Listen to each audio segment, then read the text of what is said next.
I believe the only tournament going to be like this, which is to have this almost 2 day ones rather than the 2,000 players on Saturday. We had 1,000 yesterday and then another 1,000 today. The top 32 of each day then playing it out on Sunday. It is going to be closed deck lists on this day, but then as the players progress to Sunday, the lists are open, so the players are able to look at their opponent's deck list before the game on Sunday.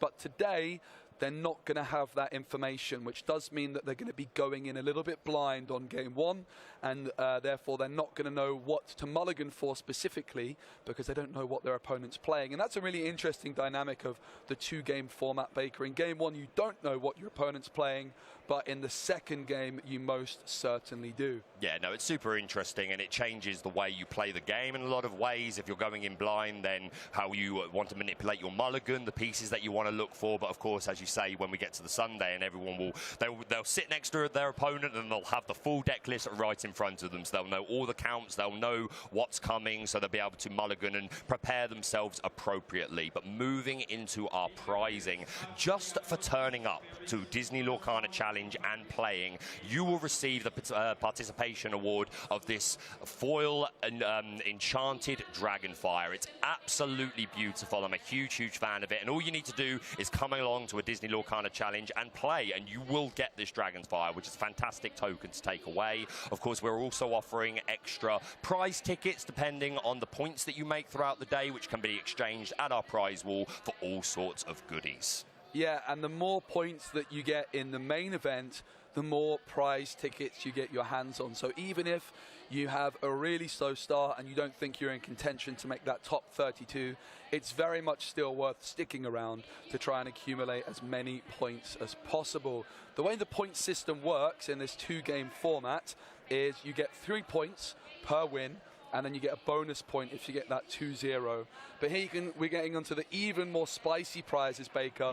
Top 64 on the day is for the Let It Go, but that also includes all the players that finish on the same amount of points as the 64th player.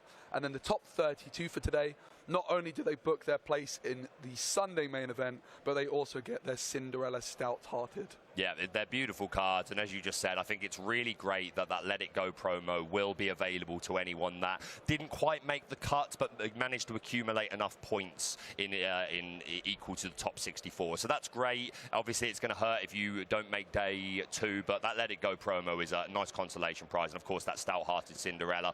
Absolutely gorgeous artwork, and a pretty powerful card in the metagame as well, to be fair. Yeah, it certainly is. We did see quite a few Amber Steel decks yesterday.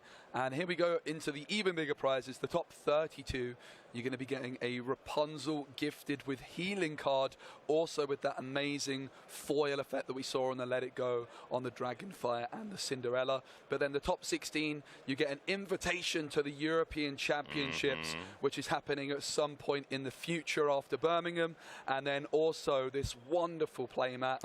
And I have to say, I've sat across the table with someone, Reese, who finished second in Lille with this playmat, and it is very intimidating. It is stunning. I mean, like, they've had them on display, and I just walk past and I find myself just staring at it like, I want you, I want you. But yeah, this Rapunzel artwork, really beautiful. And worth mentioning as well, this Rapunzel artwork, along with the Cinderella Stout-Hearted that we looked at a moment ago, both of those cards are available as non-foil versions on our prize wall. So another reason to try and accumulate as many points and prize tickets as possible, because even if you don't make the top cut to earn a foil version, I would absolutely love to, even a non-foil version, I would absolutely love that Rapunzel and that Cinderella. But here is the big boy. Tell us all about it, Joe. Yeah, Mickey Mouse Brave Little Tailor as the golden version for getting into the top 8 at the Disney Lorcana Challenge. This is a serialized card.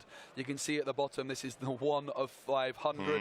So whatever number Mickey Mouse you get, you know it's unique to you, and that is an amazing prize for the top 8 players. Yeah, super limited, only 500. What a flex to be able to say that you won yourself a Mickey Mouse Brave Little Tailor. It's absolutely stunning. It's the first Lorcana card we've seen in this style, and I'm loving being here casting, but goodness me, would I like to try and win one of these. But I'll leave that to the professional players out on the floor. Absolutely. And in fact, when we cut to our camera in a moment, you can see the Mickey Mouse brave little tailor behind us with the same artwork but in colour form, which is our little backdrop. But this one, the golden finish, which I have to say, in person, this card looks even better, Baker. Like, the foiling on it is just absolutely glorious. It is beautiful. In Lille, I was very lucky to be able to look at one up close for a couple of people that made it, and yeah, it is absolutely something else. And moving into our top 4, if you are able to get that far, top 4 or top 2, you're going to receive 2 booster boxes of Ursa's Return, the newest set in the Lorcana trading card game. Lots of really strong cards in this, the likes of Diablo, which is definitely one of the chase cards, and yeah, definitely a fantastic prize. And then the champion is going to go home with a complete foil set of every single card from Ursa's Return, including all of the Enchanted. What a prize, Joe. No, absolutely. We also did see when Frank Carsten won in Lille, these foil Enchanteds, also in a very nice little folder as well, with some Disney Lorcana branding, and that was just quite the impressive prize. I've seen actually the full set on display, and it just looks absolutely glorious. Yeah, they've got a lovely display case out on the main floor, where I don't think the prizes are there right now. I think they bring them out about halfway through the day, but anyone is welcome to come up and take a picture. And oh, it really is something else. And that really unique Lorcana binder with the card backdrop on it, it's absolutely something else. So there is so much to play for in this Disney Lorcana Challenge. Prizes, qualification for European Championships, and I think for a lot of players, pride. Yeah, absolutely. And I have just seen our players walking in, Baker. Excellent. And we do have a bit of a familiar face sitting down. In fact, someone I just mentioned, who is the second place player from Lille. They're going to be playing today. That is going to be Reese. They're getting ready to sit down against their opponent as well, who I'm really excited to see what decks each of these players are bringing. In fact, I do know what Reese is bringing, because I was just having a little chat with him. I'll keep that to myself for now while the players are just getting ready, settled down with their headphones on. Yeah, for sure. But Reese, we saw in Lille finishing second, a fantastic story. They began playing Disney Lorcana at the start of the third set into the Inklands, and then they managed to get that second place finish with Ruby Amethyst. Yeah, had a fantastic run from London, I believe. Yeah, a fantastic player. As you say, this story of coming in at set 3, so not even from the beginning. So a lot of catching up, a lot of learning what all the cards do, learning the meta, getting good at the game, and he's proved himself already second place, and he's earned his qualification to the European Championship. But he said, nope, that's not enough. I want another one. Yeah, 2 right as well. Really great player. Very lovely guy as well. As I mentioned, I had the pleasure of playing against them last week, and I got beaten 2-0. There's no shame in that, to be honest. If you're losing to the guy that came second at Lille, I think that's pretty okay. No, absolutely. And they've been having a lot of deliberations over kind of what deck to bring. They were looking at a little bit of Amethyst Steel. They've been looking at some Ruby Amethyst. They've been looking at a bit of Emerald Steel as well. Definitely a whole bunch of different options available to you. So it's going to be really interesting to see what they did lock in for this one. We did have some caster predictions. What was it you predicted to win before the start of the tournament, Baker? Yeah, so probably no surprise that anyone that may have heard me say anything before, I am a big fan of Ruby Amethyst Control. It's been my pet deck ever since the first chapter. It started off just because it had villains in it. I got to play Maleficent, I got to play Jafar, all these things, but then it turned out it was a kind of good deck, kind of a little bit. So I actually think it's really well positioned. I remember at the end of Lille, we were having a conversation about decks we thought were going to get better or worse going into the next format, and we both said we thought Ruby Amethyst was going to get a lot worse. Even me, who is the main believer in Ruby Amethyst, but I don't know, it just didn't feel well positioned. But as the format's gone on and we've utilised new tools such as the Flynn Rider Frenemy that we saw on screen, an awful lot, plenty of new, the Bee King Undisputed is such a powerful card. So with these new tools, I do think the deck is a lot better situated than I imagined, and we've seen that reflected. It's had some good success. We've seen it at the top tables. We've seen it on stream. So I am definitely on the Ruby Amethyst Control train. Yeah, and I have to say as well, myself, for the last 2 sets, at the start of Into the Inklands, I predicted Ruby Amethyst to really fall off, but it kind of adapted to, with the release of Queen's Castle, to a slightly lower game plan rather than these relying on Be Prepared so much. And then moving into Ursula's Return, I think Be King Undisputed has been a great addition to the Ruby Amethyst decks as well. Being able to sing that with a rabbit and remove a character from your opponent's side of the board is a really powerful tool in what is quite a greedy metagame. And Queen's Castle is still putting in a lot of work. Flynn Rider Frenemy as well. Yeah. A very interesting option for that deck as well now. Yeah, no, Queen's Castle, ever since its debut, has been one of the best locations, 100%. We see it pretty much all the time in Ruby Amethyst lists. Even Emerald Amethyst, which is another deck that was performing so well into the Inklands, fell off a little bit in Ursa's return, and I didn't think we were going to see the resurgence of it. But we saw some pretty good Emerald Amethyst players yesterday that were really bringing it, and I do believe there is at least one that made top cut. There may be more than that, but yeah, Emerald Amethyst doing really well. So yeah, that package is great, and as you mentioned, Be King Undisputed, with Ruby Amethyst playing things like Merlin Goat and Merlin Rabbit, perfect targets to sing it. So yeah, I think Ruby Amethyst is very well situated. But tell us, what is your pick for the tournament? Well, my official pick was Amethyst Steel. We did see at least one player making it through yesterday. We saw them in the final round of the day, picking up a 2-0 victory when they needed it to get to 45 points. Nice. 45 points, that kind of point total players are aiming for. It's not guaranteed by any stretch, but historically 45 points does mean that you're safe and make it through. And then that 44 points is where maybe a few players make it, but the majority are not going to quite make it. But Amethyst Steel is a deck I'm really excited about the potential of. I think we've got like a kind of big 4 decks, which is Ruby Amethyst, Ruby Sapphire, Sapphire Steel, and Emerald Steel. But I do think that Amethyst Steel is that one deck outside of that top 4, which could make a real difference. Yeah, I think you're right. We've got our players sat down, ready and waiting. Round 1 of the Disney Lorcana Challenge here. Pascal up against Reese, who's going to be the player on the right.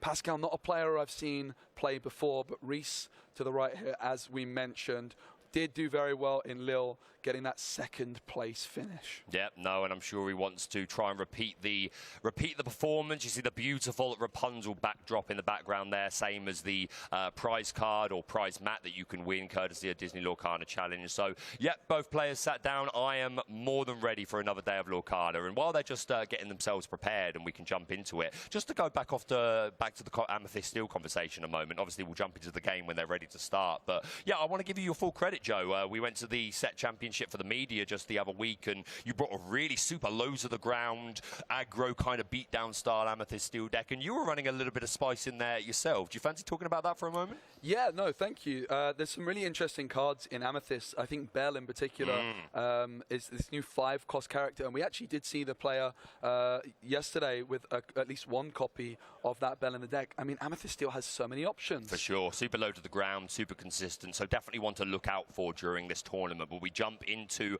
our mulligan. We're seeing some Emerald Steel from Pascal on the left-hand side. Immediately noticing the Morph, which is super interesting. You don't always see Morph in these Emerald Steel decks, but like I said, super interesting. There's lots of Floodborn targets, such as we see the Beast Tragic Hero there. There is a 1-cost Pegasus, so we could potentially assume that the 5-cost Floodborn Pegasus is in there as well, the likes of Tinkerbell. So this Morph could be really interesting. And even though we haven't seen it, I'm going to imagine there's a squirrel in there somewhere. Yeah, I think you could be right.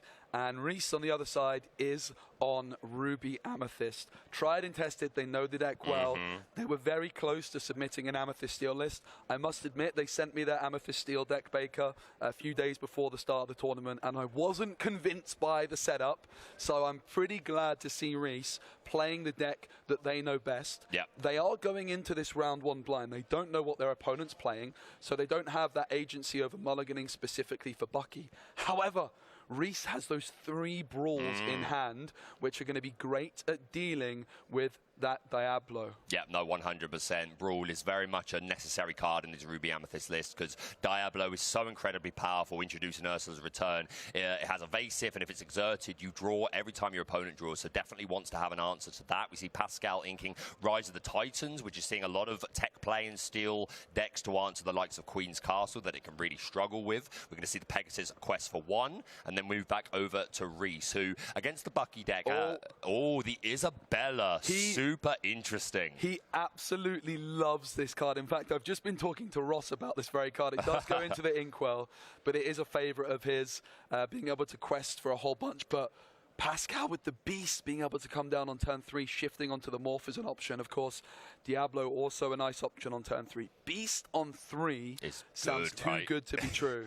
Yeah, it's very flexible. We may be looking to ink that Ursa Deceiver of All, who is a very powerful card in herself. Gets to sing songs twice, the likes of Storm Rage On and Strength for a Raging Fire, and perhaps there's a sudden chill in there. But just hitting the Inkwell this time, and we are going to see that shift into the Floodborn Beast. We're going to be questing for a total of 3, and now that Beast is going to be drawing Pascal an additional card every turn, as long as it doesn't have any damage counters on it. Reese moves into his turn. So as a Ruby Amethyst player myself, my tactic against a Bucky deck is generally don't play anything unless it either draws you a card, which Reese is going to demonstrate right there with the Maleficent, or if you're playing Brawl to get over the Diablo. Other than that, you kind of need to retain your resources. And we know he's probably going to be glad that we haven't seen a Bucky yet, but you've got to imagine one is coming. Yeah, Pascal taking a really interesting line. Perhaps aware that Ruby Amethyst's main line in this matchup is to play quite slowly, try and build up the Inkwell, and really applying a lot of pressure by being able to get this Beast Tragic Hero through on turn 3, drawing Pascal that extra card at the start of their turn. It's also questing for 2, as we see Pascal questing with Pegasus up to 4 lore now.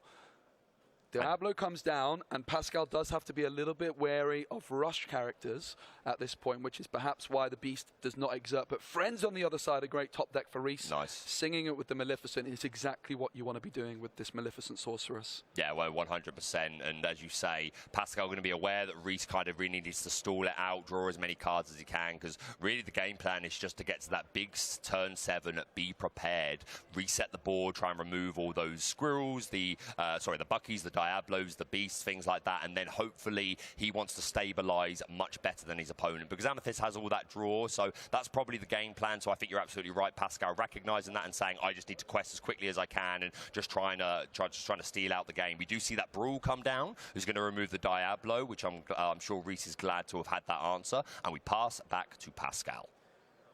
Pascal with an abundance of good cards available. The Pegasus, Floodborn, it seemed like was going to be going into the Inkwell, but Pascal perhaps deciding between that Pegasus or the Ursula Deceiver of All. Does go for Ursula Deceiver of All, no songs available in hand. And a couple of Beast Tragic Heroes available as well. Ooh, and we are extending. Pascal knows he's safe for at least a couple of turns until we can get to Reese's turn 7, be prepared. So I think this is a great game plan. Just put the gas on, put the pressure on, and by the time Reese gets to turn 7, even if he can play the be prepared, Pascal may just be too far ahead, but Reese is going to do his best to try and counter that. Reese has a couple of Brawls still available. Does have a Beaking Undisputed, a Merlin Goat, and a Merlin Rabbit. Might want to be trying to sing Beaking Undisputed with a Goat or Rabbit, but at the moment, that 1-cost Pegasus is going to be protecting those Beast Tragic Heroes from a card like Beaking Undisputed. Reese does also have that Be Prepared still in hand, which they had after the Mulligan. Pascal, not at this moment in time having access to Ursula Deceiver, which could discard it, but with those Beast Tragic Heroes available, a lot of cards could be drawn very quickly by Pascal. Yeah, he's going to be drawing 3 cards a turn while those beasts are on the field, so you've got to think that's going to help him dig to the pieces he needs. And yeah, just this 1-cost Pegasus with the evasive keyword is keeping it safe, and as you say, Beaking Undisputed would have been a great play without that Pegasus to remove the pressure of those beasts. Beaking Undisputed forcing your opponent to choose one of their characters to remove, so it gets around keywords like Ward, so a really powerful card. But yeah, that Pegasus just sitting there saying, nope, I'm protecting these beasts. They will continue to be sad and draw cards. And there comes the Ursa Deceiver that you were just talking about. We're going to see the hand. We've got a Bee King, a Brawl, a Merlin Fox, a Goat, another Fox. The Be Prepared is going to be discarded. And what's that far left? Oh, it's a Goat. That is a huge moment in this game from Pascal, finding that Ursula Deceiver. They didn't yet have access to it.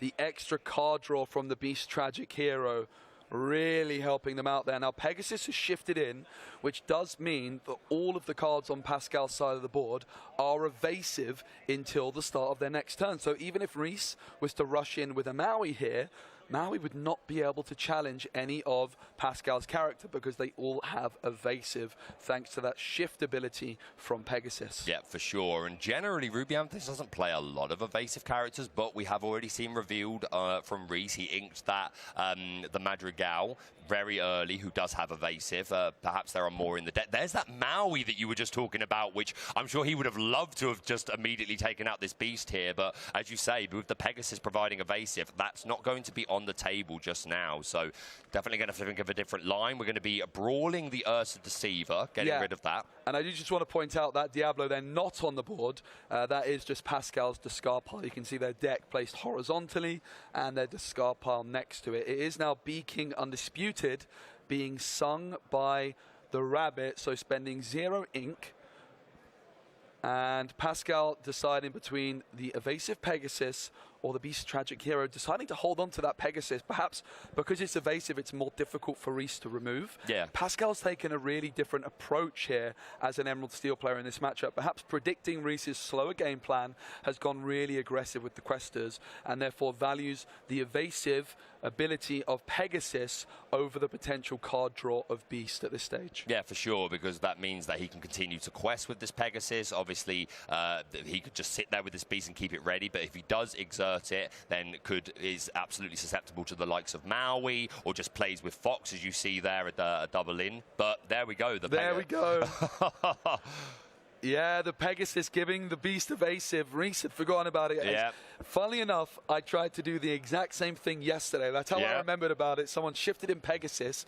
We see a Chief Bogo from Pascal. Oh, the spice. That is such a fascinating card. Chief Bogo, whenever you play a Floodborn character, deals 1 damage to all of your opponent's cards. A very good card potentially in the mirror matchup. Yes. And it does also quest for 2, which could be an issue for Reese at this stage. Yeah, super interesting. As you say, there's this Emerald Steel deck playing a lot of Floodboard. We still haven't seen a Bucky. Is there a chance he's not playing the Bucky and he's just gone Emerald Steel? I imagine there's Bucky in there, but hasn't seen it, but he still has stormed ahead. And yeah, this Pegasus giving evasive to all characters on your board can certainly catch people off guard, caught Reese off a little bit. We're going to see along came Zeus to remove that Madam Mim Fox, meaning that the Beast Tragic Hero is going to be safe. Of course, could survive the Fox's hit nonetheless, but as soon as the Beast takes damage, it becomes a 7 strength character and loses that ability that allows him to draw extra cards. So Pascal definitely prioritizing, wanting to retain his resources, keep drawing cards. Move over to Reese, who does find the Madame Medusa off the top, I believe. Yeah, also has access to that Maui still, but Pascal really creeping closely towards that 20 lore mark. So Reese is going to have to remove something this turn, or it will be game over. But then, from that point on, you would imagine Pascal's going to get to at least 18, and Reese is just going to have to remove a card every single turn as Pascal plays it to deny them getting to 20. It's still possible for Reese, but they need a bit of a miracle from this stage. Medusa starts it off. Choice between the Beast or the Pegasus. Beast, of course, giving more card draw, but that Pegasus cannot be challenged by something like Maui. Reese just considering their options at this moment. Yeah, for sure. And normally these Emerald Steel decks, they don't have a lot of very aggressive questers. They're quite slow in their lore gain, but Pascal was proved that completely wrong, has been questing really high. That morph into the turn 3 Beast Tragic Hero was a fantastic play, allowed him to build resources very quickly and start putting on some quest pressure. And yeah, that Pegasus putting in so much work. So yeah, Pascal is very close to game, and Reese is definitely on the back foot, but he was second in Lille. He's a fantastic player. If there is a line, I'm sure he will find it. Yeah, Pascal with some very interesting tech cards in their Emerald Steel. That Rise of the Titans is the second copy we've seen. Emerald Steel historically does struggle quite a bit against locations. That Chief Bogo, but also I think the Morph has been the star of the show in this one, Baker. It almost seems like a tech card specifically for that this matchup, being able to get that Beast in early. In comes another Beast Tragic Hero, and Pascal questing to 18. Both of these beasts need to be removed by Reese, or it is going to be game 1 to Pascal. Yeah, for sure. We are going into Reese's turn 7. So we would love to see another Be Prepared here. I'm wondering what other lines he could take to actually stop this. You could obviously Maui or play another Medusa to remove one of the beasts, but there is a Bee King there, so that's pretty good. But Medusa's 4 strength will not be enough to take out the Beast Tragic Hero, who has 5 willpower. So just what's that first card in his hand? I'm not sure if there's a line to remove everything here, unfortunately. Yeah, Reese does have an abundance of rabbits, 3 to be exact. But of course, if you're spending 4 ink for a rabbit, you're going to be running out of ink pretty quickly and not being able to play cards like Madame Medusa, Lady Tremaine, or Be Prepared. So Reese just assessing their options, seeing if there's anything that they can do from this position.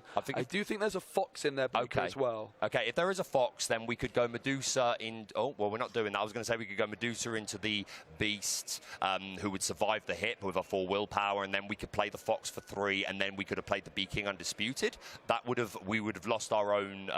that would take out all of the Beast Tragic Heroes, but Reese opting to play the rabbit and dig for some more cards, but... I think Reese here was looking specifically for a Bee King Undisputed off the top, because then they could sing Bee King with the Madame Medusa and then pay the remaining 4 ink to play a second copy of Bee King, which would clear both of those beasts. Yep, that would be a nice play as well. Doesn't find it though, and decides to go into game number 2. So Pascal with a great opening, a really good example of how to play this matchup as an Emerald Steel player.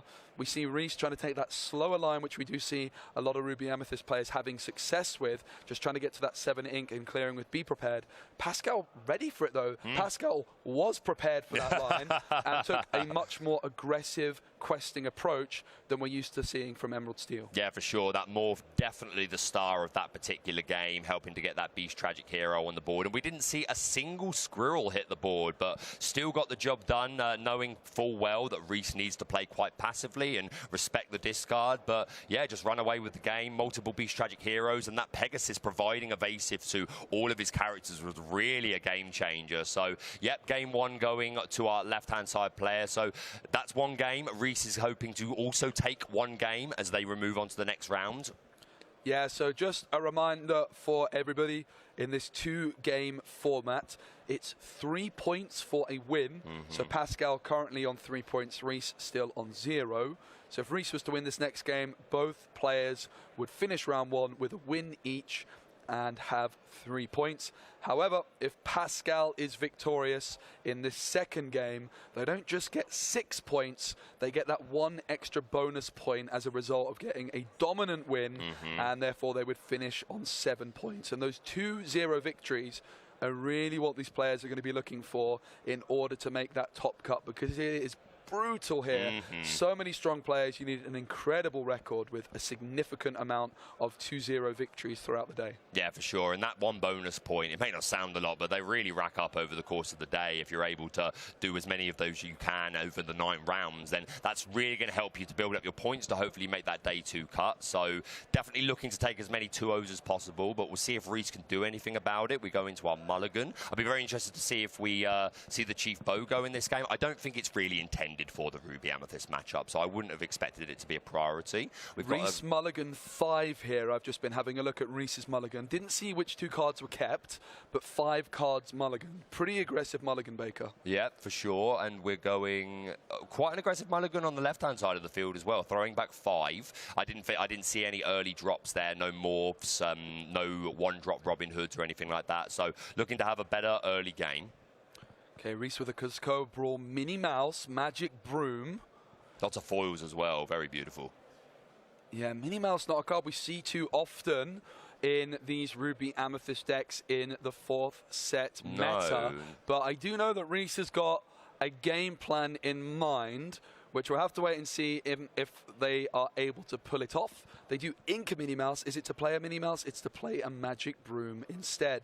Magic Broom, a very powerful card in this particular matchup because you can quest with it and then draw. So it's getting you questing power without emptying your hand too much because, of course, this discard deck wants to remove as many cards as possible. Another spicy card from Pascal with the Cinderella Stout-Hearted, and the Diablo means that Reese is going to reveal their entire hand, including those 2 brawls which is exactly what Pascal does not want to see. Yeah, that's the sure thing answer to this Diablo. But because he has played this one-drop Diablo, that is opening up a potential line of turn 2 Bucky and then immediately discarding an action card and shifting that 3-cost Floodborn Diablo on top of the baby, meaning we would already be making our opponent discard, and we can immediately quest or perhaps sing a song, and then we will be drawing a card every time our opponent draws. So Diablo, one of the stars of the meta 100%, and Reese is going to be well aware of that line particularly coming. But yeah, this Magic Broom, as you mentioned, I know you're a big fan of this. When you play another character, getting to draw a card, just helping you thin through the deck. Plus, it's just a character to have on board to potentially check a Bucky who does only have 1 willpower, make sure it's not questing, or even just to bounce back to your hand with a snake or a fox. Yep, Reese on 1 lore from that Magic Broom and does play the Cuzco down and decides to put the Magic Broom into the discard pile to draw a card. Job well done for Magic Broom. 1 lore on the board for Reese, as well as just thinning the deck, increasing the odds of Reese finding those powerful cards like Be Prepared that they're really looking for. Yeah, those are really key cards. If Pascal is going to be able to extend over the next few turns, then Reese knows he needs to find those cards. We see a Cuzco on the field as well, which also has the ability of allowing him to draw a card when that Cuzco is banished. So yeah, like I say, not committing anything unless it's helping us draw a card. And for the first time for this day of DLC Bochum, we see the Squirrel Squeak Tutor hit the floor. 2-cost Inkable 1/1, quest for 1, the ward keyword, meaning it can't be chosen, and whenever you play a Floodborn, you make your opponent discard a card. And there is that play that I was just talking about. We're going to discard an action card. I believe we are. Yeah, what's just happened there is that Pascal has discarded the Storm Rage on. There we go. And questing with Diablo, and then forces Reese to discard. Reese just got a bit confused when the Storm Rage on came through. They thought that the Diablo was singing the Storm Rage on to deal 2 damage to the Cuzco, which would have meant that Reese drew, but all good, all good. I think Reese is then putting that card on the bottom. Just a judge call there. Everything's good. Players understand that it was an honest mistake. It happens to the best of us. Cuzco is still going to be left on the board, and now play passes on back over to Reese. Yeah, this Cuzco, of course, allowing you to draw a card when it's removed, but it's also something that can just sit there and get a little bit of early lore. And there's the Brawl, Diablo being taken straight to the discard pile. I want that gone. But yeah, just that opening play is so strong. Reese already having to have discarded a card, and that Squirrel Squeak Tutor is going to stay on the board. We see an Aladdin as a 3-drop Floodborn, and another Diablo, just play another one straight away. It's a nice hand here. We see the Ursa Deceiver of all already, so when we are approaching that turn 7, Be Prepared, Pascal will hopefully have that, able to do a quick scout and remove that potential Be Prepared. Ursa the Deceiver into the Inkwell. Yep, doesn't seem to want that right now. I think he's probably eyeing up either the Diablo or the Aladdin, checking the discard. Yeah, and Reese, it was so brilliant to see that Brawl come through. Pascal just knew it was coming before he even played. And the Aladdin is a really interesting decision from Pascal there. And Reese, when they see the Aladdin, decides to get rid of that Brawl. But there is the other Diablo in hand for Pascal. So perhaps Pascal, like, bluffing a little bit here, forcing Reese to discard the Brawl, which they otherwise might have wanted to hold on to if they knew that Diablo was still in Pascal's hand. Yeah, no, for sure. And there's even an argument to saying, well, if I make you play Brawl on your turn 4, 5, 6, then that's not really suiting your curve very well. It may not allow you to make the most optimal move. So, yeah, I like this from Pascal, that Aladdin also having the ability of when it quests, we can banish an item. Not likely to be relevant in this match. Ruby Amethyst doesn't often play items. There may be a Sorcerer's Spellbook in there, potentially, so that could come in use. But in this matchup, more than anything, just a Floodborn to trigger Bucky's effect. Aladdin is going to quest for 1. Bucky, Diablo on the board. Reese going to draw. Don't think they have a Brawl available, but they do have something else up their sleeve. It's a Friends on the other side, but another card in hand for Reese is a Teeth and Ambitions Baker. Oh, the Teeth and Ambitions I'm a big fan of in Ruby Amethyst. You saw Pascal Here we nearly drawing there, but remembering, no, I'm not exerting. There's the Teeth. I love it. Huge moment being sung by Cuzco. Cusco's going to be banished, but then Reese draws a card. That is a great answer to Diablo. And look at that Minnie Mouse 4-cost character into the Inkwell. That's Reese's little bit of spice. That's the spice. So that's his Diablo answer. Well, one of his Diablo answers anyway. Yeah, that Mini having evasive can be shifted on 2, I believe, on top of the 1-drop Mini. So, yeah, I like it. Not Stylish Surfer. She's the Deep Sea Diver Mini. Yes. There we go. Mini loves the water. But, yeah, nice bit of spice. And I love that Teeth and Ambitions play sung by Cusco. So we don't have to pay any ink. We remove the Cusco, draw a card, and get rid of that Diablo. Absolutely fantastic. We're going to see that Robin Hood, champion of Sherwood, hit the board, who is also a Floodborn.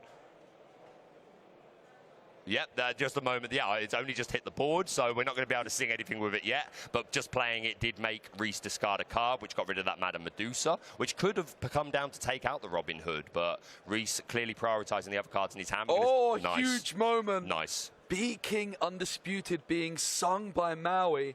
Pascal has to decide a character of their own to get banished, and it's bye Bucky. Robin Hood remains on the board.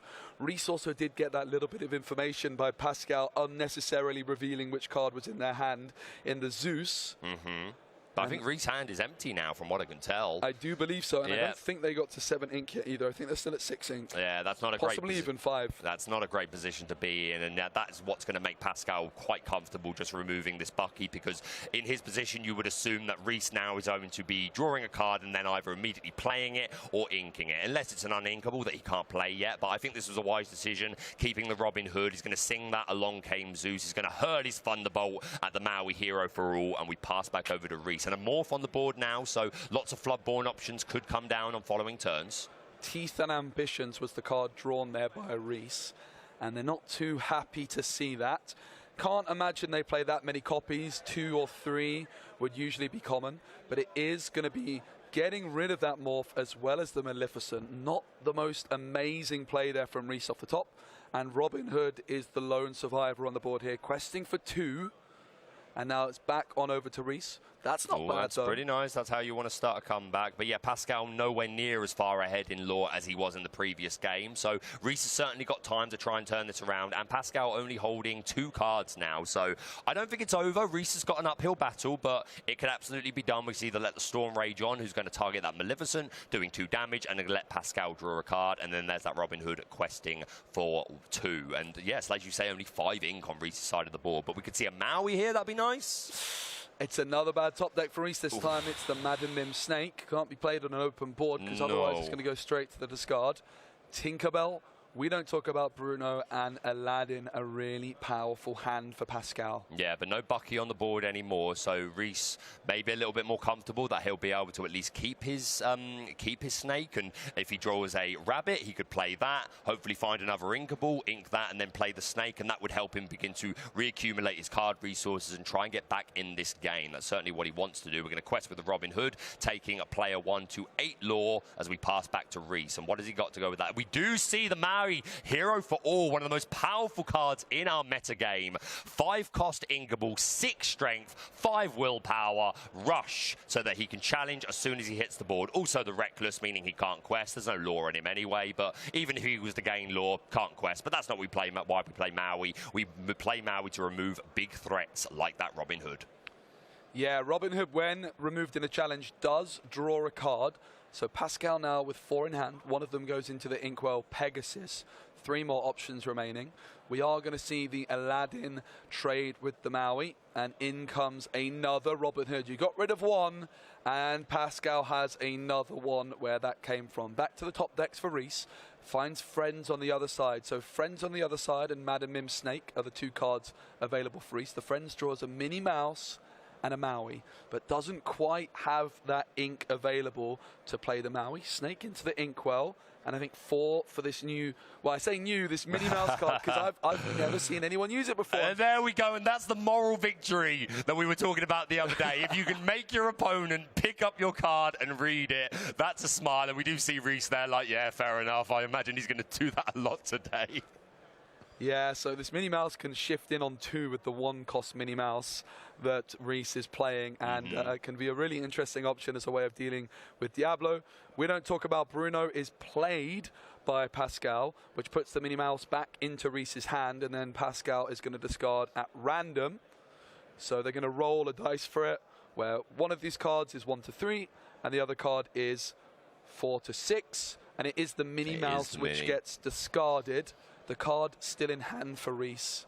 Yeah, I'm sure he would have liked to have kept that mini because, of course, it does have evasive. So if a Diablo did come down for Pascal, that would be an answer. And also worth mentioning the second ability on this Minnie Mouse. When you play a second action in a turn, she gains 2 lore. I don't know how often that's going to come up, but I'd rather have it. There we go again, though. It's Maui again, but Robin Hood yet again going to be drawing when it's banished from a challenge.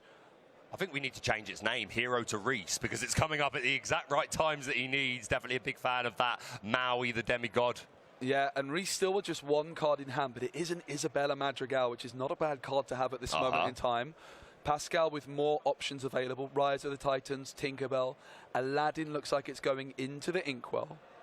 Yeah, that Isabella questing for so much, and it has that evasive keyword as well, which is really nice to have. We're going to see the Tinkerbell come down, putting 1 damage on the Maui, and then just passing it straight over. So, yeah, I don't think this is over yet. Like, Pascal is ahead, but this could absolutely still be Reese's game. He just needs to chain together some draw and take back that board Here control. she comes. The Isabella Madrigal, a card Reese absolutely loves. It was a goat they drew off the top. So Isabella can quest for 4. But that's going to mean that it's the only card Reese can quest with that turn. But at the moment, that is all that Reese needs. And the Isabella is evasive. It's Bucky and Pegasus, the goat, into the discard pile. Reese back to 0 cards in hand. All being well, from this point on, Reese can just draw and immediately ink or play whatever he draws, so that Bucky isn't getting any advantage. But another goat. Another goat is nice. It's a nice start. It's going to come down straight away, I assume, gaining 1 lore, and just having that 4 strength is really important on the Merlin goat. Being able to contend with a lot of characters is going to go up to 3 lore. And here we go, Baker. The Isabella You're excited Madrigal. for it, aren't you? You're excited for this. Lots of lore. There it is. Jumping from 3 all the way to 8 in a single swoop is absolutely magnificent for Reese. It's actually up to 7. Yeah, she quests for 4 overall. She gets an additional 3 lore, but she has to be the only character that quests. That is very important. If any other characters have quested, then Isabella can't quest. And once Isabella quests, it says that none of your other characters can quest for the turn. So you are all in on Isabella on a questing turn, but you use your other characters to challenge the board, sing songs. Isabella can do the work. Diablo drawn by Pascal. Diablo and a Rise of the Titans. Not exactly what you're looking for right now if you're Pascal. Of course, wanting to hold on to that Rise of the Titans in case Reese plays the Queen's Castle. But the Isabella having evasive is incredibly important here. That Tinkerbell is not able to just challenge into Isabella and deal 2 damage to Maui because of Isabella's evasive. And also, Isabella also might want to just challenge into Pegasus and would remain on the board. Now, Diablo is down for Pascal. Going to be holding on to Rise of the Titans, I would wager. So it's back on over to Reese. No cards in hand, card off the top. Oh. It's either a Be Prepared or a Be King Undisputed. Okay, we're at 6 ink on Reese's side of the board. I think that's 4, maybe we're wrong. We're about to find out. But yeah, this Pegasus with evasive, I think that's certainly an interesting decision. Do you quest or do you go in and take out the Pegasus? Is opting to quest, so I think Reese deciding he just wants to kind of race this. Yeah, let's see what the card is available for Reese. So how much ink they have. It is a Be Prepared. It is a Be Prepared, okay. Okay. Oh my goodness, Baker. Now, remember the goat is unable to quest now. Yeah. Since Isabella has quested this turn, she is preventing the rest of Reese's characters from being able to quest. But of course, the goat would still gain 1 lore when it leaves the board. It's a really interesting spot for Reese. I'm sure Reese would love to be prepared, but this Isabella is also putting in some serious work for them here. Yeah, I know, especially with the Maui and the goat right there as well. I mean, Pascal's board is very formidable, that Tinkerbell, Bucky, Diablo, but he is going to commit to that Be Prepared, one of the most powerful cards in the game. We're going to reset the board completely, and I think Pascal's only holding 1 card. And it's Rise of the Titans. Oh, so this is what we were talking about. This is where you clear the board and you hope to stabilize better than the Emerald Steel. Oh my goodness, off the top. That is tragic, mate. Look at Reese is shaking his head in disappointment. Reese looking for the Medusa off the top now. Oh, it's a Be King Undisputed. I love it. What a game we have here. It's back to the top deck for Pascal, and this time It's just grab your swords, and all he can do is pass. This is amazing. Well, probably not for Pascal, but just this comeback from Reese, although there's still some work to do. But my goodness, it's the Queen's Castle for Reese, and Pascal's been waiting for this. I wonder if he's going to reveal that he did already have it in his hand. He didn't just top it. He's had that quite a while, to be fair. The Ursa Deceiver coming down, I think just a little flash of the hand. Was that a goat that we saw? Yeah. Yep, I didn't actually realise Reese had any cards in hand. I thought they were down to 0, but the goat comes down. Still 1 card then in hand for Reese, if I do believe. And it is a Minnie Mouse, which was found off the top, just the 1-cost card. It's a Pegasus and a Grab Your Swords. It is coming down to the wire. Reese currently on 13 lore. Pascal trailing behind by just 1. But this Ursa the Deceiver is going to quest for 1, and it's all even. 7 lore away each. What a close game for our first game of the day. Absolutely incredible plays from our players, and some really storytelling top decks that I've got us really excited. There's the Magic Broom going to come down. Now, this is the beauty, Baker, of a Magic Broom. It's a 1-cost character. It might not seem that impressive, but if it remains on the board, Reese is going to be able to quest with it and then potentially draw with it as well next turn, so might be able to play 2 characters from hand.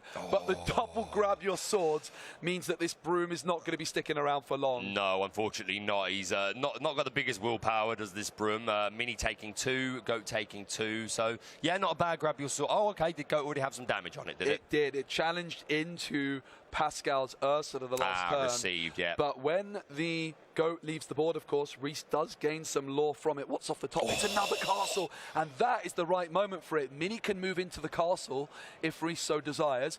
Decision on if they quest with Mini now. That's super interesting. Don't, but that could prove to be a mistake just because of the second Grab Your Swords available. Yeah. No, I can see his Fort Trail, though. Definitely wanted to prioritise drawing some additional cards, but just having that castle on the board is huge. We're going to see a Morph come down from Pascal, so again, Reese has to respect all the different Floodborns that could shift on top of that. We go back into Reese's turn. Reese up to 17 now from the castle off the Medusa top. It's underneath. a Be Prepared! And suddenly, it's Reese in the driver's seat with the Queen's Castle remaining on the board. I think that's it, mate. Unless we can see another Rise of the Titans. But this Queen's Castle is so providing so much pressure. It's so hard to remove. There you go. Oh, my goodness. Oh, that game took some twists and turns, didn't it? What a game. And we saw the game plan there, really, from Reese to just try and stabilize it a little bit better with Rupee Amethyst. And I really also want to give a big shout-out to Pascal in Game 1 for that really aggressive line. What a great start to the day here. Some amazing Disney Lorcana action. Yeah, everyone that's watching at home, if that's a sign of things to come, then you are in store for a wild day of Disney Lorcana.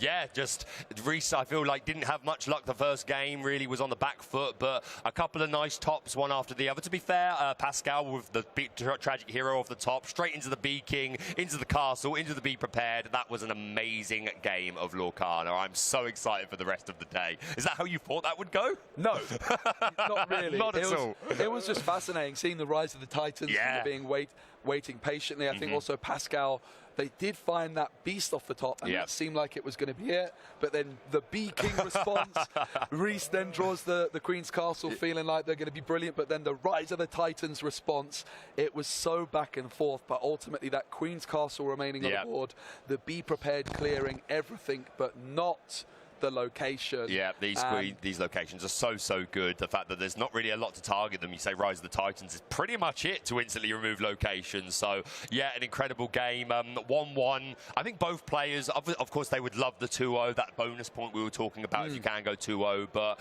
I think both players are going to be happy enough. Like, okay, at least I got 3 points. I got 1 game from that, because that's a pretty tough matchup. So, yeah.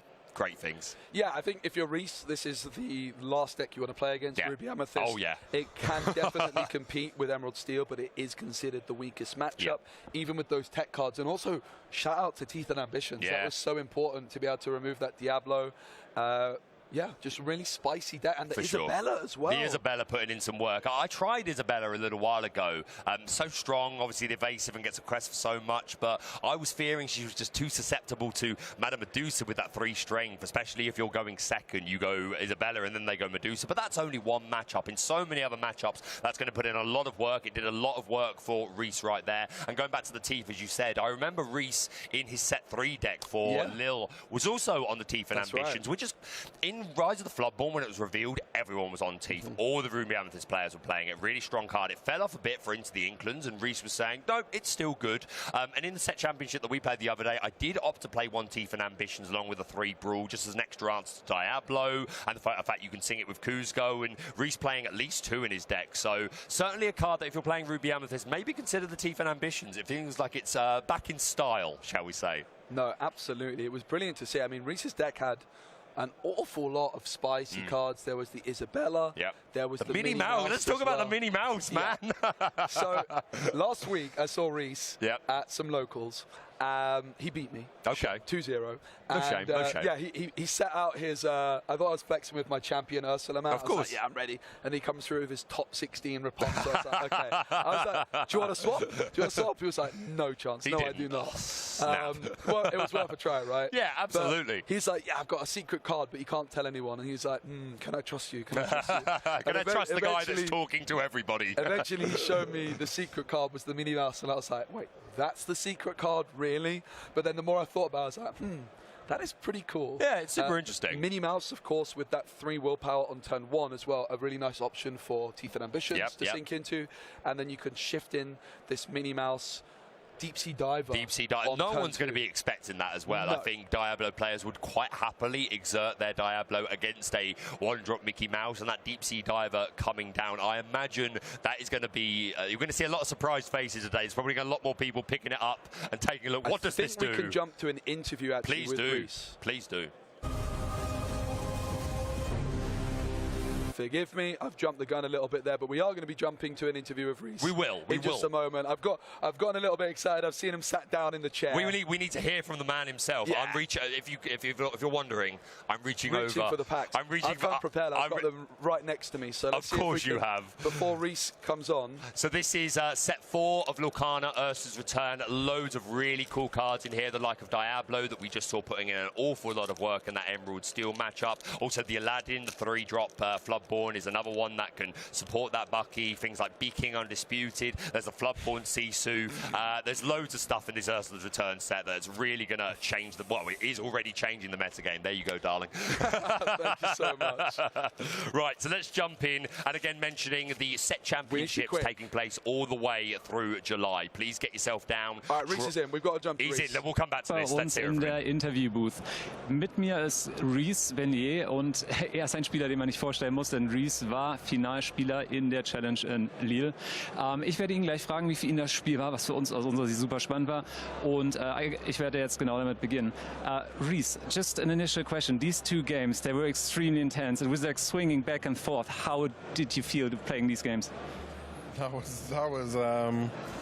was excited, to be honest, because I wanted to play more of the Bucky deck, so to get more practice in while I'm going on to see what happens. The player that I versed, who was playing Morph, most lists don't play Morph, so it was unexpected. Yeah, it was unexpected to me as well, and I saw it fly down. Could you Up, yeah.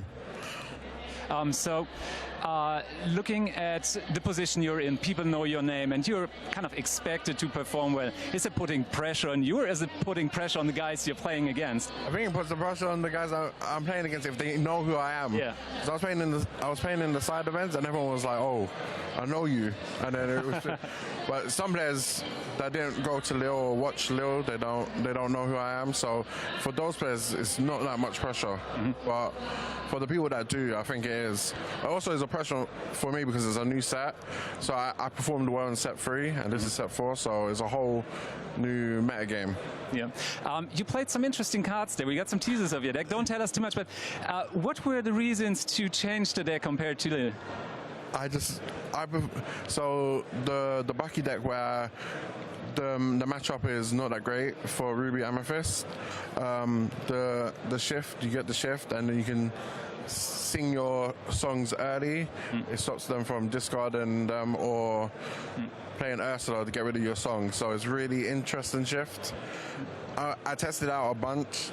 It's very good. I want to see how far it's going to take me today. Thank you so much. I'm just going to briefly translate it to German.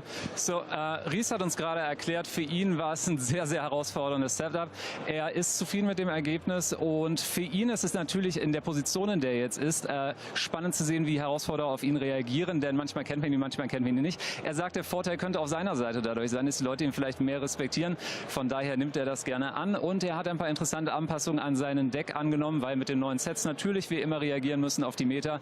Er spielt Karten wie Mini, die wir gesehen haben. Er reagiert flexibel auf Bucky-Stil, Discards und auf andere Varianten, die auf ihn zukommen können. Und wir wünschen ihm natürlich ein erfolgreiches weiteres Turnier. Ries, best of luck and success for the tournament. Thank you so much for being here, man. Thank you, man. Thank you. Great to hear from Ries. Yeah. You can just see the passion there from him. He loves it. He absolutely loves it. I do actually want to hark back to something that he just mentioned that I missed. So this Deep Sea Diver obviously is great for evasive, but Ries made a really good point there. The fact that it's a 4-cost character means that you have earlier access to cards like Beaking Undisputed, so empty your hand absolutely. a little bit more. So that's nice. I missed that actually. So well done, Ries. I respect that very much, and I'd love to see it put in a lot more work for him throughout the day. So yeah, I'm excited to watch the rest of Ries's journey and of course Pascal and see how they do throughout the rest of the day. Do we have time to quickly finish this pack off? Yeah, I actually looked through mine. You looked through it, I didn't. I peeked. I got He peaked. a...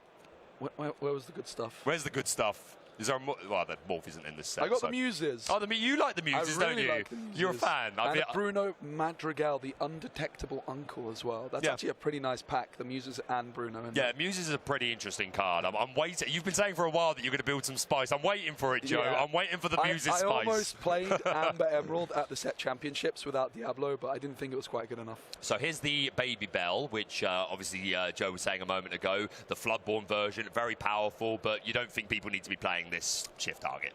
No, not yet. Maybe in the future, we'll see. We've got ourselves, this guy keeps coming up and I still don't know his name. We've got Tor, we've got Aurora, we've got the Titans, it's Argus. This is Some actually, players are using this card in Seal. kind of interesting. We saw this a lot. Well, I say a lot. We saw this a bit yesterday, and a bit is more than I was expecting. So yeah, it's just a 4-1 character you play on 2. But a big reason a lot of Sapphire Steel players in particular are deciding to play it is because it checks the Flynn Rider. Yeah. Because the Madam in Fox comes through on 10-3 with 4 strength, and you've just got your 4 strength character yourself already, so you deny that early lore gain potentially from Flynn Rider. Yeah, it's really important. It's also nice damage into Queen's Castle. Yeah, that's true. Maybe that's something that's going to grow in popularity. We've got Ling, I believe. Yeah, Ling Imperial Soldier. We've got Hercules. I love this card, Hercules. Yeah, I think it's better than some people are saying. I know it's, when you compare it to Maui, then maybe you don't see the value, but I like it. Yeah. The 7 One strength extra matters. Strength It is does. significant in a Queen's Castle Absolutely matters. We've got the Flounder. Shout out to the citizens of Lorcana. We've got, is this Ursula's Garden? Yes, Ursula's Garden. This is an interesting... I want to bring up a quick point. Ursula's Garden, not for the metagame per se, maybe in the future, but in the Illumineer's Quest Deep Trouble against Ursula, this card says, while you have an exerted character here, opposing characters get -1 lore, and Ursula never challenges. That's in her rules. She only ever quests. So this could be a nice... If you're struggling to beat Ursula in hardcore mode, maybe there's... Oh, wow, let's go, legendary. My first pack yesterday was a full version of this. You love to see it. And here's my Enchanted Diablo. That is not Enchanted Diablo. Try, wasn't it? All right, I'm up next. I've got a Prince Eric. I have a Farzo. Oh, I can swing into action. Yes, you got it. I got there eventually. This is Dodge, Tuk Tuk, Argus, Hercules. They're the same pack. Scuttle. You can have Scuttle. Oh, thanks, bro. Appreciate it. Mulan. Ooh, this is Raja. Yeah, from Aladdin. Now, actually, it's a really interesting one because when this card was revealed, I really had my eye on it, but I've not seen anybody play it. I can't even remember what it does. While you have no cards in your hand, characters with 4 cost or less can't challenge this character. So kind of similar to Tiana, if you try and dump your hand in a more aggressive manner, then it can be quite difficult to get rid of at Quest for 2. Yeah, especially if you're against decks that are more top-heavy, like the Sapphire decks that are playing things like Tamatoa, etc. Yeah, that's pretty interesting. Could be worth I like experimenting with. We've got Second Star to the right, another card I thought was going to be brilliant, but it hasn't proven quite yet to be so. Yet. I think one day it definitely has a future. And the foil Diablo. Oh, okay, it's a foil Chempo who we saw doing the business in the final game of the day. Yeah, Chen Pao, pretty interesting. It's got 4 strength, which keeps it out of Medusa range, and 7 willpower, I believe. So that's nice, big and bulky to stay out of a long game Zeus. Thank you so much for joining us, by the way, for the Disney Lorcana Challenge in Bochum. This is the second main event. We had one main event yesterday on the Friday, where we got our top 32 players after the 9 rounds of Swiss. We're doing the exact same thing today, and then the top 32 from both days will progress to Sunday for our top 64 cut. There's so much to play for, qualifying for European Championships, lots of prize cards and lots of pride. So it's going to be a fantastic day. I really like this card as well. We saw this.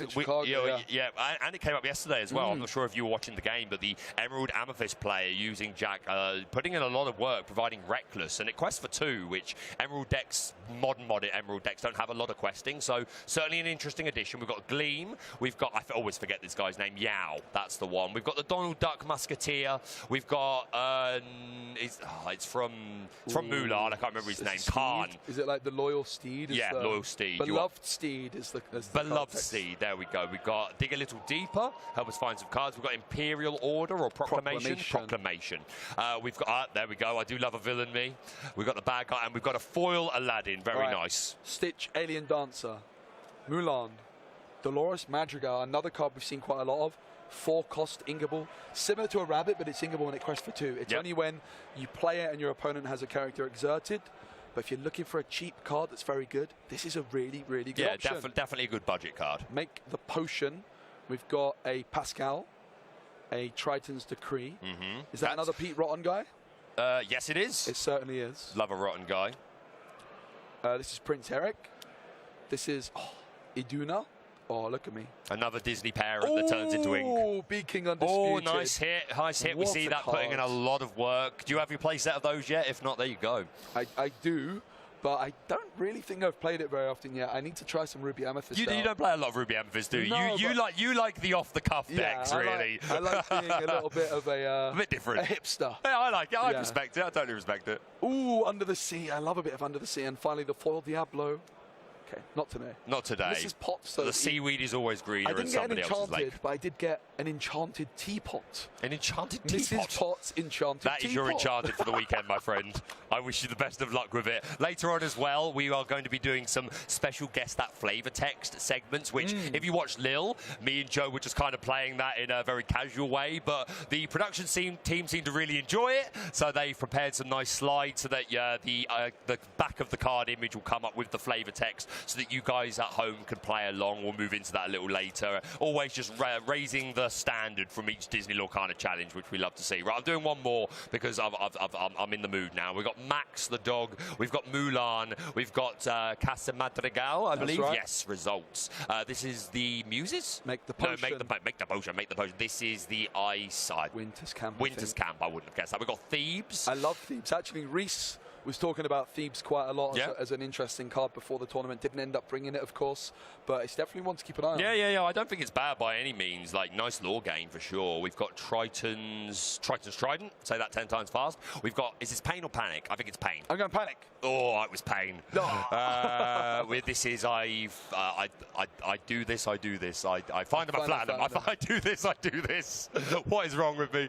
We've got an Elsa and the Ariel, and then our foil is a Benja. Yeah, this Ariel, pretty interesting actually. It's a Floodborn card. I think it's had a really weird journey because when this was first revealed, a lot of players were like, "Oh, this seems really good," and then when the set revealed, they were like, maybe it's not quite what we need, but it's sneaking into more decks. And something we haven't touched on yet yesterday, we saw a lot of Steel Amber songs performing really, really well. We talk about the big four that you mentioned earlier: Ruby Amethyst, Ruby Sapphire, Emerald Steel, and Sapphire Steel. I always end up forgetting the last one. So those are our big four, but Steel Amber songs putting in a lot of work with likes of Sleepy's Flutes and the Pride Lands, and obviously has access to those cheap singers like Ariel, Spectacular Singer with Singer 5 for an early grab your swords line, which is really good against the Emerald deck. So I think Steel Song is probably better positioned than some people thought. And of course, Amethyst Steel, as you said, you watched a fantastic game of that yesterday. So even in a meta that we're talking about the big four, it's nice that there are other things that can come along and perform really well. I think Amber Emerald's got some potential as well. I think also maybe even like some kind of unorthodox Ruby Emerald deck could prove to be okay. I think there's Amber Amethyst aggro we saw doing quite well yesterday as well. I think Jafar's got a little bit of potential. I want to see some Jafar, I'd love man. to I see really some want to see Jafar some as well. Jafar. But yeah, you mentioned the Ruby Emerald.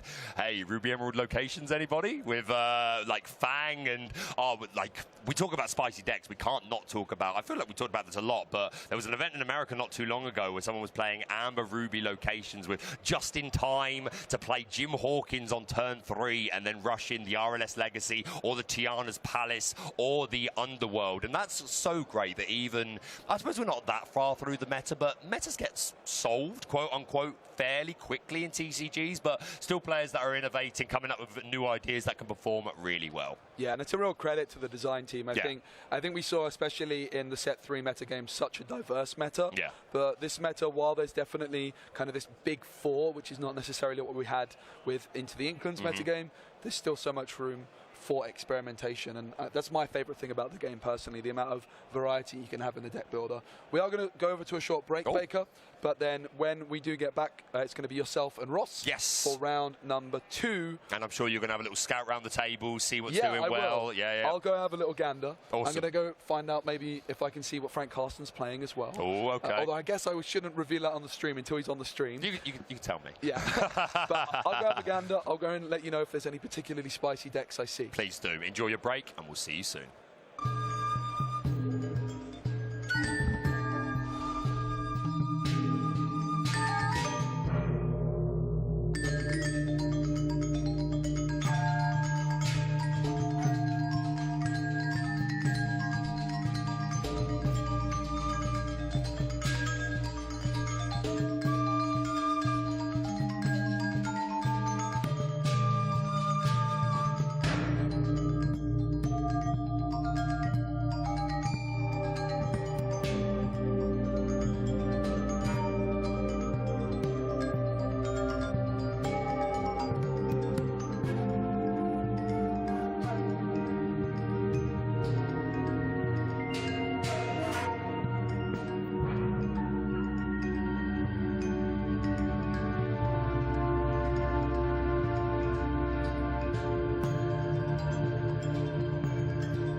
Da sind wir zurück.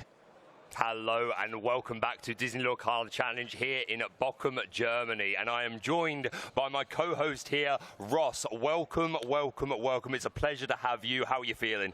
I'm feeling pretty good, and actually, I was watching that last round, and I was winning that last round. My friend Danilo out there in the field with my Ruby Amethyst deck just won their first round 2-0. So I feel like a winner in every possible way right now. Don't know how the rest of the tournament's going to go, But my deck's out there doing all right now. You've started high. I've started high. It can only go down from here. But it's an absolute pleasure to be joined by you, Ross. Joe having a little break. He's going to scout the tables for us and see what's doing well. But we had an incredible first round game. Ruby Amethyst up against Emerald Steel Bucky, two of the big four, two of the best performing decks at the moment. And it was a real nail biter.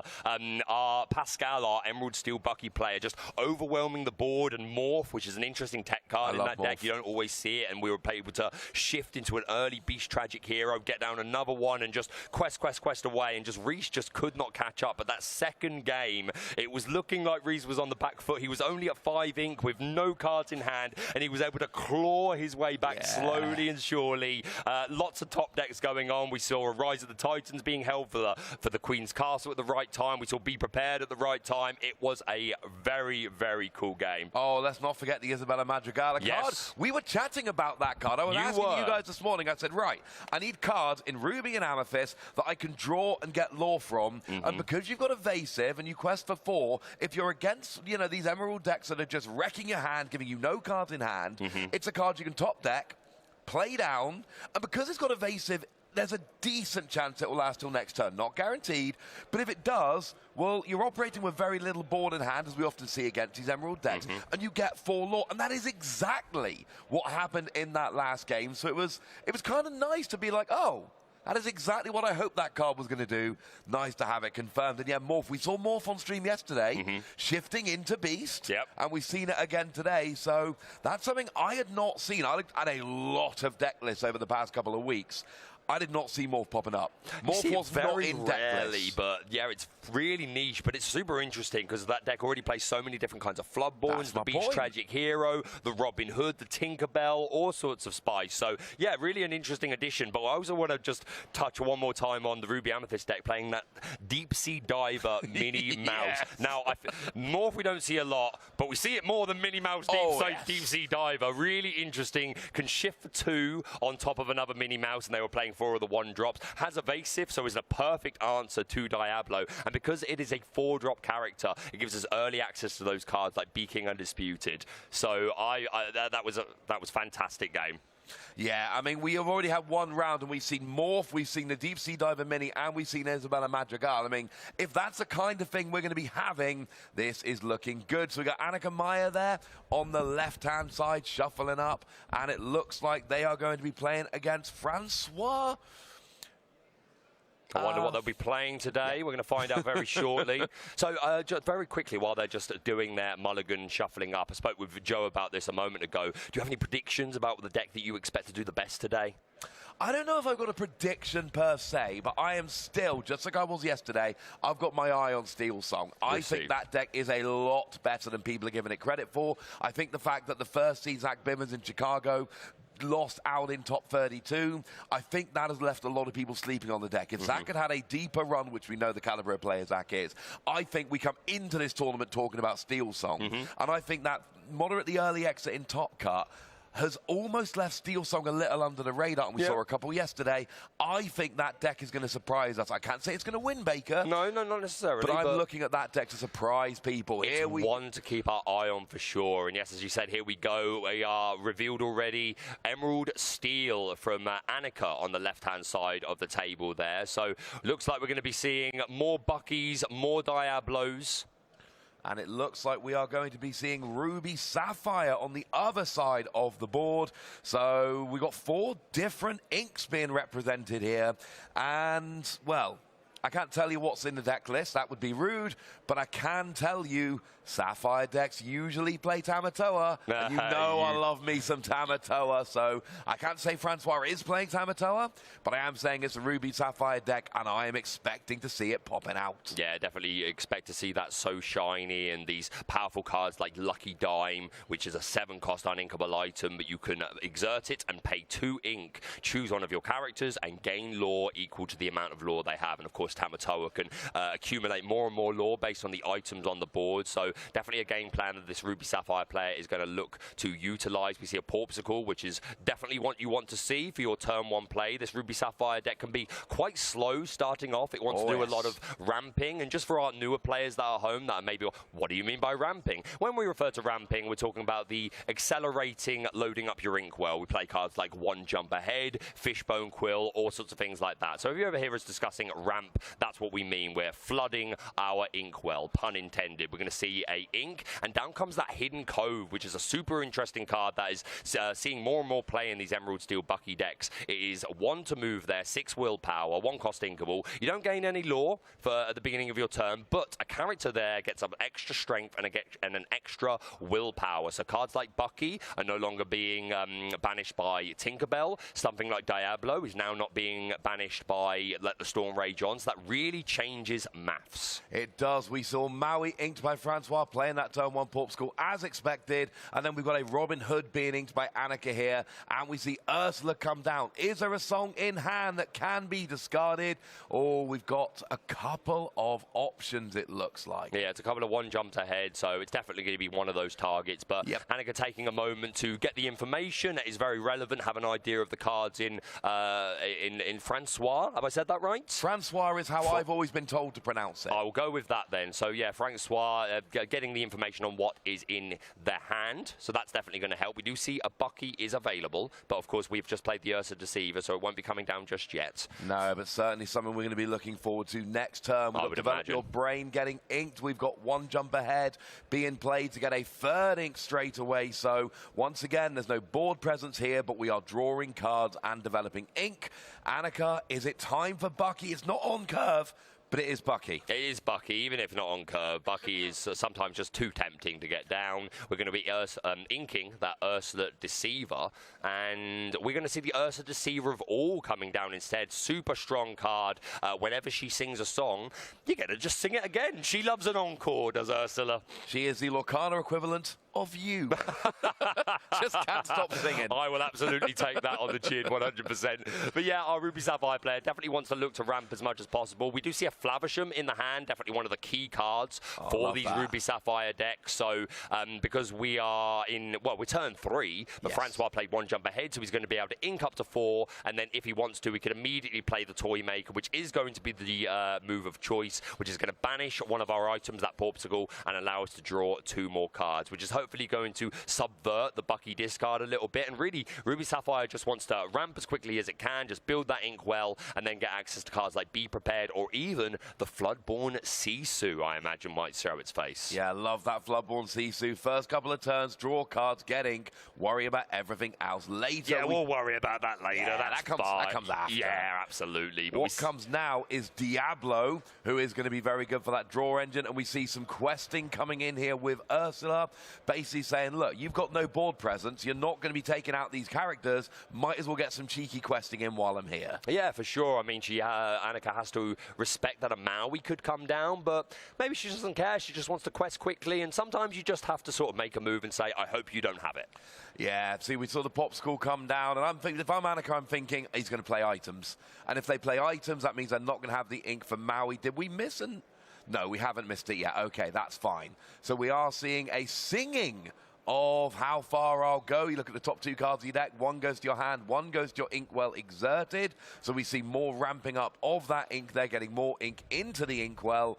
Do we have something else to do here? It's not perfect yet. There's the Brawl that's going to come down to immediately remove that Diablo, Devoted Herald. We're going to spend a lot of time talking about Diablo today, but rightfully so. It's one of the most impactful cards from Ursa's return, and one of the main reasons that any Ruby player is playing these Brawls. It has other uses, of course. There are lots of characters with 2 strength or less, the Ursa Deceiver, or even the Flavisham that's on Francois' side of the field. That's a great target, but really, this Diablo got to go. We can't let them keep drawing cards every time we do. No, we cannot. We did see a second Porpsicle coming down there as well, so Flavisham's got some fuel for the future, but a sudden chill has entered the arena here in Bochum, and that is going to make Francois discard a card from hand. He's going to be discarding 2 cards from hand because of that Ursa Deceiver of all. She's going to be singing it twice and then adding that song back to the bottom of the deck. It's given me chills just watching it. So that's our first bit of discard. We haven't seen any Bucky utilization yet. I'm sure it will come, but hey, if you can play Sudden Chill and Ursa Deceiver of all, that's also fine. Also,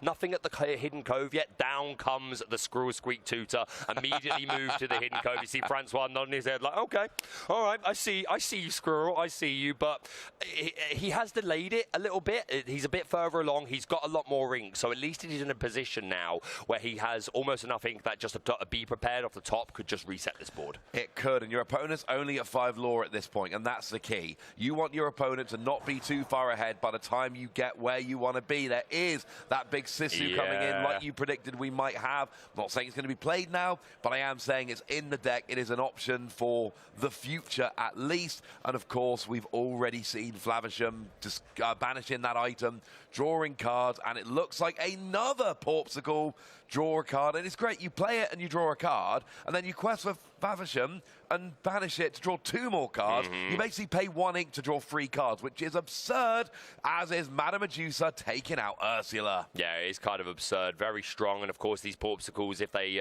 they can be recycled with Tamatoa, and of course Tamatoa will gain extra lore based on them, so much synergy in this deck. And yeah, that Sisu, I did wonder if that was a line he might have wanted to take a bit sooner, because Sisu's ability is when it's played, all characters on the opposing side of the board with 2 strength or less are just immediately are they banished or put to the deck? I need to double check that actually, but they are removed from the field. They are removed. But they are removed. So yeah, removed from the field, and it doesn't target, so that will get round Bucky's ward and things like that. So a really powerful card. We're going to see the Sudden Chill inked, and down comes Flynn Rider, his own biggest fan, who starts off with 4 lore, but loses one of those lore for each card in the opponent's hand. But of course, as the Bucky player, you're expecting and hoping that your opponent is not going to have any cards in their hand. Plus, the Flynn Rider has evasive, so it's an answer in the mirror match against Diablos and things like that. So really nice play. Yeah, I can confirm it is banished with a C, so I thought it was banished, but I figured I'd check. It's under the C that puts them at the bottom of the deck. Yes, that's what I was confusing it with. There you go. Sing together under the C. That does take all the 2 strength and put them to the bottom of the deck. Yes. So we're over to Francois, and we see Hirisham Flavisham going, and that's a bit of a tongue twister at times, getting rid of that Porpsicle and drawing another couple of cards, and Francois is doing Sapphire things here beautifully. Just Sapphire things, doing Sapphire things. I can definitely tell you haven't seen Basil the Great Master Detective in a while, because you call him his first name. No one calls him his first name. I mostly say Flavisham, thank you very much. Just teasing you, my friend, but we're going to see a Flavisham making its way into the Inco, and down comes that Floodborn Sisu. So without targeting, all of the the Bucky is at the Hidden Cove, so it has 2 strength, but it still gets removed. That fits the theming. Absolutely fits the theming. Anything with 2 strength or less gets banished, and that will include that Bucky. Gets bumped up to 2 strength by the Hidden Cove, but unfortunately that is still not going to be enough. For 2 strength or less from the Sisu. 2 strength or less from the Sisu, yes. And we're just seeing the little conversation here, just trying to make sure. Yeah, it is the Bucky, and it is the Ursula, and it is the Flynn Rider. It is, in fact, everybody. Why play Be Prepared when you can pay 1 more to get Sisu, which protects your characters and gives you a really good questing character or singer or whatever on board. Absolutely, yeah. No, it's fantastic. Just one-sided board clear as long as they've only got 2 strength or less characters, which these Bucky decks tend to have the majority of the time. There's some things above it, like Robin Hood and Beast Tragic Hero, but speaking of Robin Hood, but that board in particular was prime for that Sisu. Yeah, Sisu really took advantage there, and now Francois, you're behind on lore, but you're only behind by 2, and this is the dream. You are not really taking the lead as the Ruby Sapphire player. That is not your goal. You're not running out to big lore leads. You are building up your inkwell, building up your hand, building up your board, and getting to a stage where you can win with big swings of lore at the end. Now, Annika does get a Flynn Rider down here, but that board does not look like it did last turn. No, absolutely not. That Sisu has changed absolutely everything, and Francois has a nice, big, healthy hand. The ice block in there, really nice addition to these Ruby Sapphire decks. So you can choose any character and lower its strength by 1, so that can get more characters into this Sisu range. And here's my Medusa. boy. Your boy Tamatoa. My boy Tamatoa. Your shiny boy is here. I know you're going to be happy. He's questing for free at the moment, and essentially Francois here is making a bet, and the bet is, I don't think you can get rid of Tamatoa this turn. Tamatoa does nothing the turn you play, although you can essentially quest in a roundabout way with Lucky Dime. Playing it with no Lucky Dime on the board basically says, I think this is still going to be here during my next turn. Let's hope he's right. Yeah, I think that's probably a good guess. The Emerald Steel decks don't have access to a lot of removal. There is, of course, a Long Came Zeus, but that only does 5 damage. Tamatoa with that huge 8 willpower, so I think you're right. I think it's good odds that it's going to stick around. We're going to see the ice block come down, which of course, as I said, can lower strength, but it's just another item card that could be food for Flavisham, food for Tamatoa. So as I said, just the synergy of this Ruby Sapphire deck is so incredibly strong. It works nicely, and here's the thing. If Francois has or can find a lucky dime next turn, remember when Tamatoa quests, you can get one out of the discard. I don't think there's one in the discard, but that's always an option if there is. We could see a huge turn from Francois next turn. 8, maybe even 10 lore potentially with that Tamatoa Lucky Dime combination. I don't think I've seen it yet, but that is going to be what Francois is looking for. This is a point in the game where those big lore swings can start coming in. And I know you are very keen to see a Tamatoa Lucky Dime questing for a whole bunch, so I hope that happens for you. We're going to see Ursa Deceiver come down. We see the Fishbone Quill, Tamatoa, 1 jump ahead, the Sisu, and another Maui. Of course, only song cards are choosable from Ursa Deceiver's ability, so just going to get rid of that 1 jump ahead, and again, information is always good. We move both of our characters to the Hidden Cove, which is nice now. The Flynn Rider is at 3 strength, so that definitely matters if we were to see another Sisu. I don't think Francois would look to do that in this particular board, but just highlighting the extra uses of Hidden Cove and how it can really change the game state. It can, but the thing is, if we look at Annika's board, right, Flynn Rider is good at questing when your opponent's got an empty hand, which Francois doesn't, and Flavisham is helping out massively here. They're not great at attacking, they're not great at questing, and Francois is really threatening questing with the Sisu, or challenging with a Sisu, and questing with a Tamatoa. The board from Francois has real threats on that Annika doesn't have. We top deck Maleficent. The Monstrous Dragon. This is one of my favorite cards. Oh, there is another Sisu in hand. There is another Sisu, so if Annika is able to re-establish a board, maybe she can get a couple of Grab Your Swords plays off or something to sort of equalise and clear Francois, then it's nice to know he's got another one. Of course, that Monstrous Dragon, one of my favourite cards from the first chapter. 9 cost Ingable. She's a big girl, Ross. She's a big girl. 7/5, quest for 2, and the ability Dragonfire. When you play her, banish a character. Yeah, literally just banish any character. Just banish, well, as long as they don't have ward, can't banish the squirrel, of course. Okay, fine. Anything that doesn't have ward. Yeah. Like Flynn Rider, for instance. Exactly. That seems like a fantastic play, and we see that exactly as Francois brings the Monstrous Dragon onto the board. We're going to quest up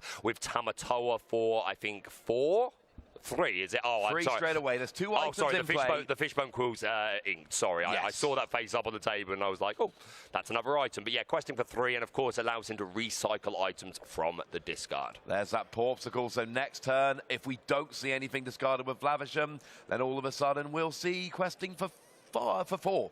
But Francois shot ahead here, right? Yeah, and we do see. Now, here's what's interesting. We see a bunch of questing, chose not to discard, to banish an item, using Flavisham there, keeping it on the board, again saying, my Tamatoa is going to be here next turn, and you cannot get rid of all my threats. You cannot get rid of the Sisu and the Tamatoa and everything else. I have got a lot of options here, and I think Francois has done enough to close out this first game. I don't know if Annika's got any options, and it looks like they've decided that as well. And Francois is going to take game 1 with my big, friendly, shiny crab. Who actually not that friendly. He's not that friendly, no. I knew you'd be happy about that, though. But, yeah, just a masterclass in Ruby Sapphire, and that Floodborn Sisu coming down and clearing the board of Flynn Rider, Bucky, and there was definitely at least one more character on board at the time, but maybe a Diablo. But, yeah, that Sisu coming down, putting in so much work, because so many of those characters do fit that 2 strength or less mold. Of course, we also know that we're playing the Ice block, so maybe in game 2 that will contribute towards even more characters coming into that range. But yeah, Bucky not able to get going in this particular game, but we'll see if she can do it this time. The problem that you have with Bucky against these Sapphire decks sometimes is Flavisham comes down and your opponent is drawing 3 cards minimum every turn. The absolute minimum, draw for your turn, and then get a couple extra with Flavisham there. Now, I know you can run out of items, that turns off Flavisham's engine and all of that, understand that. But a lot of the time, you've got a bunch of items down, and Emerald doesn't really play very good item removal. No. So you can build yourself up a little store of items, and we saw that happening in this past game, which basically guarantees you 3 cards a turn. Your discarding works a lot less well when your opponent is drawing multiple cards a turn. Yeah, that's absolutely true. Sometimes we see cards like I Find and I Flatten Them, which banishes all items on the board. That is something that some players are utilizing to play into these Ruby Sapphire decks that want to have a board of Porpsicle, Fishbone Quill, Ice Block, and all the items that ever did item. So, yeah, we'll see how it goes into game 2. I suppose, as you say, Flavisham, if it's drawing essentially 3 cards a turn, 1 for turn, and then 2 for Flavisham, I suppose the answer is just get down 3 Buckies. So I suppose that's how you deal with that. We'll see if that can work. See if that can happen this time. Our players just shuffling up going into game 2. If you're only recently joining us for the Disney Lorcana Challenge stream, welcome on in. We are on round 2 of what will be a 9-round Swiss day. This is our second main event. We had a main event yesterday with over 1,000 players, played also 9 rounds of Swiss, and we got our cut to top 32. And from today's event, we will do exactly the same. We'll get our top 32 players for today, and those will join together to be our top 64 cut for tomorrow. Technically day 2, because obviously if you played the Friday and then didn't play Saturday and played Sunday, it's still day 2 for you. So lots up for grabs, lots to play for. Come and join us for some Lorcana. Yeah, we got main event Friday, main event Saturday, and then they are both feeding into our proper day 2 on Sunday, and that's where we have the bracket, the single elimination, top 64, win and go through, lose and go home. But of course, by the time you make top 64, you've already started picking up those wonderful promo cards that everyone is here for, and that makes me very happy. Very happy indeed. Except for the fact that I'm sitting here not winning the promo cards. I mean, I said this to Joe. Let's leave it to the professionals, Ross. There's an argument if I wasn't here, I'd be in there not winning the promo cards. So. I believe in you, Ross. I do believe it. You could do it one day. But yeah, I can't blame you, mate. These promos are so beautiful. The Rapunzel, the Stout-Hearted Cinderella, the Rapunzel playmat as well. Lots more. But of course, the main event, he's right behind us. The Mickey Mouse BLT Golden. I mean, all 3 of us are rocking brave little tailor pins this weekend, and we've got the right background. But it looks like we have got the game starting off here. And we see Annika shuffling that hand. So I have already seen that 1-drop and 3-drop Diablo and the bucket. Okay, so that's a nice hand. Annika has what I think is pretty much the ideal opening for this deck. Francois is going first, so yeah, worth noting that he was able to win on the draw going second. So gets to go first this time. He's going to ink Develop Your Brain. Ink Flavisham to play Develop Your Brain, and then we move over to Annika, who's going to ink that Robin Hood, play this Diablo that has the ability of letting the forcing the opponent to reveal their hand. Just a little bit of information. You don't get to discard anything. You see a smile there. I don't know if that's fear or happiness, but yeah, this will most likely be followed up by a turn 2 Bucky, Squirrel, Squeak, Tutor, and then if there is an action card in hand, I'm not sure if there is, but if there is, she'll be able to discard the action card to immediately shift the Diablo on turn 2, which is a lot of pressure. Make Francois start discarding cards immediately, and then we could immediately exert our Diablo and draw cards whenever Francois does. So really nice opening. We'll see if that is the line she takes. She might have something else in mind. We shall see. Yeah, Francois gets an ice block down there, so 2 items down nice and early. All the ink has been used. Turn 1, Develop Your Brain. Turn 2, get double item down, building up that stall so that when Havisham does come in, we're going to be fine. Here comes a Robin Hood. We're inking a beast, and we're playing a Hidden Cove. Yeah, we went a different line. That's totally respectable. Inking the beast, putting down a Robin and a Hidden Cove. I totally respect it. The Robin Hood is definitely a threat because it threatens the shift into the Champion of Sherwood, which is a very powerful card, and of course having this Hidden Cove. Maybe that was her thought trail, really, because she's got to know that the Ruby Sapphire deck has some answers, so maybe she wants the Cove down first before the Bucky to give it that little bit extra bit of protection. It's certainly a line.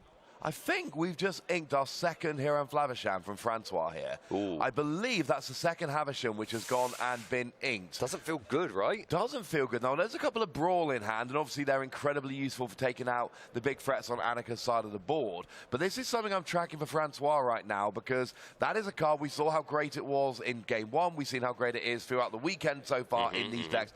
And I'm pretty sure 2 of them have been inked so far. So if we don't see one coming down early, that's going to be That could end up being relevant. Drawing cards is very, very big. Drawing cards is king, and Flavisham is one of the only ways that this deck can draw cards. Sometimes, though, it's just enough. Just as you say, Flavisham offering so much draw pressure. We are going to see that Bucky come down onto the board, and now we see the discard of the Strength of a Raging Fire to play this Floodborn Diablo on top of our 1-drop straight away. It's going to make Francois discard a card, opts for the Lucky Dime, which I think is a great choice because obviously it can be recycled later on in the game with Tamatoa when he needs it. And then, of course, this Diablo going to quest for 1, and as soon as Francois draws a card, then Annika is going to be drawing all the while. So this is a pretty good position to be in. And if you draw with Havisham, well, Annika's going to draw a Havisham as well. That is shall we say not ideal? No, absolutely not. Well, depends who you are, I suppose. Yeah, for sure, for sure. We're going to see that Ursa the Deceiver is going to be inked, and the Diablo being moved to the Hidden Cove. So giving it 3 strength and 3 willpower, which means this Brawl is no longer removing the Diablo.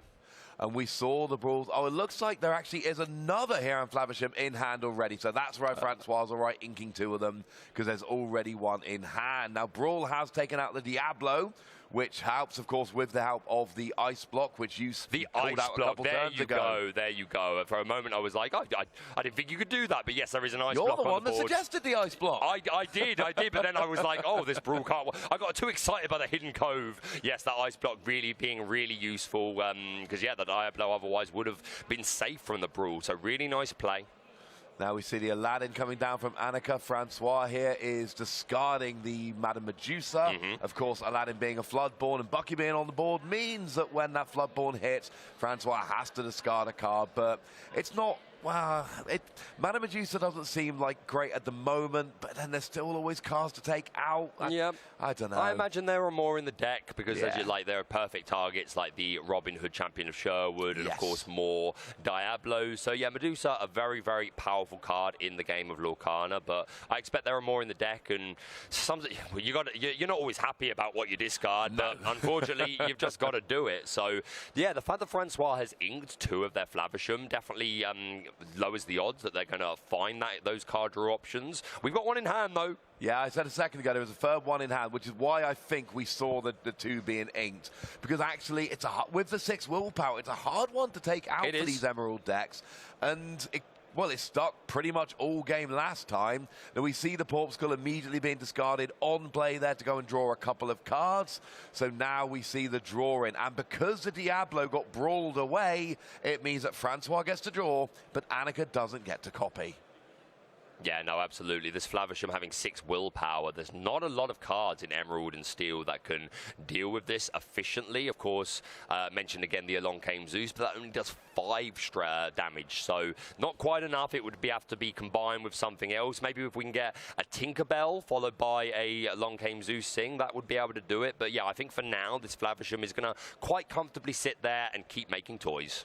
Yeah, or you could double sing Along Came Zeus. But that's another way of doing it, yeah. Whatever you're doing is a lot of effort to take out that little toy maker. A lot of your resources, right? But sometimes worth it because, like, this Flavisham is just developing so much for Francois. But whether or not she has access to them, different story. We've got the Robin Hood at the Cove here. We're going to see Aladdin Quest, and this is where that Aladdin ability is really, really relevant because Francois is playing items in abundance, so we're losing that ice block, and that leaves Francois with no items on the board. We do have the Flavisham. He's holding a Fishbone Quill. Going to discard the Tamatoa because of the Flynn Rider, his own biggest fan, coming down, and of course there is a Bucky. He's going to pass over, but yet I expect going to see this Fishbone Quill hit the board. Maybe Tala first to try and dig for a Porpskull instead. That could be a line. That could be an option. Of course, that Aladdin, when you quest, you get to banish one of your opponent's items. And look, there's points in the game where Francois can just go, item, discard with Flavisham, draw cards. Aladdin does nothing. Yeah. But there's other times where you want to stack up your items. Exactly. So that you can be, really chaining the draw with Flavisham or building up your Tamatoa. And that is what Aladdin is really turning off. The occasional item, Aladdin's not going to get near it, but it's the stacking them up that Aladdin's going to stop. Yeah, 100%. And exactly as you say, Francois does want to stack those up to work alongside the Tamatoa. That's going to put in a lot of work. So yeah, this Aladdin, a really nice card in this particular matchup. Very much is. He's got a lot of force going on here. You said yourself, we've got the option for the Grammatala here, which has the same as Develop Your Brain. When you play it, look at the top 2 cards of your deck. One goes to hand, one goes to the bottom of your deck. That would be an option to potentially go for a Porpsicle, or you could play Fishbone Quill, but it would be play Fishbone Quill, ink something from your hand, and then immediately discard it, because if you don't discard it with Flavisham, it will be discarded with Aladdin next turn. 100%. We are going to see that Grammatala coming down, so that's 4 of the 5 ink used already. 1 jump ahead, and Tamatoa, that is unfortunately not... and we did just discard a Tamatoa. Yes, we did. And if you put a card to the bottom, it doesn't come back. No. Not much in these decks. No. You don't draw enough, you don't shuffle your deck, you don't search your deck. So if Tamatoa goes to the bottom of the deck, that is essentially... Now, we expect 4 Tamatoa, that's standard, but that's still 2 of them that are essentially out of reach. And we know that when you get to the end game, it is the Tamatoa show. That is awkward. You'd love to have... Tamatoa show, I love it. I would watch the Tamatoa show. I bet you would. But yeah, this is a hard decision because Francois could still ink and then play the 1 jump ahead, so that's definitely something he would have been considering. But no, we're going to send the 1 jump to the bottom and we will keep hold of that Tamatoa. It's such an important piece. I think that's what I would have done, but I wouldn't be feeling great about it. No. Because it's not a card you really want now. You're literally just taking a card you don't... and then we see the Grammatala. That was the only move that turn. There was no item played. There was no draw with Flavisham. That was not the turn that Francois wanted there. No. I think this Grandmata, he really wanted to find a Porpsicle or an Ice Block. Any one drop item would have meant that Flavisham could quest and start drawing some more cards. So, no, didn't quite go Francois' way this time. He's going to play another Diablo, which is going to force the discard of that Tamatoa. Yeah, now we've got Diablo down. We're really going after the hand. And look at the board from Annika here. Now we're starting to build up a pretty scary board. You've got your control cards, but then you've also got your Flynn Rider, which at some point is probably going to be questing for 4. You've got Aladdin that's threatening your items. And even if nothing else, you just do a little bit of cheeky questing because I don't know why not. You're already at 5 law. Your opponent's not got any, and you're extending your lead here.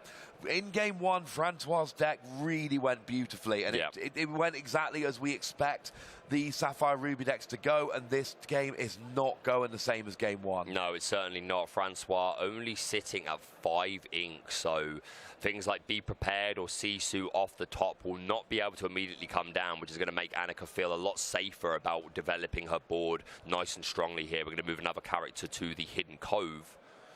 Yeah, we did just top deck a Grammatala there, which we saw was fine, but it didn't really move the needle too much. No. Now, Fishbone Quill does finally come down. You can exert that straight away to add any card from your hand into your Inkwell, and it is secret, and it does not have to be an inkable card. And then we see Flavisham immediately questing to get rid of it, because if you don't, Aladdin will. No, Aladdin certainly will. He'll take out that Fishbone Quill very quickly, and that's a couple of nice draws there. We found the Floodborn Sisu. Francois can still ink for turn, I believe. They've done their hidden ink, but not their ink for turn. We see Grand Martala exert to sing How Far I'll Go, which is a really nice play. Looking at the top 2 cards, one of them is going to go exerted into the inkwell, and one of them is going to go into his hand. The How Far I'll Go will hit the inkwell, and that Porpsicle will going to be really important to help draw some more cards later on in the game. And yeah, we are now very close to that Sisu Floodborn, which could completely turn this game back round again. And is in hand, important to note. It looks like we've got Brawl taking out the Diablo, which I like very much indeed, turning off that draw engine for Annika. And like you say, we're not there yet, but it feels like, well, I mean, next turn, if you could just naturally ink and then go for your Sisu. But Bucky is still on the board, and Francois does not have very many cards in hand. There's no items on the board, and even if there were, Aladdin would get rid of them. Annika could have an annoying turn this turn. And down comes the Beast Tragic Hero. Like that, for instance. That helps. That's part of the annoying turn. Yeah, for sure. We get the discard off there, and the interesting thing about Beast is that if Sisu does come down, it cannot remove this Beast Tragic Hero from the board. And the hand was Sisu Porpsicle, and you really want both of those cards. Yeah, you do. You do want them both. That is a tough choice there. But yeah, this Beast Tragic Hero is at least a presence that will stay on the board even if the Sisu comes down, and will let Annika begin to draw some more cards again. And it's also super awkward because now you need to ink to play Sisu. Yeah. well, it means you've got to top deck an inkable card, and you've got to ink it to play Sisu, even if you really don't want to ink it. You're absolutely and you've already lost the popsicle. What you really wanted was a random inkable card so you could play. Oh, this is not going like you want it. No. Now Grammatala goes down. This is going to be an absolutely huge top tech from Francois. We ready up, we draw. It's a Madame Medusa. It's not so inkable. He misses ink and will not be able to play this Sisu Floodborn this turn. That's got to be absolutely heartbreaking. Yes, the Medusa is a good card. It can come down and remove this Beast Tragic Hero, which is nice, but you've got to imagine Francois really wanted to get that Sisu down on the board this turn. But here's the problem. If you play the Madame Medusa, you've now got one card in hand. If Annika plays a Floodborn, that's Sisu guaranteed discard. Exactly. No, that is not what Francois wanted to see. We're going to see the Flynn Rider removed instead, which does make sense because it would be questing for 3 or 4, depending on if Francois can get this last card out of his hand, which he can't because it's an uninkable. So I think that was a fair decision.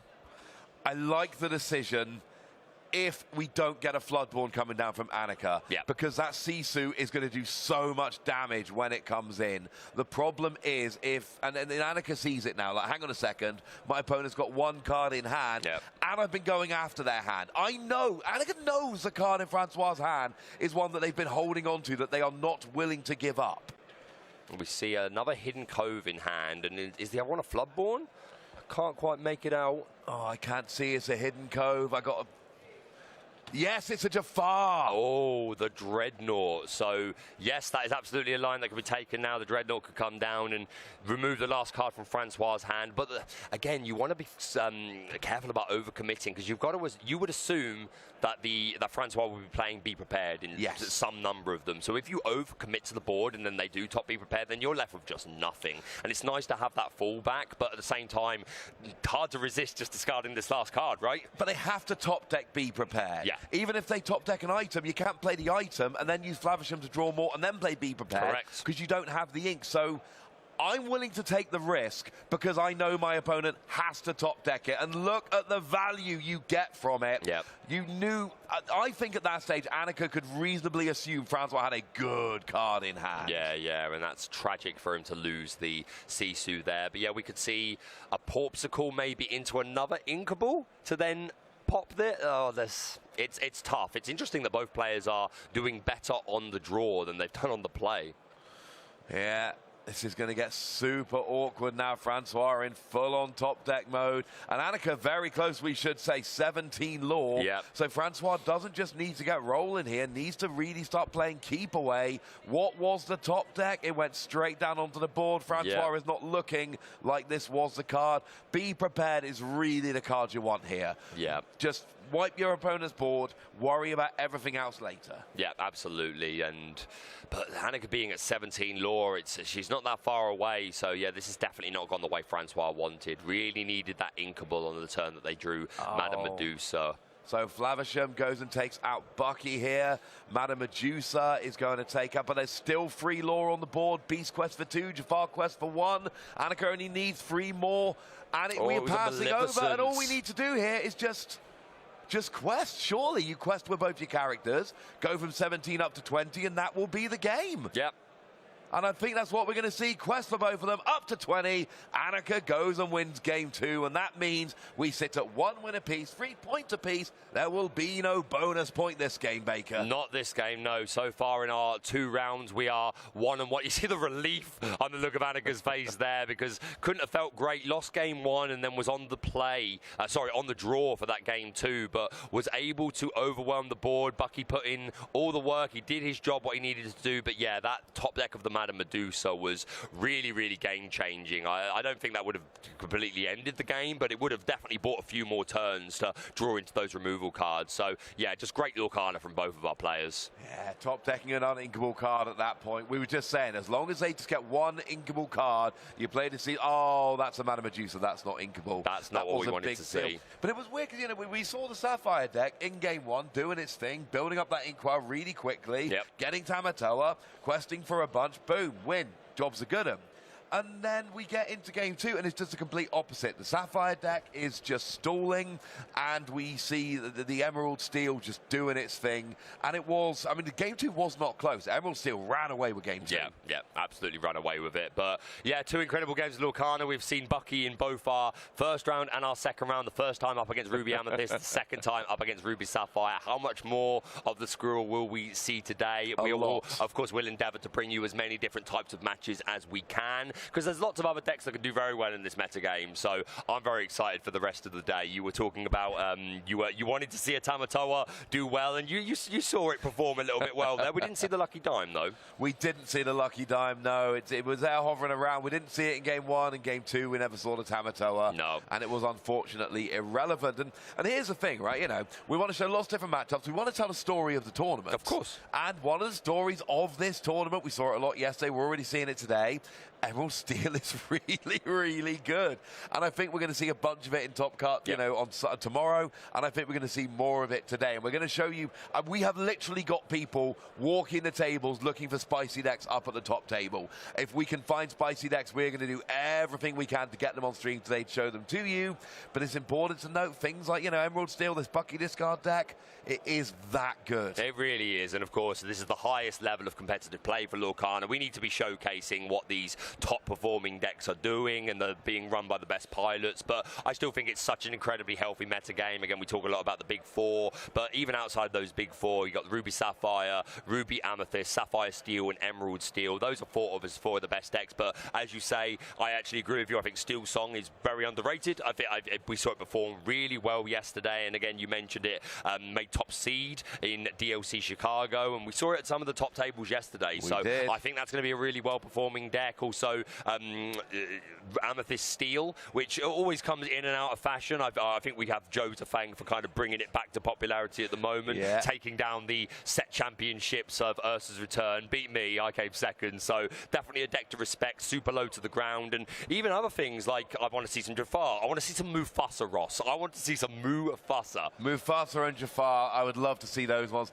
Jafar is right up there with Bell Archer. They are the 2 cards I have been most wrong about in Lorcana. They were 2 cards that I was convinced were going to be phenomenal, game-breaking cards. I was expecting them to take over the meta. The set's released, and I'm just sitting there being like, any minute now. It's going to happen any minute now, I swear. Not happen. Jafar does at least pop up occasionally. Yeah. Bell Archer, I've not seen that in a deck since Eventually it will happen, especially when she gets a really good shift target. That'll be exciting. That'll be exciting times in Lorcana. Before we take a break, I know that you were disappointed that you didn't open as many packs as you would have liked to yesterday. Not. So let's open a pack each. Give me my box and give me yours as well.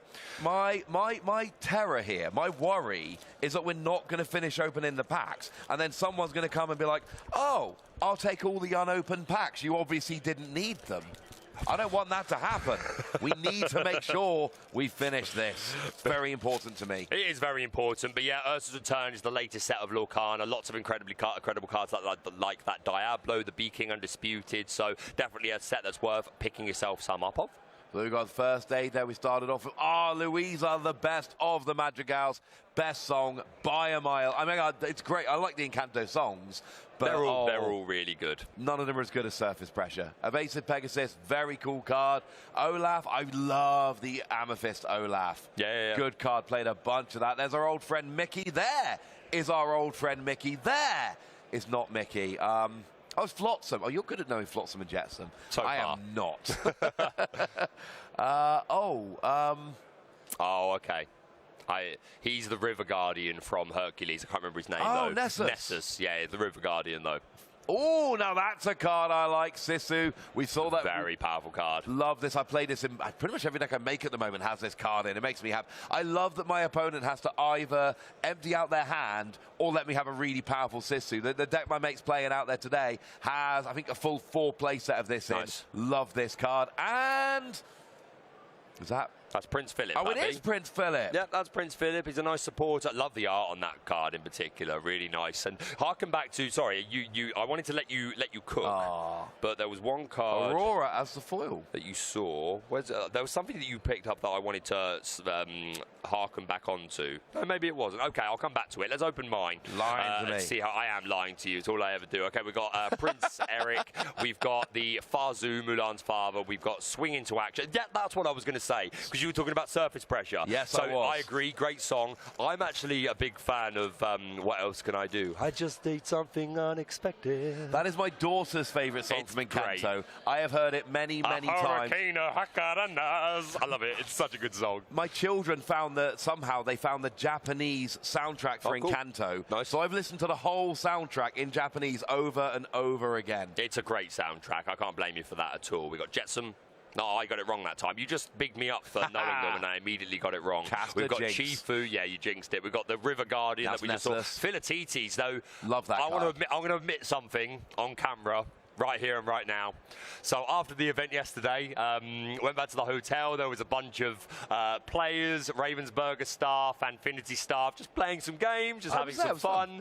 And I took my Ruby Amethyst match into a Ruby Steel deck, and I got absolutely demolished by... This is one of the cards that did the absolute most. Whenever you play a hero, you just gain a lore, and it just caught me completely off guard. So, yeah, Philatites, I'm very keen to give him some more practice, because it wasn't even funny, mate. They destroyed me. Really good card. We've got Mrs. Potts, and our foil is Aurora, the Lore Guardian. Is literally the foil I just pulled from the pack I just opened. Was it now? We just pulled the same foil, right, mate. speed run one more, and then we'll have a break. Speed run, and then it's break time.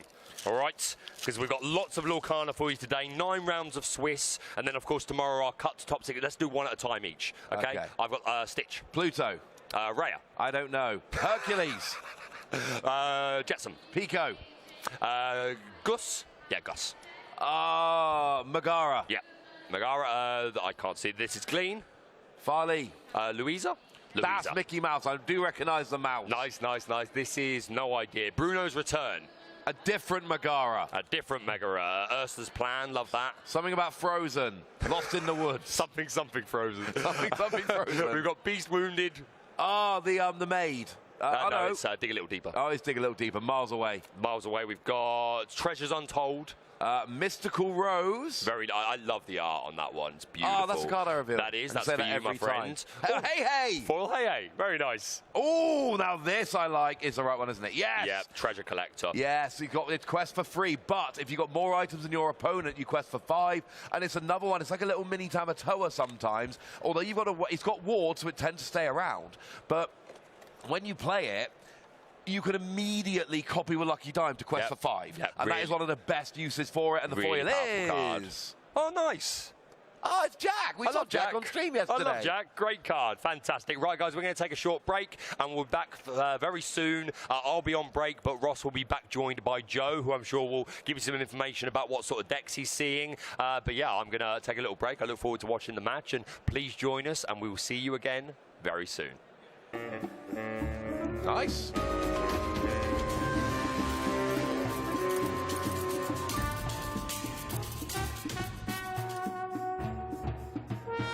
So, da sind wir wieder und wir haben jetzt Annika als Gast.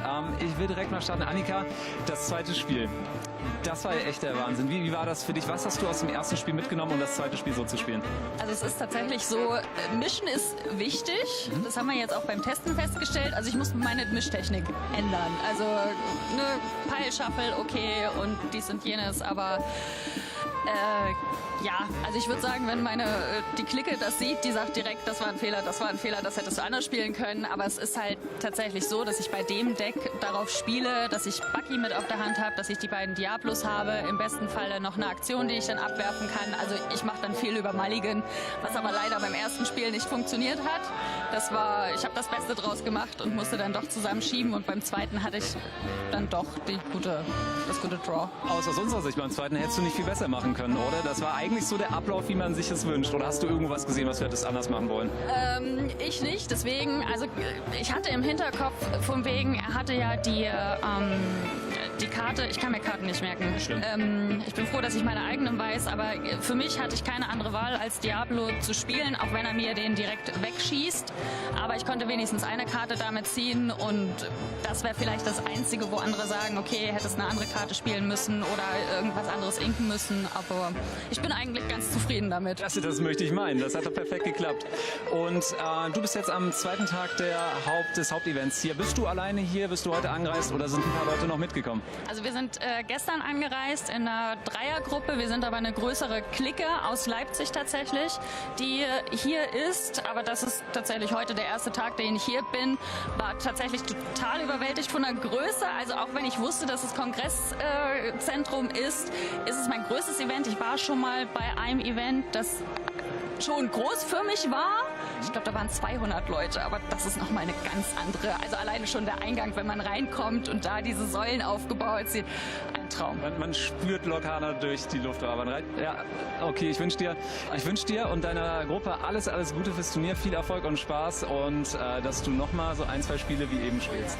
Super, Dankeschön. Vielen lieben Dank dir für das Interview. Gerne.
Well, it was supposed to be you. We didn't plan ahead, did we? We didn't plan ahead. Welcome back to the Disney Lorcana Challenge in Bochum. I'm Joe. No, I'm Ross. You're Joe. Ross. I'm Joe. Well, the good news is the players are paying more attention than we are today, and there is going to be another game coming up very shortly indeed. We've had 2 rounds so far. Yes. And I've been enjoying the rounds. We've seen Tamatoa, we've seen Isabella Madrigal, which is fun. I've got to open a couple of packs a minute ago, which is, less relevant for the tournament as a whole, but pretty fun for me. Well, what's your day going, Joe? What did you see on the tables, more importantly? Yeah, I did just scout the halls. There's obviously 1,024 players playing today, and that's just in the main event. More players upstairs in the side events. I saw a lot of Emerald Steel. I saw a lot of Ruby Amethyst, a lot of Sapphire. Well, not so much Sapphire Steel. All the things you'd expect. Yes. quite a surprising amount of Emerald Amethyst players, at least surprising to me. There was a lot of that. There was quite a lot of Amethyst Steel. I was actually watching a good friend of mine play some Emerald Amber as well, which was really exciting.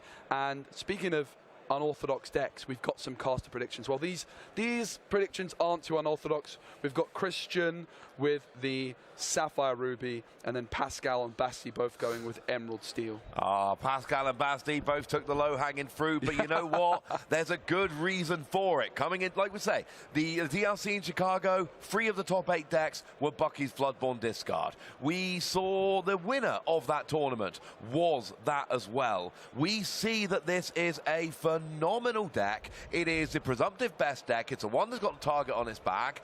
And, you know, when you're making predictions, I think having multiple casters predicting that the best deck will do well, that's probably fairly sensible. Yes. I think if I was told before the tournament, Ross, if you get your prediction right, you get a booster box, I probably would have had to have gone with Emerald Steel. My prediction, I want it to be a little bit rogue. So then if I am right, I can say, well, I told you so. Yeah, see, I tend to go a little... I didn't go as off-piste as you. I'm a little off-piste with it. But yeah, if there were prizes on the line, I most definitely would have gone for Emerald Steel as my ink combination to watch. I'm still watching Steel Song, but yes, there was no way I was... It was one I had in mind when we were asked for our predictions, but I wasn't ready to go for that one, unfortunately. I'm still tracking it. It's my big thing I'm tracking this weekend is that I know you want to see some Mufasa, yeah, and if Baker wants to see some Mufasa, and that location deck you keep talking about, I want to see if that comes around. But I got to say, I think Christian might be onto something here.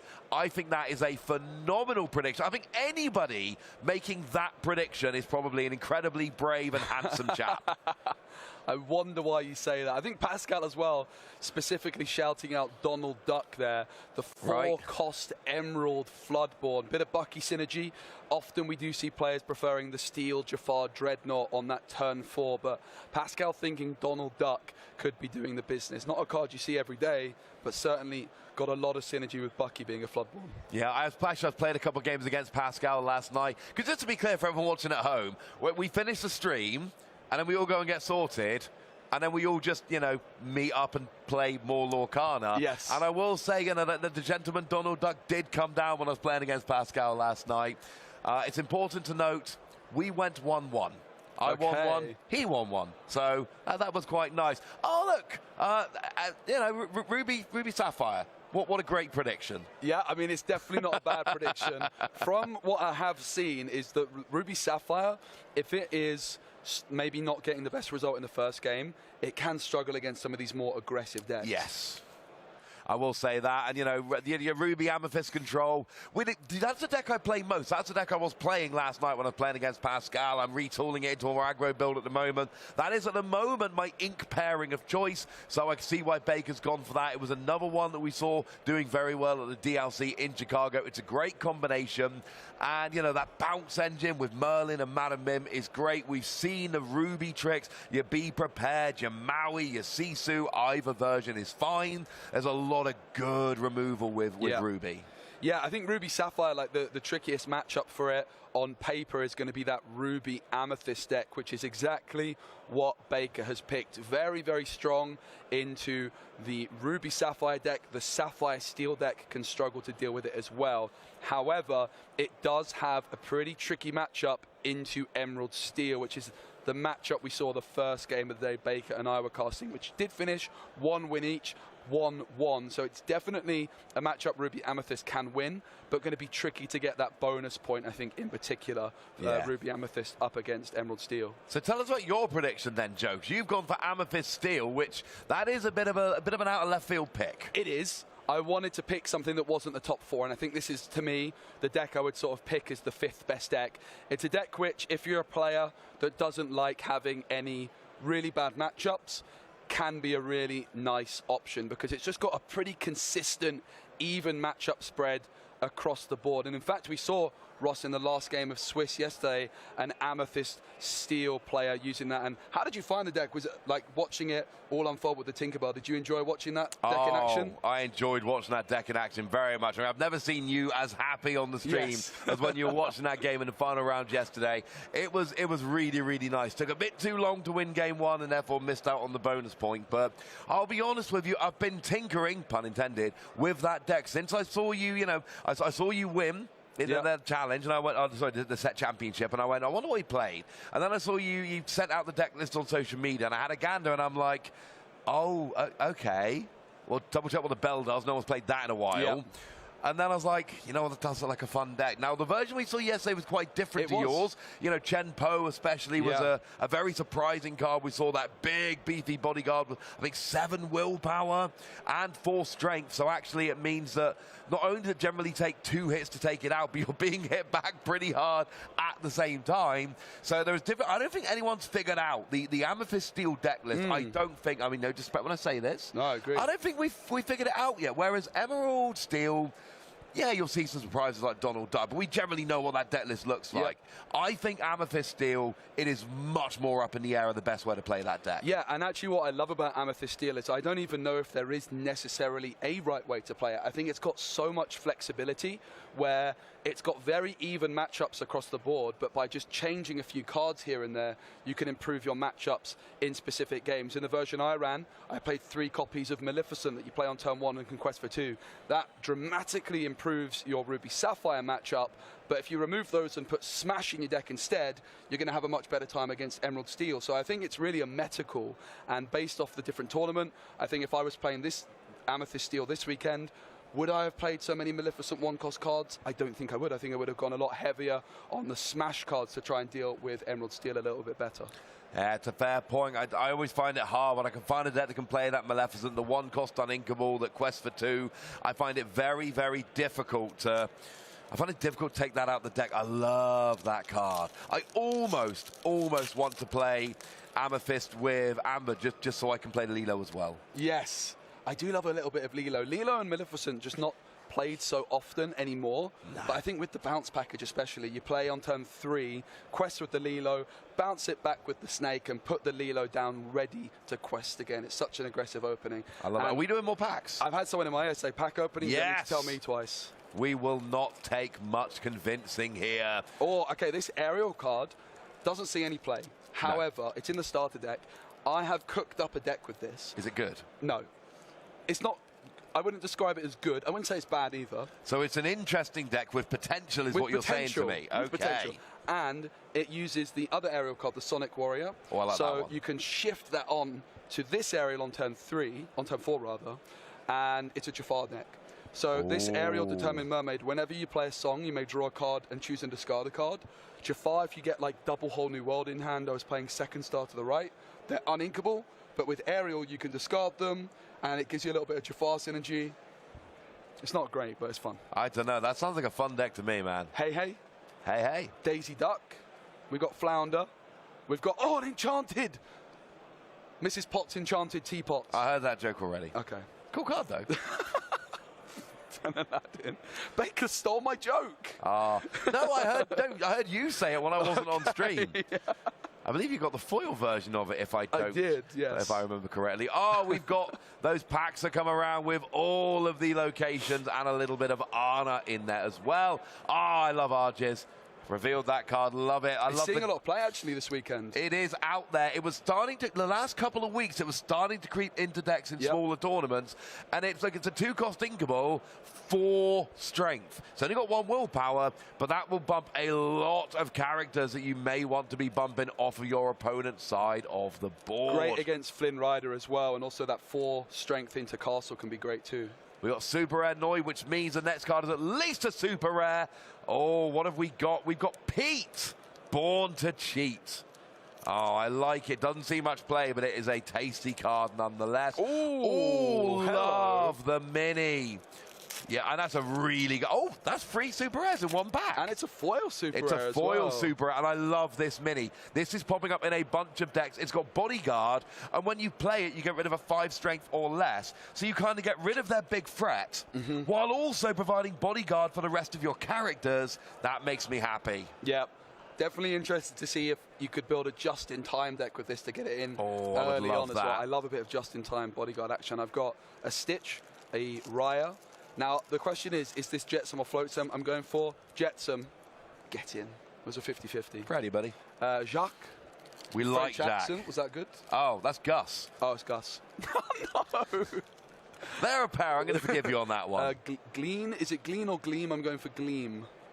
It's Glean. It's Glean. Another 50-50 odds. Thebes.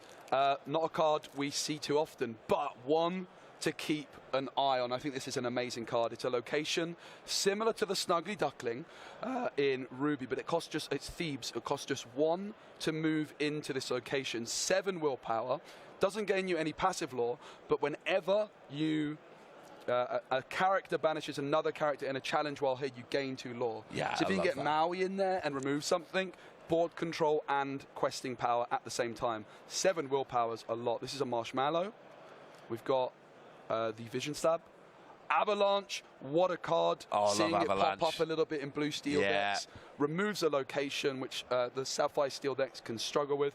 1 damage to everything, particularly strong against the Hidden Cove, because if a Bucky's in the Hidden Cove, it's got 2 willpower, it takes 1 damage, the Hidden Cove is removed, and therefore Bucky is also removed from the Bye-bye, board. Bucky. Ariel, Singer 7, anyone for a Be Prepared, and a Magic Broom. Finally, a foil Alma Madrigal. That is Yeah. a really nice foil. The matriarch of the Madrigal family. We got Max, big shaggy dog. We got Pegasus. Nice card that we do tend to see. It's Aurora, right? No, it's Belle. I meant Belle. This Bell Not the actually really beat me up in a draft. I had a 1-cost evasive Pegasus. Thought I was doing great, and the Bell was removing it quite swiftly. Oh, that's the Aurora. I always forget what that card is.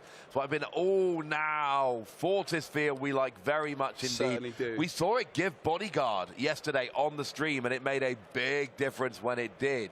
Usually there as a generic 1-cost item, but it can give Bodyguard. There's your Avalanche you like so much. Yep. And then where are we? We've got us. It's a Madrigal. It's It begins Pepper. with a P. Pepper Madrigal, the one who storms follow. We've got. Oh, we like this card. Now this is a card you were pop. This is a card I had to read when you sent out your deck list. You move 3 damage from one of your characters to one of your opponents, and it makes a difference.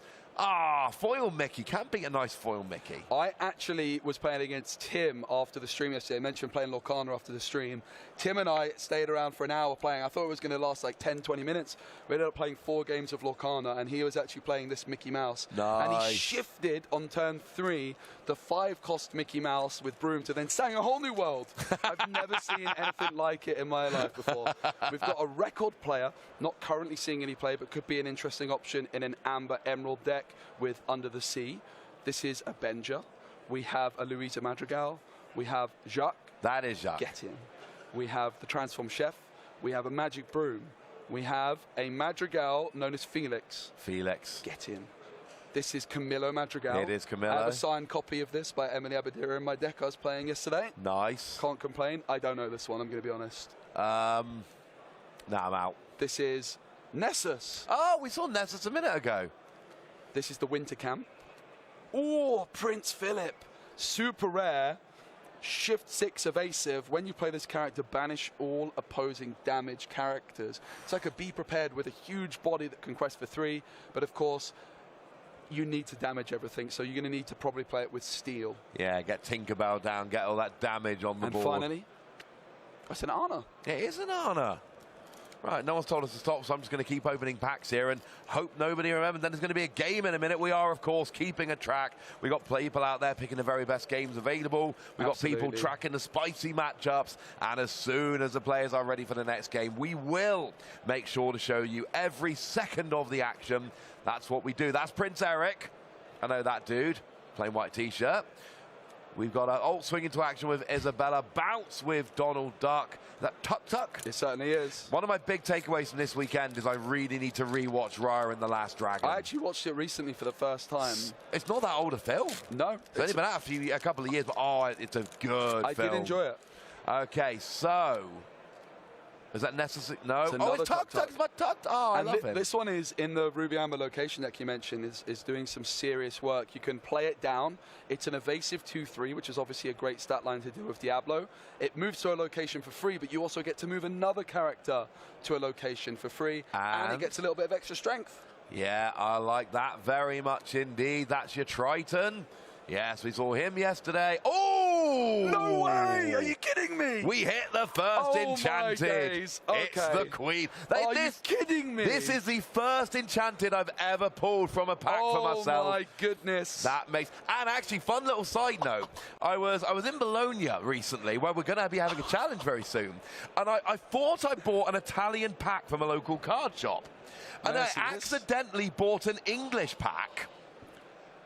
And it had a foil legendary Queen in there. Oh my goodness. So I bought a pack by accident and bought a foil legendary. I think we need a sleeve, Baker, if you could get us one. We don't want this. That's yours. I finally have an Enchanted all of my very own. I'm a happy boy. Oh, and Baker's got... He's come in with a sleeve, all right?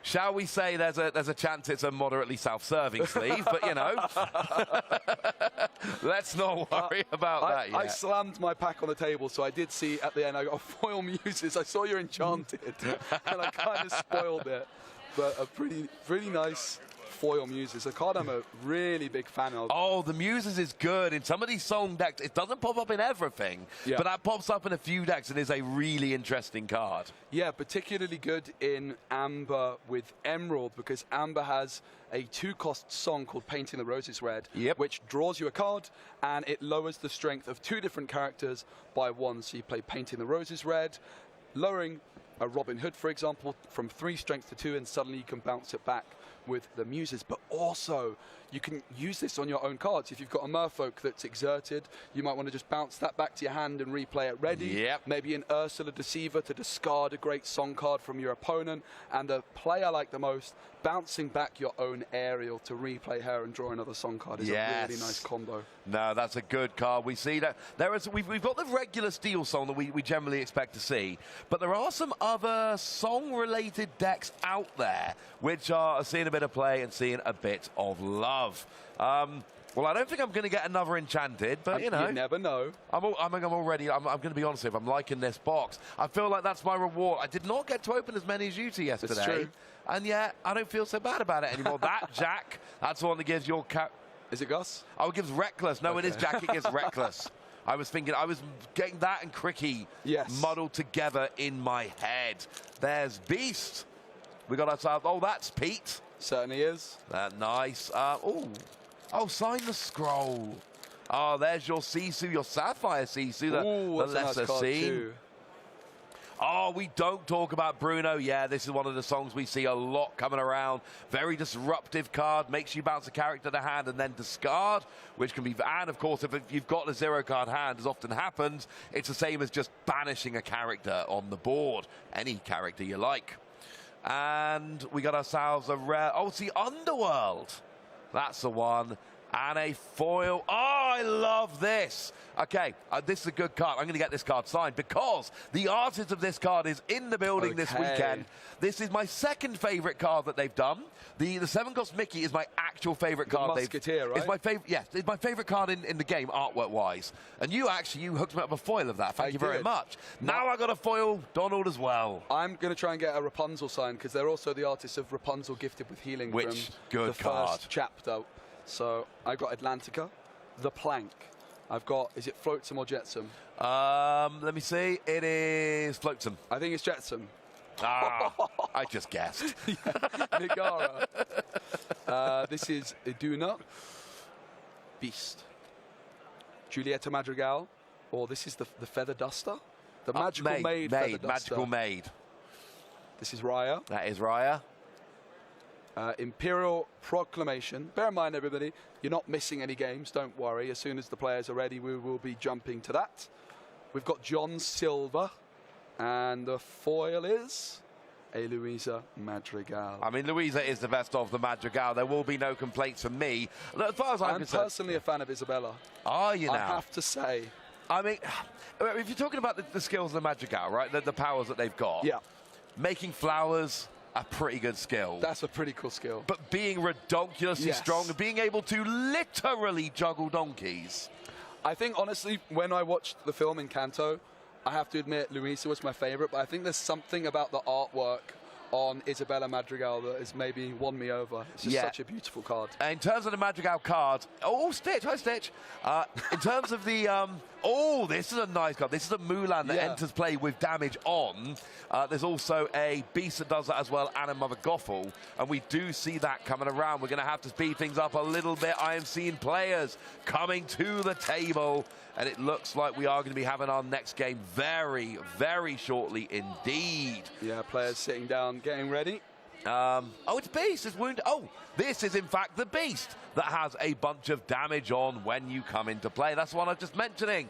There is a lovely Mickey Mouse playful sorcerer. That's the one I was talking to you about, where yesterday Tim shifted that in onto the standard bear and Mickey on turn 3, and then sang a whole new world out of nowhere. I couldn't believe it. Little bit mean.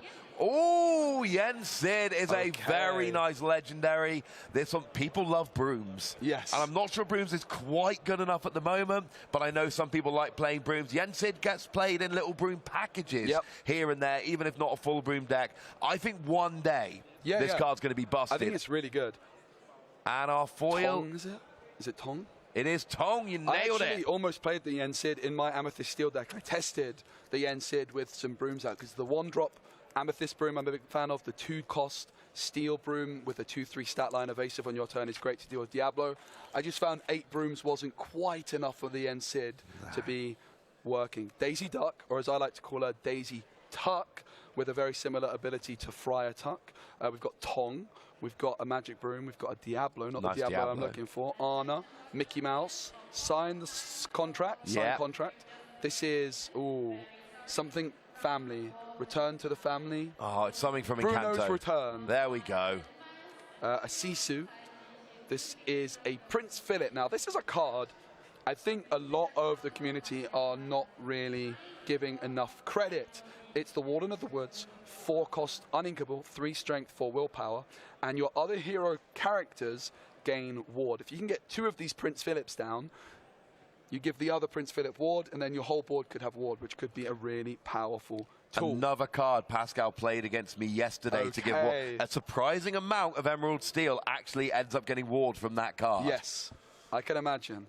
Spicy 2 little cards tech. in this pack to go. We've got an Aerial Sonic Warrior. Nice card. And the foil is a Beast. It is a beast. Okay, well, I think that went pretty well, frankly, Joe. I think that very was well for you. yeah, that was a pretty. Oh, I'm getting a bit tired here. Pretty successful little session there from us as well. And I finally pulled an enchanted from a pack. Of course, I have my Rockstar Stitch. I don't have my set championships Ursula yet, but I do have hopefully a set championship I can attend in a couple of weeks. Amazing. So fingers crossed. Players are shuffling as well, so we're not far away at all from being able to bring you the action here. 3rd round of Swiss today. If you're just joining us, Disney Lorcana Challenge in Bochum, a little bit of a different format than we're used to in these challenges, as it's taking place over 3 days. The top 32 from both Friday and Saturday will be booking their place on the final top 64 on Sunday. So still all to play for these players here today. And a reminder, this is the only challenge which is going to be run in this format. I mean, essentially, we didn't have a hall big enough for 2,000 people, but we wanted 2,000 people. So Ravensburger just went, well, what if we have main event Friday, main event Saturday, rolling into day 2 on Sunday? I think that is a great idea. So we got Yannick there getting ready to join us for round 3 action today. And in just a moment, we're going to start getting a taste of what their decks are going to look like. Are we going to see any more spicy decks? We've seen some spicy cards already on the stream today. And I mean, Isabella Madrigal, my favorite of the spicy cards we've seen so far, but I think there might be some more spice coming. Yeah, I'm just having a little peek at the players' hands. I can certainly see one Emerald Steel player. So we've got to the Robin right. is going to be playing Emerald Steel, and Yannick is going to be playing Amethyst Steel. Okay, Amethyst Steel. I mean, you know I'm a bit biased when it comes to this one, Ross. Amethyst Steel deck, I'm a huge fan of. And we did see this matchup take place yesterday in the final round of Swiss, and it was a 2-0 victory by Amethyst Steel, but it was my favorite game of the day. And of course, as I mentioned before, the way you build Amethyst Steel is going to significantly change the way you play this match. Love to see the handshake from the players there as we get ready to start. Game number 1 in this 2-game format. Both players currently on 14 points, which means they've won all 4 of their games so far. 4 wins and 0 losses. Yeah, and it's always kind of awkward because on the one hand, you're like, I won both my games in both my rounds. And then you're like, oh, wait, so did my opponent. Yes. This is going to be, and this is the thing in Swiss, you play somebody with the same number of points as you where possible every round. It means the better you do, the harder matchup you are going to be facing. So we do see, it's had a big Tinkerbell getting It inked. certainly was. Ink in the big tink. Ink in the big tink and playing the little fox, the Robin Hood.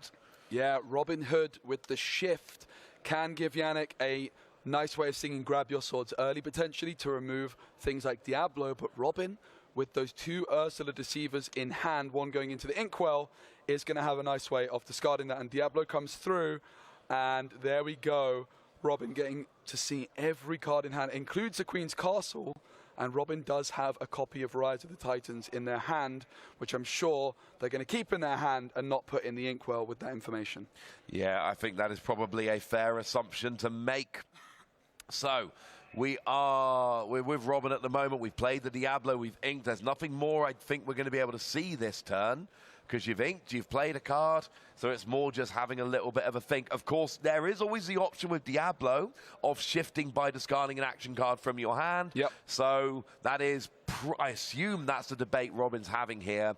Do I want to do it this turn? Of course, the ideal is turn 2, you play Bucky, then you shift into Diablo, and that will make your opponent discard. We're over to Yannick, and with a Robin Hood on the board, we see 1 in the ink, and a Baboom taking out Diablo. Now, this is a really interesting decision from Yannick, because these Babooms are quite precious. And while Diablo is the main target for them, it's not this 1 cost, rather the legendary 3 cost. So a little bit of a risk here from Yannick to remove this Diablo with Baboom, because that's 1 less Baboom they have available to deal with the 3 cost Diablo, of course. And you can just play that normally, as I like to phrase it. You can literally just pay free ink and play it. And sure, it takes a bit longer and it takes a few more resources, but it is an option to do so. So I see where you're coming from here, that thing of, well, is it worth getting rid of it now? If nothing else, you've at least saved yourself a couple turns of Diablo, so I don't mind this. And then making your opponent pay free ink when they'd otherwise just have to discard an action card, that can get annoying for your opponent. So it looks like with everything they're done, we're back over to Robin, who did have a Diablo, but unfortunately seems like such a long time ago now. Yeah, and I think what Yannick is scared of is that Bucky on turn 2 into the shift Diablo on turn 2, forcing them to discard a card as well. Not wanting to allow Robin to have such an aggressive early game, and doesn't seem like there is the legendary Diablo available. Does have the Ursula Deceiver, which is of course going to see Yannick's hand again after they saw it the previous turn, but this time getting to discard a song card of their choice. In she comes, and it's a Robin Hood, as Zeus is in there, and that will be the card which is discarded by Yannick. That is the only option. Get rid of that. Along came Zeus, and we get the Ursula on the board. We did ink the Jafar, I believe, so now we're back over to Yannick here, and I believe that was a friend. It certainly was. A very nice card to find on this turn, because Yannick might just want to pay 3 to play this. Not something you often do, but against Bucky decks, which are trying to discard your hand, it can be a really nice option just to replenish. You play 1 card from your hand to draw 2. And building up a big hand is one of the best things you can do against these Bucky decks. You always have a choice of what you're discarding. So if you can build up a big hand, hopefully you can have some less painful discards and keep those 1 or 2 cards you really want. We saw in the previous game, having to discard that Sisu was absolutely devastating. You're trying to avoid those kind of scenarios when you're playing against these Emerald decks that really are going after your hand here. Oh, shift into Robin Hood. Yeah, the snake going into the inkwell, and the Robin Hood actually singing friends. So no need to pay 3 ink for friends, paying 3 ink for Robin Hood, and then singing friends on the other side to draw 2 cards. Yeah, not too bad at all. Robin actually top decks a Robin Hood of his own. Robin by name, Robin by nature. And we've got both of these players now access to that card, but only one of them shares a name with it. We do see it hit in the inkwell, but then we also see the smaller Robin Hood get played, and Bucky finally comes down onto the board. Bucky has entered the building. Robin wanted to take that turn to Ursula. Did slow down the Bucky by a turn. And now Yannick, couple of Queen's Castles available, but Robin is very well prepared.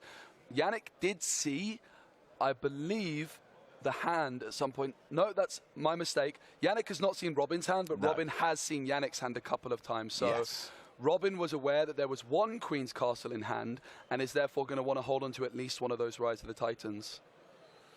Yeah, and it feels bad paying 4 ink just to play a card that you know your opponent's going to immediately deal with. But if that can then lead you to 1 in a future turn which won't be dealt with, that can work. It is awkward. You've got to play this entire turn knowing your opponent has knowledge. Mr. Smee goes into the inkwell, and we do see the Queen's Castle Mirror Chamber coming into play. We see Robin Hood is going to be questing for a couple of lore. Are we going to see that Queen's Castle still there at the start of next turn? I very much doubt it. I think Robin's going to have to Rise of the Titans. I think he's looking pretty happy with themselves as well to have the Rise of the Titans available. But the good news is for Yannick, even if Robin does use Rise of the Titans to answer the Queen's Castle, that is going to be costing Robin 3 ink. They're only going to have potentially 1 more left, and there's no Floodborn characters which cost 1, which means there won't be any Bucky discard. Now, Yannick is also most likely going to hope that if the first Queen's Castle gets hit by the Rise of the Titans, surely Robin doesn't have another one in hand. But Robin, I do believe, is sat on 2 Rise of the Titans right now. Oh, that is not what you want to see. It's almost worth taking a turn to play 1 down to get rid of your opponent's answer, but if they've got double answer, that is not good. Now, we do see a Robin from Robin here coming down, and now both players have Robin Hood on the board, but Robin's also got Ursula and Bucky down as well. Yeah, so a card having to be discarded by Yannick, deciding to go for the goat. And this is why the Queen's Castle was a little bit awkward. Even though Robin has the perfect answer for it in Rise of the Titans, they don't want to slow themselves down so much and almost take a whole turn off to get rid of it. And we do see Rise of the Titans go into the inkwell. And Yannick is quite surprised to see that. Of course, we know Robin has another one available. And you probably held it, well, not the only, but a large part of it was, I might need to play another one of these to replace it when it goes down. Yep. So, if you're Yannick, you just go, yay, double castle time. Quite possible. Yannick gets the 2 lore for Queen's Castle, putting them up to 5 lore. And of course, you've only got a bit of a lead. Excuse me, sorry, you only got 2 cards to play with, Queen's Castle and Chernobog's Followers. Do you just ink Chernobog and play the castle and go to top deck mode here? You know if you keep cards in hand, they're probably going. Yep. I think also you've seen the Rise of the Titans be inked. The second castle is definitely a big threat here. With Bucky on the board, it certainly makes sense to empty the hand as well. And as you mentioned, Ross, you could spend that last ink from the Chernobog going into the inkwell to move Robin Hood into one of the castles. And I would definitely like to do that. That seems like an excellent play. And, you know, building up your inkwell, giving yourself, if you're in top deck mode, it's better to have an extra ink or 2 if you're available to do so you can just draw and play. No matter what you top deck, it goes down straight away. Perfect? No, you don't want to be in top deck mode. But viable option? Yeah, sometimes. You know, I like playing aggressive decks, and those ones you do end up in top deck mode quite a bit of the time. And the key when you're in top deck mode is be able to play stuff and hope you've got enough cards in your deck that when you draw them are going to really make a difference. Yeah, and the Queen's Castle drawing at the start of the turn is also particularly nice because that's not going to give Robin an opportunity to discard them before Yannick is able to play them. We do see Robin Hood questing for 2. Yannick now on 7 lore thanks to that Queen's Castle and the Robin Hood quest. And speaking of Queen's Castle, there's another one, and They like your thinking, Ross. Yannick agrees with the play. Yeah, exactly like we suggested. You ink the Chernobog, play the second Queen's Castle, and you got an ink left over. You might as well let your Foxtrot all the way over into that castle so that you can hopefully draw a card at the start of your next turn. And Yannick here quietly is kind of saying to Robin, look, your whole discard thing isn't working anymore. I've got no hand. You'd better have some answers. We do have a Rise of the Titans to take out one of the castles, obviously the one that's got Robin Hood in, but not both. And one got inked. You've got to imagine there isn't a third. Yeah, 3 would be an awful lot of Rise of the Titans to be playing in a deck. Even 2, honestly, is quite a lot, as we see Robin questing with Robin for 2 lore. Ursula Deceiver has not yet been exerted, and neither has Bucky. Of course, Bucky with Ward can't be challenged. And Robin as well, not fearful of Tinkerbell coming through next turn, because Yannick is on no cards in hand and only at 5 ink. Ursula not being exerted because, of course, Robin could challenge her, and then Yannick would gain lore while also controlling the board. The top deck for Yannick is another copy of Chernobog's Followers. Yeah, it's not ideal. There is a decision to be made here. Do you want to ink it to give yourself 6 ink and more options for future top decks? Or do you want to play it, get another body on board, give yourself potential card draw? It is coming down onto the field and moving into the castle. Ooh. But not choosing to move Robin into the castle. Yeah, not moving Robin into the castle when the ink was available. I think Yannick possibly just needed to slow down a little bit there, because they did have ink available, and there was no reason that comes to mind to not do that. I think just maybe rushing their play a tiny bit. That can be relevant. You've got 5 ink available. You can have 1 card to start your turn, a second with Chernobog if it's still there. The Followers could have been a third with Robin Hood in the castle.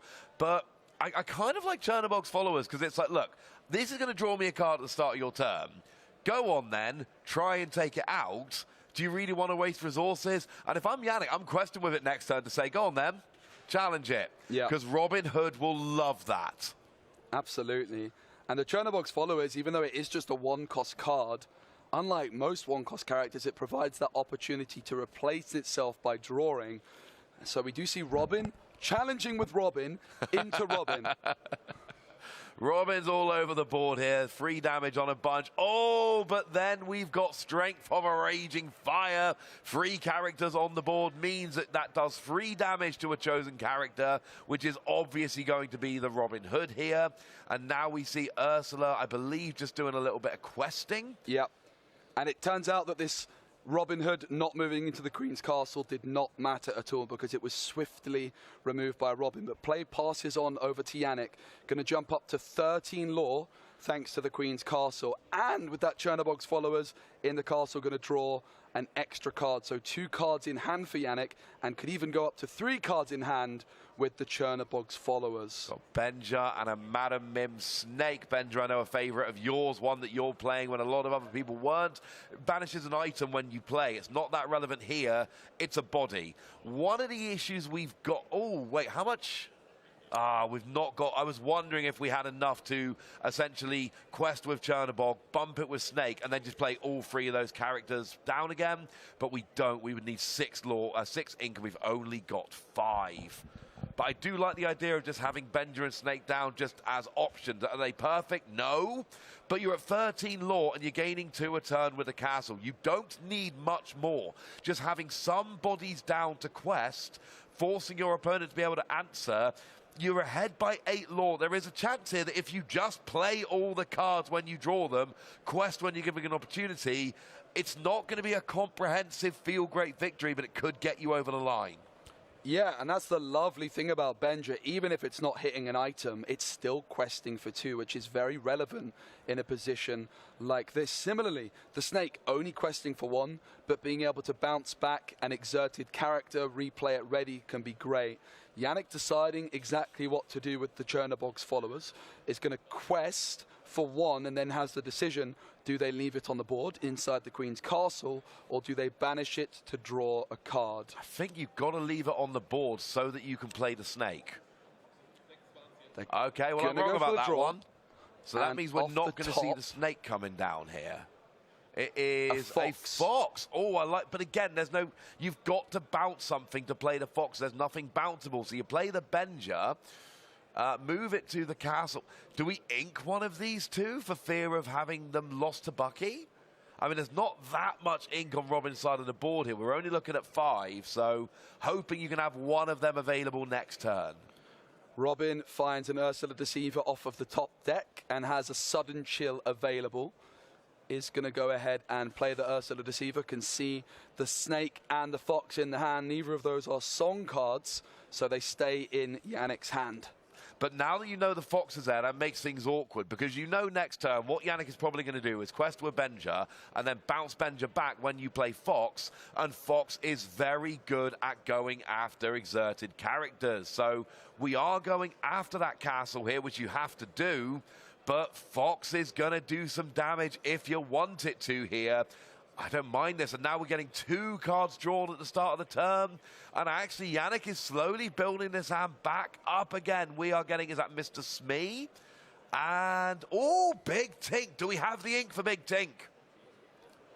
6 ink required for Tink. So we do. There's 5 on the board and there's 3 inkable hands. If you want Big Tink, you can play Big Tink here. Just ink one of your cards and play down.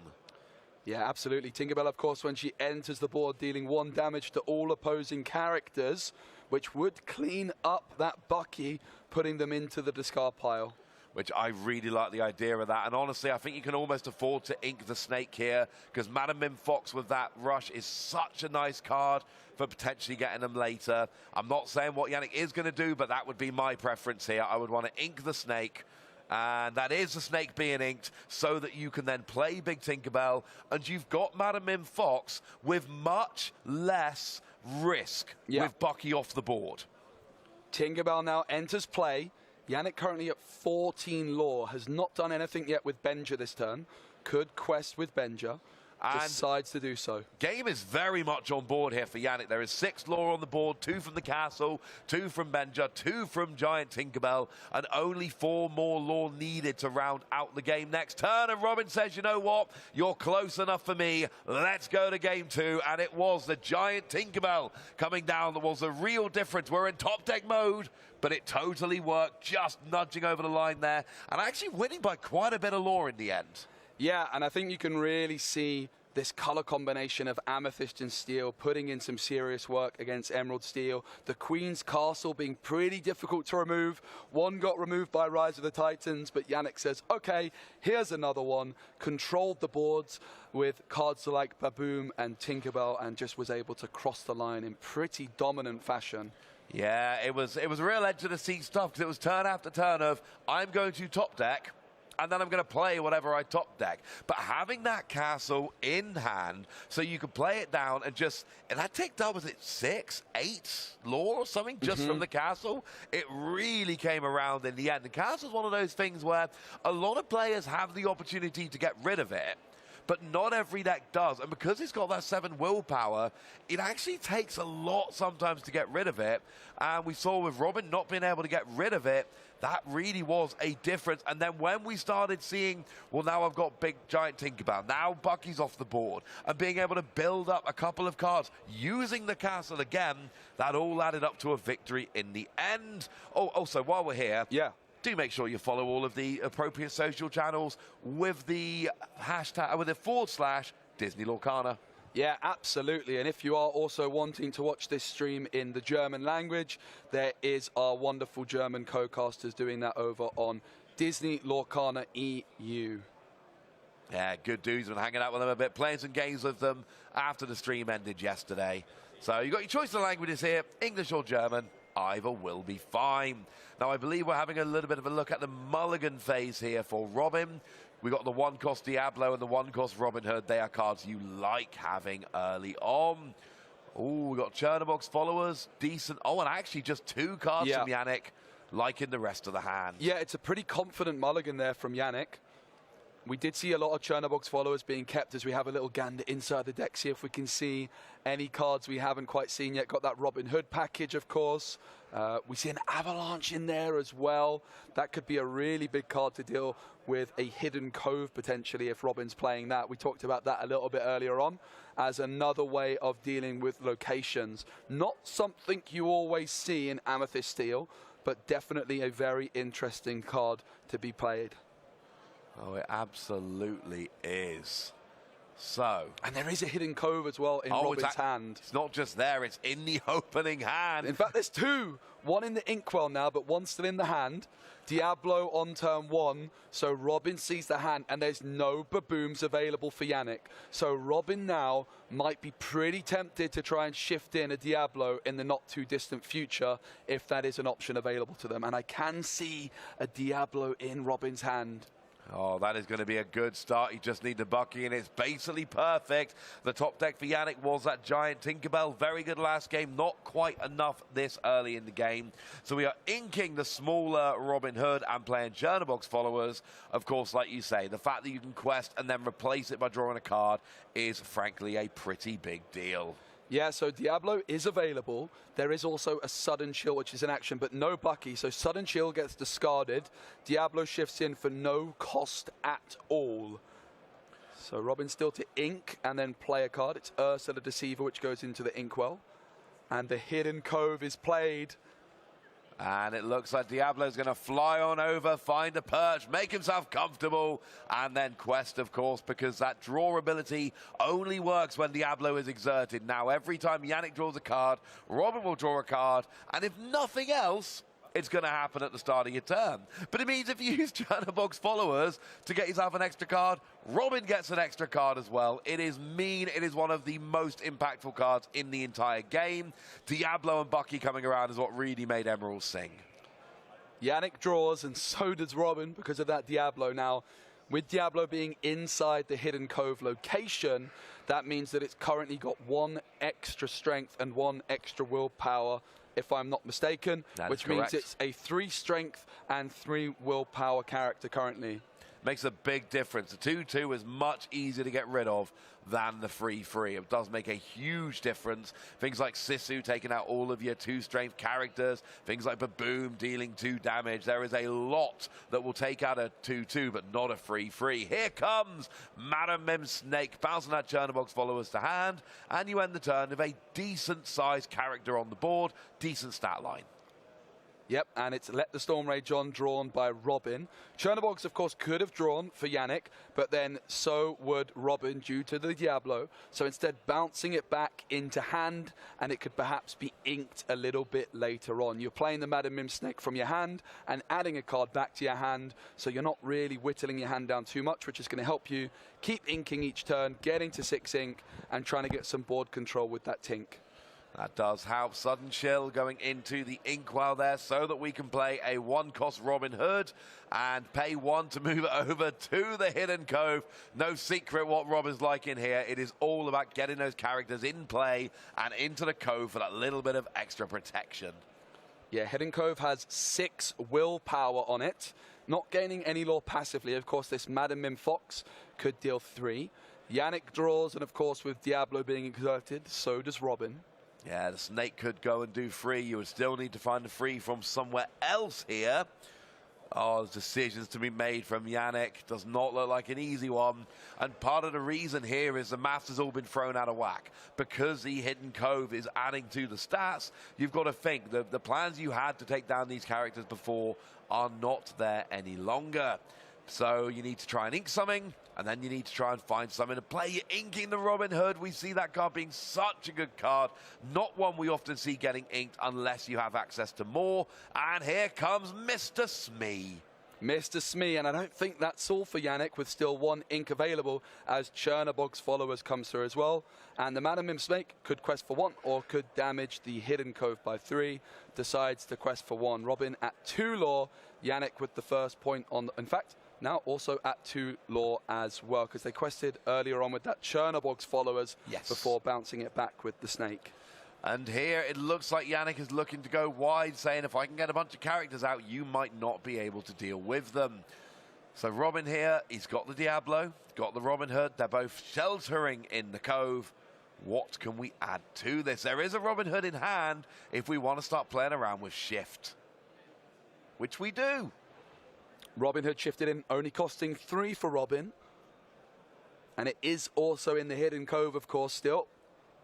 So 4 strength on that Robin Hood. 7 willpower is incredibly menacing. Yeah, 7 willpower is hard to get rid of. It does look like we are going to trade with the Madam Mim Snake here. Robin Hood takes out the Madam Mim Snake, takes a bit of damage back, but that's absolutely fine. You've taken out the biggest offensive threat on your opponent's board, and now we see Diablo questing. Of course, you have to exert Diablo, but the evasive makes a big difference. You can only challenge it with a character that also has evasive.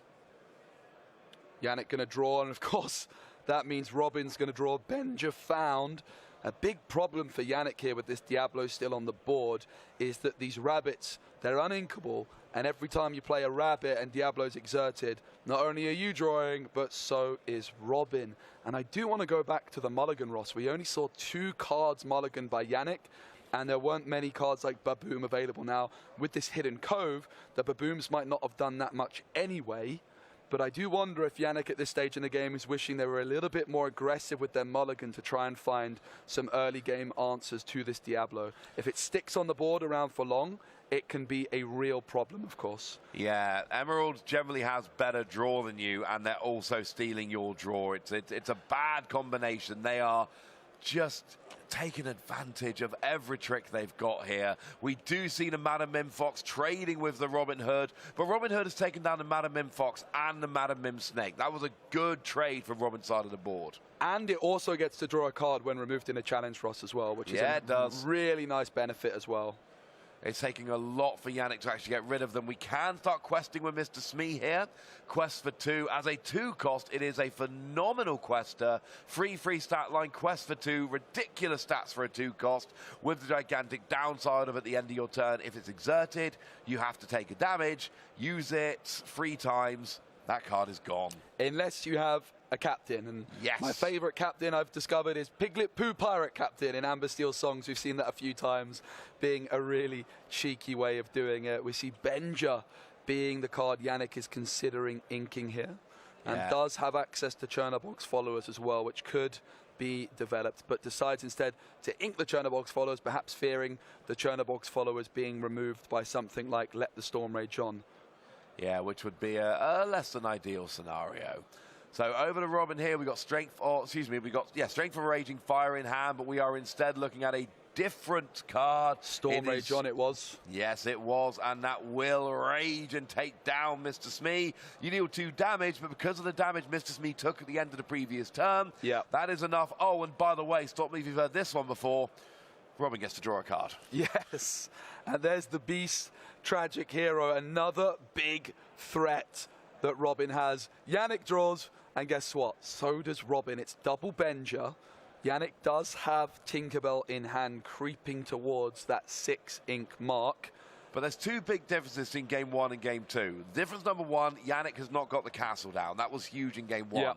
Difference number 2, Robin has kept an exerted Diablo on the board pretty much the entire game.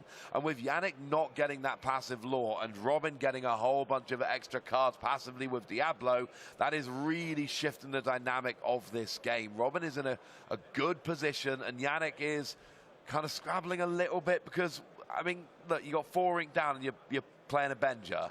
And then inking it. Like, this is not what you want to do on turn 5. No, and that double rabbit is causing Yannick problems. They're uninkable, and it's not providing many stats onto the board, and Robin would draw a card as a result of playing it. Robin draws a Tinkerbell, has Flynn Rider available, Sudden Chill, Strength of a Raging Fire, and Aladdin, as well as a Robin Hood.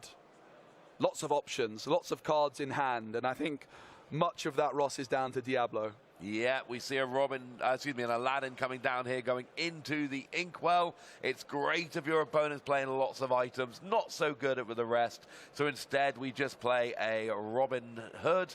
And the good news is, the only saving grace for Yannick here, there's been no Bucky down. Now, unfortunately, Strength for Raging Fire will take out the Benja before it's even done anything. It's not ideal, but at least there's no Bucky down. Pretty wide board now for Robin, and just for good measure spends the last ink available to move Robin Hood into the hidden cove. It's a tiny tink tactician for Yannick. This could have been a great card to find earlier on to shift in Tinkerbell on turn 4, but only just finding this tiny tink tactician. Yeah, we could actually ink here and play the giant Tinkerbell, but it's not like it was in the previous game. It's not going to be that big game ender that makes Robin go, oh, I'm out here. It's going to get some damage on the board. It's going to be a big body. It's going to be big for questing potentially next turn, but it is not having the same impact we saw in game 1. The big news, though, for Yannick is they are at least denying a little bit of card draw for Robin with this Beast Tragic Hero getting that damage counter onto it. Instead of drawing a card, it's going to be getting 7 strength during Robin's turn. I've just seen, and then we don't talk about Bruno drawn by Robin. Yep. That is definitely an option to sing with one of their characters and put that Tinkerbell back into Yannick's hand and potentially discard it as well. Yeah, there's 2 cards in hand, so Yannick would have to discard one of the 3, including Tinkerbell. The thing is, you then basically have wasted your turn, because Tinkerbell can't quest next turn. You'd have to use pretty much all your ink next turn to replay Tinkerbell. You're essentially just undoing one of Yannick's turns here if you play that. And it is a sudden chill coming down, which is going to get one of those 2 rabbits. And we see a Jafar, which is going to be hitting the inkwell here. And now we do see, as expected, we don't talk about Bruno, and Yannick says, that's enough. I cannot come back from this. I have no board. And Robin takes game 2. What a finish that was. Both players winning a game, so 3 points each. And that is still a great record for both players. Having got those 2-0 victories, they're now going to be, after starting the round, on 21 points, if I'm not mistaken. Yeah, 14. 14 points, I beg your pardon, and now going up to 17 points apiece. Yeah, that is not too bad. You take that. Most players saying that 17 points after 3 rounds, that sounds pretty good to me. Yesterday we said it's probably a 45-point cutoff. Did you get a chance to look at what the cutoff was in the end yesterday? What was that, sorry? Did you manage to see what the cutoff was in the end in terms of points yesterday? Yeah, I do believe the bubble was around, I know the players, as we predicted, that 45-point mark was the safety net. Lovely. And 44, a lot of the players didn't make it. I'm not sure if anybody quite made it through on 44. I know a friend of mine I spoke to, they finished 38th with 44 points. Of course, you need that top 32 to make it through to day 2, or at least day 3 in this case, which is the Sunday. Yeah, that is Sunday, day 2 of the tournament, day 3 of the days we've actually been here in Bochum. But it's an interesting one, of course, because, you know, you never know exactly. 45 might be safe, but there's going to be, you know, sometimes a lot of people, what we call bubble in with 44. Yeah. Some people bubble out. When we say bubble, we refer to the number of points where some people make it and some people don't. You're either inside the bubble, you're outside the bubble. You bubble in or you bubble out. You don't want to be on the bubble, because then we get down to tiebreakers and it gets awkward. You want to be on what we think is 45 points, not a guarantee, which means that you're in. Sometimes you get a few players bubbling in, sometimes you get a few players bubbling out. Best to avoid that. Just get 45 points. That's my advice to everyone in the tournament today. Just get 45 points. You'll be fine.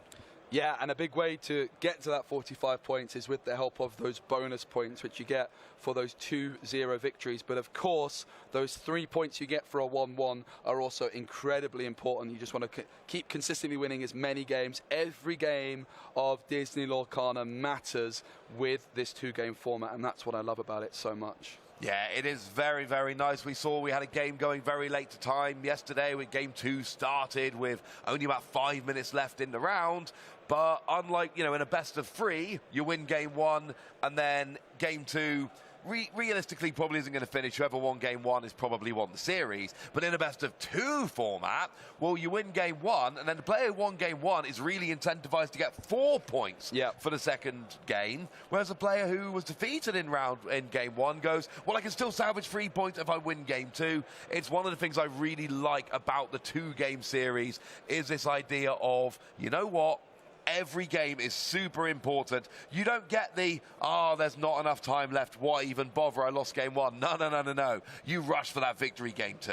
No, absolutely. And I think my personal favorite thing about the 2-game format is it does eliminate that need to have a 50-50, and in a lot of cases where the player going first twice has that advantage. It really just evens the playing field, and that's something I'm a huge fan of. I personally love the two-game format, but there's also still room for those best-of-3s, because on Sunday, the top 64 is going to be a best-of-3 format, where the higher seed is going to be the player who gets to go first twice. And that's also important to bear in mind. Not only do you want to get to 45 points to almost guarantee your place in day 2, but you want to get as many points as you possibly can, because that higher seeding is going to give you that slight edge and able to go first more often than not. Yeah, and that is a very big thing. I believe we need to go to a break now? We're going to be going to a show match shortly. Oh. No, I think show match is after round 4, is it not? That's a good question. I think no, before round 4, there interview, is going to be a show match. That's very exciting to me. So, who's in the show? Am I in the show match? You're not in the show match. Do I need to get ready? You don't. Am I playing? No, you're not. Oh, okay, cool. We're going to be watching. We're going to be watching Christian versus Ronald, and we are going to have an interview quite soon. For now, the first interview is going to be in German only, but then the second interview we're having is going to be English and German as well. So we're going to hop on over to that interview. I think in the meantime, Ross, I'm sure I don't need to tell you twice, but I think it's a good opportunity to see if I can get an enchanted, and not the enchanted teapot. I'm looking for an enchanted queen like you got. That would be nice. You've got a better chance of getting an enchanted like me. I've heard rumours of 2 enchanted boxes, but I've never seen one with my own eyes. And let's face it, I'm not going to be greedy. Any time I can get myself an enchanted, it doesn't happen very often. No, I thought I opened the pack so smoothly. I've got it. You got in. That is the most important thing. So, that is Ursula, but not as you usually know her, but a very good singer. Oh, we've got Vitalis there. These are cards we're seeing coming around in decks. It's Rose Lantern. Yeah. We did that one a minute ago. We've got some more locations. We got ourselves an Olaf and Aladdin. Really good shift target. And most people don't play the shift target Aladdin. They just play the Aladdin normally. But if you wanted a shift target, this is your boy. Is that the Aurora? Triton, Oh, it's Triton with dolphins. Can't beat a bit of Triton with dolphins. Now, it's second star to the right. It's that lovely sing together. One of the new mechanics in set 4, where you can use multiple characters to join together and sing to actually activate these songs. And then we've got ourselves, Ariel's Grotto. Haven't seen that one too often today. No, it's not one we see popping up too much, but it's another one I quite like. And we've got a foil, Treasures Untold. Another one of those cards where the foil effect really enhances the card. I've got a Pluto, Rescue Dog. I've got a Hercules with Rush. Great card in draft. Like that one. Poor Unfortunate Souls. Is it Jacques or Gus? I'm going for Jacques. Got it. It is Jacques. Jacques is the one that tends to see most play. Yes. Triton's Decree. Marshmallow. I find him, I flatten him. Beast Wounded. We've got an RLS Legacy Cannon. Yeah, it is. RLS Legacy's Cannon. Nice. Ooh, Zeus. An Emerald card. Super rare. Mr. Lightning Bolts. 0 strength, which is not much strength. 5 willpower. However, whenever this character challenges another character, he gets strength equal to the strength of a chosen character. And that can be really very powerful indeed. And the final card is, it's a foil legendary Piglet. We love to see a foil legendary. Yeah, that is not Piglet Poo, Captain, but that is still a foil legendary. It's nice. I pulled one of them Piglets yesterday, and it made me rather happy, honestly. Like getting me a nice legendary Piglet. I'll be honest with you, I started today with a legendary Yen Sid and an enchanted The Queen. I'm liking this box very, very much indeed. So, let's do this. And that's not all. It's Max. Okay. It's Mulan, the one that comes in with damage. Very nice card we see popping up in a bunch of places. That is... Make the Potion. I was never going to get that. I was not going to guess that one. There's that Aladdin, the really nice shifter option, if you like. That is Panic, one of the cards I always see wrong. It's that lovely Donald Duck that I got the foil version of a moment ago. I really like this one, actually, because you get to give an extra lore when they quest to a character when you play it. I saw some on the table when I was doing the rounds. Definitely a nice card in like an Amber Amethyst aggro deck. Yeah, we got Olaf with all the carrots. Right. Now, that is the Madrigal sing together. Look at this family. Thank you. I think the Enchanted of this is the one I would like the most based on the artwork. It is absolutely beautiful. Oh, this is a card we like. Hello. Legendary Sisu. We have seen a lot of this card on stream this weekend. That's the one that banishes all of the 2 strength or lower. We see it shifted, we see it unshifted, we just see it a lot. And, oh, nice. Beautiful. This means both my set 4 reveals I have the foil versions of just from sitting at the desk this weekend. Look at that. That's what that is. You got 2 set 4 reveals. That's pretty impressive. Okay, I got a Cogsworth, or in French, Big Ben. I got, is this Li Shang, a Magic Broom. Oh, the Hidden Ink Caster. One day, somebody will make a deck where this card is great. Oh, they will. They absolutely will. That is one of the cards that has the most potential at seeing the least play. Hans, Noble Scoundrel. Triton's Decree. Hey Hey. We've got a Daisy Duck. We have a Hades. This is Ursula's Lair. Eye of the Storm. Nice. And, oh, the Mickey Mouse Musketeer Captain. I know this is a big favourite of yours, so I'm going to give you that. Do you want to trade it for the Queen Enchanted, maybe? I do not, actually, as it happens. And I got a foil Dodge. We are going to, in a moment, have an interview, which is going to be going on to the... which is going to be in both German and English as well. So I think you might just have time for a quick pack if you want to. Should we do a quick speed run? We could do a quick speed run. As a side note, this Mickey has I've decided the best artwork in Lorcana. I'm not including enchanted cards that you get into a whole can of worms, but non-enchanted cards that has the best artwork. I'm calling my shot. Let us know in the comments or in the Twitch chat or whatever chat you're in, what is your favourite artwork in Disney Lorcana? I'm going for Look at This Family Enchanted. Oh, that is a very nice option. Right, speed round. We got Speed run. Stitch. Pegasus. Flotsam or Jetsam. Oh, match, snap. Ice Block. That's a nice one. The other one, it's a bow of some Aladdin. description. It is Imperial Bow. Oh, now we've got the rare Jasmine. I got a rare, I think. Rare Rapunzel.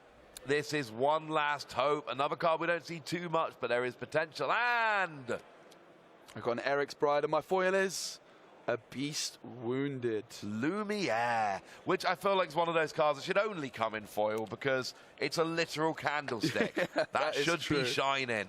Yeah, so we're going to have a quick interview, which is going to be in both German and English. And then I do believe we're going to have a little bit of a show match before the next round starts with one of our German casters up against Ronald, which is going to be really exciting to see. You're going to jump into the interview now.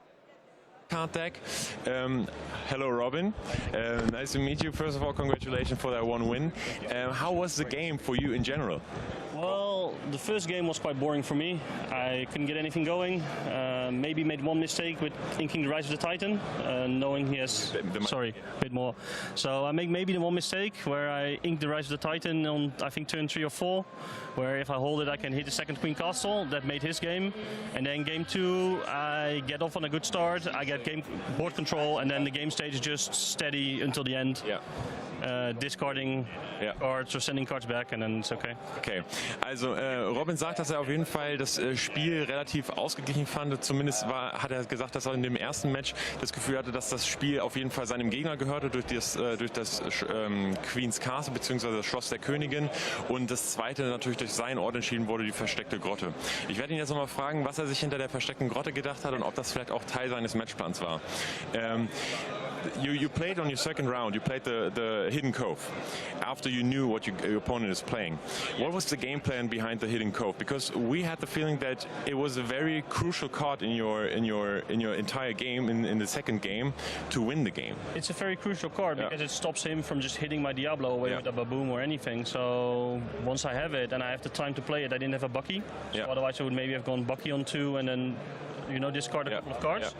But knowing that he had nothing to hit me immediately, I could play the Cove, and protect my Diablo until the end of the game. Ja. Er sagt gerade, dass er auf jeden Fall die versteckte Grotte natürlich als eine sehr, sehr besondere Karte empfindet, die vor allem wichtig ist, um den Gegner davon zu stoppen, dass seine Charaktere wie zum Beispiel Diablo abgeschossen werden. Und dementsprechend war das natürlich sehr erfolgreich, dieser Spielzug. Er hatte natürlich aber auch Probleme mit dem ersten Spiel gegen seinen Gegner zu spielen, hat aber auch Gib frei die Titanen gespielt. Und ich werde ihn mal fragen, was er über diese Karte generell denkt. We saw that you were playing Rise of the Titans. A very, very interesting card, but you usually don't see this card in the Bucky discard deck right now. It's a very unusual card to play. But you had him, or you had this card, and you were able to play it in the first match against the Queen's Castle.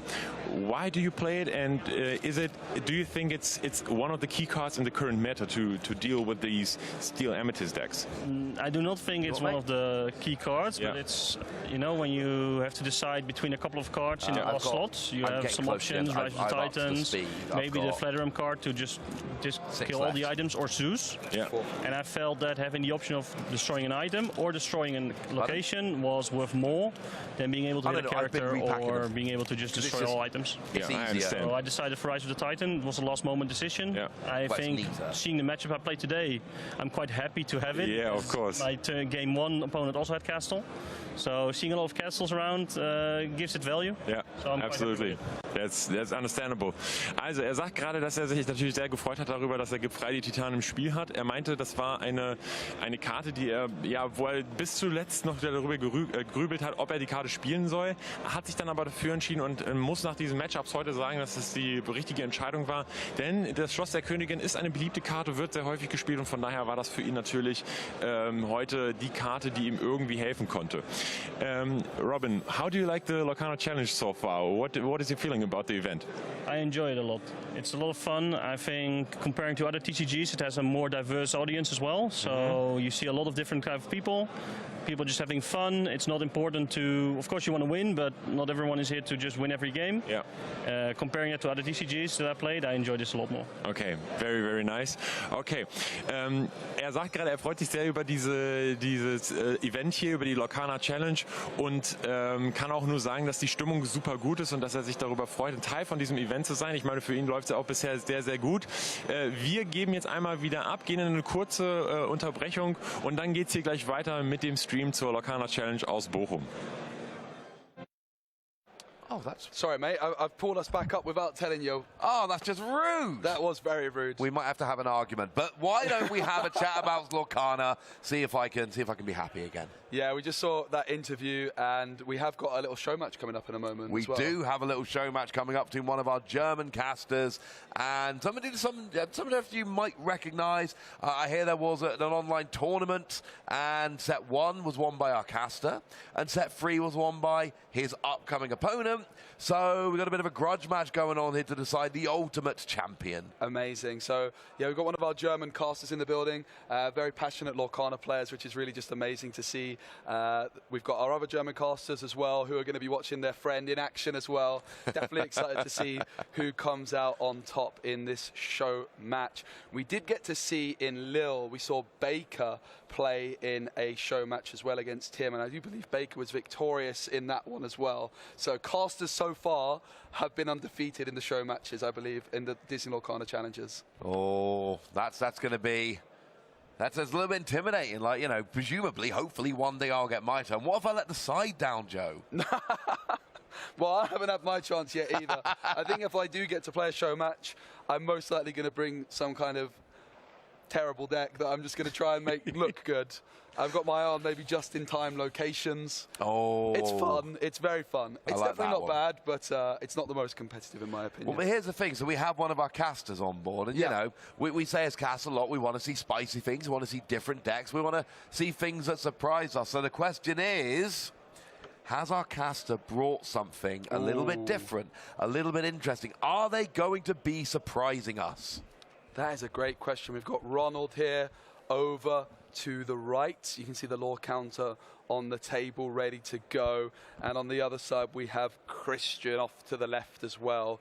Not sure if it's going to be a best of just a one game, a best of 2 or a best of 3. We'll have to wait and see. But players shaking hands. Lots of lovely tattoos on show here as well. Yeah. both players, we can have a competition about that afterwards. We'll start with Lorcana. We'll talk about the tattoos later. And of course, if you want to be talking to us, we've got Facebook, we've got Instagram, we've got X. All of them are just /Disney Lorcana. So do make sure you come and interact with us. Tell us what you're loving. What I'm loving here is a lot of sapphire. I don't even see a second ink. It's all sapphire right now. There was a Be Prepared, which has been tucked away by Christian already, ready to ink, or mulligan rather. And that was their caster prediction, of course. Yes. Same as mine, so that is actually somewhat understandable. I see Amethyst in Ronald's hand. We usually get, it's Amethyst Ruby there. It certainly is. Ruby Amethyst up against Ruby Sapphire, but I see a Magic Mirror, which is certainly not a card I've seen for a long time. That is a first chapter item, which I believe can draw a card. I'm going to need to refresh my memory on that one, Ross. It's been a while.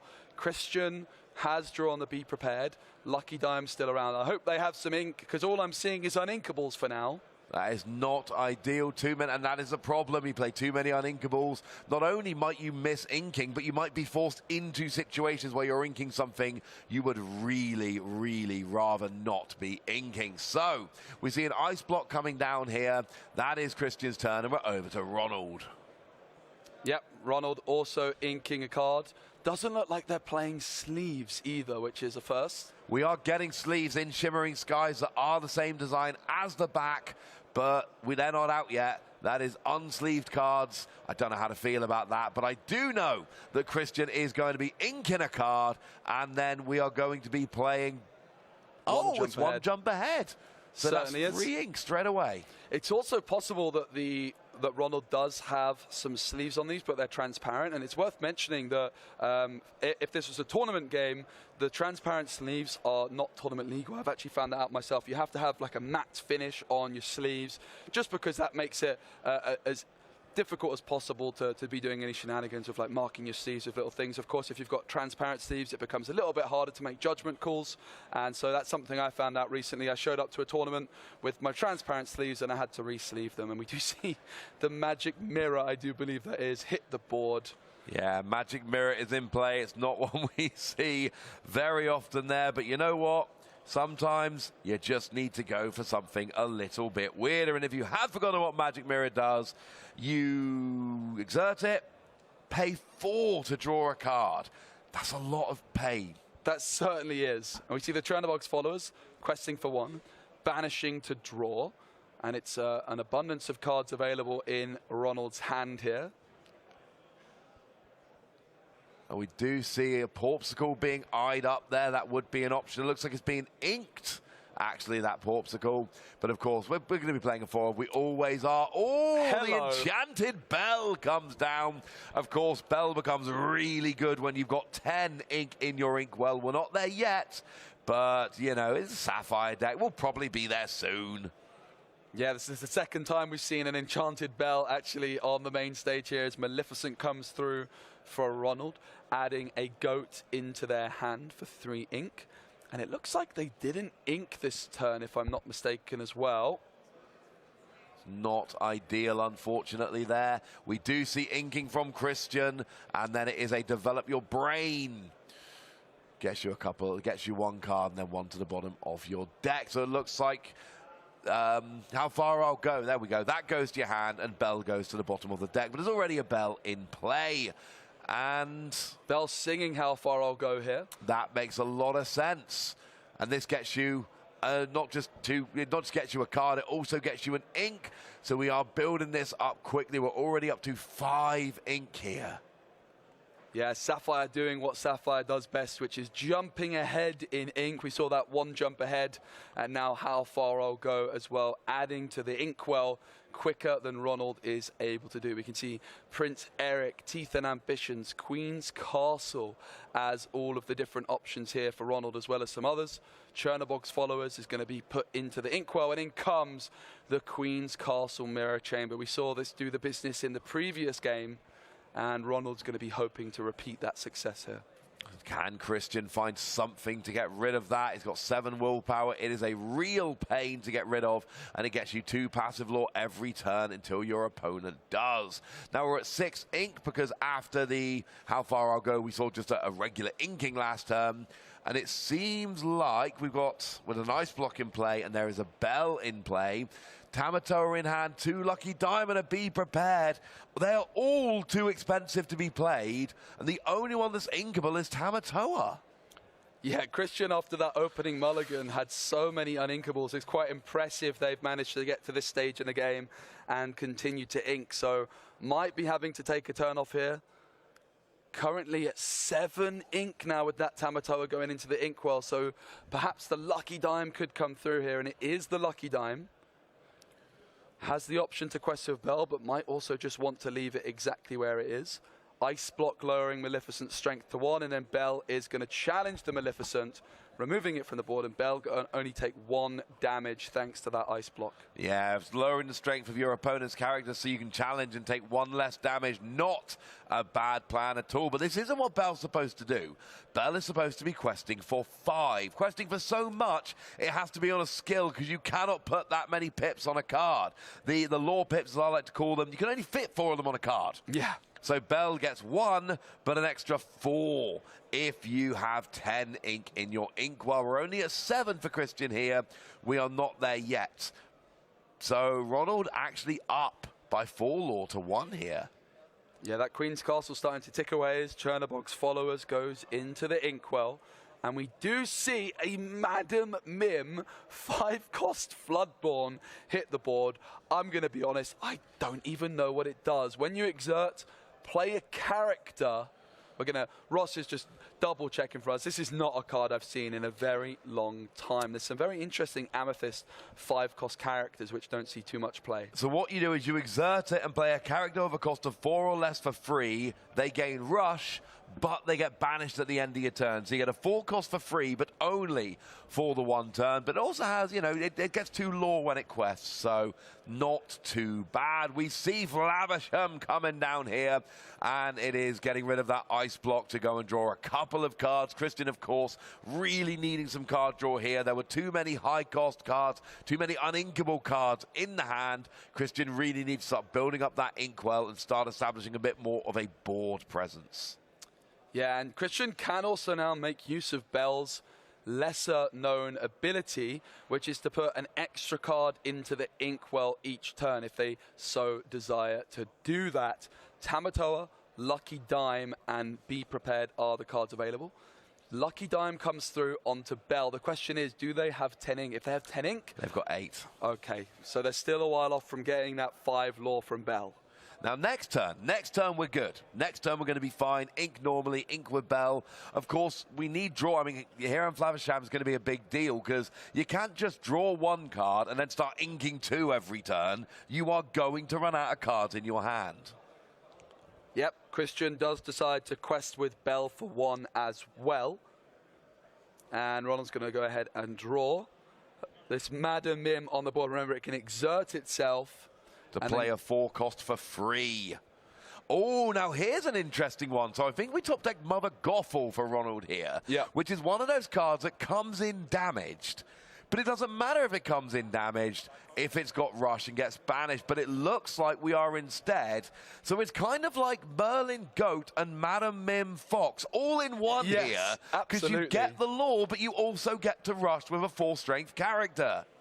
Yep, so the Madam Mim is giving Merlin rush. This was played for nothing, but the Merlin Goat is going to banish itself at the end of the turn. However, if Ronald is able to bounce the goat back into their hand, it could stick around for a little bit longer. Even if you don't, you get 2 lore and take out Bell. Absolutely. If that's the worst case scenario, Joe, I am down with it. Yes, that does sound like a winner to me. Ronald still has not played any ink here. So actually, it's really cheeky for these Merlin cards. You can do it with a rabbit as well. Play rabbit, draw a card, get rush, take something out, and then whether it goes away in the challenge or banished at the end of the turn, you draw a 2nd card. So, you know, you exert Madam Mim, and you swap 1 card for 2 cards and getting rid of one of your opponent's characters. I kind of like this. It's spicy, that's for sure. And a lot of surprise value as well. Your opponent's not going to be expecting it. They're going to be picking up the card from across the table to give it a read. Yeah, no one's expecting the 5-cost Madam Mim, No. The Floodborn. I feel very confident in that. I don't think we're going to see it on stream again this weekend, so I'm glad we got to see it here. Now, we do see the GOAT and we do see Mother Gothel coming into play here, and I've heard a rumor that she does know best. We saw the Teeth and Ambitions getting inked. Hiram Flavisham is standing alone on Christian's side of the board, and there's another one into the hand. Tamatoa, definitely an option. When it's played, it can add an item from the discard, which I believe there's an ice block in there, back into Christian's hand. So if Christian can get to 9 ink this turn, Tamatoa, ice block, quest of Flavisham, start drawing cards. Instead goes for the Flavisham quest now, putting themselves up to 3 lore. And I feel pretty confident you're not going to... Okay. I thought... Okay, I was apparently wrong. I really thought you would leave the Lucky Dime there for the incoming Tamatoa, because if you can play But then again, you're supposed to be only getting 2 lore there, because there's only 1 item in play, but still, I would have liked it. But we are paying a lot of ink here. There it is. That's why we're just going to go for Be Prepared. Completely wiping the board. Not getting rid of Magic Mirror. Or the Queen's Castle that's over to the right there as well. And that has been ticking up nicely every turn. That's really all Ronald's been able to do in terms of lore, but it doesn't matter because it works quite nicely. The GOAT actually was quite nice to be fair. And even the second GOAT which came down from Ronald, it came down on the board in the previous turn to gain 1, and then with the Be Prepared coming through, it gained another, and there's another spicy card in Ronald's hand, the legendary Maleficent from Into the Inklands. What a spicy deck from Ronald. We still haven't seen this Magic Mirror make any use of its ability, but as Ronald continues to rack up their ink, there is the possibility that might change very soon. Yeah, that's going to be an interesting one to see if and how much that actually ends up getting played here. Now, we do see Maleficent coming down. Whenever it quests, you may draw a card. That's quite nice. And whenever you draw a card during your turn, you can move a damage from your chosen character to a chosen opposing character. Obviously, great combo with stuff like Mother Gothel. They come in damage, and then Queen starts moving them damage over to your opponent. Here is the Tamatoa. Big Crab comes in. He likes shiny things. Dime, Fishbone, Quill, it seems like is in there, as well as, I think, a ice block. So there are some options for items. Tamatoa, when you play and when you quest, lets you get an item back from your discard pile. Yeah. So that is going to give you access to a whole bunch of them. I believe all the ink for the turn has been used, but I don't think Christian has inked yet, nor does it seem is he going to. Did you see what he got back with Tamatoa? I think it was an ice block, but I am not completely certain on that. Ronald has gained more lore from the castle. They've got a few interesting cards in hand. Still that Prince Eric, if they can get rid of it. Maleficent, again, not a card we see too often. I don't think it's doing too much at this moment in time. I mean, I can quest for 2 and then draw a card and then move a damage, but there's no damage to actually be moved here. Important to note, you can only move damage from a character, so you wouldn't be able to use it to, for instance, heal up your Queen's Castle, which would be a really cool use of it. Also, just thematically here, it's kind of working quite nicely thematically, putting that out there. Absolutely. In comes Prince Eric. That's going to cost 4. If Prince Eric is banished, then Ronald may banish a character of Christian's. And a lot of the time, you're going to end up banishing a better character of your opponents. You know, use this to take out something like your giant Tamatoa, something like, well, anything big and annoying to take out. Put it that way. Yep. Ronald not using that last 2 ink. That Magic Mirror, just a little bit too expensive to use. We do see in Christian's hand a Sisu as an interesting option. Let It Go as well could deal with one of Ronald's characters. They need to try and get rid of this Queen's Castle as soon as possible as well, Ross.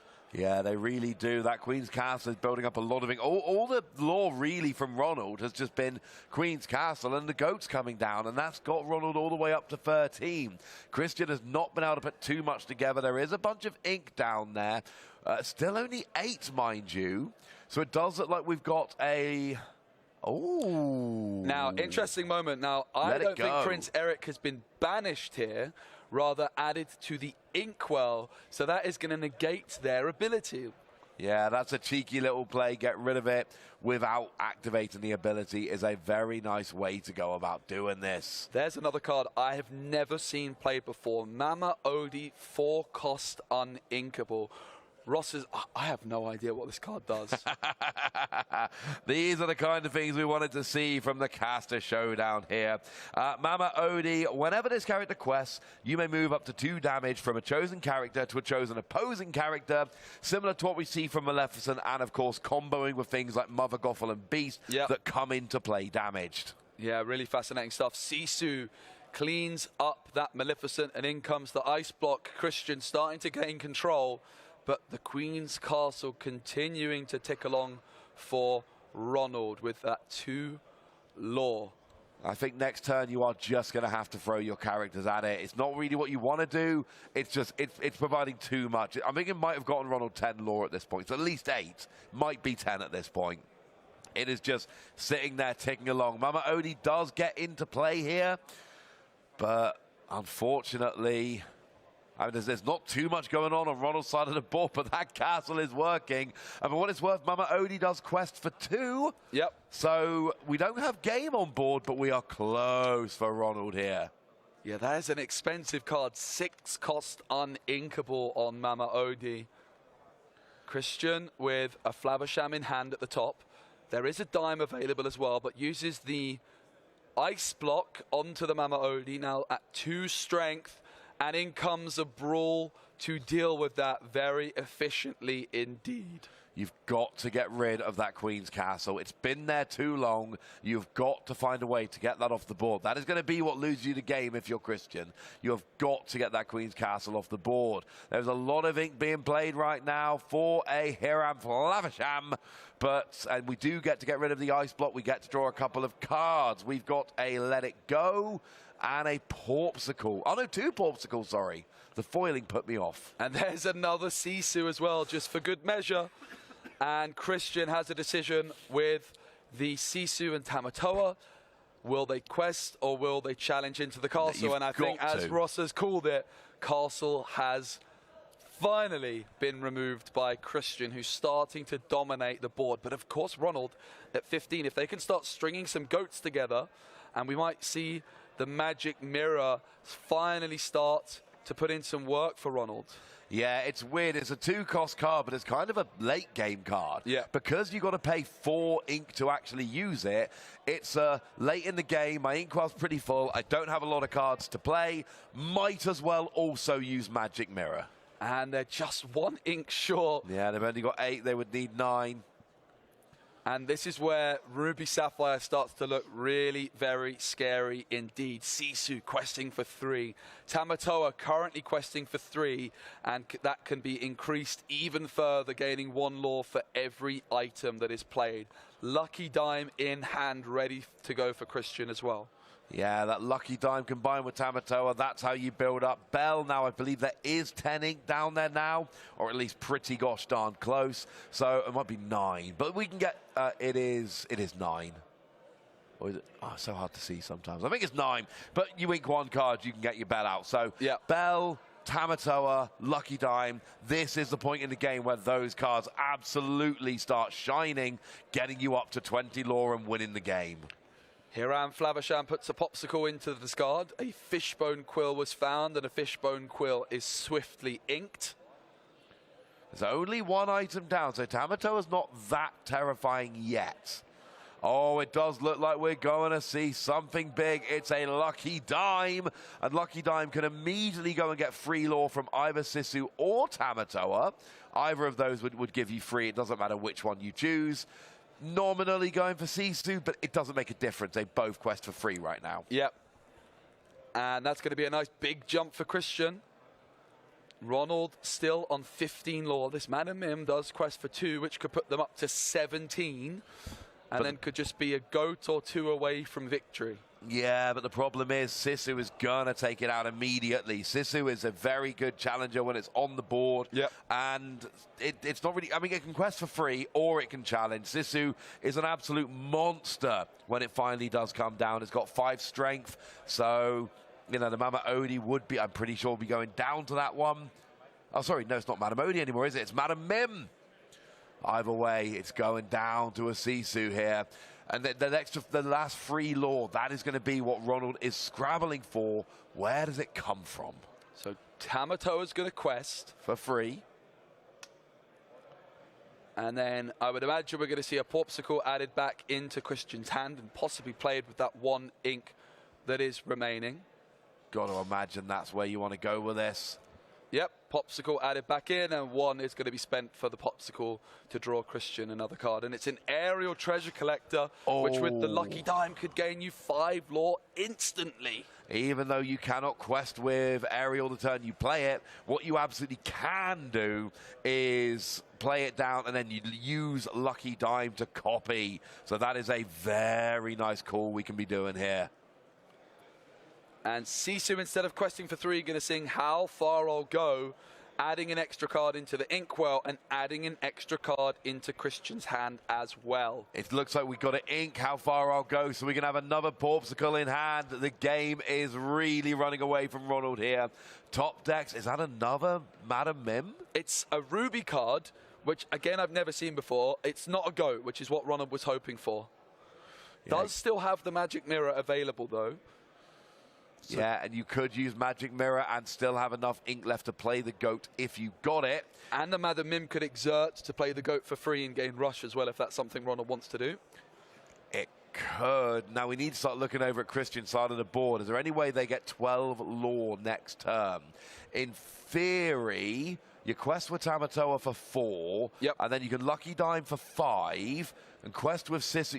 Yeah, game's on board. Christian does have game on board. Between Lucky Dime, Tamatoa, and Sisu, that will get you 12 lore. Yep, and also Christian even has some more items in the discard pile as well, so could draw one of those items from the discard after questing with Tamatoa, play that down, and then get even more value off the Lucky Dime. Well, that's my assumption. I'm assuming we quest for 4 with Tamatoa, get an item back, play it, then use Lucky Dime to copy Tamatoa to get 5, and then free from Sisu. And that's actually not even using Hiram Flavisham. Amazing. That's 12 without that. So, yes, Christian absolutely does have the game on the board next turn. Ronald needs to either win the game here or start taking out some of those characters. We're playing a character for free, but I don't think it is enough. And it's already gone away. Yeah. And it does look like we are going to be...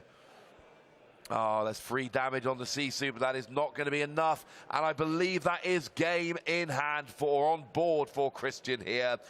We can quest for 4 with Tamatoa, get 5 of them with a Lucky Dime, free for Sisu. That will be 12, added to the 8 on board. You've even got a spare. You don't even actually need to get an item back with Tamatoa, because Hiram Flavisham would do it as well. So I'm pretty sure there's game on board here. Let's see if Christian goes for it. Could, of course, decide to challenge into the Madam Mim instead of questing. Christian counting out their absolute abundance of ink. So many options available for them. They're going to spend 1 for a Popsicle, and they find another. That's going to increase the questing power of Tamatoa as well. This is the I've won the game, but it's a nice friendly game between friends. Let's see how much I can win the game. Now you play the Fishbone Quill as well, so now we've got 6 items down. Tamatoa is questing for 7 at this point. You will still need to use Lucky Dime. So we've got Hiram Flavisham there, and we've got there. So that's 4, puts you up to 12. Tamatoa will get 7 and put you up to 19. But then, of course, Lucky Dime will then put you up to 26, 27 if we get a Popsicle and play it. But I think maybe 26 is enough. Yeah, great performance there from Christian. We see the power of the Ruby Sapphire deck. Pretty impressive performance, though, from Ruby Amethyst with some unorthodox cards, which is always great to see.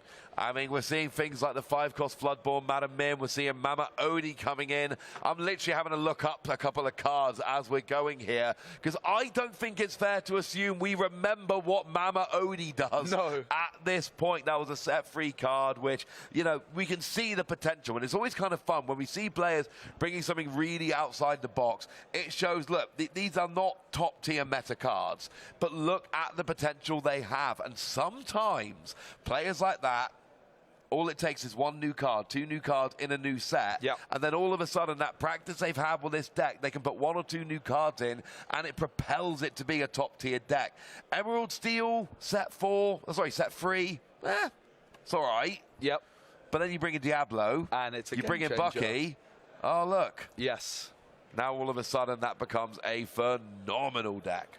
Yeah, and I have to say as well, speaking of like these unorthodox cards, we saw that at the Atlanta Challenge in the Into the Inklands meta, where a player came through out of nowhere with cards like the legendary Fairy Godmother, which I did not know what it did. I had to look it up.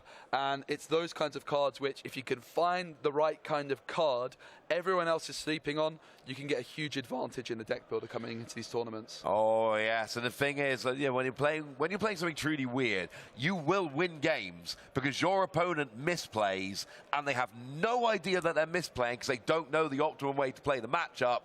So they do something, they ink a card, they discard a card, they play a card too early, whatever, and then 2 turns later they're like, oh mate, I should not have inked that card, but it's too late. They inked it 2 turns ago. They've already made the mistake, which is going to end up winning you the game. I love seeing these unusual decks just taking advantage. Here are your preconceptions. Let me smash them.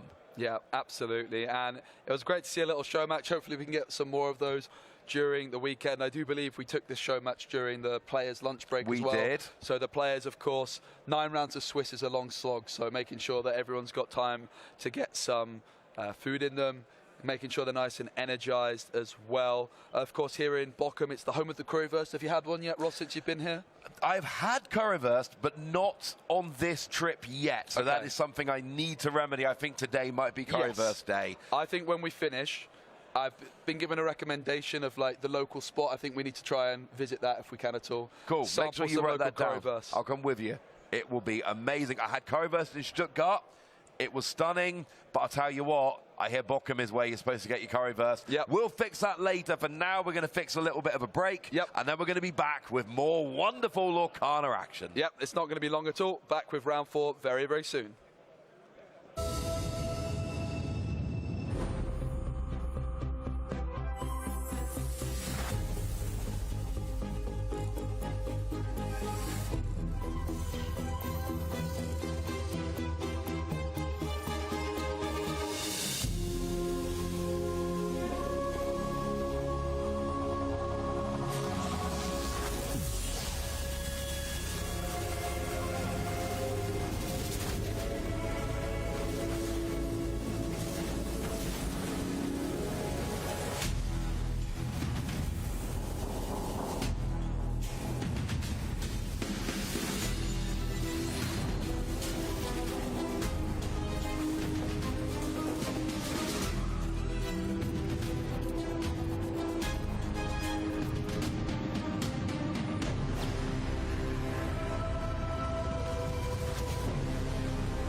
Hüte aus Packs an, baut sich daraus sein eigenes Deck und tritt dann damit gegen ein anderes, ebenso buntes Deck an. Und das ist natürlich hochspannend.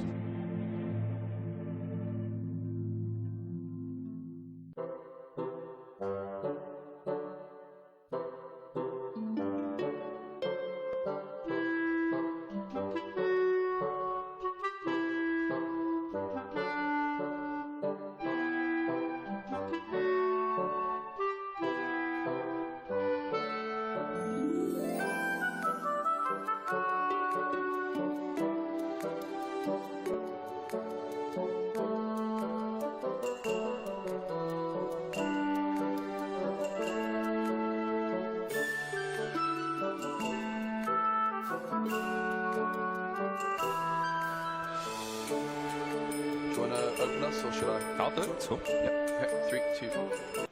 Hello and welcome back to DLC Bochum. I've just come back from my break, but I was just watching that intense game that you were watching, our showcase game between casters.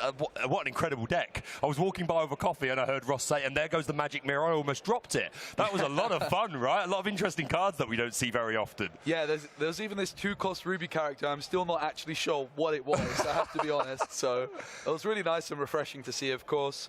It's also great seeing these very strong and popular decks that we're seeing here in Bochum, but always great to see something a little bit unorthodox. Yeah, we love a bit of spice, but yeah, that was a great game. I was having a little wander around the tables as well. Yeah, so yesterday we were talking a lot about Sapphire Steel doing like really well. I was seeing that at the top tables all day. That particular walkthrough didn't see many. There's a couple and maybe a couple of tables down, but not much of that. There's a lot of Ruby Amethyst out there, my friend. There is an awful lot of it. But I did once again see, I was hyping this up yesterday, a couple of Steel Song decks, one of them running that Philatites that I was very excited about the other day, gaining a Lorfa every time you play a hero. So that was an awful lot of fun. And another Emerald Amethyst Tempo deck doing very well. But the main event, in my opinion, on quite high tables, 2 Mufasa decks. Oh, okay, that's brilliant. I also saw a couple of Mufasa decks as well when I was on my break over on round 2. So that's great to hear that they're still going strong. I'd like to see them go all the way. I definitely want to feature some Mufasa because there's nothing quite like the Mufasa being banished and then the ripped top deck off the top. That can be quite hype. Especially a Maleficent Monstrous Dragon. Yeah, absolutely.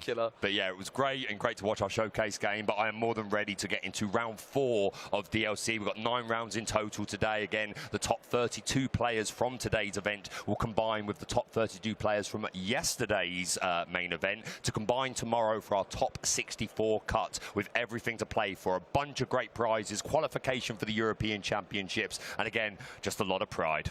Yeah, and I have just seen our players walking into the building, so we're not too far away at all from getting started with round number 4 here. Players getting settled in, getting comfortable, of course, on the main stage. I have to be honest, Baker, if I've gone from playing out in the massive hall filled with 1,000 other players to suddenly coming over under the bright lights where all of your plays are going to be seen by the world, I'll be feeling pretty anxious. Yeah, it definitely adds that extra level of stress. You know, the eyes are on you and you want to perform the best you can in those sort of showcase games. So top merits to all the players that agree to come and be showcased so that we can watch their games and provide you commentary on the best Lorcana plays. But yeah, total respect to them. But I also like to think there's a little bit of excitement there. Like, okay, maybe I get to show the world, I get to cook a little bit in front of the world. So I also look at it as a positive thing. No, absolutely. I did speak with one of the players yesterday. I won't name who it was, but they said that they were really nervous when they came on the stream and they really enjoyed it, but like their heart was racing and they didn't want to make any big mistakes or anything like that. They played really well. They did a great job. It was really nice to kind of have that little conversation with them. And it just shows you it really does change the dynamic for the players, going from being, again, in that main hall surrounded by so many other players.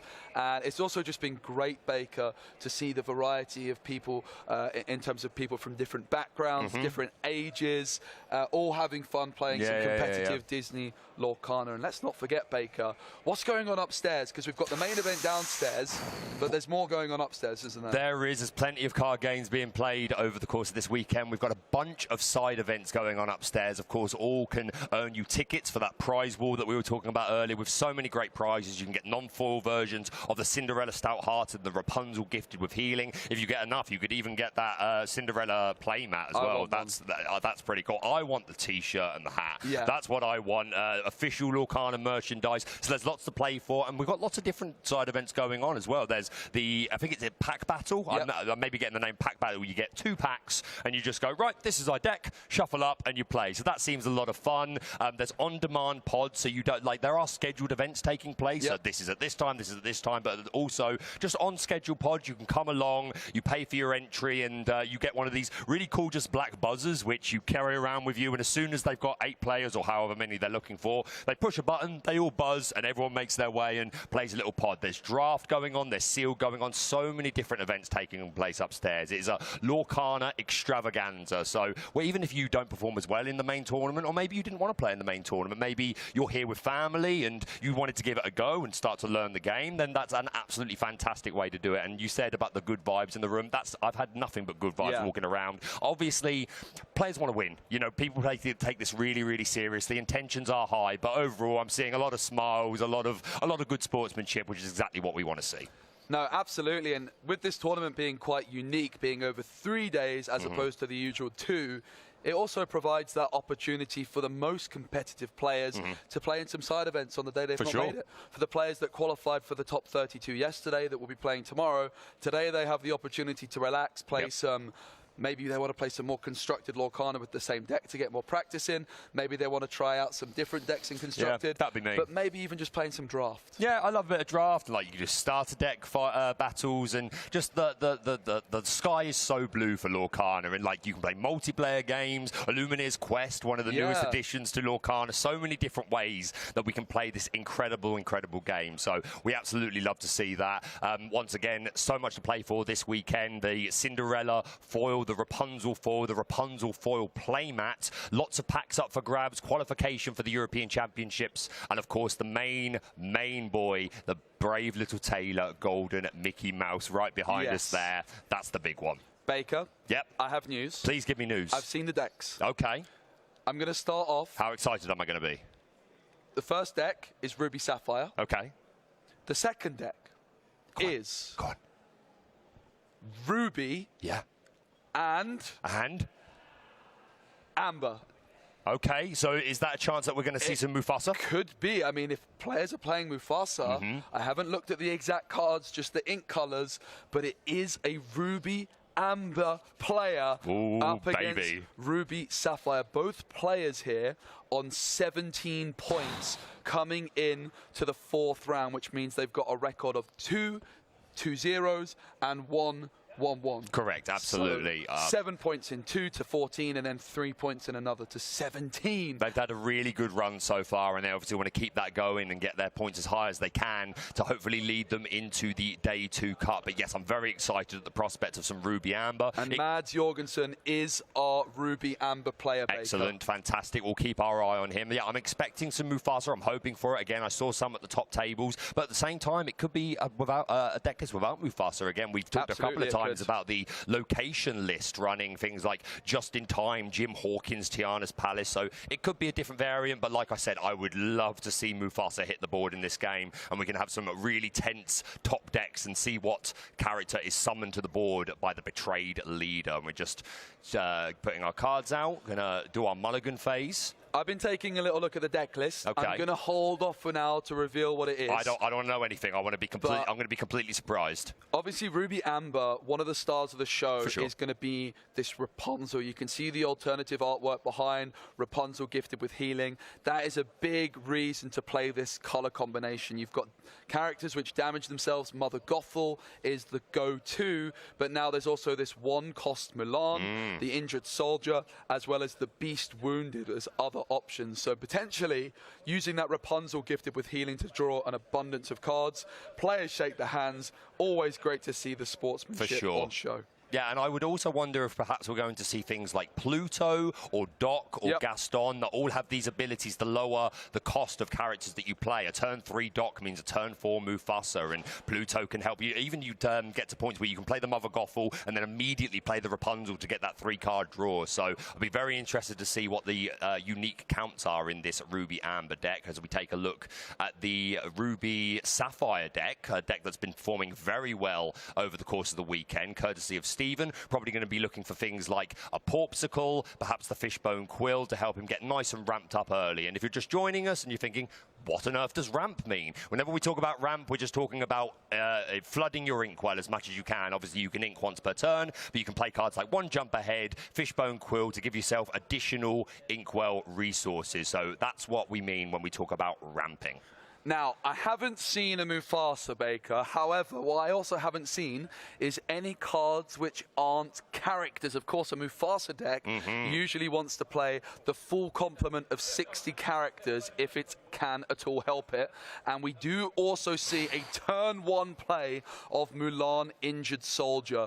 This is a character with a 2/3 stat line that enters play with 2 damage counters on her. Stephen going to ink a Judy Hopps. Do they have a turn 1 option? They certainly do. It's the Vitalosphere. Yeah, that's a great card. And to the point you made earlier, this Mulan is going to do a fantastic job of setting up the Rapunzel gifted with healing, or Mads could even follow up with a Mother Gothel on top. So he's saying, okay, even if you remove one of these guys, I've still got a character with damage that I can draw some cards with Rapunzel. Maybe we even see the Elite Archer. Maybe that's a stretch, but it could certainly be in there. I know you've seen the list. I'm not looking at you. I don't want to know, but well, I can dream. We also see the Julieta in the hand here, which is a really interesting card, removing a damage counter and drawing 1 card. So it's kind of like a baby Rapunzel. Great addition to the deck. Now, this looks like a really aggressive line for Mads because they have Flynn Rider Frenemy down on the board. This is going to be gaining them 3 lore at the start of the turn if they have the highest strength on their side of the board. And Stephen might struggle as a Ruby Sapphire player to stop that Flynn Rider gaining lore. But there we go. The lesser spotted Queen of Hearts. It has Rush. There's nothing to challenge, but very importantly, it has 2 strength, which is going to deny the value from that Flynn Rider, as Rapunzel is the card for Mads. Yeah, right off the top. You love to see it. We've already got a character on board that's got damage counters on it, so we're just going to have to get up to the right ink amount. But yeah, that Queen of Hearts, she was really popular in Ruby Sapphire decks in Set 3 format, but she's very much fallen off. You very rarely see her in these Ruby Sapphire decks these days, which is probably why Mads felt quite confident just going for that early aggressive Flynn Rider line, thinking, oh, you're Ruby Sapphire. I don't expect you to play all that many characters. But Stephen saying, nope, I am indeed playing this Queen of Hearts, so I have 2 strength. You will not be gaining 3 lore with Flynn Rider. See Julieta hitting the inkwell, and down comes Mother Gothel. So as I said, we now have 2 targets on the board, both with damage on them, that are going to nicely set up this Rapunzel and the Julieta. So if nothing intercepts the board, the next turn Mads can play Rapunzel and draw 3 off of that Mother Gothel, which is just a great card draw. It absolutely is. Mother Gothel with 3 strength as well. So the battle for the highest strength character with Flynn Rider Frenemy continues. For sure. Can Stephen play something bigger? They certainly can't, but the Brawl can deal with the Flynn Rider Frenemy. No need to fight for the highest strength character any longer.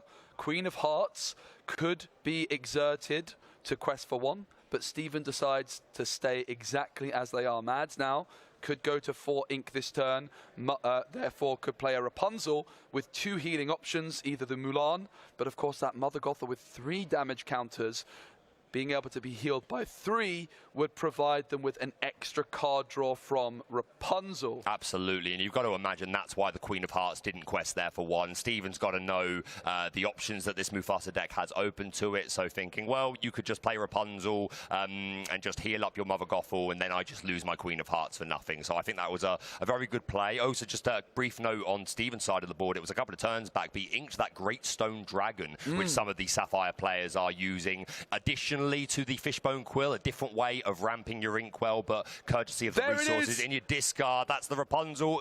The Mufasa has entered Mads' hand. There is the confirmation. It is a deck focused around the Betrayed Leader, a 5-cost legendary Baker. Excellent. Very popular within the community, and for good reason. Yeah, I'm a big fan of that card. And we also see the Surfer Stitch in the hand as well, which is a great card draw option. If you've got 2 characters on the board when you play Surfer Stitch, then you are allowed to draw an additional 2 cards. But yeah, I'm very excited to see this Mufasa in hand. You've got to think it's not going to be too long before it hits the board. And then I just want to see what that first character off the top is going to be, because that is Mufasa's ability. If you didn't know, 5-cost Inkable when he's banished. Look at the top card of your deck. If it's a character, you play it exerted for free. And to Joe's point he made earlier, quite often these Mufasa decks won't play a lot of non-character cards because you want to raise the odds that you're going to hit those characters. Sometimes you might see a couple of Be Prepared, Bare Necessities, but generally you want to keep that non-character count as low as you can. Fishbone Quill going into the Inkwell, allowing Stephen to play the Flabbersham, and the Vitalisphere is going to be going on into the discard pile. Stephen draws 2 as a result. It's a Brawl and a Lucky Dime. Yeah, that Brawl's going to be certainly useful. There's a few good targets. We already know that Mads is playing Flynn Riders, so that's a very secure way to be able to deal with that. We see a Maleficent Monstrous Dragon off the top.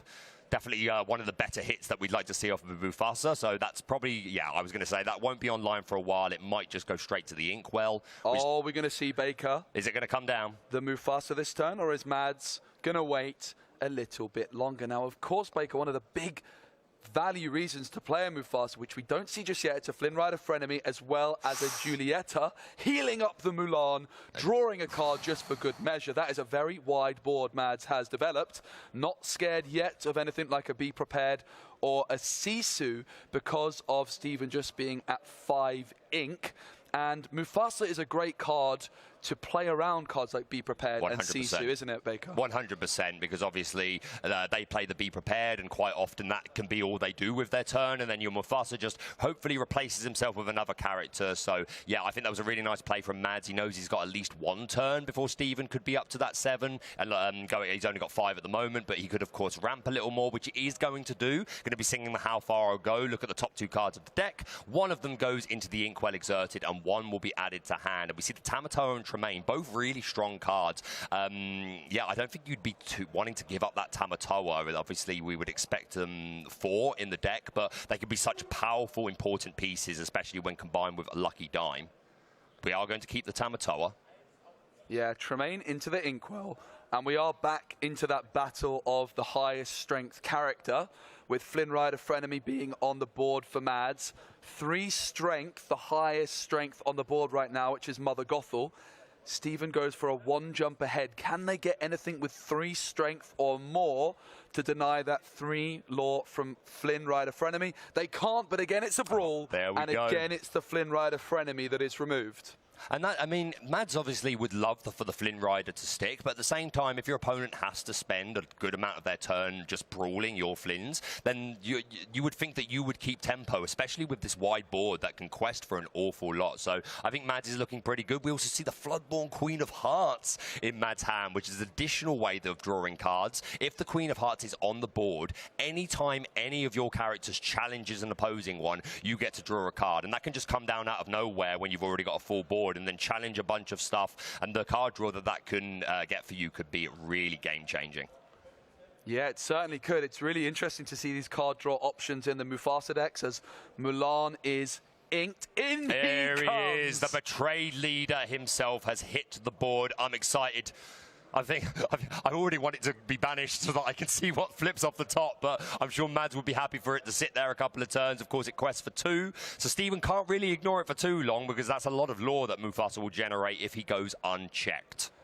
Yeah, and now Stephen is getting to that point in the game where they can play a Be Prepared. Potentially, it doesn't seem like they have access to it. Can be playing a Sisu, but that is exactly why Mufasa is coming down at this moment in time. A Be Prepared clears all characters from the board, but then Mufasa is going to play the top card from the deck. If it is a character, it enters the board exerted and will give a good chance for Mads to still quest. And of course, with so many powerful characters in their deck, you could hit something like a Maleficent Monstrous Dragon. We've seen some Surfer Stitches in their deck as well. There's an abundance of good options available. Yeah, no, 100%. This Mufasa is such a powerful card. Oh, it's a big how far I'll go, Baker. Ooh. Still no access to Be Prepared or Sisu, which is what I think Steven was really digging for here.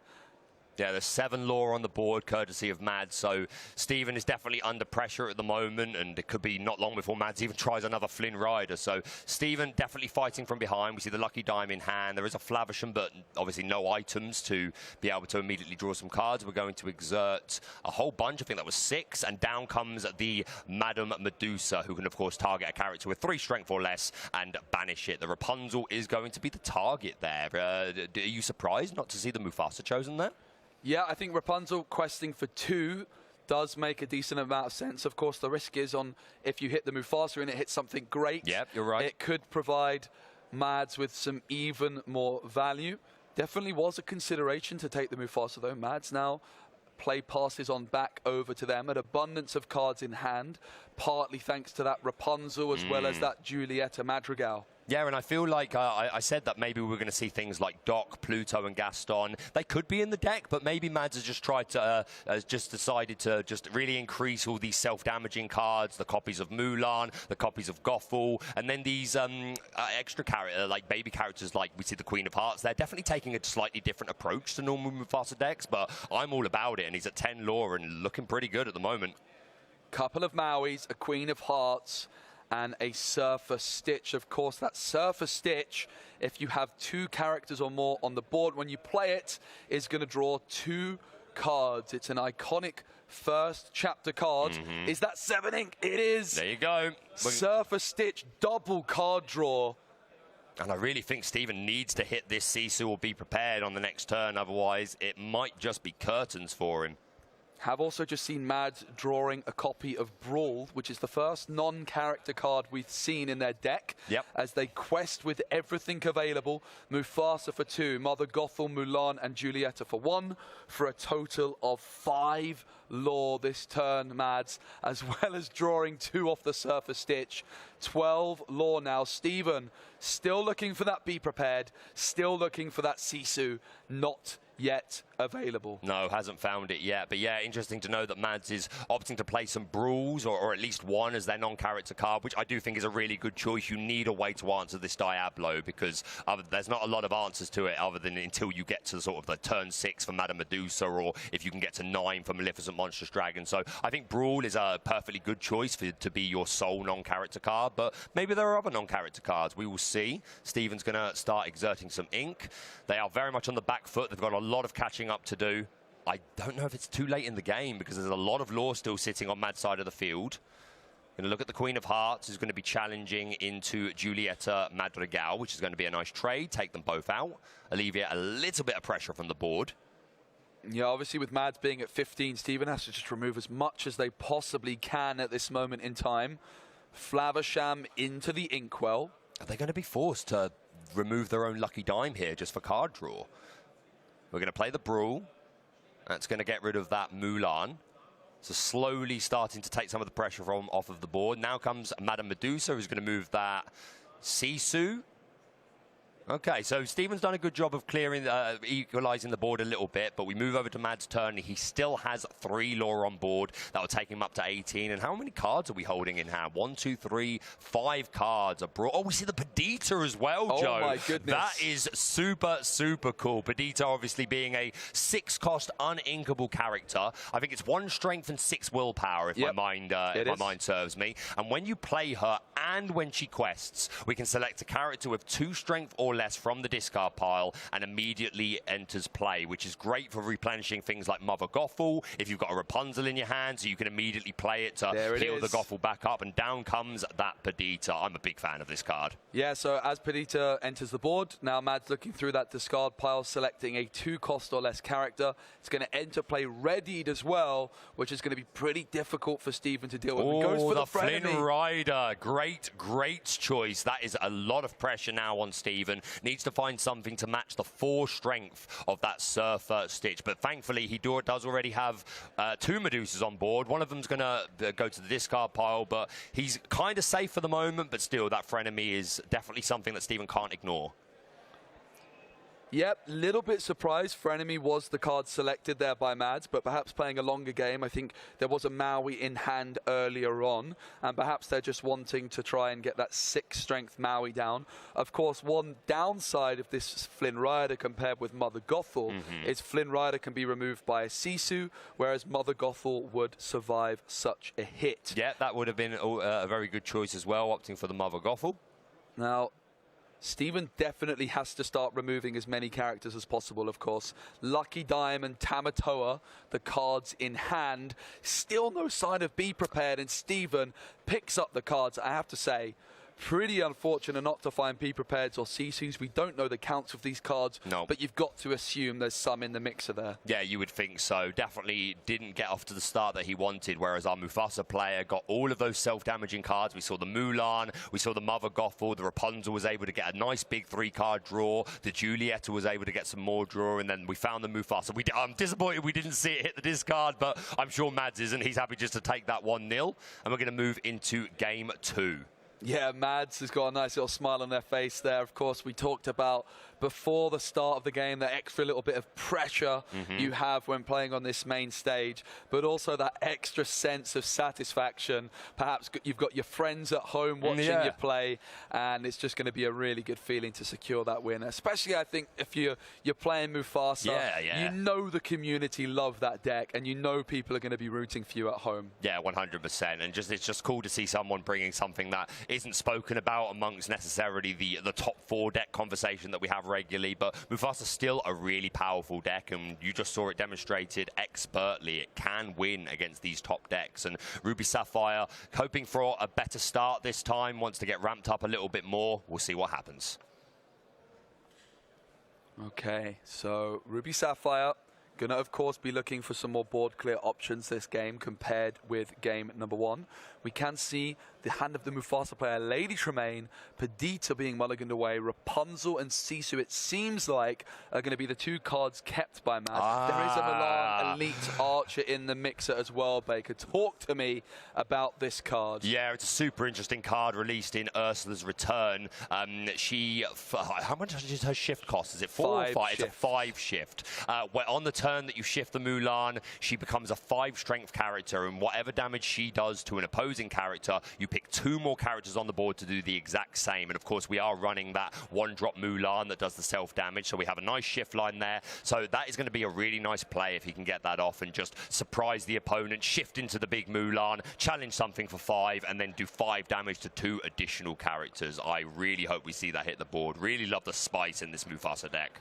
Yeah, and the Mulan seems to make the most sense when paired with Amber because of this Mulan injured soldier damaging itself, the synergy it has with Julieta as well as Rapunzel.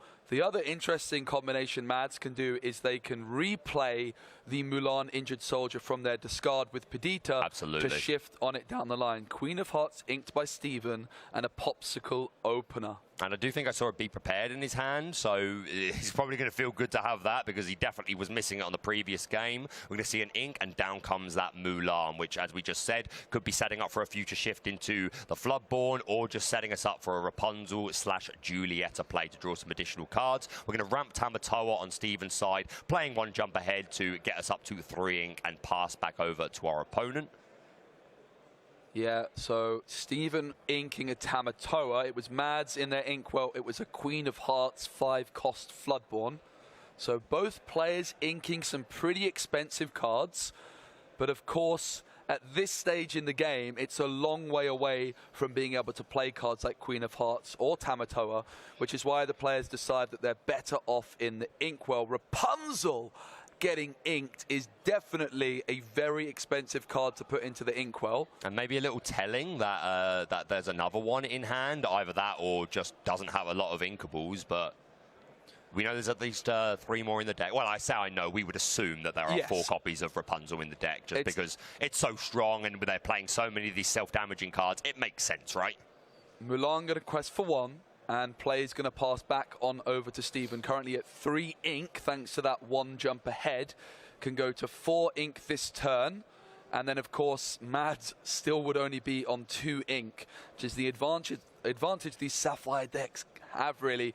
Being able to almost cheat ahead a little bit in ink, jumping ahead compared with your opponent is really very strong. That's what Sapphire does best. Of course, I say cheat in a joking way. It's of course not really cheating. Of course. No, it feels that way sometimes when you're playing against Sapphire. I have 5 ink. You have how many? 15. Good, Yeah. cool, fun. Love that for me. But yeah, this Sapphire deck wants to get to that higher ink amount so that it can utilize these much bigger cards such as Sisu, and really wants to take control of the mid to late game. But Mads with his Mufasa deck is very early to mid range and is coming on with that early pressure. We see the Sisu Emboldened Warrior hitting the field, hitting the board. Obviously gains a strength for each card in the opponent's hand. That 4 willpower is nice, keeps it out of range of a lot of things, and of course questing for 2. I'm a big fan of the Emboldened Warrior. I think it's really well statted as we see the Grandma Tala come down on Steven's side of the board. Going to look at the top 2 cards of their deck, one of them into the hand and one to the bottom.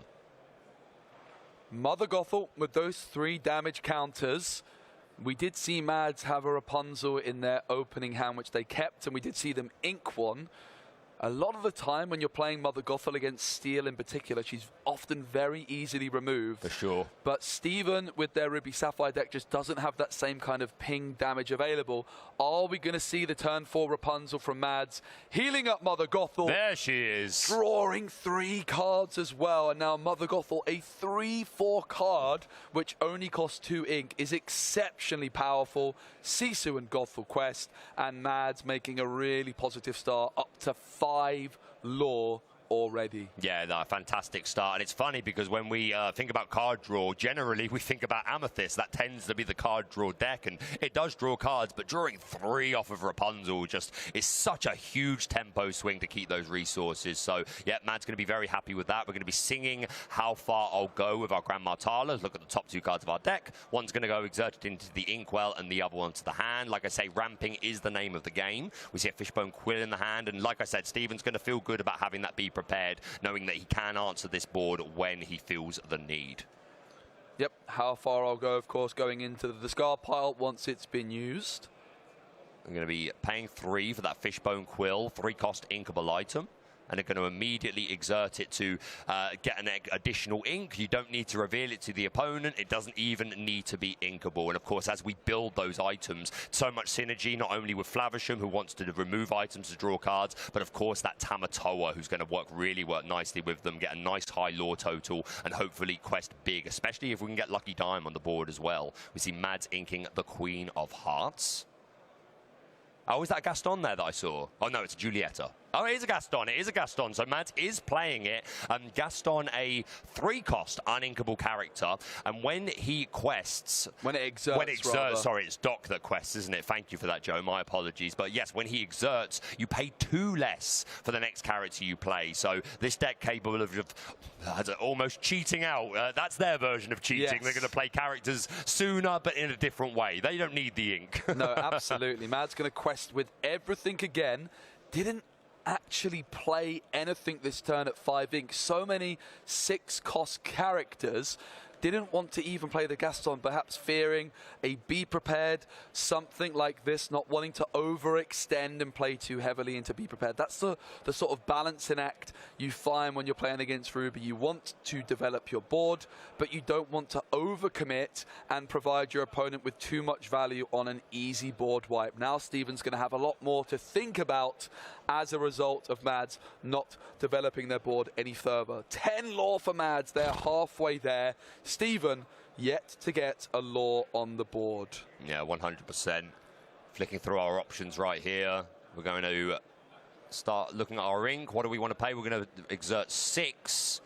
And that's going to be the Madame Medusa, who's going to come down, probably target that Rapunzel, who's going to leave the board, take a little bit of that questing pressure off. I'm going to exert our Fishbone Quill.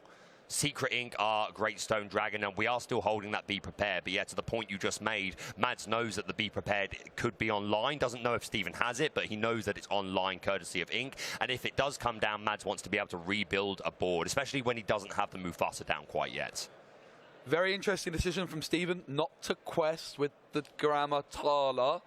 of course, could have gained 1 lore, but perhaps respecting the threat of a Lady Tremaine possibility in Mad's deck. And that is a great prediction, because if this Grandma Tala quested, it could be challenged by Mother Gothel, and then a Lady Tremaine could remove that Medusa. And Steven just clearly wanting to keep as many characters on the board as possible, so they're able to make some efficient trades and start controlling the board a little bit better. Mad's at 5 ink. Yet to ink this turn, though, and could go up to 6. Got to just be careful of playing too heavily into Be Prepared, though. This would be a great time for Mufasa. Yeah, it certainly would. Also, along with what you just said about Grandma Tala protecting the Madame Medusa, possibly wanting to keep it there to be a singer for these cards like How Far I'll Go. But yeah, lots of reasons just keep the Grandma Tala safe. We are seeing that Perdita, Devoted Mother, I believe is the subtext coming down, and followed by, and she's immediately going to bring that Mulan onto the board. And to the point that you made earlier, this not only has the damage on it, but could fuel shift into the elite archer. Okay, Flaversham, Vitalosphere, Be Prepared are the options. Grandma Tala and Medusa on the board for Steven. Is it time for the Be Prepared? It's pretty tempting. Yeah, it is tempting with this sort of board. But again, Mads on that turn 5 deciding to play nothing at all has made that Be Prepared a little bit weaker.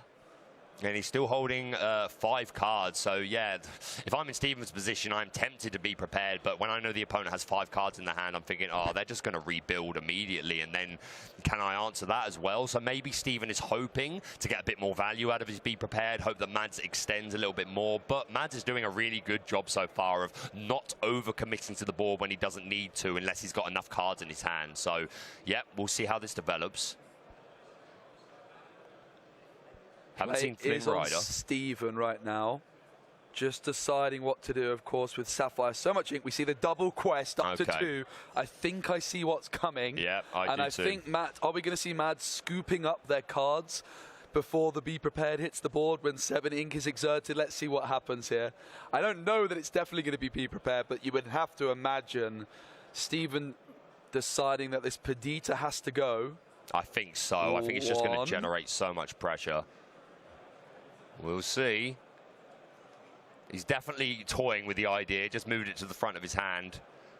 I can understand the temptation. This Perdita is just going to add additional characters every turn as long as there are characters in the discard. And there we see the Be Prepared, just taking out 2 of Steven's characters and clearing Mad's board of 4. But like I said, Mad's holding 5 cards, about to go to 6. I reckon he's going to be able to redevelop immediately. But Steven maybe just not having a lot of choice, especially with Mad's already at 13 lore.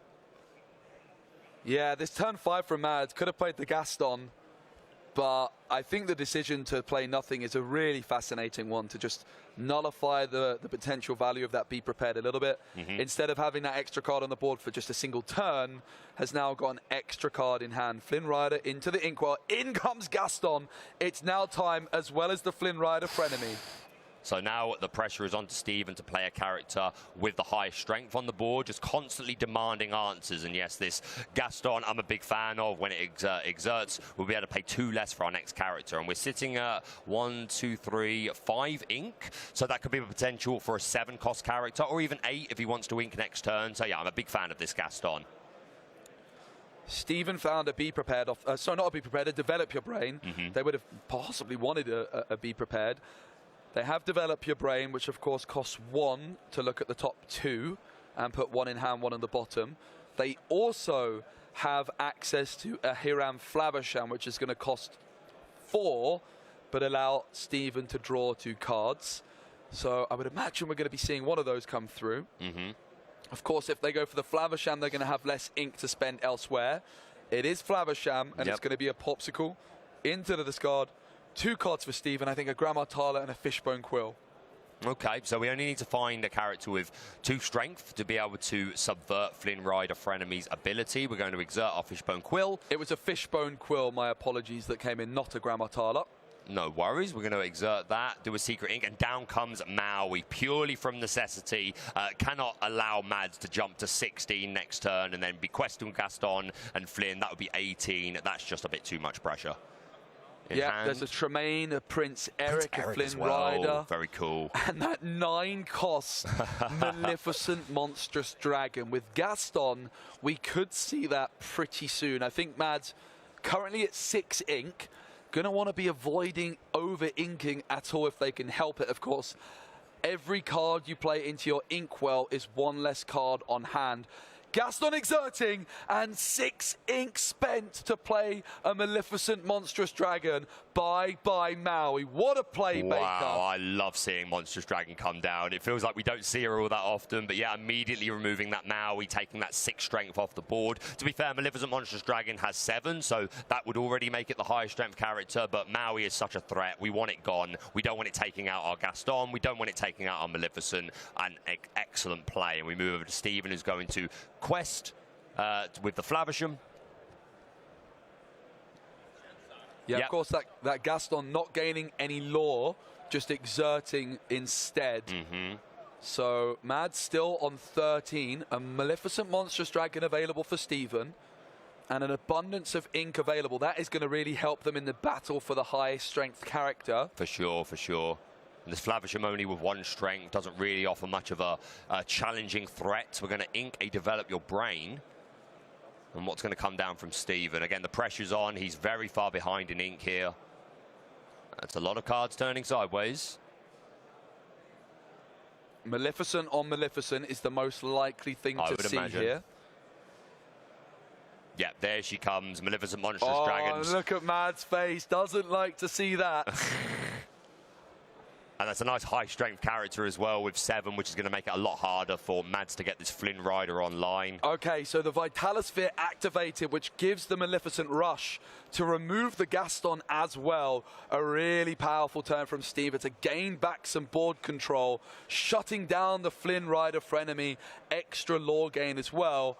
Mads still at 13, and Steven is clawing their way back into this one. Yeah, they could do it. Like we said, this Ruby Sapphire deck really excels in its mid to late game. So Steven starting to equalize. We can see a Prince Eric Tremaine, a Frenemy, Flynn Rider, and that 1-drop Mulan in hand.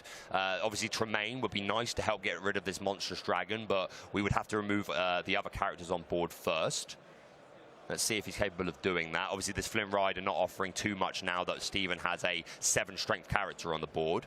But we'll see what he's got in mind. He is just going to extend, play everything out, utilizing all of the ink. And, of course, Prince Eric, a really good ability. When it's banished, you choose any character on the board and banish it. It's a 4-cost uninkable. Only a 2-2 stat line, but quest for 2.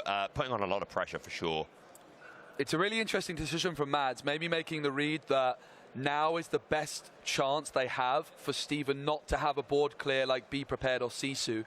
The more cards Steven draws, the higher the chance is that they draw a card like that. Hercules, was that Hercules into the inkwell. Very cool. I thought that was Hercules, the one we were talking about earlier. 5-cost uninkable Rush with 7-4 or 7-3? Yep. 7-3. So, yeah, I definitely think this is the place for that Hercules, obviously because you can use Fishbone Quill to ink non-inkables. So, big moment off the top. Do they find a popsicle? It's not over yet in terms of they're looking for that Sisu, they're looking for that Be Prepared, because Mads does have a decent amount of questing power, Baker. Yep. It is going to be the popsicle, and will they find the Sisu or the Be Prepared? Big moment here. All eyes on Steven's top draw. It's a Grammatala. However, the Flynn Rider is not gaining that 3 lore at the start of the turn thanks to Maleficent having the highest strength.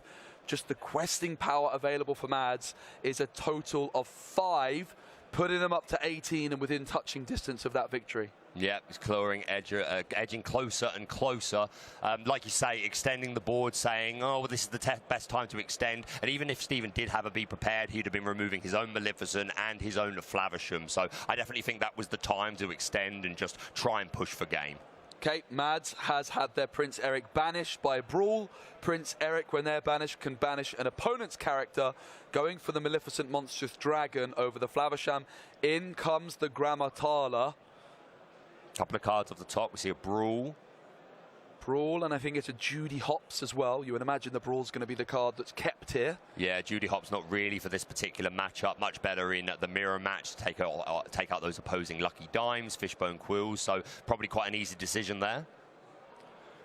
Where is Mufasa? We haven't seen it. We haven't seen it in this particular game. We have not seen it hit the banish pile once. Another Brawl. And suddenly that quest for 5 that Mads had available is only going to be a quest for 2, thanks to the double brawl play from Steven. Oh my goodness, I asked and I got my answer. There he is. He was on the top of the deck, Baker, waiting for the opportune moment. That could be a huge moment here. Mufasa enters the field finally in game 2. Yeah, excellent. That 2 questing pressure is going to be great. And of course, if we can hit a great character off the top of the deck, helping Mads retain his field advantage, we can see Steven quest with Flavisham, probably going to be removing that Porpsicle to draw himself a couple of additional cards, because Mads is getting closer and closer to game. Steven needs to find an answer to this. We see a Maui, and was that a lucky dime? Develop your brain. Develop your brain. Well. This Flavisham has drawn Steven so many cards. We're going to exert 1, player develop your brain. Look at the top 2. We've got a Brawl and another Porpsicle. I imagine the Porpsicle is the play here. It's a really big decision, because Porpsicle seems better right now.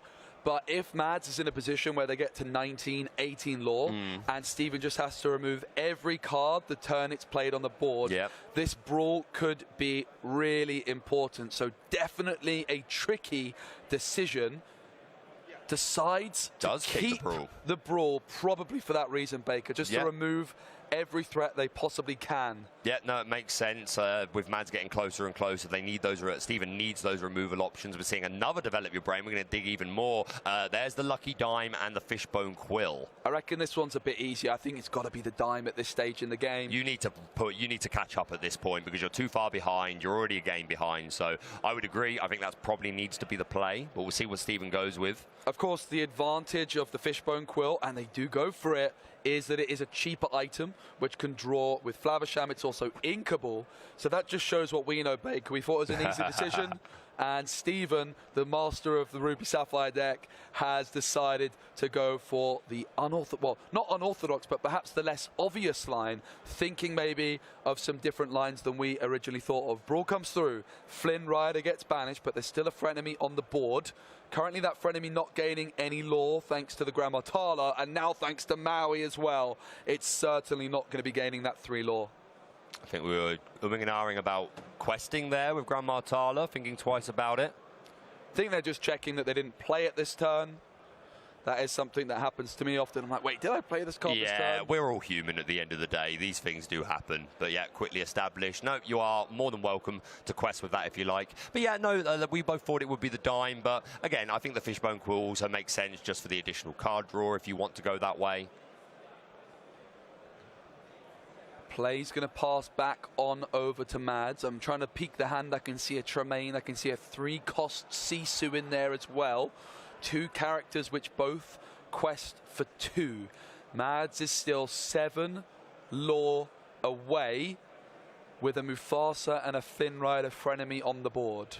And obviously this Maui will be able to respond, or to be there, even the Grandma Tala would be able to respond to this Mufasa if it does choose to quest. And then maybe for the first time we will see the top card of the deck flipped and see if it is put on the field. Could not be. We could hit the Brawl. That would be pretty sour. We know that Mads is playing them. We're going to extend with that Emboldened Warrior, because as you say, we're only 7 lore away.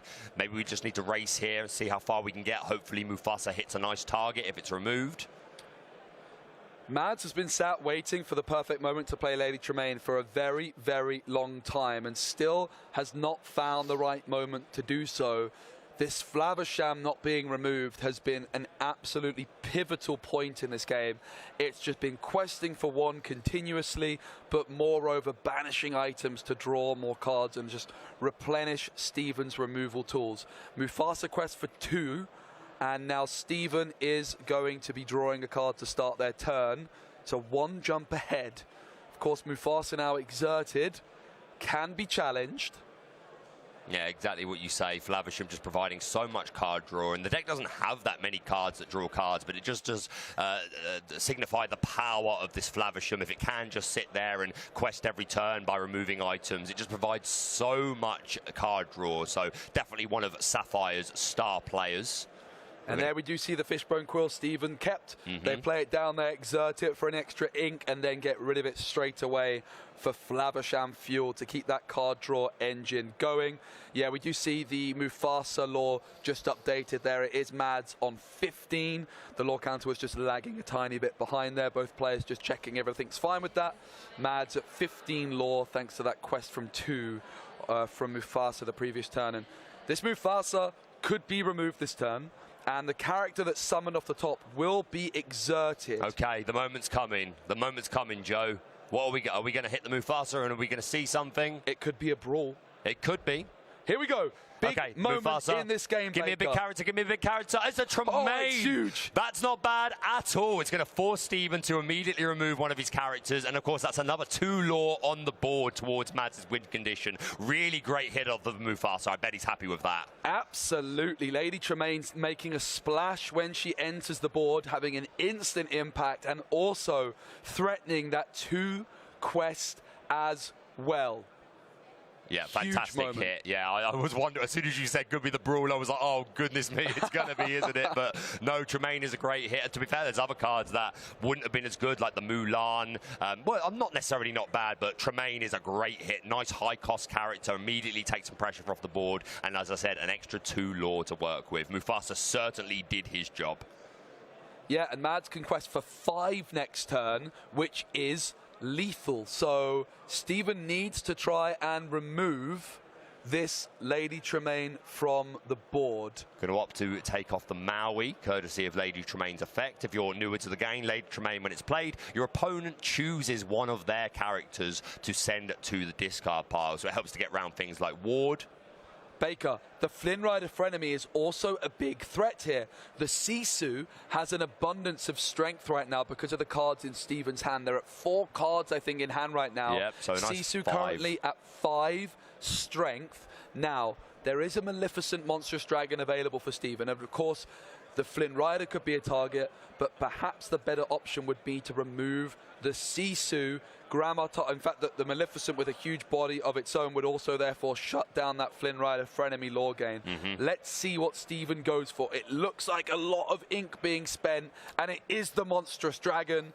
Is it going to be Sisu? Is it going to be Tremaine? Or will it be Flynn Rider frenemy? Yeah, no, I think you were exactly right. That's definitely the best play here. Otherwise, this Flynn Rider is just going to get an extra 3 lore at the beginning of the next turn, and then we're just questing for game. So absolutely necessary, and they do take out that Sisu just as you predicted. I think that's a perfectly good call. When you've got a lot of cards in your hand, then it's got a really, really big amount of strength. So it's not over yet. The cards in hand for Ruby Sapphire is 2 1-jump aheads and a Grandma Tala. Not the best, but of course Grandma Tala can be used to find other cards like Popsicle, which can draw more cards for a very cheap amount. So Steven going to be trying to find some more removal in their next turn. Mads can quest for 3 here, which would put them up to 18 lore and just 2 lore away from that magical 20 mark. Yeah, this Mufasa deck has been doing really, really well. We know it's playing Gastons. No Docs, no Plutos, not that we've seen. But yeah, just this really high counts of Mulan, Mother Gothel, Julieta. We saw them more in the first game. But yeah, I really like this build that Mads has gone with. Is it time for Tremaine? It is. It's been burning a hole in Mads' pocket. It's been in there for such a long time. Of course, the other Tremaine on the board was summoned by Mufasa off the top of the deck. I think this Tremaine has been in Mads' hand since turn 2 or 3. Finally finds the right moment for it, quests out with both characters, and they're now just 2 lore away, which means Steven has to remove both of these Lady Tremaines, or it will be Mads' game. What was found off the top? I think it's a Maui. Not going to be enough unless we can answer this ready Tremaine. As you say, we'll just quest for 2 and get the rest of the way. So let's see what Steven could do. No Be Prepared in hand. Oh, it's a Lady Tremaine, not a Maui that was drawn, which could be big. Yeah. And it's a Medusa that's been found off of the Grandma Tala. Grandma Tala costing 4. But of course, with Steven's abundance of ink, it's quite likely they can play both the Medusa and the Tala as well. Yeah, we'll be able to answer a lot of this board. There does come the Medusa, going to get rid of the ready Lady Tremaine. So this definitely helps take some pressure off. The Maleficent Monstrous Dragon going to be challenging into that second Lady Tremaine. Absolutely necessary, needs to go. Mads is only 2 away from game. We still have a Flynn Rider on the board, but that only quests for one. And of course, with the Maleficent Monstrous Dragon on the opposite side of the field, it's the frenemy ability will not be going off, which I'm sure that Stephen is very happy with. Yep, and Stephen just exerted 2 ink there to play a 1 jump ahead, which is going to give them even more ink for the next turn. Play is going to pass back on over to Mads just as the timer kicks in. Ooh.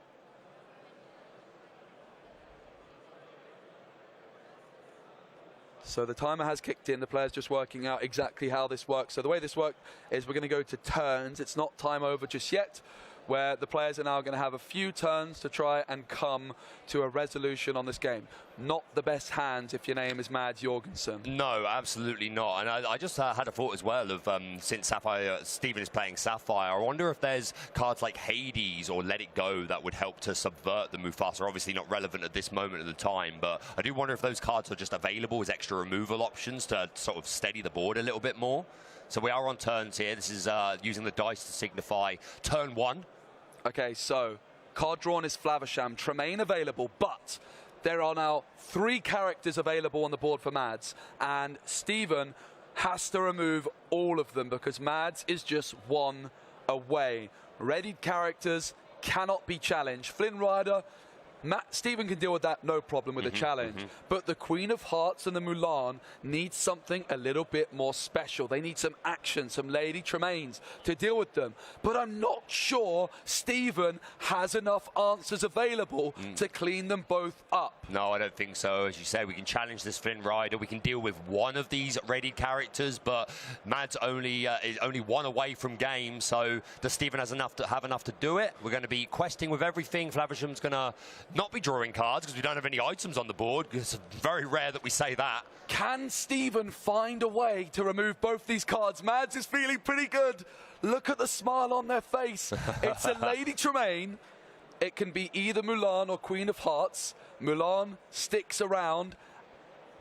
And it's 4 for Flaversham.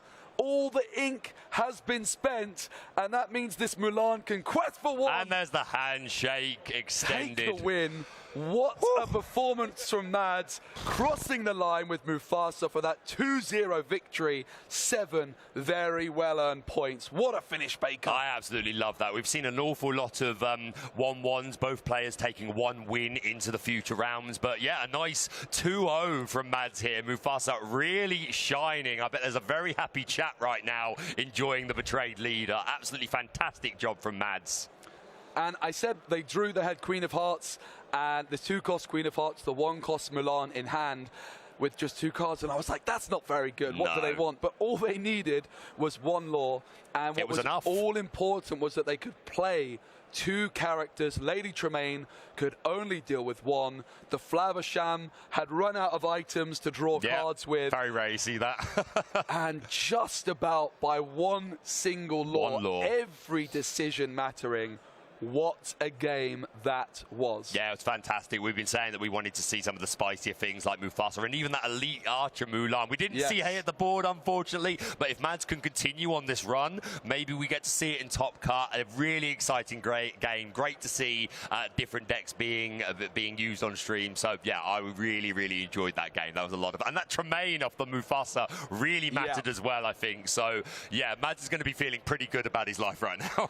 Yeah, Mads was feeling like very, very relieved, and actually you guys can't see it, but really nice to see the players have just asked for a little picture on one of their phones in front of the Rapunzel. That's both with awesome. their thumbs up. That is super, super That's wholesome. really, really, really cool. Maybe they will share that with social media later so that we could all see it. But yeah, you love that sportsmanship between players. Of course, that you're disappointed to lose. There's a lot at stake here. It's a big event, but there's no reason why we can't be friendly, be happy for your opponent. So I absolutely love to see that. What a day of Lorcana we're having, dude. I am loving my life right now. We saw Magic Mirror in the... Well, you guys got the cards Magic Mirror. Now there's Mufasa.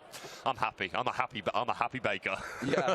And I'm going to be, after this, I'm going to be going on a little roaming around of the halls as well to see what spicy decks I can see. Some of the ones I saw on table, some of the high tables in the second round, I'm really hoping are still up there. I saw a couple of Ruby Emerald decks. Okay, interesting. One which was playing locations. I'm going to be seeking that player out. Yeah, I hope they're still on the higher tables. Please do. I saw some Amethyst Steel. I saw a friend of mine playing Amber Emerald, which looks really exciting. All sorts of really cool things going on. But of course, lots of Ruby Amethyst, lots of Emerald Steel as well. A lot of it, but it's nice to see other things being represented. And yeah, I hope you guys at home are enjoying this as much as we are, getting to see all sorts of decks, the highest level of competition in Lorcana. And this is the time for it. This is the time, everything you've been doing since you started Lorcana, all the play testing, all the deck building, maybe you're consuming content and watching the streams of the DLCs. It has all led to this moment for a lot of people. So those players are going to be very happy with their performance. I see. I don't know what it is.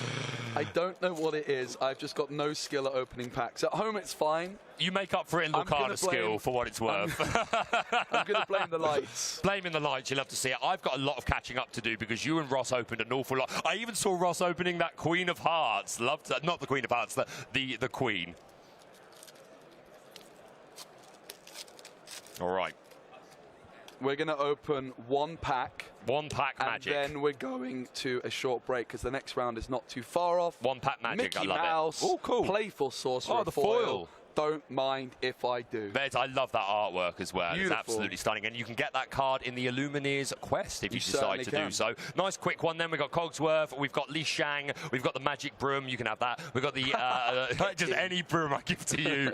We've got Hans. Hans is the one. We've got Triton's Decree. A lot of people teching that for the Bucky, including Tim, game designer. Yeah. And if there's anyone you're going to listen to advice from, it should be the game designer. We've got Aladdin. We've got that Hercules. Really cool to see that in that Sapphire deck last game. Scuttle. I will keep that. We've got the Prince Philip. I actually quite like this, giving ward to your hero. Yeah, super definitely. interesting. Is this Rhea? That is Rhea. And I actually really love the Fates from Hercules. Great art. I'm well happy with that. Very nice. Awesome. Okay, we're going to go to a very short break, but when we're back, it's going to be Baker and Ross taking you through the next round of the Disney Lorcana Challenge here in Bochum. Don't go anywhere. See you soon.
Hello and welcome back to Disney Lorcana DLC in Bochum, Germany. I am joined once again by my co-host Ross, who's off having a nice little break. Me and Joe just watched an incredible game between Amber, Ruby, Mufasa and some Ruby Sapphire. Mufasa is a card that I've been hoping that we'd get the chance to talk about over the weekend. I'm a big fan of the deck, and yeah, we got to see it go off, and really great hit of Lady Tremaine off the top of the deck that was really impactful to the game. So yeah, I enjoyed that. Did you manage to catch much of it? I caught the end of the second game. I was off having some lunch. It's a bit sad. On the one hand, I want to just watch streaming. On the other hand, I do need to eat. You do need to eat at some point in the day. Yeah, we are human after all. But yeah, it was a really exciting game. Yeah, it's just nice to see these decks that are very good but not thought about as the top meta decks still performing at the highest level. And one. I would love to see some Mufasa go into the day 2 top 64 cut. How do you feel about Mufasa? Have you played with it much? My problem with Mufasa, I love the deck. I think it's really fun. My problem with Mufasa is it's putting in an element of luck. Yep. Like we talk about, oh, you hit Lady Tremaine off Mufasa, that's amazing. Yes, it is. But there's another world in which you hit a much worse card off of Mufasa, or you don't hit a character off Mufasa. I don't think it was only Brawl in the. I think it was only that's Brawl what we saw. See. That's all you see. I didn't have the deck list, but that's apparently all you saw. But there's still a chance you hit that. And the problem with Mufasa is you get those huge turns where you're like, hit Lady Tremaine, won the game. But then you get those other turns where you're like, well, I hit a random 1-drop, or I hit an action, and all of a sudden you don't get that benefit. And Mufasa only really works the deck if you hit a good card when Mufasa's banished. And we don't have lots of cards where we can stack the top of the deck to make sure it works. And that's my problem with Mufasa. I love it. I love seeing it work. You won't see me playing it.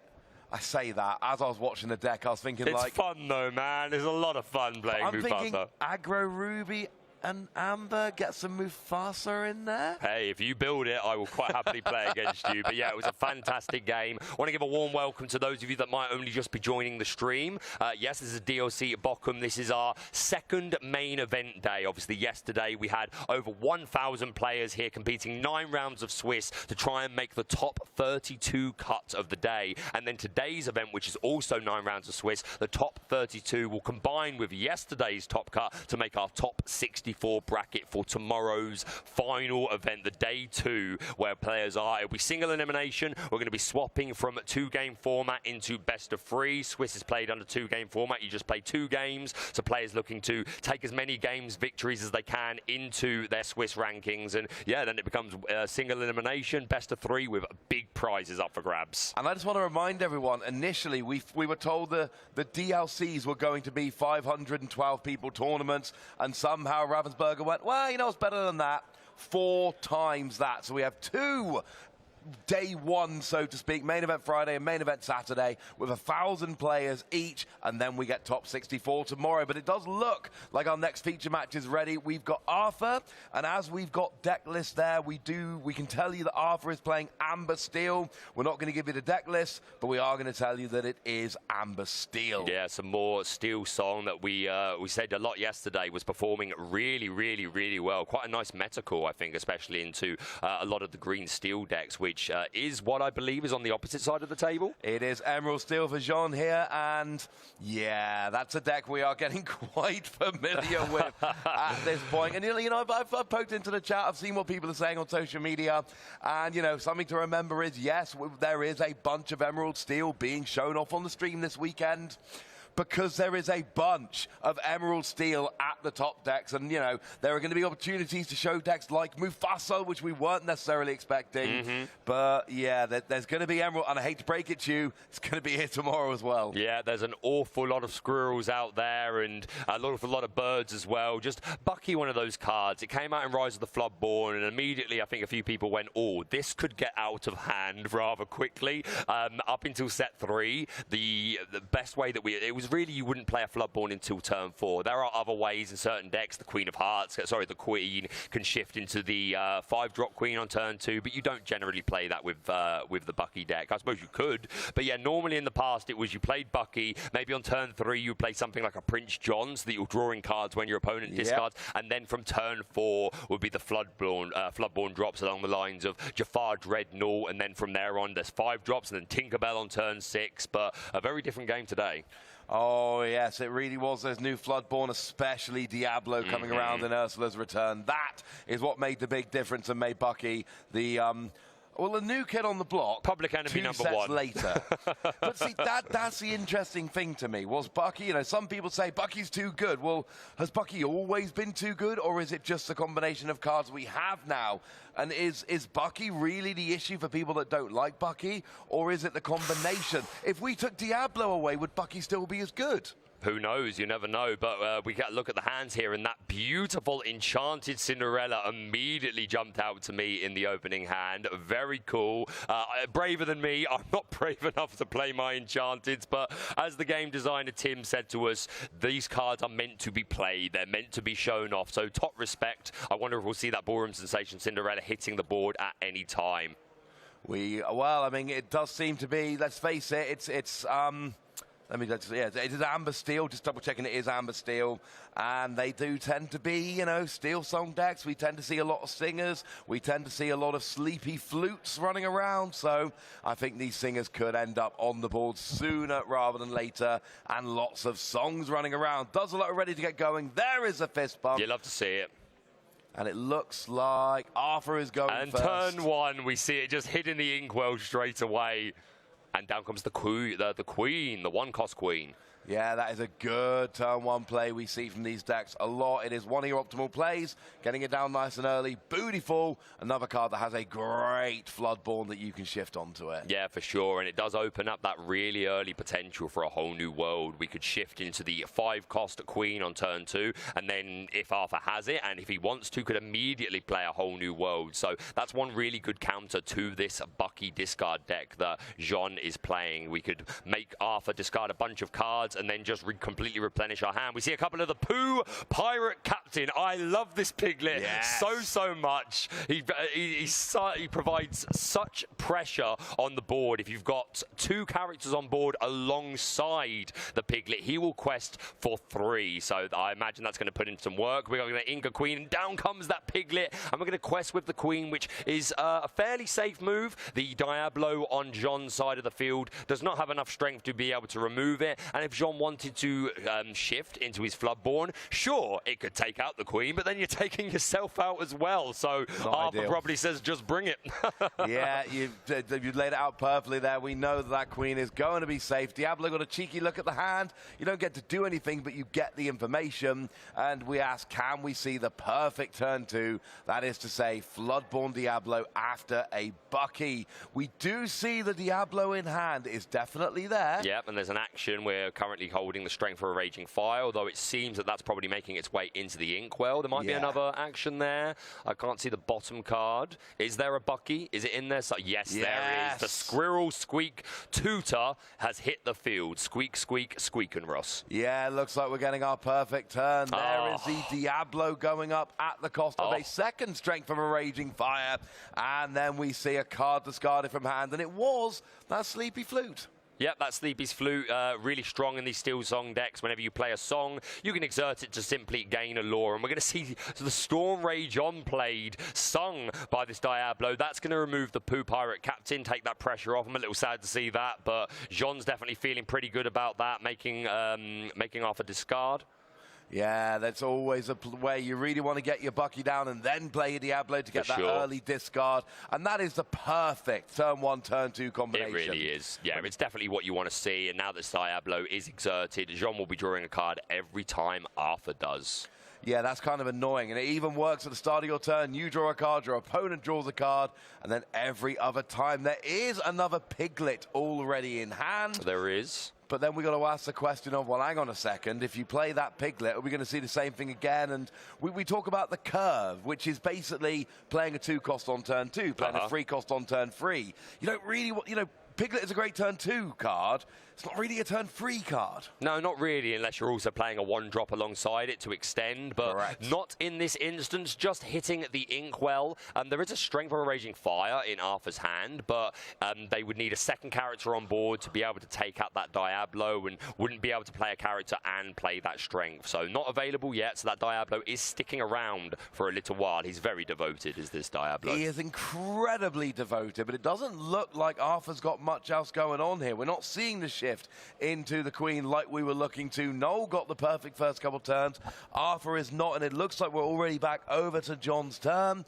And we have got another Diablo hitting the Inkwell this time to make way for Aladdin. Make way for Prince Ali. Well, that one isn't the Prince Ali, but you set me up so perfect for that, I couldn't resist. But yeah, that was deliberate, mate. Oh, I'm glad to hear it. Because see, there, yeah, we're getting there together, buddy. We're getting there. But yeah, there's Aladdin coming down. It is a Floodborn, so forcing that discard from Arthur, courtesy of Squeak, Squeak, Squeaking. The Diablo is going to exert, just for a lore, just for a simple lore. Doesn't matter. One lore is better than no lore. It'll get you over there in the end. And we are passing back over. And Jean's got to be feeling Good. What have we seen? What are we oohing? We have seen the world's greatest criminal mind, which unfortunately is going to be inked. Not very useful in this particular situation, but really nice synergy with this Amber deck in general, because obviously the Floodborn Queen of... I keep wanting to call her the Queen of Hearts, and she's definitely not. The Floodborn Queen, when she quests, she can give one character +4 strength and one character -4 strength. So that's a really nice way to get the world's greatest criminal mind online. Not to mention there's already pretty good targets like Maui and Tamatoa. Yeah, it does mean you can get rid of some of those bigger characters much more easy. We've got a couple different Ursula in Jean's hand here.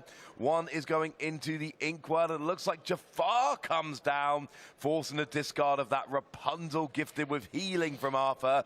And actually, we see there's a bud every turn. There's a new Floodborn coming down. Jean is making Arthur discard cards, and I think Arthur's down to one card in hand with just the 1-drop Queen on the board. This is not a good situation. This is Emerald Steel having its way. Yeah, it absolutely is. Arthur definitely would have liked to have seen a whole new world earlier than this. We're going to draw a Benja, which is going to go into the Inkwell, and that 5 ink is going to let us play Robin Hood, Champion of Sherwood. So at least there is a 5-cost character on board. So if Arthur is able to find a whole new world, he'll be able to sing it and then still have ink to be able to respond a little bit more to this very aggressive board that Jean has set up. We've got the Diablo, the Aladdin, the Bucky, and of course this Jafar Dreadnought, along with being a Floodborn, has a 3-4 stat line, which is really tricky to get around. 3 is a magic number for taking out characters. 4 willpower survives a lot, and whenever you banish a character in a challenge, you can draw a card.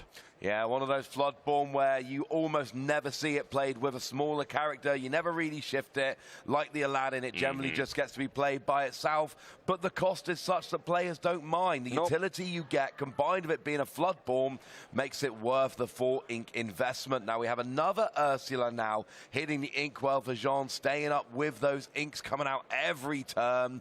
You don't really need much more at this point. No, this board is really nicely set up. Not to mention the Diablo Exerted is letting Jean draw extra cards every time Arthur does. So, yeah, no, if you're Jean, you're probably feeling pretty good at this moment in time. But that being said, as I said, all it will take is one whole new world off the top from Arthur. He sings it with Robin Hood, and then that could completely turn this game back around. Let's see if it can be done. Yeah, there was a grab your sword from Jean there, which took down the Queen. Technically, it's called the Queen. So the Queen. Say the Queen, which is an awkward phrasing. But Jean took down the Queen. Oh, and here now that comes is a Rapunzel. Fantastic top deck Ross off the top. There was 2 damage on that Robin Hood only because of the grab your swords. And then this Rapunzel coming down, drawing additional 2 cards. Other than Whole New World, that's probably about as good as it could have been. Yeah, healing combined with drawing, that is almost the perfect situation in which to draw that Rapunzel.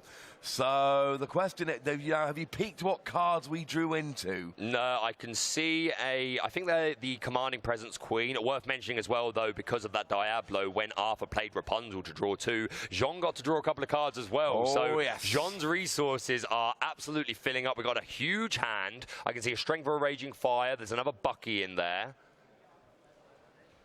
Can't quite make out the rest of them, but that's a lot of cards, and Jean is in a very strong position. But again, I've said this a couple of times, but it can't be understated. One whole new world, this could all change. It could, but there comes a point where you're too late. You're right. A whole new world would absolutely make a big change, but you can't get it in 4 turns' time. You need to be getting it sooner rather than later. Even though you didn't draw it last time, you dug 2 cards further in your deck. It's closer to the top than it was. So here we do see we're playing a second Bucky coming down. A second Bucky, isn't it? Yep. Look at them hanging out, cuddling together. Look at both of us squirrels making him discard. Down comes the Floodborn Aladdin. That's a double discard. And we see the Lawrence in Arthur's deck. I've actually spotted this a couple of times. Not a card that's on many people's radar. 3-cost inkable character.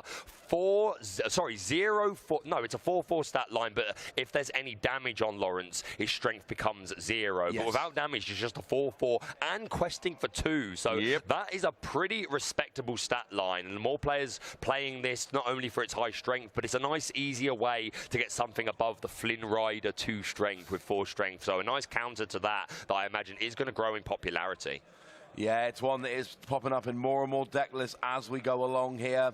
But look at Jean's board here. Double Bucky, double Aladdin. We've got Diablo. We've got ourselves a Jafar. And there's just a Rapunzel there. And look, Rapunzel is decent at questing. You get 2 lore when you quest. Phenomenal skill with the healing and the draw, but only 1 strength. The 5 willpower is nice, but it's not an insurmountable hurdle here.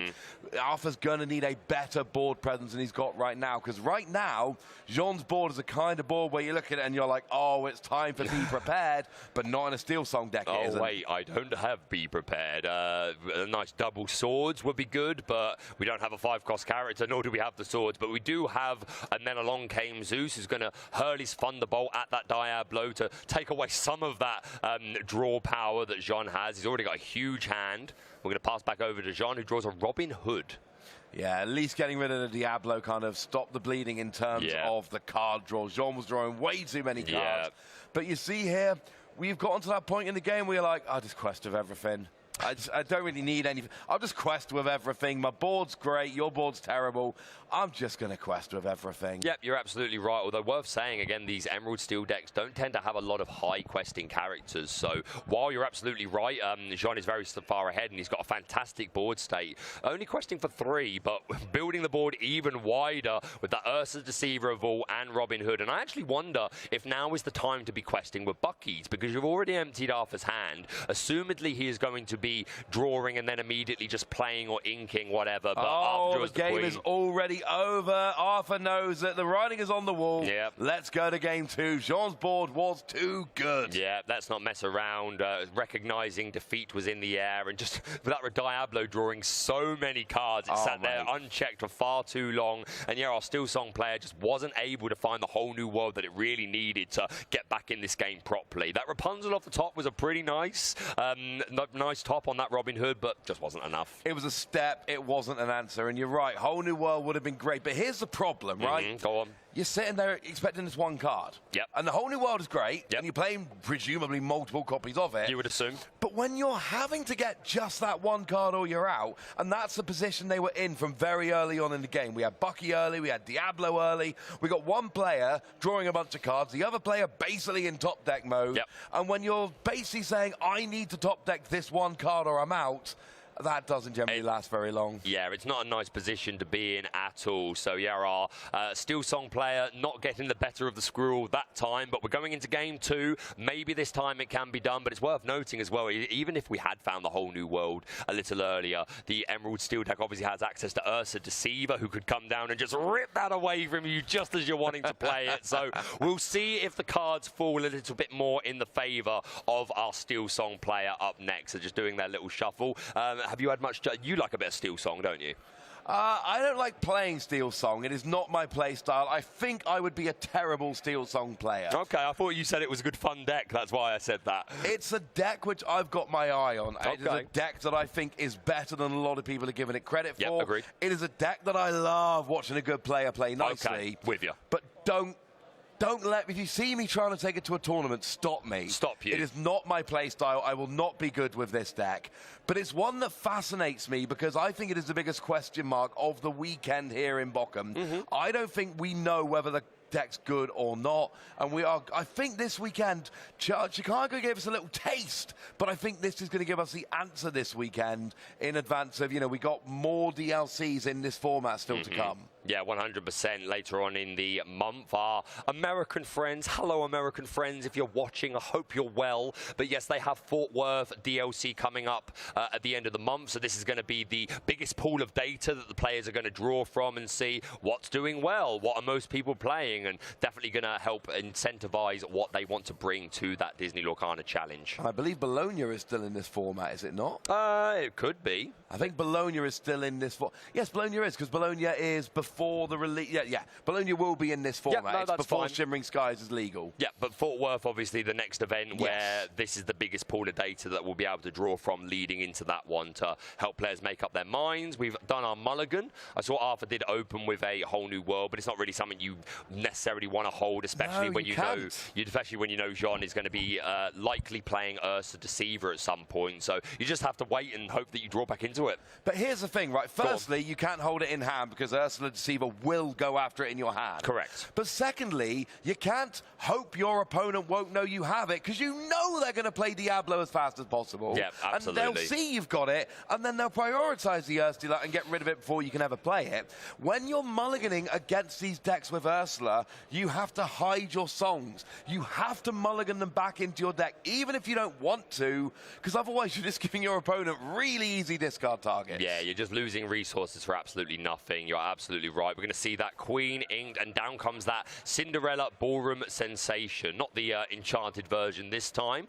although that one hit the inkwell last time. But yeah, this Cinderella has Singer 3, which is a really good keyword, being able to sing 3 or less cost songs. So things like Strength for a Raging Fire, or most commonly in the early game, Let the Storm Rage On. But Jean does not have or at least chooses not to play an early drop, so there'll be no Let the Storm Rage On unless it wants to just target itself, which I very much doubt. We're going to quest for 1, and down comes the Bumbling Mate. Yeah, Mr. Smee, one of my favourite cards. Yeah. Quest for 2. You've got a really good free stat line. You do have to take a damage at the end of your turn, which means after 3 turns you lose it.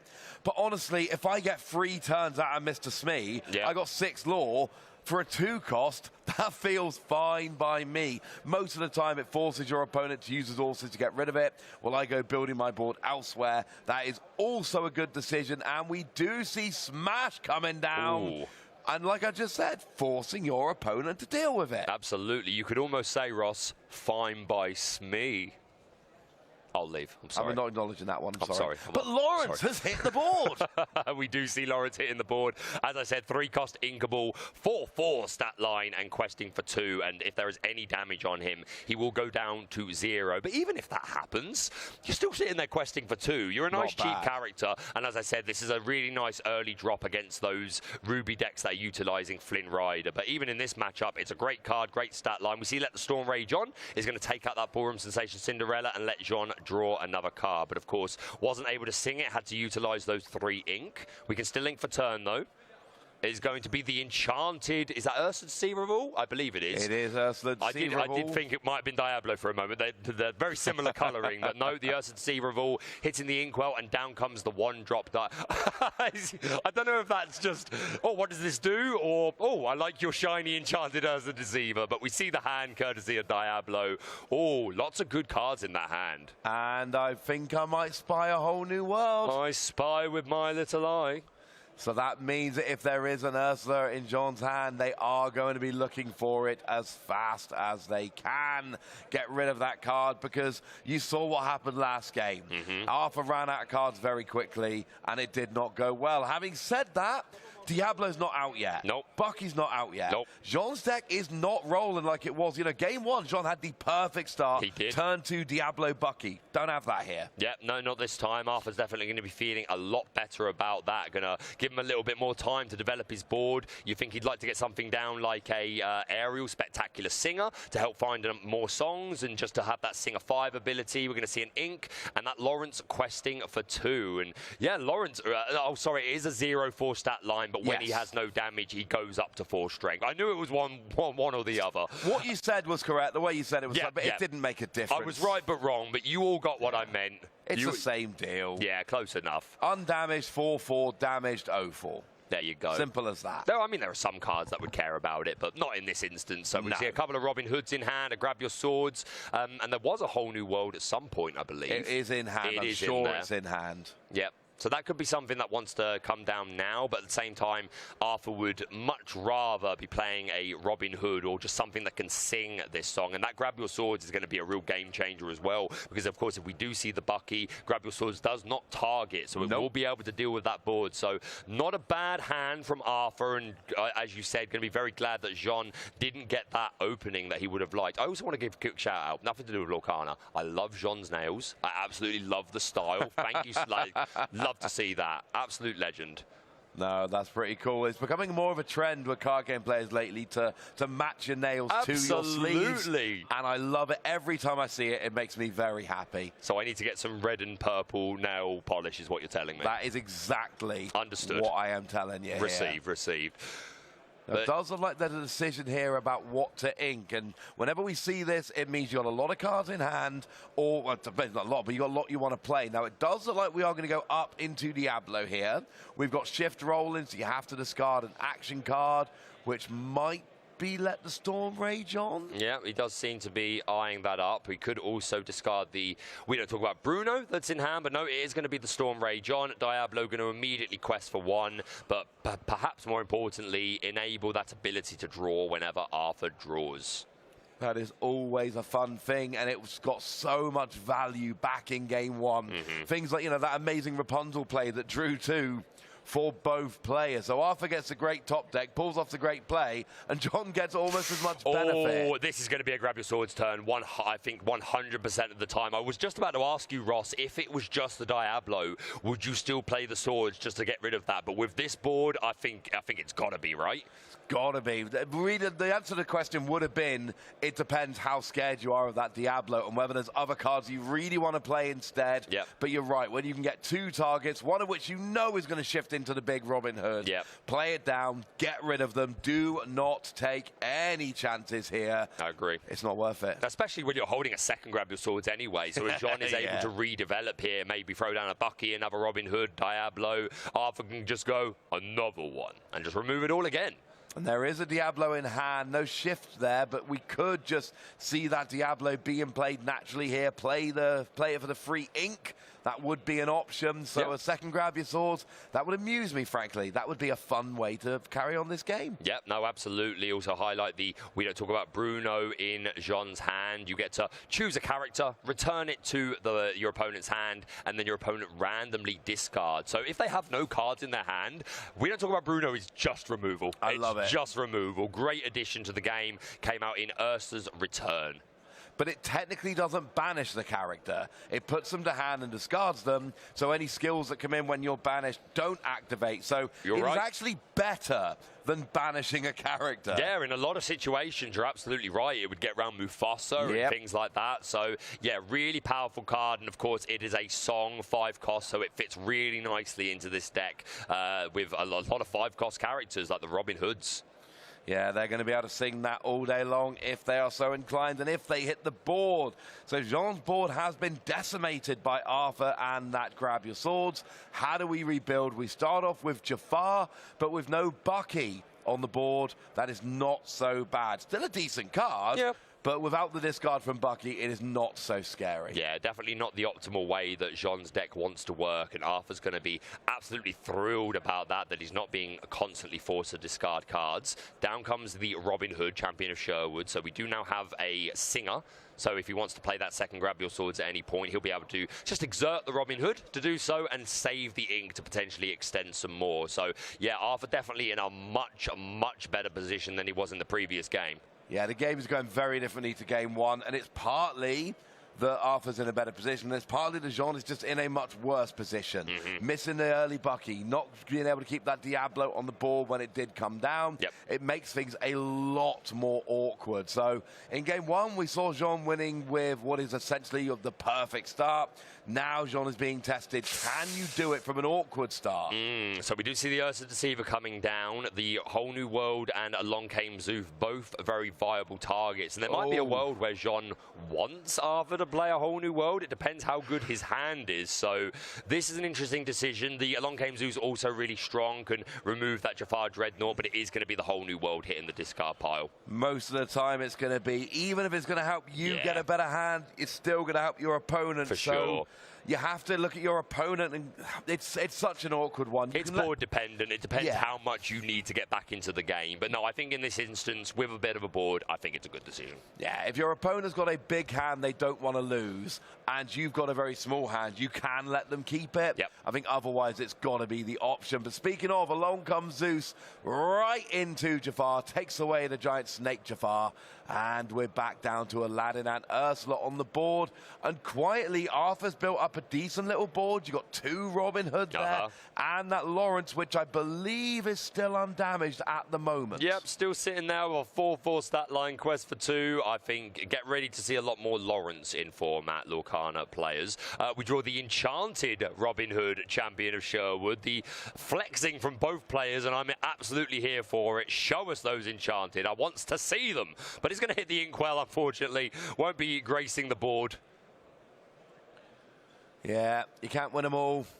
But you can't have everything you want. You can't have everything. But no. we get a lot of fun stuff here, so it's okay. Speaking of which, we don't talk about it. We certainly don't, but we will absolutely talk about the fact that Arthur will be taking one of those Robin Hoods back into his hand, and he will be forced to discard one of these cards at random. I believe the etiquette here is one card is 1 to 3, and the other card is 4 to 6. We get a 5, so that's going to get rid of the baby Robin Hood, not the Robin Hood that Jean was hoping for, I can imagine. Yeah, that was the best case scenario for Arthur there. You want to keep the big Robin Hood, the one that quests for more, the one that challenges better, the one with more willpower, the one that has skills, that gains lore when you banish, the one that gets card when it goes away. And the fact, the speed with which it got replayed tells you everything you need to know. And we get 3 more lore there from Arthur. No, 4 more lore, sorry.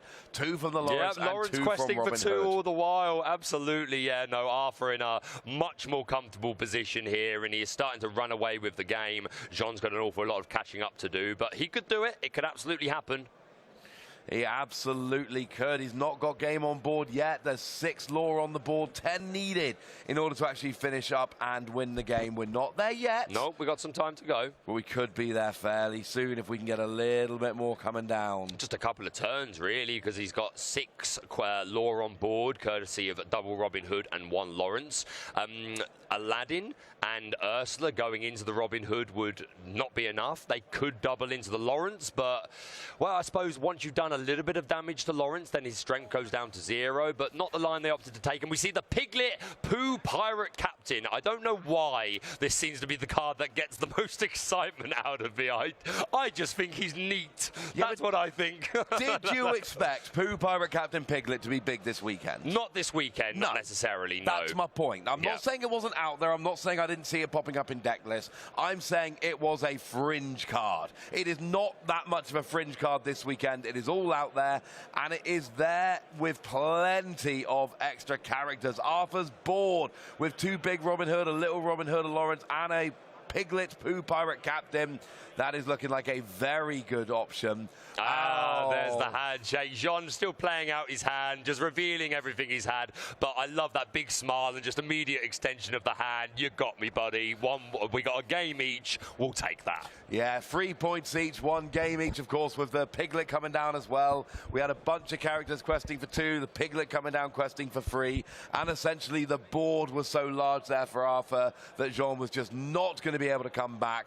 So we finish at 1 game each, and I think both players had a game where their deck really worked, and both players had a game where their deck didn't work like they wanted, while their opponent's deck did, and I think that's why we end up at 1-1. You can see either player could have taken that of a 2-0 victory. 1-1 seems fair at the end, but both players are going to be thinking 3 points is not as good as 7. Yeah, both players winning on the draw there as opposed to the play, which is very, very interesting. But yeah, a great game, as you say. The first game, Emerald Steel, had the absolute dream opening of that Diablo Bucky into Shift Diablo. Game 2 just wasn't able to get going, and our Steel Song play. That Lawrence putting in so much work right from the beginning. Again, I feel like this is going to grow in popularity, but it's great to see Steel Song doing very well, and I wish both of these players the best of luck in the rest of their run.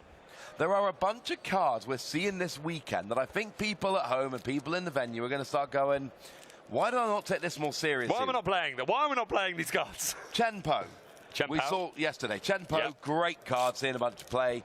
At least saw a bunch of use in that particular game. We've seen the Piglet coming around in a way that it just wasn't previously. We've seen Morph a couple of times in good players' decks doing very well. There are cards coming out. Lawrence, another one. There are cards coming out of nowhere, which I think post this DLC are going to be a lot more exciting for players than they were expecting coming in. Yeah, and what's the name of the Titan as well that some people are playing, the 4-1? I've heard Arges is got a little bit of love. Yeah, well, again, very similar to Lawrence. It's just a really nice way to respond to Flynn Rider next to something like Sisu, which could have above 4, but 4 is a good way to like kind of level it out a bit and hope that it's not beating you for strength. So a really nice addition. Again, 4 strength is 4 strength. That's going to put in a lot of work. You guys opened a lot lot more packs than me while I was away. I'm just going to tidy up my headset. So let's jump in. I want to get a bit further through this box. We've got Record Player, we've got Benja, we've got Luisa Madrigal, we've got Jack. I'm a big fan of Jack. This is the Transformed Chef, I believe, correct? We've got Trident's Trident. And once again, seeing a lot of tech play in steel decks just to be a potential answer to Bucky, because this card forces the opponent to choose a character to take 2 damage counters. So if they miss their 1-drop and then go Bucky, Bucky's got to go. So really nice tech option to try and answer that. We've got Panic. Yes, Panic. Yep. Good. I'm glad I got that. We've got Mickey Mouse. We've got the Olaf. We've got... okay, I haven't actually seen this film. I remember this was the Inkwell's release. Shout out to John T from the Inkwell. Fantastic. Oh, the Gaston put in some work in the Mufasa game, being able to exert to lower the cost of a character by 2. So very cool card. Very similar to Doc. Slightly different stats. And my foil is that 1-drop Mulan that was... Oh, I could build Mufasa. I was going to say, well, you might need a couple of Mufasa, but you've got a lot of the other cards we need here as well. We've got a Plank. Try not to walk it, it won't go well for what you. What do you call me? Is that Jetsam? Yeah. Oh, I can't. Oh, it's Megara. Megara. I mean, it's Megara or Megara. I'm not sure if it's one or the other. We'll be all right regardless. We'll be fine. Yeah.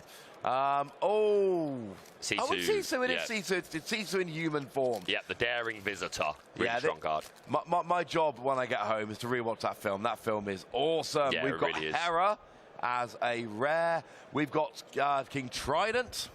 Oh, Triton, sorry. And a foil. Oh, I like this dude. Who is it? It's Pascal. Pascal. Which Triton was that? Rare. It's that the legend. Oh, that's a legendary, man. You know it's a legendary Triton, right? Oh, it's a legendary Triton. Yay! I was wondering if it was the... I can't remember what cost it is, but it's like a young Triton. It's a Dreamborn version of Triton in his youth. Very, very cool. Right, let's go to another one. I've got Pluto. I've got Hercules. Honey, I think you mean Huncules. I can never remember this bird's name. Pico. We've got Megara or Megara, undecided. This is Mulan's mother, Fa Li. We've got that Aladdin. We've got the bad guy, Pete. I do like a bad guy, Hades, who I'm really hoping. I want a Lumineer's Quest with Hades. Just my speculation. Oh, but that would be nice. I would absolutely love that. We've got the Aladdin Floodborn. We've got this Cricky, seeing some usage in Emerald Amethyst decks, just being one of the more aggressive questers. Get it? Jumping out? Jump it. I like it. Well done. This is the Underworld. No, it's not the Underworld. Yeah, it is the Underworld. It is. Made top cut in an American tournament last week. Very cool. And my foil is Hans. No Enchanted for me. I think you've got the only Enchanted of the weekend. I'm betting right now. Well, I don't know. We got more to go. That's why we're going a little bit faster today than we were yesterday, because we've got some more packs to get through, and we live in constant terror that someone's going to say, "Oh, you didn't finish. We gave you too many packs." Not today. I think I'm going to open one more, and then I'm going to do a guess that flavor text with you and the chat. That sounds pretty good to me. Oh, it's Marshmallow. I love Marshmallow. He likes a marshmallow. He does like a marshmallow. Is that one of the... From Mulan. Oh, it's Chifu. Yeah. I've not seen Mulan. I've not seen Mulan. I've legit not seen Mulan. I know. Be a man. Do you know the definitions for being a man in Mulan? Oh, this card. He wants that one. Yeah, this is a card I'm actively after. We've seen it on stream earlier today. Yep. You get 4 lore when you quest. Yep. But it's got to be the only one. We've actually got some guess the flavor text on the screen right now. Where's my foil? It's Gus. Gus, fantastic. Just as I was about to start some Guess That Flavor Text, it is on the board. So here we go. This is the Guess That Flavor Text. We want you guys playing along as well. Our first card, the flavor text is, "To make Geppetto's wish come true will be entirely up to you." Now, I have a pretty decent idea about what I think this is. Don't say it out right yet. Give the chat a little chance to make their own predictions. Let's see you spamming your choices. Well, don't spam the chat. But let us see your predictions, who you think this might be. Exactly one answer from everyone is the perfect number. That's what we're going for here. Okay, well, I'm just keeping an eye. As soon as they reveal it, I will flick back to that screen. But let's go through another one while we're waiting. I love a bit of flavor text, mate. Oh, this is the first pack. I'm glad Joe didn't see that. He'd have never let me live that down. How confident are you in your answer? Very, very confident. Okay, cool. I am also very, very confident. I do think there's a bit of a giveaway in the text there. There is a little bit of a giveaway. We've got Mulan, we've got Dolores. Oh, here we are. Blue Fairy, there you go. We are, of course, talking Pinocchio here. But, of course, it's not Pinocchio that says that. Nope. No. It's up to Pinocchio. This is Blue Fairy talking to Pinocchio here. And Blue Fairy, actually a really interesting card. It has evasive, and whenever you play a Floodborn, you get to draw an additional card. Really, really strong card. The anti-Bucky. We'll just finish this off until they move to another one. We've got Pascal, another Trident's Decree, the Flotsam and Jetsam, the promo card for Ursa's Return. Very cool. This is another Megara, right? Or Megara. We'll find out. Imperial Bow. Oh, nice. This is the rare aerial with Singer 7. Like that Very card. cool. We've got the Snuggly Duckling. And my shiny is Yao. Let's just go back, and here we are for the next one. Now look here, Oris, I warned you about thinking. I've given it away a bit there just from the accent. You might have done. Now look here, Horace, I warned you about thinking. No G on the end there. No, oh no H-I, but now look here, Oris, I warned you about thinking, didn't I? That does not say didn't I. All right, I ad-libbed a little bit, sue me. There's your Pluto, lovely little doggy there. That is your Hercules as well. That's Flotsam and Jetsam. Poor unfortunate souls. Okay, we're still talking Ursula there, so... Now that is Jacques. That is a good one between Jacques and Gus, at least in terms of what is currently seeing lots of play. Gus might come and surprise us later. Yep, for sure, There's your Mickey Mouse. Oh, just pop back a second to reveal it is Jasper, Common Crook. Now, look here, Oris, I warned you about thinking. I love 101 Dalmatians. It's such a good film. Right, go on, rest of your pack. Let's see it. Also, I've got to say... Go on. What's the Emma Stone film? The other what film? Cruella. Cruella de Vil. We're with Emma Stone as Cruella. Oh, right. I enjoyed that film. Nice. That was a pretty nice film. I like the original Disney classic. Lumiere, I'm a big fan of. I think this card is really slept on. I do as well. We got a magic broom. One day brooms are going to be good. Right. And hey, my boy Pluto. Your boy Pluto. Right, on to the next Guess That Flavor text. We hope that you guys at home are playing a lot. Well, you might not even be home. Maybe some of you are at work watching the stream or this, that, and the other. But we hope that you're playing along. This new flavor text is Call It Boy, Unwind Yourself. I have a prediction. I'm not as confident as I have been in the past about some flavor text, but I have an idea. Do you have an idea? My mind is going to kind of like Beauty and the Beast with the clock. Yes, that is my... Clock, but I don't sorry. think it is him. I think this is Lumiere saying it to Cogsworth. Yes. That would be my prediction. If not Lumiere, it will be another character, one of the servants that has been turned into inanimate objects. What words are hard? Inanimate. But yeah, there you go. This is why I love you. But yeah, I imagine Lumiere. It could potentially also be the wardrobe or Mrs. Potts. I don't think so. I think it's probably Lumiere. We'll come back to that in just a moment. Let's go through this. We've got Ursula Vanessa. We've got the Vitalosphere. The Mystic Rose. No, the Rose Lantern. Close enough. We've got the Hidden Cove. We've got the Olaf. This is Beast.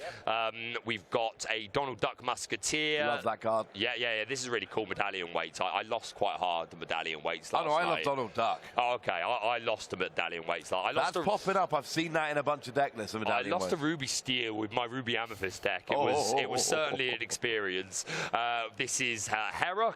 Nice support for Zeus and Hercules. Honey, I think you mean Huncules. We've got the wall, the big old wall. You'll have to see it. We got that is my foil. That's pretty good. I will absolutely take a foil ice block. They're still on it, so we'll keep an eye on it. But the clue, guys, is one more time. Call it, boy. Unwind yourself. Let us know in chat what you think it's going to be. Go on, Ross. Let's see another one. I've nearly finished this box, so I'm also getting very close to finishing my box. I want to let the storm rage on. Oh, I like this magic broom. I'm playing a lot of this at the moment because it's a one cost, but it gives you an option for draw when you play a second character. So generally you play it turn 1, and then turn 2, you quest, and then you play another character to draw a card while getting rid of it. Very nice. Very nice card. I like very much indeed. That is the Hercules. It's another option for the Maui. Now, Maui Hero Duel generally is the played one, but you've made the point yourself. 7 strength goes into some stuff that Maui just doesn't, like Queen's Castle, for instance. 100%. And again, if you're playing like Ruby Sapphire, then you can potentially ink it anyway with Fishbone Quill and things like that. We got Goofy, who does not like bodyguards. We've got ourselves, this is I couldn't remember her name either. And then we've got ourselves a lovely foil Jetsam. Very nice. Let's pop back to this screen. If you're only just joining us, we're just between games. I was completely wrong. Miles away, but yeah, that makes perfect sense now. I can hear King Louis saying it. Yeah. I can hear that clear as day. Boy. Unwind yourself. Yeah, Do-be-do. I want to be like you. I want to be just like you, Ross. Oh, I wouldn't. I'm not that excited. I think you're lovely, Ross.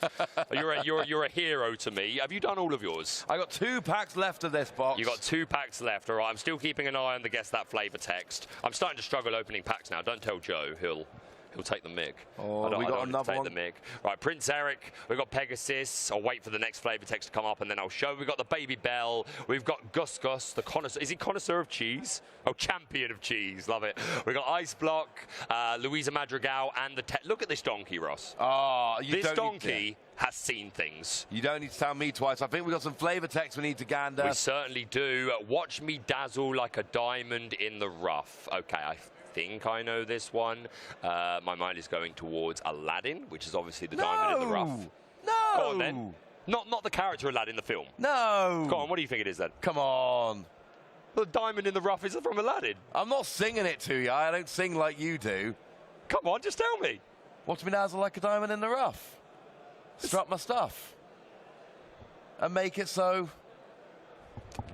I'm completely not on the same wavelength as you, my friend. I told you I have listened to this song more than anybody else. Oh, watch me dazzle like a diamond in the rough. It is okay, I'm there. 100% part of Okay, Shiny. I'm there. Okay, I'm actually a little embarrassed. I definitely should have known that. I used to sing Shiny in my sets back in my singing days when I was doing that more than anything. We'll keep an eye on that for the official reveal, but I think you're definitely right. You know you're right. That's from that song 100%. We've got Flotsam and Jetsam. We've got Megara. Let us know. We've got Mulan. I've got, very nice. So the Ursula Eric's Bride. Another one of these cards that lined. I love the cards that line up for the artwork so like good. this. And the 7 Dwarves. Absolutely love it. This is the RNS Legacy Cannons. You can just have a constant fire of the cannons on the board if you're willing to pay for it. And our foil is Max. Max, I'm actually kind of interested in. Not now, but... if you have a character named Eric in play, you pay 1 less ink to play it. He's a 3-cost character, so if we ever get a 1-drop Eric, this could be a really nice follow-up with the 4-free stat line. I'm a fan. Mate, this is a 3-cost Eric. We need a 1, bro. We need a 1. So close. There's your Pegasus. There is your... That is Bell. I'm not making that mistake again. No, that is Gus. Oh! 1 second, just going back. We're getting the reveal. Watch me dazzle like a diamond in the rough. Now, I mean, given that I told you I've listened to that song more than anyone here, given how much I've told you about that card and my love for it, it would have been embarrassing had I not got it. But I'm a little embarrassed. I definitely should have known that. But you know what I meant, right, when I was referring to Aladdin, I know the diamond in the rough. That's why my mind went there. There was no way I was going to miss that, honestly. There was no way. Right. The seaweed is always greener.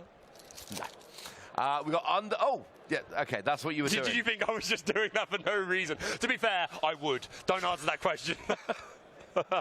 Last flavor text. Foil Louisa, last flavor text. Oh, very nice. Right, last one is coming up now, guys. Play along. What a mess, like a medieval muddle. We'll have to modernize it. Okay, I'm stumped already. What a mess, what a medieval muddle.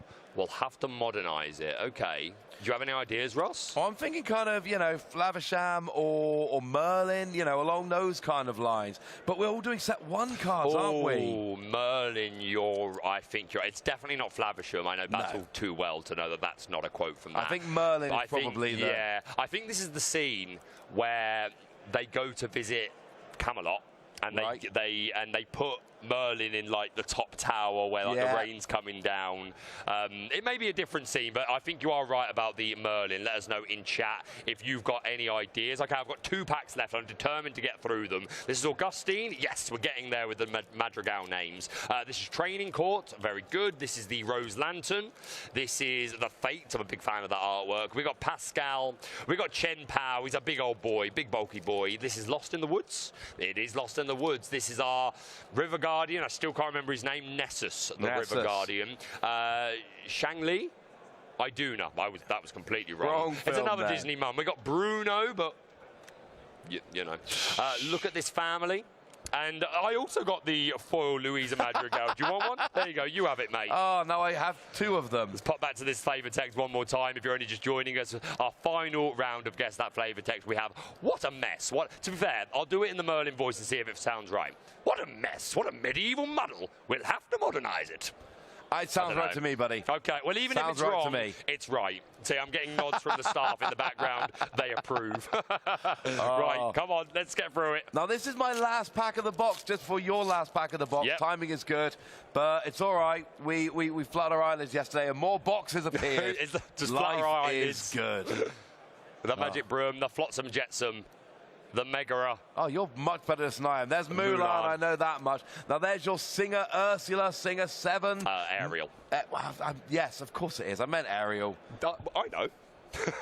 And we get ourselves Prince Philip. See, this is a card that I really, really, really want to be good. It's super interesting. When you play Prince Philip, you banish all opposing characters that have damage counters on them. That is huge. If we do some spread damage, either just from challenges, grab your swords, Avalanche, Tinkerbell. I think the future could be really, really bright for this card. I am a fan. Second one of these I pulled, and the first one was with Joe, and Joe said, "Oh, Prince Philip." Yep, I'm a fan. Same reaction, and the foil is... Oh, it's... Oh, Aerial Sonic Warrior. That's looks a great foil to get. But it's another one of the foils that the art is really enhanced by the foiling. 100%. Yeah, that's a really... Keep that one handy, otherwise it might slip into my pocket. One more time for those watching at home. This is our final Guess That Flavour Text segment. What a mess. What a medieval muddle. We'll have to modernise it. If it turns out that this isn't Merlin, then I'm going to look really just thrown silly everybody off their game. I've just thrown everybody off.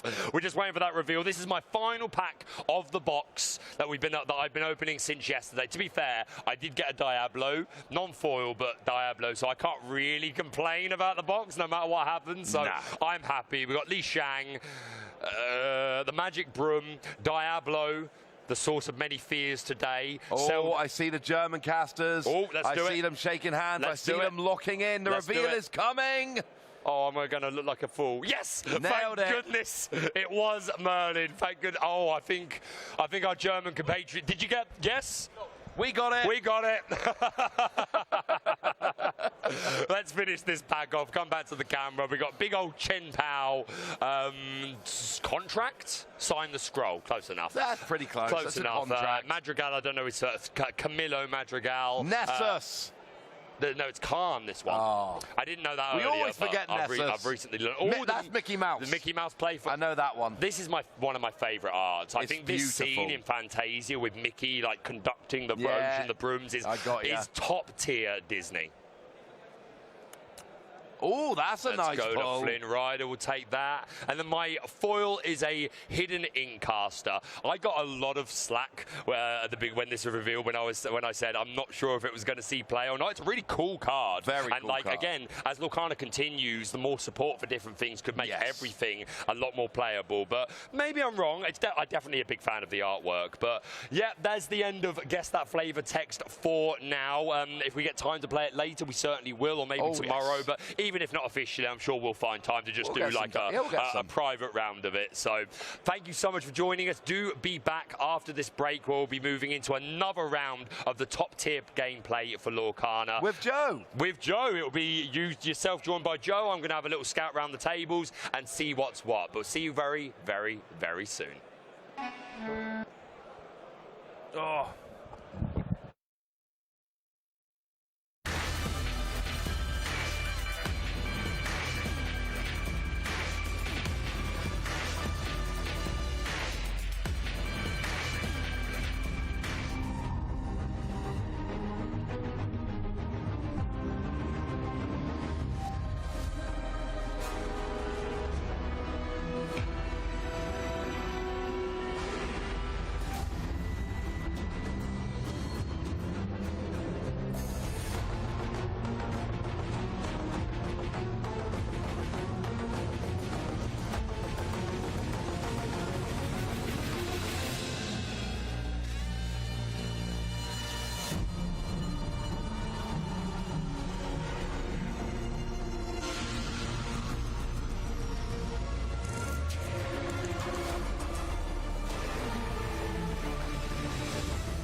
Welcome back to Bochum, ladies and gentlemen. There's a sudden chill in the air, but it's being battled by the strength of a raging fire. We have got ourselves lions, we've got foxes, we've got squirrels, we've got all sorts coming around here. My name's Ross, and I'm joined by my lovely co-caster, Joe Curley. We got another round of Lorcana action, Joe. But first, how was your break?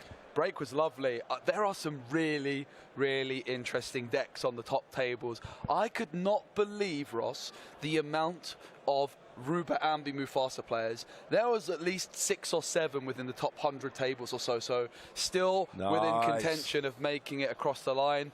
There was even a couple of Ruby Emerald decks. You heard that right, Ruby Emerald decks. And I did see at least one Amber Amethyst deck still in contention as well. So great to see that sort of variety. Yeah, it's not what we see very often, but I like seeing things that are a little bit different. We've had Mufasa on stream already. We saw Isabella Madrigal in round 1. We saw Morph for the second time in 2 days coming in. Wow. There are some, like I said to Baker a minute ago, I think there are some cards after this weekend we are going to think differently than how we thought coming into this weekend. And, you know, things like Chen Po, for instance, summing out very well. Things like Lawrence is coming around, seeing a bunch of play.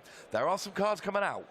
Yeah, actually, on my break as well, I bumped into our friend that played the Amethyst Steel deck in the final round yesterday. Nice. They did finish 30th, that's 3-0. So they were the bottom player that got the 45 points. 2 players yesterday, therefore, with 44 points rather, snuck in. So 45 points is that sort of magic number players are aiming for, which seems to be that safety net, at least very likely. Whereas 44 points, most of the players on 44 points aren't going to make it. Just a few probably will. Yeah, but then, of course, you know, with the scoring system we've got here, it is hard to be completely clear because the number of games that end with one player getting 7 could be much higher yesterday or much higher today. The number of games where both players get 3 points could be very different yesterday and today. That could throw it around. 45 is our assumption. 45 is what we've generally seen in other tournaments, what we saw yesterday.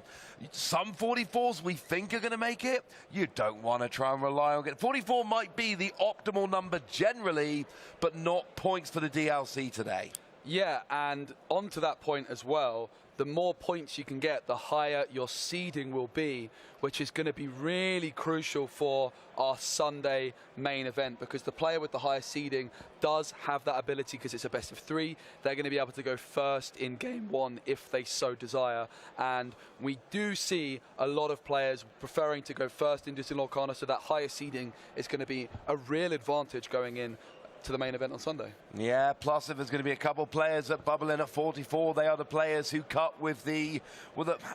It's an awkward way to phrase it, right? They've done brilliantly. They've made top 32. They are top 64 over the 2 days. Yeah. They are phenomenal players, but if a lot of players got 44 points and didn't make it, and a few did, and if you're one of the top seeds, you want to be playing one of the people who bubbled in with 44 points, as long as the matchup isn't particularly unfavourable. And that's the thing. You can be top seed, you can go first, you can play against somebody with several points less than you, and just hit a horrendous matchup, and it's all for nothing. Yeah, you certainly can. But even if you hit a horrendous matchup, at least you're going to be able to go first twice, which is going to help improve a really bad matchup. Now, I did have a question for you, Ross, because we've got the set championships starting this weekend here across, well, Europe and North America. We've got the local stores doing their set championships. I'm wondering, have you got a deck in mind? Because you've been sort of talking to me over the last few days. You've said, I'm going to play this. Actually, maybe I'm going to go this. Have you had any further thoughts based off what you've seen today? Mufasa, did that catch your eye at all? Oh, mate, Mufasa did catch my eye, but I want to make a Mufasa Ruby aggro deck. Yes. Which, because Mufasa being a 5-cost, questing for 2, they're both in my range. Being able to get cheeky extra characters, and you know, when you play these aggro decks, you tend to run out of cards quite quickly. You tend to be in top deck mode towards the end of the game. So having a 5-cost that will then hopefully turn into another character, I like all of this. So I started off with Ruby Amethyst. Yep. That's kind of my safety deck. That's the one I've got sleeved up, the one my mate's playing in the hall today. It's fine. I think it's a bit slow for me personally. Okay. I like your deck that you played at the Set Championships. Amethyst Steel. I like the Amethyst Steel. I'm a big fan of that one. I've been kind of putting that together.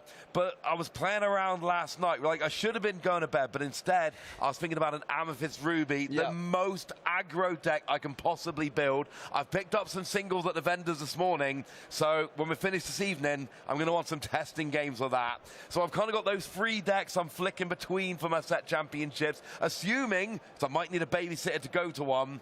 So if my sister's watching, I'm going to need a babysitter. Amazing. She's good. She'll probably babysit. But my point is, I've got a few decks I'm thinking of. But whereas Set Championships last time, I found that Amethyst Steel deck. I loved it. We need to talk about this deck because you and I played against each other. We did. First time we met, round 1 at the Content Creator Set Championships. We queue into each other. I just come back from a tournament in Poland where I'd done very well. I was feeling very smug and very confident.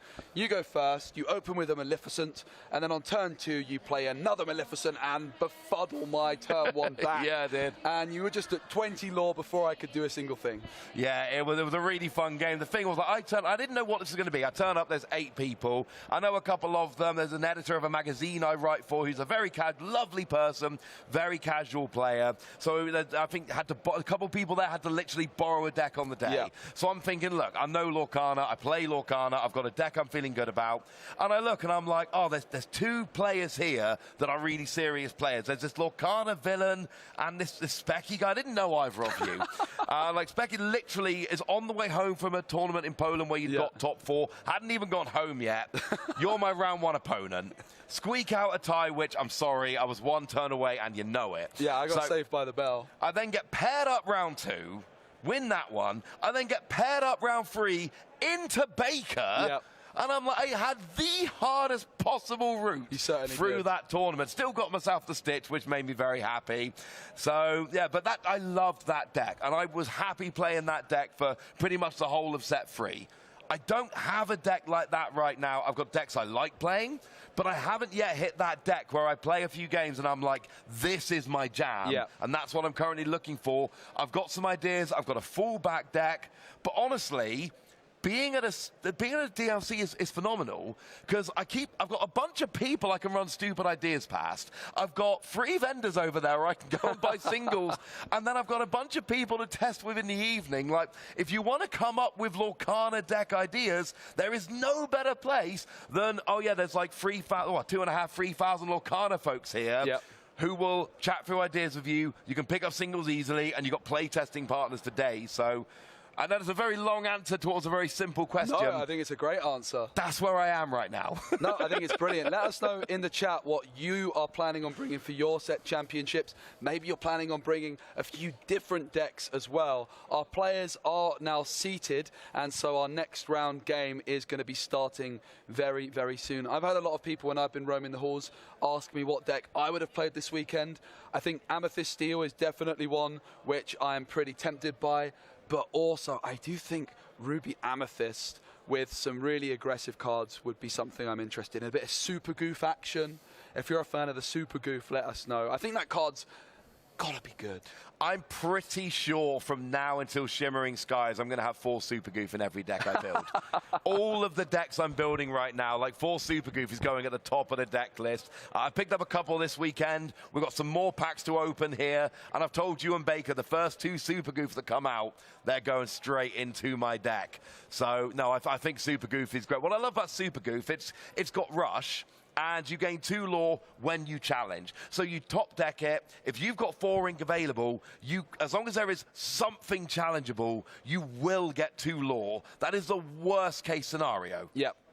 It's such a nice feeling as well when you're at 18 and you play the Super Goof to win. You catch your opponent off guard. Obviously, the GOAT is a little bit more predictable. Let's see what we're watching here. We're watching an Amethyst Ruby deck, which is definitely a deck we're pretty familiar with. This is going to be Lucas, but something a little bit more unorthodox on the other side. Oh, I've not peeked yet what we've got on the other side. I wonder if we've got them. Oh, okay. I've seen it. I've seen what it is. And I'm kind of into it, honestly. Yeah, so Ruby Amethyst traditionally being built with this be prepared in mind, this board clear on turn 7, but also these days wanting to have quite an aggressive opening potentially. So looking for Flynn Rider Frenemy to get some value. We know the Queen's Castle can be a real menace to deal with, but Ruby Amethyst going to be up against what this time, Ross? I believe it's going to be Amethyst Emerald. And it certainly is. Look at that. We can see an Yzma in the hand. Yzma is a card. Now, these are popping around. I've seen them coming up in a bunch of decks, but they are not necessarily meta. One goes into the Inkwell, as we start off with Michael with Churnabox followers, and then we go over to Lucas, who is going to be finding, hopefully, something to ink and something to play. We do see a Goat being inked and a Churnabox. Now, both players still concealing exactly what their deck is, because they inked a Amethyst card and they played an Amethyst card. Coming into this first game, neither player knows what their opponent's playing. Of course, that's going to change in game number 2, and therefore they might be able to mulligan a little bit more specifically for this matchup. Yzma getting inked again, and there's the reveal of the Emerald. Lucas perhaps caught off guard by that Ursula Deceiver. Not what you expect to see in an Amethyst deck, so we're checking out. Oh, hello. Oh, there is a Be Prepared there. I mean, it is the only option, but it's a good option. You do, like, you might play. You do not want your opponent to have access to Be Prepared. That is a card you want to stay well away from. You don't mind playing it when you're in control of it, but otherwise you want to stay well away from that card. It's a few turns away. Doesn't matter. Get rid of it. I don't want to see it. Yep, it gets rid of the threat of Be Prepared for now. But moreover as well, just that one card less in hand for Lucas might make some of their decisions a little bit more awkward down the line. Yeah, if we see a bunch of discarding, as Emerald tends to do, you want to have as big a hand as you can to deal with that. We top deck another Churnabox followers here. Is there a decent 2-cost option in Lucas's hand? We see the Churnabox trading for the Churnabox. So Lucas deciding that that one law on Michael's side of the board is more valuable than one law and a card draw on their side of the board. There was a free drop Sisu, but there was nothing, unfortunately. So sorry, I interrupted you there. We're back over to Michael with nothing on Lucas's side of the board. Pegasus getting inked, and in comes Diablo. We're often seeing Diablo in Emerald Steel, but Emerald Amethyst also making use of this new legendary card. I'm of the opinion there are some cards that are so good you need a good reason not to play them. Like if you're playing Ruby and you're not playing Maui, I want to know why. That card's too good. Same thing here with Diablo. It is such a good card. I'm not saying you have to play it in Emerald, but I'm saying if you don't, I'm going to want an explanation. Brawl comes down here and takes out that Diablo straight away, though. Yep, Lucas going to be very happy to have that Brawl. I do believe Michael was aware of it as well. From that Ursula Deceiver, they did see that Lucas had access to Brawl, but still deciding that they wanted to force Lucas to remove the Diablo that turn. Of course, stops Lucas being able to develop something like that Sisu that was available. We see a Sir Hiss come through. Lucas wanting to take a look at exactly what this card does. It's a 3-strength character with 1 willpower, and it has evasive, not just on your turn, but also on your opponent's turn. Yeah, I like this. It's basically a good, powerful, evasive character. It's got 3 strength, it's got evasive, and it's only a 2-cost. So you can do it in a couple of ways. You can put it down there and just save it for when you need it, or you can use it as an answer to your opponent's evasive characters, whatever they might end up being. So it's not a card we see much at all. It is very much a fringe card, but you can see why players like Michael would choose to play it. It's now Lucas's turn, currently at 3 ink, but has not yet inked this turn. I think we're going to change that. So we see the Queen's Castle Mirror Chamber going into the ink there, putting Lucas up to 4, and down comes that Sisu. But it's a free cost on turn 4. This is not going with the curve, as you might say, as Lucas wants it, if you want to go a different way. Now, we do see Friends on the other side. Is that being... I think that's just being played for cost. It was played for 3, yeah. There's an Ursula Deceiver in hand, as well as a Churnabox followers as options. Of course, Michael already discarded the Be Prepared, so might be just trying to find another song here. Does go for it. Does Lucas have another song available? Big moment here. You don't expect it, because there wasn't one last time, and there's only been a draw or 2 since. You don't get a hit off that. If nothing else, well, it's not, no, it's not ideal. It's not great, that's for sure.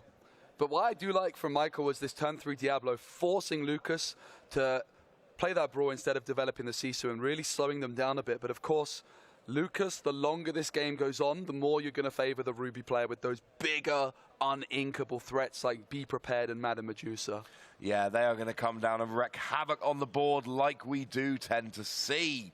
So, we didn't get an optimal play last time. Have we got a good 5 cost? Could we see a Maui maybe?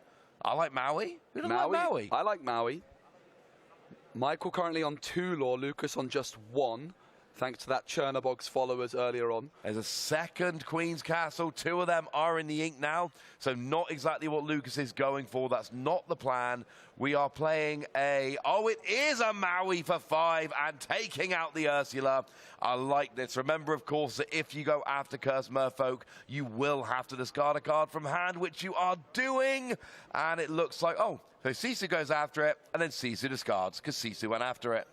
Brilliant. And we see the Friends on the other side and the Ursula, Deceiver of all available for Michael. Of course, Michael would love to sing Friends with the Ursula, might be fearful of a Brawl, a Madame Medusa at this stage. Pays 3 again for that Friends on the other side. A little bit of a slow start here for Michael. Their deck is looking to be pretty aggressive with the questing, but they're only at 2 lore in this stage of the game. Yeah, we got things like the Cursed Merfolk, the 1 cost that quest for 2. You don't see many cards that fit that description. You want to get them out early. They're always very weak. They don't tend to stay around for very long. But if you can pay 1 ink on turn 1 and quest once on turn 2, you're generally getting value from them. But if you can get a few of them for a few turns, it really starts adding up. It's not what Michael's been able to do. We got Sir Hiss down. And we got an Ursula down, but there's been lots of, 2 turns in a row, paying 3 for Friends on the other side. Yeah. Not establishing those big threats that you want to be establishing here. Into the Inkwell goes Ursula, Deceiver of all, and Pan Shadowfinder is played, which Lucas is going to give a read to. This is a character, a 3-cost uninkable character with Rush and Evasive. It's the opposite of Pan's Shadow. Pan's Shadow gives all of your Rush characters evasive, whereas Peter Pan is giving all of your evasive characters Rush. So if Michael was to find another copy of Sir Hiss, for example, they could play it down on the board and challenge with it instantly. Absolutely, it's a fun little card. If you've got some evasive characters, Rush is my favorite skill in the game. I love when I can just play a character and use it straight away. It means my opponent never knows exactly what's coming. It's nice to have an option there with that Peter Pan. Now, the hand looks to be Madame Medusa and Bee King Undisputed. I think that's literally the entire hand. Neither of those cards are inkable. And, I mean, there is enough. No, there's 5 ink. That's only enough for Bee King Undisputed. You can't play the Medusa if you want to. But now Michael gets the choice. That is a card, Bee King Undisputed. You want to play it after bringing your opponent down to 1 character. Take out the easy things, use that to force your opponent to get rid of the hard. It's just not going the way Lucas wants it to here. That's more like it, though. The Rabbit is going to provide some more cards in hand for Michael. And the Sisu previously for Lucas just quested for 2 for their first lore on the board. Michael still ahead by 6. And income Pegasus does not come in. It's going to be Sir Hiss. Michael accidentally revealing the Pegasus that is in their hand. And we do see both Peter Pan and Sir Hiss questing. And let's not forget, these are only questing for 1, but they are evasive, so pretty difficult for Lucas to deal with. And you're up by 8 lore. When you're up by 8 lore, you can afford to just quest with a few random characters here and there.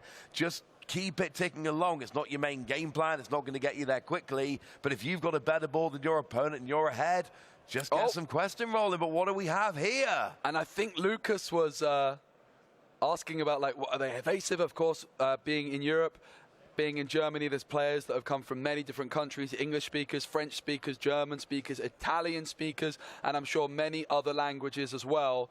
So it's really nice to just see this multicultural community coming together here, celebrating Disney Lorcana. Yeah, we did see that the Madame Medusa came in, got rid of that Peter Pan. It was proving to be a bit prickly, so it's gone away. And we do finally see Friends on the other side being sung. Yeah, that's more like it. The rabbit was such a nice find, just digging into that deck a little bit more, and now the fox can come through, bouncing the rabbit back, and suddenly Michael has really started to turn on the heater. A little bit of a slow start, but all it took was one rabbit, and now they're starting to really get a lot of extra cards in hand and available. Yeah, being able to bounce the rabbit back with Madam Mim Fox is absolutely fantastic, because it means that you get to that extra card, but then you've got your card with Rush on the board. We see a rabbit coming down to draw a card as well. And I think I saw another Madam Mim Fox in hand, so we could see a bit more bouncing yet. Now, Michael could still challenge with this Madam Mim Fox and trade the Sisu, but decides instead to leave the fox ready. Very interesting decision. This is pretty much signifying that Michael just wants to gain every lore possible, preferring to quest for one with this Madam Mim Fox rather than denying the Sisu. But Madam Medusa and Sisu quest, are we going to see this 7-cost uninkable song from Lucas? Oh, this would be a good time to drop it. We are not for the time being. We're seeing Madam Mim Fox coming down. Means there's only actually 6 ink available, so something would need to be inked. Yep. For Be Prepared to come down. Lucas not been able to really fill up the ink well brilliantly. There's been some turns off inking when there's only been uninkables in hand. So we do see, it looks like just a quest with the rabbit. The rabbit's going to quest. I would imagine the fox might as well. Nothing to sing here, I don't believe, but we see the fox bouncing back the rabbit again, and another card in hand for Michael. Finds a Pegasus from that card draw there. Can just quest with both the Sir Hiss if you want, get 2 more lore. And that kind of seems to be where Michael's going here. I'm far enough ahead that I don't need any tricks. We see another rabbit coming down, drawing another extra card here. It's another fox as well that's drawn. Oh, nice. We do see an Ursula being inked.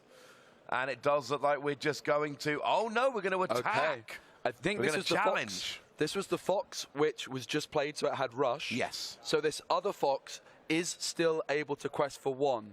I believe so. Or were there 2 foxes? Doesn't go for it. I do believe that there was a fox that could have quested for 1 here. But that would be significant with 4 lore potentially on the field going to 16. Now it's not, because Madam Mim Fox comes and takes out the Sir Hiss. Yep, these Sir Hiss, while they're only questing for 1, have been putting in some serious work for Michael. 1 lore each turn, just ticking slowly away, creeping up closer to 20. They're just 5 away as it stands, with 3 lore on the board. And of course, therefore, a goat off the top could be a bit of a game changer with the fox in hand. No sign of any goats just yet. The rabbit is going to quest for 1. Michael now up to 16 lore. Now, did the Madam Mim take out the Sir Hiss? Did the fox take out the Sir Hiss? It was a Medusa. It was a Medusa, okay, I was going to say. That had to be something along those lines. I saw the fox there and I'm like, hang on a second.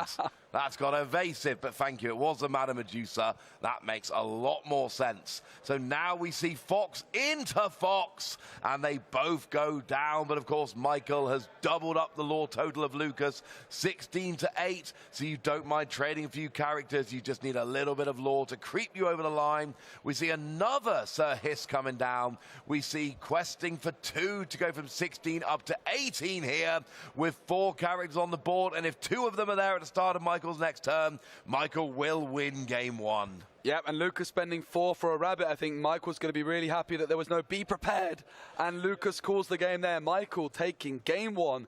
It looked like a pretty terrible start from my point of view, Ross. Oh, yes. I did not fancy Emerald Amethyst chance there, but all it took was 1 rabbit on the board. It got bounced back multiple times. It sang Frenzy on the other side, and those Sir Hiss cards with evasive just slowly ticking away, and Michael getting to 21st. Yeah, Sir Hiss having evasive was a pretty big deal there. We saw Madam Mim Fox bouncing those rabbits back to hand multiple times, really creating a good draw engine, and that got over the line. It was a little bit awkward at times. It wasn't the perfect start. It wasn't always perfect draws, but then again, we saw that the Ruby Amethyst player just not able to get much going on. We saw lots of cards played, as we say, off of the curve. Lots of cards played and you're ending your turn with an ink left unused. And that's early on. We saw the 3-cost Sisu played on turn 4. We saw the 2-cost Brawl played on turn 3. It was little things like that, and then when this Amethyst Emerald started getting going, it just filled out with too many characters, and there was a lot of just, quest for one. Yeah. But that added up over the course of the game. No, it absolutely did. Both players presenting their decks to have a little shuffle of each other's decks, maybe give it a little cut if they so desire as well. These headsets that they're wearing, they can communicate through, as well as there being some white noise and these sorts of things to make sure that they can't hear the casters. I have to say, actually, yesterday, Ross, I was on my break during the hall, in the hall. You and Baker were casting, and I could hear Baker from the other side of the hall singing "Be Prepared." Yeah, that "Be Prepared" was printed out. I'll be honest with you, that is the one time I think the players might have been able to hear us this weekend, but they probably knew that "Be Prepared" had already been played, so I think we probably got away with it. We can see Ruby Amethyst player Lucas taking a mulligan. Of course, you can get rid of as many cards as you like, up to 7, drawing then, if you get rid of 4, you can draw 4 new cards, and then you shuffle your deck afterwards. So you're guaranteed not to draw into the same card that you mulliganed away. It looks like it's an aggressive mulligan of 5, I think, from Michael. It looks like he's getting 5 cards back to the bottom of his deck, getting 5 new cards coming out. And it was Kit Cloud Kicker, as well as Mother Knows Best, which was kept by Michael, which is really fascinating. Kit Cloud Kicker going to be able to come through on turn 3, maybe bounce that Flynn Rider back into Lucas's hand. And I think Michael then on turn 4 is going to be hoping to exert their Kit Cloud Kicker to sing Mother Knows Best, bouncing back one of Lucas's characters to their hand and gaining a lot of tempo on the board in the early game. Yeah, that is absolutely going to be the goal. It's a good card. I mean, Kit Cloud Kicker, it seemed to be a lot more popular last format than it is this format. But again, it's one of those cards that just keeps creeping into decks. You can never forget about it or discount it. It sees enough play that we always need to be aware. And this is my problem when I'm playing all these aggro decks at the moment. There are a lot of ways at the moment. You know, so take Flynn Rider, right? Yeah. Great card, gets you free lore at the beginning of your turn if it's the most powerful character on the board, or if you've got the most powerful character on the board. But think of all the different ways we got to get rid of a 2-cost at the moment. Things like Brawl, things like Cloud Kicker if you're playing it. Yep. Things like Grab Your Swords. Baboom as well. Baboom. So many options. Chernobog's Followers gets inked by Lucas, and Chernobog's Followers is playing. Of course, Michael went first in game number 1. So now in this 2-game format, it's going to be Lucas going first in game number 2. It's also a Chernobog's Followers played by Michael. The other thing, Ross, is in this game number 2, both players, of course, aware of the matchup that they're playing and therefore can mulligan accordingly. Yeah, mulliganing when you know what you're actually going to be looking for is a pretty big deal. And oftentimes you're looking for different things in different matchups. Your turn 1 is often the same, but what you need after that is different. So Chernobog's Followers went down for both players, but Lucas bounces it back to hand with that Madam Mim Snake, a very powerful 2-cost character, good stats, but you have to bounce a character back to hand in order to play it. That's essentially the quid pro quo. Yeah, and when you do so, you get some really good stats down on the board from Madam Mim, a 3/3 stat line, and also you're adding a card back into your hand, which could then go back into the inkwell at a later point. We do see the first lore on the board here, both players with 1 lore each. Chernobog's Followers was bounced back by Lucas, Michael instead drawing with the Chernobog's Followers, putting it into the discard pile.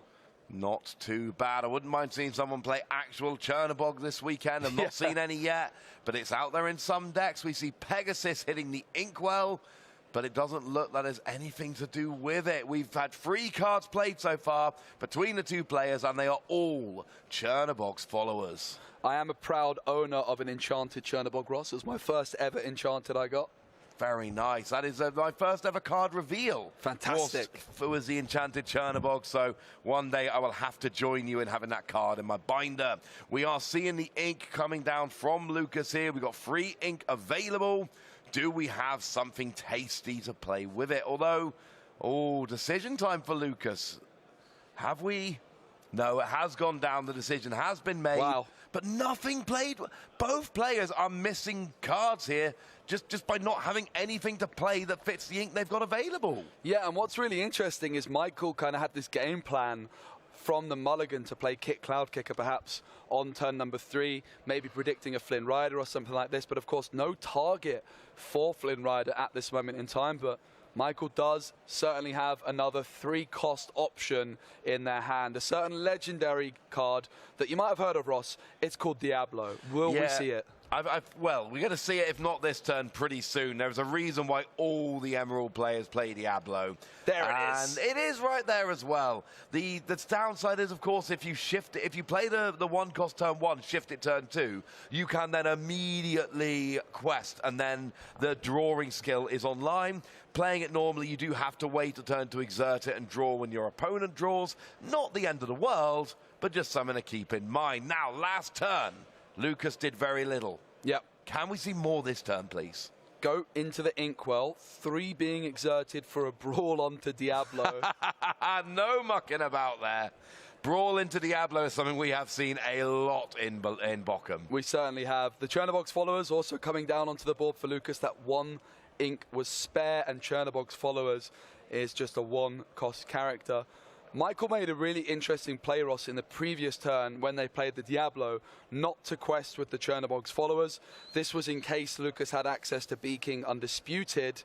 They could have removed that Diablo with that card instead, which is why Chernobog's followers did not do anything the previous turn. Michael just a little bit worried about that. Yeah, keeping it active so that it's not vulnerable to being challenged, making sure your opponent has to go through extra steps. Here comes that rabbit with which we are so familiar, drawing an extra card as it comes down. Yep, I think this might not be the only rabbit we see in this game number 2 here. No, I think that's probably a fair assumption to make. Both players with 2 characters on each side of the board. Michael currently on 1 law, Lucas slightly ahead on 3. Flynn Rider into the Inkwell. And we're using 4 ink to put Summon down into play. Oh, it is the Queen's Castle Mirror Chamber. Love that. Gets you 2 passive law at the start of every one of your turns. And we even use an ink to move the Madam Mim over there. Is there an ink available? No, there isn't an ink available. There was 5 ink, 4 for the castle, 1 to move Madam Mim over, and that is going to draw a card at the beginning of Lucas's turn as well. I love what we're doing here. This is fun for me. Yeah, and Lucas not questing with the Chernobogs, and there's not, for me, like an obvious reason that jumps to mind here. Previously, when Michael didn't, it was certainly to play around King Undisputed, but going to be really interesting to see what Lucas has in mind for this Chernobog's followers.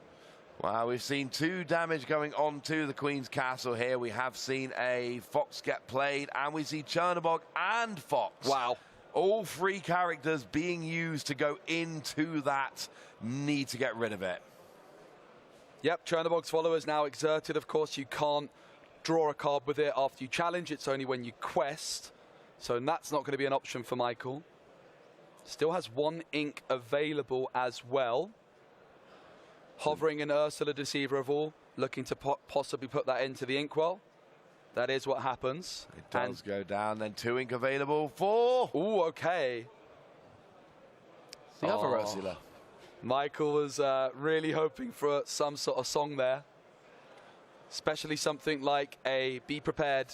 And this Chernobog's followers, interestingly, which Lucas didn't quest with and draw with, it could have drawn a song card, which then Michael could have discarded. So maybe that's what Lucas was thinking by not questing with the Chernobog's followers a turn or 2 ago.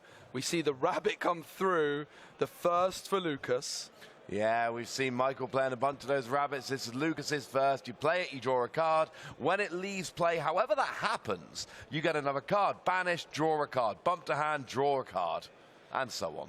And now Lucas decides it's time to start drawing with the Chernobog's followers, banishing it into the discard pile as it quests for 1. Maui into the Inkwell. How do you feel about that, Ross? Well, I'm not a big fan, frankly, but it's because Lucas has got other plans. You know I love me some Maui, but right now Snake comes down, bounces Rabbit back to hand. That is another card being drawn, and as much as I love Maui, what on the board is exerted that you have to take out right now? The Madam Mim Fox is fine, but it's not exactly something that has to be taken out right this second. Having that Madam Mim, having access to more rabbits in future turns, more important for Lucas right now. Lucas is now, I believe, at 6 ink. So Michael definitely has to be concerned about a be prepared as well. Of course, check the hand for it a turn or two ago now. But Lucas has drawn a considerable amount since, with the Chernobog's followers, with the rabbit a few times as well as drawing for turn. Pegasus, Merfolk, Diablo, Rabbit, Mother Knows Best, Madam Mim, Fox, the cards available for Michael. That's an impressive eye you've got there, Joe. We see the rabbit being brought back to the front of the hand. And oh, look, being played. We know Michael is a fan of Merlin Rabbit at this point. We've seen it come down time and again. And we see the lesser played Ursula at the front of Michael's hand there. The one that stops characters singing and exerts characters when you quest. Yeah, of course, we're in Ursula's Return meta, and this Ursula Return set, and this is really the star of the show for Ursula's Return, the Ursula Sea Witch Queen, and it is a Shift 5 card. The best Ursula Shift target around is, without doubt, this 2-cost Ursula Deceiver, which has a huge impact when it hits the board, but it's not doing much right now. Well, suddenly, Michael next turn will be able to shift in a huge character which can quest for 3, has a 4/7 stat line, could be a huge moment in this game. It could. We see a bunch of ink being set aside for that Merlin Rabbit now coming down, drawing a card when it hits the board, and this is a moderately big deal. Drawing these cards with these rabbits. We see Flynn Rider, Frenemy going into the ink. There was a time it was useful. It's not anymore, but we do see Friends on the other side being played, and I think being played normally, not being sung. Go and grab yourselves 2 more cards, so Lucas getting a bunch of card draw here, and Michael's thinking, man, why don't I have Diablo down right now? Yeah, I think I peaked a Be Prepared available now for Lucas. I believe they just drew into it. Of course, the other thing to consider for Michael is if they can bounce back their Ursula Deceiver in some way, they might be able to replay it to check for that Be Prepared again, as that is going to be something that they're quite concerned about at this stage. They do have a Fox available. It would be a very, very interesting decision if they do just consider that line. Of course, I've got the advantage of seeing the Be Prepared in Lucas's hand. I would be absolutely amazed if Michael finds that line. It would be tremendous. It would be such a big deal if you could find that and then just start taking advantage of all of this very, very quickly. Yeah, because of course, Ross, as well, if you make that play, you pay 5 to replay the Ursula and you miss, you feel like a right Wally, right? So I think it's an incredibly risky play. Yeah, it is a risky play. This is the thing, Be Prepared is one of the most, maybe the most impactful card in the entire game. 7 cost, uninkable. Like the card designers have clearly said, this is an awkward card to put in your deck. It's really expensive. You can't usually use it till turn 7. You can't even use it as ink until then. It will just be clogging up your hand. But when it hits the board, oh, it's going to banish every character. So you make sure your board's in a position where you don't mind, and you wreck your opponent's board if they've got too many out. And that means that players like Michael here, when you're playing against a deck with Ruby, you're thinking... Are we seeing it? We see the Ursula quest. Oh, my goodness. Oh, we're actually seeing it. Oh, my goodness, Michael, stop that. That is unbelievable. He's got 2 Be Prepared in hand. Is that a complete hand of songs? But he's got 2 Be Prepared as well as 3 Be King Undisputed. And Michael's laughing like, well, I'm obviously going to get the Be Prepared, but it's not enough. And Michael knows it's coming next turn now. I don't think Michael's going to be able to bounce that Ursula back 4 more times to discard Lucas's hand. I've never seen a hand quite like it. Can you imagine being like, a hit, Be Prepared? No, he has 2! Because you know you always see that first one a split second before you see the second. Oh. Incredible. We see the Merfolk questing for 2 for Michael. Of course, Michael fully aware that that board wipe is very likely to be coming in the next turn. The Fox still has Rush, and so it might make sense to trade the Fox for a Madam Mim Snake, perhaps. denying that snake being able to quest for one next turn before the inevitable, what feels like an inevitable be prepared, comes through. You know those characters are going down, so trading with them becomes an irrelevant concern at this point. So Michael's exerted the rabbit to sing Mother Knows Best, and I believe what they're doing is they're going to bounce back their own rabbit into their hand. So exerting the rabbit to sing with the rabbit, to bounce the rabbit back, and of course that's also going to mean Michael gets to draw a card. What a spectacular play. Love that. It's protecting a card. We know how much Michael likes these rabbits at this point, and that is protecting one, making sure that it's going to be available for the following turn. And that's the thing. You might not be able to stop the be prepared, although as hard as you tried, but you can prepare for it. You can trade your characters into your opponents just to stop them questing next turn. You can bounce that rabbit back to your hand, knowing that you will not get a chance to do it again. I do feel confident. Well, I was going to say, we're not going to see any more characters played, surely. Michael is considering one of the one drops, the Pegasus or the Merfolk does go for it. Don't see the Fox rushing in. Second time I think Michael's decided not to rush in with a Fox, where it seems like it might have been wise, at least from my perspective, to have done so. I think the be prepared has to be Lucas's best option here, but Michael maybe just wanting to force Lucas to play that be prepared, really. Very interesting decision from Michael not to rush in there with the Fox. Yeah, I agree with that one. Looks like we are just going to quest with all three characters if they're going. And this is your clue that Be Prepared is definitely coming down. You quest with all three of them because it doesn't matter. You are about to lose them. Lucas goes up to 9. We see Shrug on his shoulders. Yep. And, I mean, Baker's not here. Do you want to do it? Be prepared. That was a lot of pressure. That was pretty good, man. Okay. I did not think you were going to do it. I'm very proud of you. Thank you. I will not be completing the trio.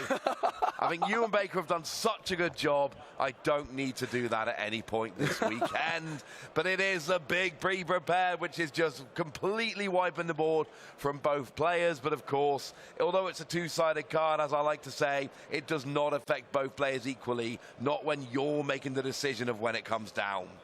Another rabbit for Michael. I think this is the one we saw them bounce back with the Mother Knows Best. It's going to cost them 4 ink, but still 2 available. Don't believe they've inked yet this turn either, so could be an option to get that Diablo down, as well as the Merlin. Of course, they're very well aware of those 3 copies of Bee King Undisputed in Lucas's hand from that Ursula Deceiver they played in the previous turn. It's almost like every time you put down a character you want, you have to put down a second character you don't want just to protect against a Bee King Undisputed. Ursula Sea Witch Queen is what Michael's considering to ink. That is what happens. And it goes, Michael goes Pegasus here instead of the Diablo for now. Yeah, and I think the deal is, you know that Pegasus is going. It's literally just going there to be the sacrificial lamb for that Bee King Undisputed. Although I am seeing a Lady Tremaine in hand, but I think that's probably for after the Bee King Undisputed. No, it's for now. It's possible we could see both coming through at once. Does Lucas have enough ink? It doesn't seem like that's the case. No. I like the play, though, from Michael. Michael valuing the rabbit and the Diablo. So just playing that 1-cost Pegasus down, as you say, just to sacrifice it in many ways, not wanting to give up on either of these cards. Another rabbit hits the board. Yeah, we see an Ursula drawn there off of the rabbit. We've got an Isma in hand. We haven't seen that out there yet, but it is very much in the deck. And it does look like there's a lot of decision-making here from Michael. What is the best play? Looks like it is Diablo. Yeah, Diablo very well protected from Bee King Undisputed now. But, of course, Lady Tremaine can sing Bee King Undisputed. And Lucas could pay 8 for 2 more. It's possible we see a mini Be Prepared, but in the form of 3 Bee King Undisputeds here. I mean, that would be spectacular. I would enjoy it. It would give Michael 2 cards in hand from those 2 rabbits being banished, but it's still pretty nice. So we do see Maleficent hitting the board, drawing a card, and we could still ink and do the treble Bee King if that's where we wanted to go. No, it does look like we have quested with Lady Tremaine. Yeah, Lady Tremaine questing now up to 9 for Lucas. In fact, 11 jumping from 9 211. Yep. Really nice thing about Tremaine is that she does quest for 2. Of course, Madame Medusa only questing for 1. That's a big advantage Lady Tremaine has over Medusa. And Sisu finishes Lucas's turn as Michael goes to draw to start things off. Yeah, the question is, are we going to have the most powerful character on the board at the end of the turn? There's 4 cards in hand for Michael, I think. That gives us a 5 strength Sisu for the moment, which is the most powerful thing on the board. What's Lady Tremaine's strength? Lady Tremaine, 3. Yeah, it's 3 not very strength on big. Tremaine. So I think we are relying on the Sisu here to really make sure we can be the most powerful character that, of course, Michael can thwart just by playing and inking some cards. Yeah, if Michael quests with all 3 characters, they're getting to 8. So they're still a long way away, but that could all change very, very quickly. Michael having some serious thoughts. They have an Ursula Deceiver of All, Ursula Sea Witch Queen, Queen's Castle, and an Yzma in hand. So lots of expensive cards. That 1 4-cost Queen's Castle, of course, you could move a bunch of cards in there, but there's also quite a lot of challenging power potentially for Lucas. Might be a bit too early for the Queen's Castle. Yzma could be used on either Lucas's cards, and Lucas would have to draw 2, or Michael could use it on one of their own cards and draw 2 for themselves. Absolutely. Of course, a lot of the time when we're comparing the bigger strength, we're talking about Flynn Rider Frenemy. Right now, I'm just thinking, can that Sisu take down anything on Michael's side of the board? And yeah, basically, it is a big threat in a game where we don't have a lot of big threats on the board. That Sisu is looking pretty nice. So Yzma's going to be putting a card back into the player's deck, and that player is going to draw 2. So Rabbit goes back into the deck, and the deck gets shuffled, and therefore Michael is going to draw 2 from Yzma, as well as drawing a 3rd card, which is from the Rabbit leaving play. Yeah, it's one of those lovely cards. It doesn't have to be banished or anything like that. If it was in play and it is now no longer in play, you get an extra card. Yep, so 3 cards added into the hand for Michael. Michael now with Kick Cloud Kicker, Ursula Deceiver of All. That Queen's Castle still remains. And there's also a Mother Knows Best, as well as a Ursula Sea Witch Queen. Now we do see Mother Knows Best coming down here, getting rid of that Sisu back to hand. Yeah, Singing That with Diablo is a really nice option. It's a card which only quests for 1, and you gain a lot of tempo by utilizing that song for free there. Just losing out on 1 lore, but gaining more board control. Oftentimes a trade you are happy to be making. Lucas draws into another copy of Sisu. Ross, one question I wanted to ask you. Go for it, man. As Lucas has drawn this Sisu, they've kind of shuffled their hand a bit. Do you think there's any particular reason for that? No, I'll tell you, I've been playing card games for 15 years and I shuffle my hand constantly for no reason whatsoever. Sometimes you can draw a card and you shuffle to play the same card and make it look like you haven't top decked. Yes. That is an option. But no, I think most card game players, we just shuffle our hands because we're fidgety. Yeah. That's certainly my excuse. Yeah. We see the Sisu come through. Another Sisu as well. That is a pretty menacing board now for Lucas. Lucas is just 6 lore away.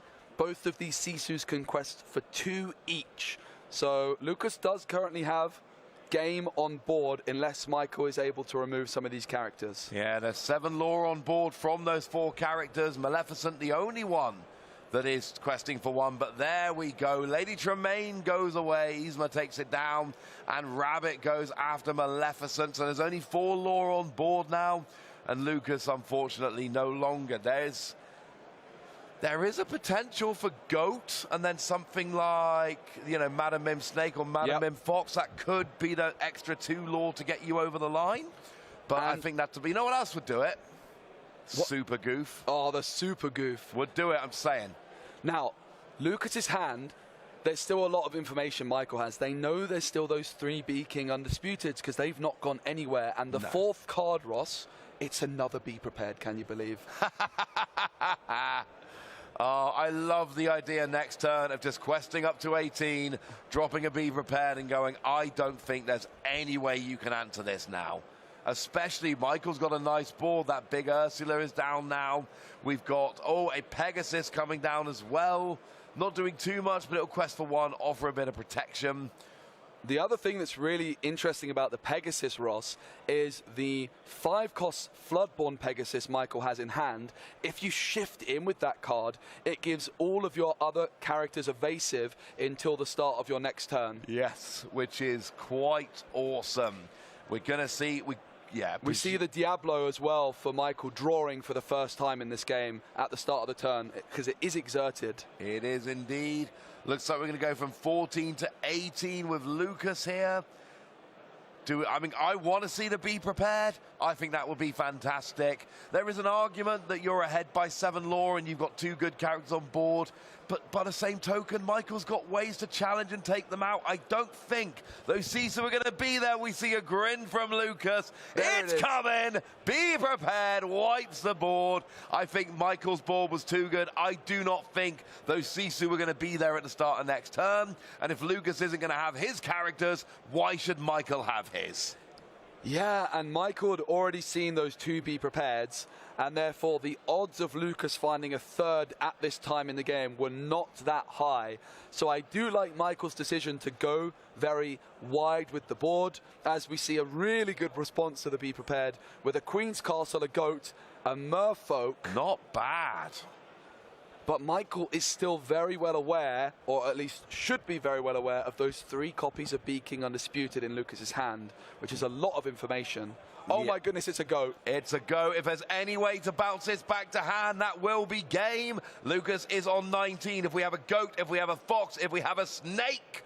Oh, there's 4 lore. What's it going to be? Could it be another goat?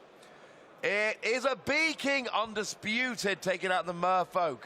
We've not got game yet. But that basically is game on the board, because here's the deal. Yep. If Michael takes out the goat, you gain a lore and you win.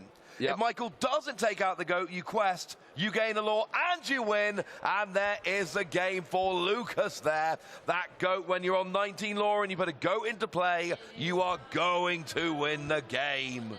Yeah, that is the power of the GOAT. What a game.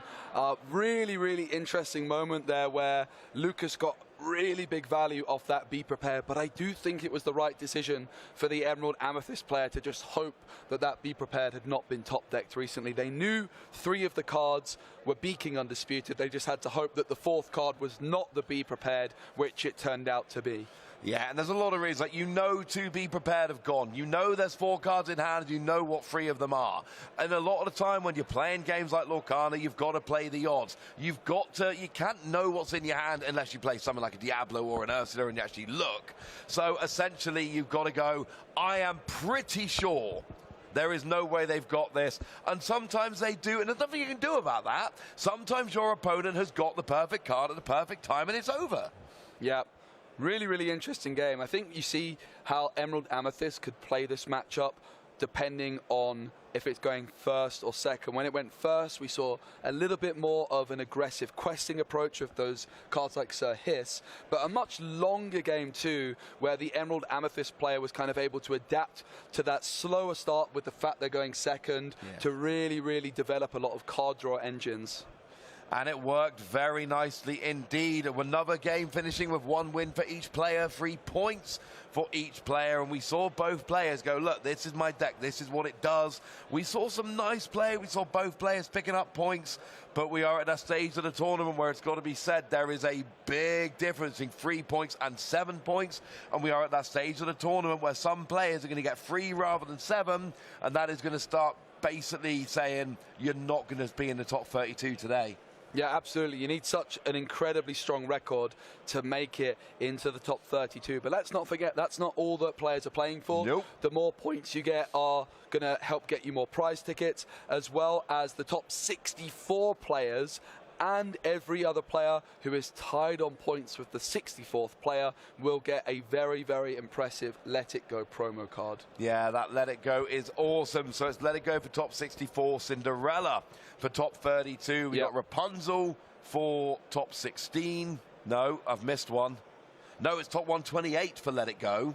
And then Okay. top 64 for Cinderella, Yep. top 32 for Rapunzel, top 16 for the playmat, top Yep. 8 for the serialized Brave We're being Little confused Taylor. because of the 3-day format in this I am event. very much being confused by the format because we've got the top 64, but it's actually 2 top 32s. Yes. And that is where my brain is going. But It's unique, but it's so much fun as well. And it's I love even it. more Lorcana for us to watch, which is the beauty of it. I mean, for me, it means I get 2 full days of 9 rounds of Lorcana rather than 1. That's Yeah, a win. absolutely. For players, it means that we've got, 2,000 rather than 1,000 players playing. I mean, it is awesome. Joe, I'm going to need you to put that pack down for 1 second. Okay. Can you pass me the box over there? The box. There is one more box on that side. It's over there somewhere. Oh, I can see it. Can you see it? I certainly I'm can. sorry. I've run out of packs. It's okay. That's a German one. I think you wanted the English one, right? No, this is the. Oh, they're all German. I think there's an English one in front of you, no? That one's open. So Okay. we're all doing a German box. We're doing a German box. But We've also got an English interview in about 30 seconds or so. So we might be able to jump on over with those. I don't think we're even going to have time. I'm certainly not going to have time to open the pack. While the interview's going on, I'm going to prep my packs. I don't have Baker here to help me out. But we're going to jump on over to the interview now. It is going to be in both English and German. Wieder in der Interview-Area und wir haben Lucas hier bei uns. Ich werde gleich ins Englische wechseln, werde ihm ein paar Fragen zum Spiel stellen und euch dann wiederum natürlich auf Deutsch abholen. So Lucas, first of all, congratulations for these 2 matches. I perceive them as extremely insane. All the casters over there were focused on the matches 100%. How do you feel? Like, how was to play that game? Actually, it's like nearly the first time I play Lorcana because I just play Lorcana for a week now. All right. And I just have 2 days to play test with my friends. So I was like a tourist, You're doing well. It was pretty cool. Actually, I was used to play MTG, so I'm kind of used to this kind of events, but not this game. And I think it's pretty cool game because every game you have something to do, you have something to think about, and you can always do something, and it's really, really cool. So, important question here. How do you learn to play Lorcana in such a short time on that kind of level? Like, what were the tricks that you adapted to? What did you do? Did you watch something? Did you read something? What would you do? Actually, it's kind of easy when you play Magic on a good level to learn this game, and probably hard to master. But I have friends who have playtest a lot. They give me a lot of advice. We had like 4 hours of road to come here, and just my friend was just saying me everything I have to know. But I didn't use his deck, so like half of the cards he was playing was totally new for me. But yeah, I have a plan in my head. Try to do it as much as possible. And I would just briefly translate. So, es ist der Wahnsinn. Lucas sagte gerade, er hat gerade erst mit dem Spiel angefangen. Er ist hier auf seinem ersten Lorcana-Event, hat gerade gestartet und hat sich so reingearbeitet. Und er hat sehr viel Spaß. Er hat eine gewisse spielerische Vorerfahrung, die er nutzen konnte. Aber im Grunde ist er hier fast wie auf einer Premiere unterwegs. Also großartige Leistung an der Stelle. Und I just got one further question because I saw that you were really behaving in a great sportsman way. At a certain point, Michael wanted to play a card and he took it back, and you allowed that, and you didn't insist on you played the card. No, of course. What made you do that? Actually, I think it's normal with this game. Everyone are getting like this with a lot of sportsmanship. And yeah, I'm just here to play a game. I'm not like a grinder anymore. I'm not playing a lot. So yes, if you want to go back, you can go back, of course. All right, so what are your hopes and expectations for the next rounds? Are you looking forward to something specifically? I will take what comes. Just riding the floor, enjoying your time. Yeah. That's the way. Thank you so much. Thanks. And Thanks see a lot. you soon. Thanks. Bye. Bye.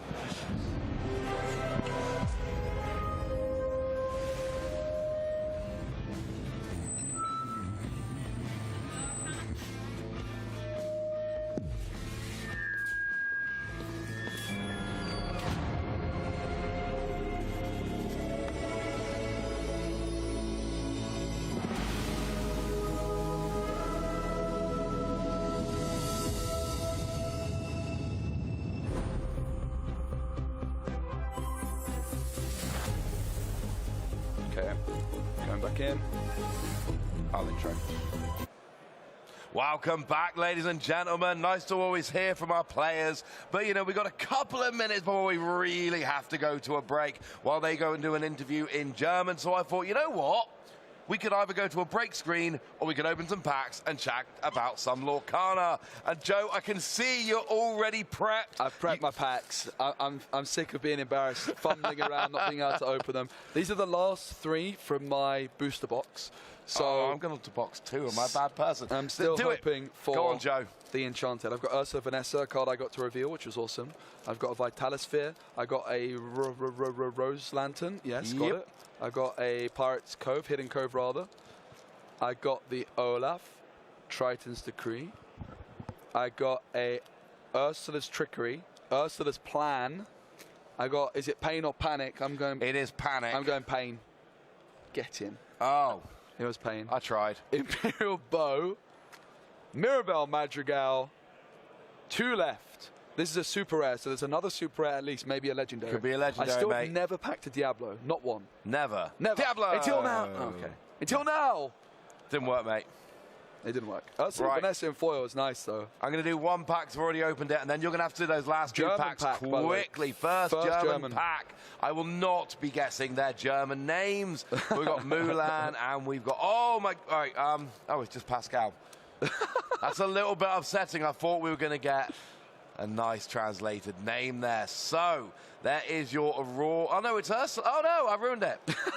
We've got Ursula, who is a lovely... There we go. We got our old friend Mickey Mouse. And we got ourselves Der Kleinsten Nassweiss. And then... That was impressive. Oh, at least it was to me. Grotter. Apologies to any people speaking who can actually speak German. I have Daisy Duck. I have Li Shang, I do believe. There's a magic broom. This is like the aerial sweeper. The lively sweeper. Lively sweeper. Not the Diablo I'm looking for, if I'm honest. I get Seldom All They Seem. Aladdin. Pain or Panic? Panic! Panic. Yeah. Yeah! Mickey Mouse. Greatstone Dragon. This is it Hera? It is. It is. Ooh, the Wall. And the final card is Aerial Sweeper. Foil. Oh no, the Aerial Cleaner. Aerial Cleaner. You got 1 more pack. I Get do. that enchanted. Okay, last from the box. Or get a super goof, because I need one for my deck. And here we go. Pluto. Hercules. Pico. Pico. Megara. There's Louisa. Farley it was. Louisa. That's Eric. Prince Eric, yep. Sitting on the throne and all that. Flotsam or Jetsam? Flotsam. Jetsam. It's Flotsam. Yeah! And then, ooh, what is that?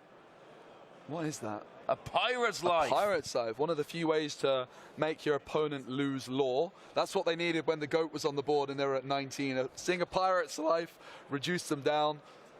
That would have We done get it. the Snuggly Duckling. 2 to go. We get a queen, a legendary queen, not quite the enchanted queen that you got. I didn't want to say And anything. the enchanted Diablo we've been waiting for. Oh, it is a lovely foil Stitch. Come on, that's pretty cool. Who doesn't love Stitch? It is pretty cool. We like Stitch. Stitch is cool.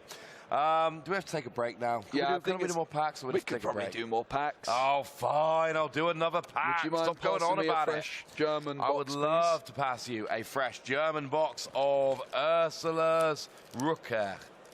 I'm going to stop trying to pronounce the German names, I think, in a minute. It is not going well. Yeah, there's some interesting ones. There's a lot of German words kind of stick 2 words together, and a lot of the words are particularly long for that reason. Okay, so we've got some locations. We've got ourselves an Olaf. We've got a Mirabelle. Lovely Mickey Mouse. There's your Pegasus. That is Chifu. Oh, that's the one I keep forgetting who it is. Nessus, there we go. Right, we got ourselves... Oh, 2 rare location. Ariel's Grotto. And I want to say that's a Snuggly Duckling. Yep. It's a Snuggly Duckling. And... Oh, my goodness. Location. Atlantica. Oops, I almost spoiled this one. All right, let's just go through this. I'm not going to try and do the names either. You can still try and guess them, though. Tong. I believe in you. Magic Broom. Diablo. Ariel. Flounder. Ooh. Chifu. Nessus. Aerial. Aerial. Aerial. Aerial. I'm going to put this one in my deck. I My think you German should. aerial card. And the foil is... Oh, foil legendary Sisu. In That is German. not a bad pull at Let's all. go. I'm absolutely chuffed with that. Yeah, I would be pretty chuffed with that. That is a cool card, right? The You German passed me stream. the lucky box, I think. No, I think you've got to stop. The German stream's on a break. I think we need to take a break. I need to go and have a break. We need to get Baker in, and I need to do that thing where I look sad in the corner, waiting for my next chance to talk about Lorcana. So, ladies and gentlemen, grab yourselves a nice cold beverage, but do not go anywhere. We're going to be back. This break, seriously, it's going to be short. Yep. See you soon.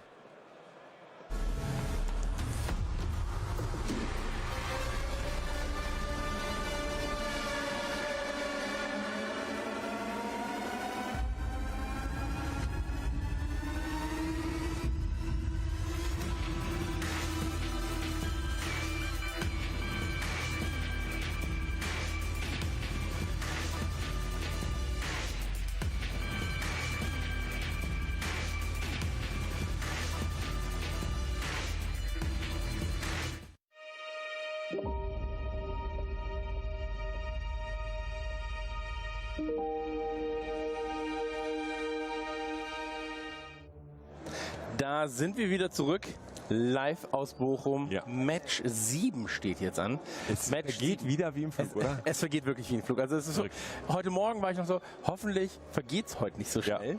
Ja. Ich will noch mehr.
Welcome back to Bochum. The players are getting sat down, and we are very, very close, Baker, to the next round of Disney Lorcana.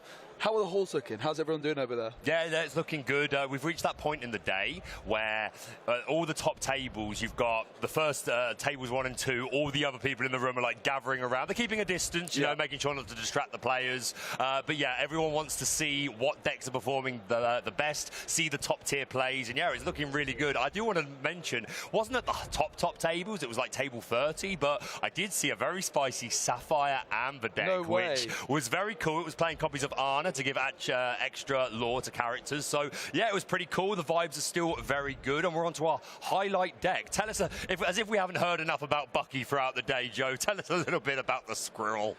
Yeah, it's a very, very strong combination, of course. Bucky on 2, Diablo on 3 is a real menace, but we have seen a lot of players adapt to its game plan. You can see that the Amethyst Ruby matchup is listed as a strong matchup for this Emerald Steel deck, but so often we're seeing these games finish with 1 win apiece, a 1-1, so the meta's definitely shifting around this deck. It is very good, but it almost suffers a little bit from its success because so many decks are being built to try to deal with it as best as they can. Yeah, I think you're absolutely right, and as Bucky has proved to be more dominant over set 4 format, I think more Ruby Amethyst players are just working out how to play, because it's very different from how you would always play Ruby Amethyst in the past. It was very traditional, 1-drop into the Snake, sometimes into the Fox or the Maleficent, but at this point in the meta, we've worked out that you really can't be just overextending like this. If it's not drawing a card or removing the Diablo, it's not worth doing. So as more players adapt to the Bucky matchup, maybe it's becoming a bit more of a 50-50, but we'll see how it progresses through the rest of the meta. Players are shuffling their decks. I'm trying to have a little nosy. I haven't quite spotted what they are playing, but we are not far away at all from the start of the day. It's funny you mentioned the Sapphire Amber player. I was actually looking at them at the top tables earlier on, so it's great to see that they've still managed to stick around all this time. It's certainly not easy in the current metagame to come up with a deck which is able to compete with decks like Bucky, like Ruby Sapphire. It is really not easy at all. Both players are now sat down and starting to get ready for their card draw. So let's go ahead and meet our players for this next round. We've got Malcolm Shaw on your left as they're doing a die roll. Just to see who gets to go first. But yeah, we are getting closer and closer to the end of the day, at which point we will find out who our top 32 players are that will be moving into our Sunday Day 2 top cut, along with the top 32 players from our Friday main event. So these last couple of rounds, the nerves have really got to be building at this point, especially if you don't think you're quite safe yet. So these players probably going to be really interested in locking up a nice 2-0 to try and secure that place in their top 32. Yeah, we have Marco here on your screen to the right. What a lovely backdrop with that Rapunzel gifted with healing. Of course, these players are very much in contention to be making that top cut and trying to get their hands on not only a card version of this, a foil version of this, but also potentially a playmat of this card as well. Hello, is that Ruby Amber from Malcolm? It certainly is. If you're excited to see this, let us know in the chat. I'm gonna go into the chat and let you know, because I am very excited. In fact, we get double Mufasa. We got that in our last game together. How exciting! And it looks like the opposite side of the field is going to be a Sapphire Steel deck. We see Marco inking that Mr. Smee bumbling mate for that standard turn 1 drop. What you always want to see is the Sapphire player, that Porpsicle. On the other side of the field, we're going to ink, and down comes the Flynn Rider Frenemy, immediately putting some pressure on, but it is going to be responded to. We ink a Grand Martala, and down comes that bumbling mate with 3 strength, meaning that Flynn will not gain that 3 lore. Yeah, it's a really good point. We did see the Ruby Amber Mufasa player previously, but last time they were up against Ruby Sapphire.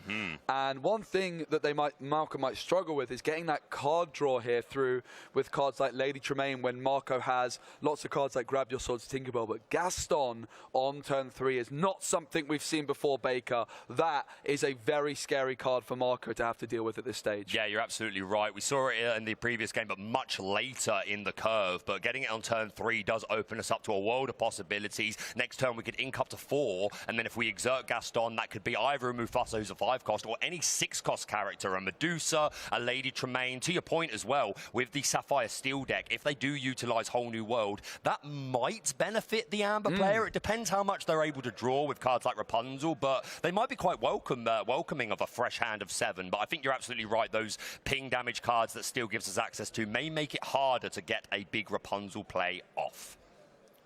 Sisu into the Inkwell. Gaston's going to exert, and now the next card is significantly cheaper. Mother Gothel, costing nothing at all. I talked about the damage pings being a problem for Mother Gothel, but look at that.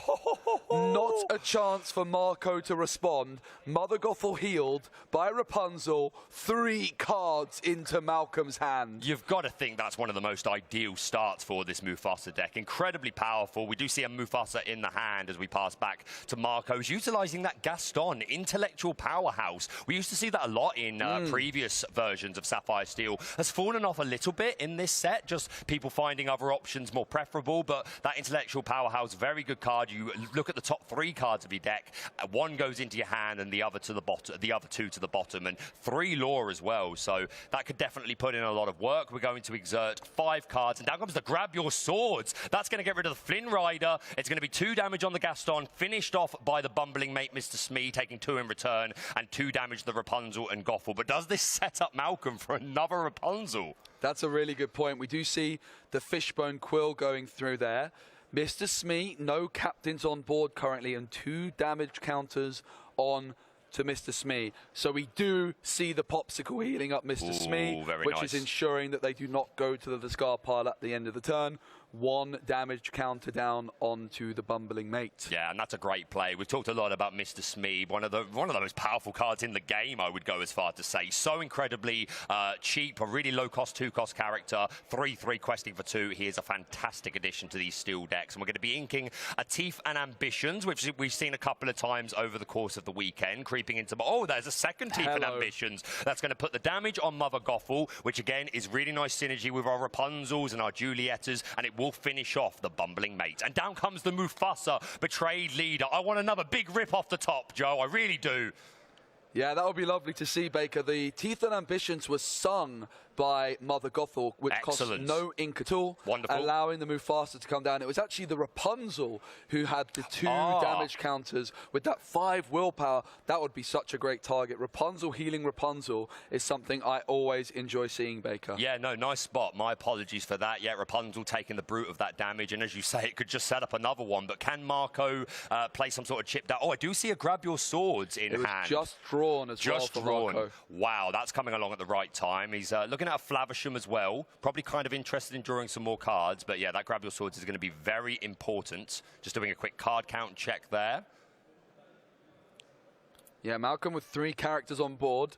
Nothing for Marco, but the Grab Your Swords is going to swiftly remove 2 of Malcolm's, and now just 1 character on the board. But it's a pretty good one to have. It is a pretty good one. Mufasa 3/3, quest for 2. And when he's banished, look at the top card of your deck. If it's a character, play it for free, exerted. This Mufasa, really strong.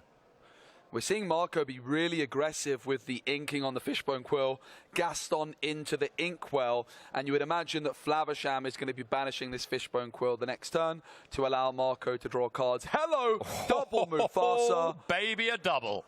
That is just brilliant to see. Flynn Rider into the Inkwell and play back on over to Marco. What's off the top? Is that Beast? I think it might be a Smee, but I'm not certain.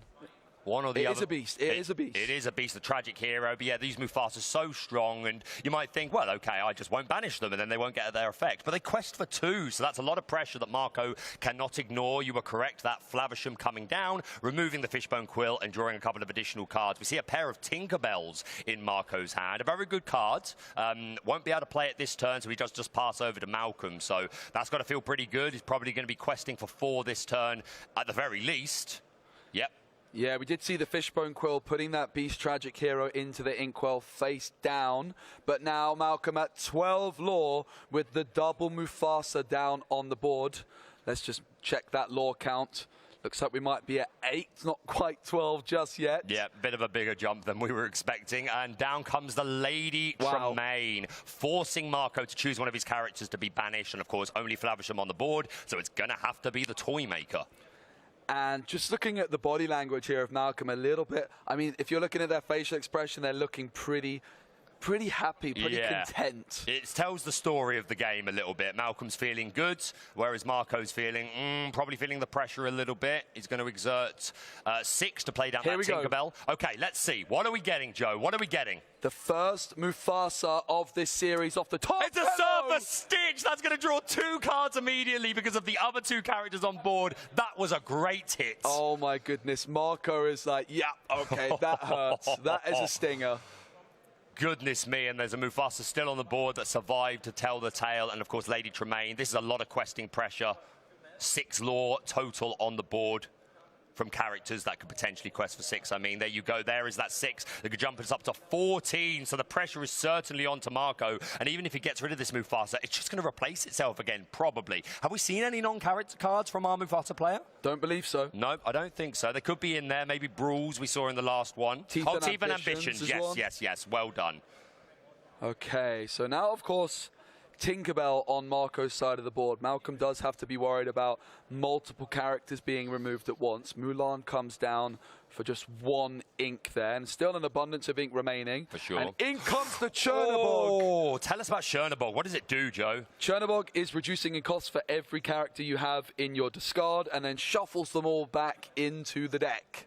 Very powerful. Is it 10 cost character or a 9? It is 10. It's a 10 cost. So, yeah, really strong, especially when you get to recycle those Mufasas back into your deck, your Rapunzels. Lots of great targets in the deck that you would love to recycle. And we get another carefree Surfer Stitch. And Marco just picks up his card straight away. Nope, I ain't dealing with that. That's going to be another 2 cards and even more lore. Wow, what a great couple of hits off of Mufasa. It was the Mufasa show, right? It was the Mufasa. I don't think the opponent feels quite as excited about it as we are, but I just like me some Mufasa, man. Yeah, Malcolm feeling pretty content off of that. So, looking back at that game, what I loved in particular from Malcolm, the turn 3 Gaston, to then enable on turn 4 playing both Mother Gothel and Rapunzel. That was the real momentum shift in the game. Malcolm suddenly had an abundance of cards available. Ruby Amber really does rely on Rapunzel for that card draw. For sure. And then that allowed them to have enough ink, hitting the Surfer Stitch, of course, off the Mufasa, and gave them even more card draw. But that play was just damn right glorious to hit the Gaston into the Rapunzel play, and then Mufasa's hitting our carefree Surfer Stitches. Really powerful card, big bulky as well. We're going to see, was that we got the 1-drop Minnie Mouses in the deck. Yeah, so a lot of the times with Ruby Amber, you see maybe just the Mulans as the 1-drop. Some players play none at all, but clearly the Mufasa player here valuing those cards on turn 1. So it looks like at least a couple of Minnie Mouses in the hand there as well. Yeah, and I don't think it's a bad idea at all, because of the Mufasa deck that wants to take a couple of turns to, as we said earlier, cheat out. Not literally cheat, but it feels like cheating when you play a character more than what ink you have. Okay, so the player's mulliganing.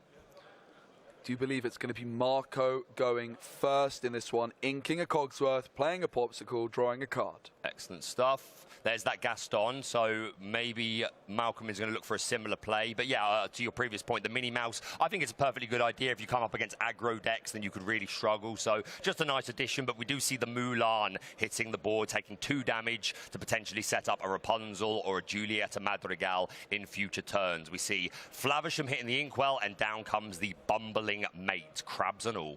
Wait, is that a Be Prepared in a Mufasa deck? That's a first for me. That is a first, but I love it. The thing with Mufasa is, as strong as the card is, when it hits, a lot of the time you end up building perhaps too heavily into Mufasa and don't play some really good cards. But Malcolm, with Teeth and Ambitions, with Be Prepared, it is just really interesting to see the evolution of this deck. Yeah, no, Mufasa's been through some trials and tribulations since his release in Rise of the Floodborn. And yeah, I mean, I've really liked the deck for a long while, but I can't say it was massively on my radar for this event. I imagine there'd be a couple, but Malcolm doing it really, really well. Both these players on 27 points for round 7. We're going to see the Bumbling Mate going into the Mulan. Oh, was it the Baboon that took out that? It was the Baboon. My apologies. So the Baboon's going to take that Mulan out, take out that option for a Julieta/Rapunzel, and the Bumbling Mate's going to quest for 2. Yeah, we did also see a Smee inked this turn as well. And of course, with no captains on the board, Mr. Smee is going to take that 1 damage counter back on over to Malcolm. Currently at 2 ink, but of course can go to 3 this turn. And I imagine that Gaston might be the play to bring down. I can't see the rest of his hand perfectly. There's a Mufasa, there's a couple of Gastons in there. I'm not seeing the Rapunzel. Not just yet, but still this Gaston enables some great plays. He could, if it's still on the board, could play Mufasa next turn or any 6 drops that he might have. Yeah, and Marco, perhaps now aware of this line, potentially might be anticipating a Mother Gothel plus Rapunzel approach. So if they could remove this Gaston, it might be of interest, but it doesn't look like it's a possibility. Something like and then along came Zeus. Yes. Could have dealt with it, but not available for Marco. Yeah, obviously this Gaston having 4 willpower is very bulky. So yeah, it would have had to have been an along came Zeus at this point in the game, but Marco doesn't have it. So just opting for the Flavisham, going to draw some extra cards and pass back over to Malcolm, who tops into the Maui. I'm not sure what direction he's going to go here. Was he a Carefree Surface Stitch in the hand? I think the highest cost character is the Mufasa, other than the Maui, of course. So it may just be a Mufasa play this turn, maybe the Sisu. Marco at 4 lore currently, mainly thanks to Mr. Smee. Malcolm without a lore on the board. Mufasa going into the Inkwell. Gaston can quest, but Gaston can also exert to make the next card cost 2 ink less.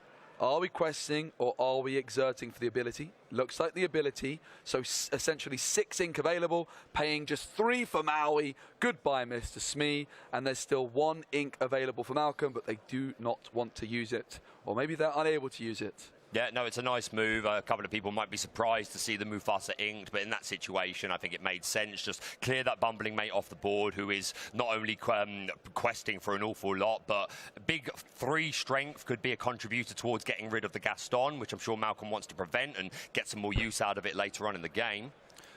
If you're Marco, yeah, are you playing around Be Prepared in Malcolm's deck? Probably not. Not a chance, right? Probably not. It's not something especially now that I've seen the Teeth. Yes. I'm assuming, okay, that is your only non-character card of choice, which makes sense.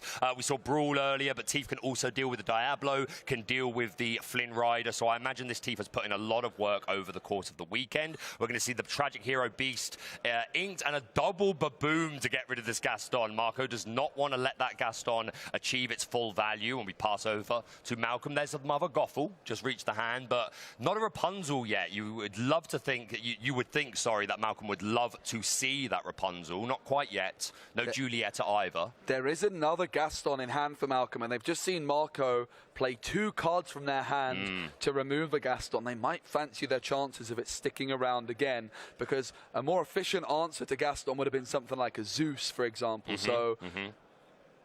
We do see the Gaston. It seems like a bit too much of a threat not to go for this turn. Yep.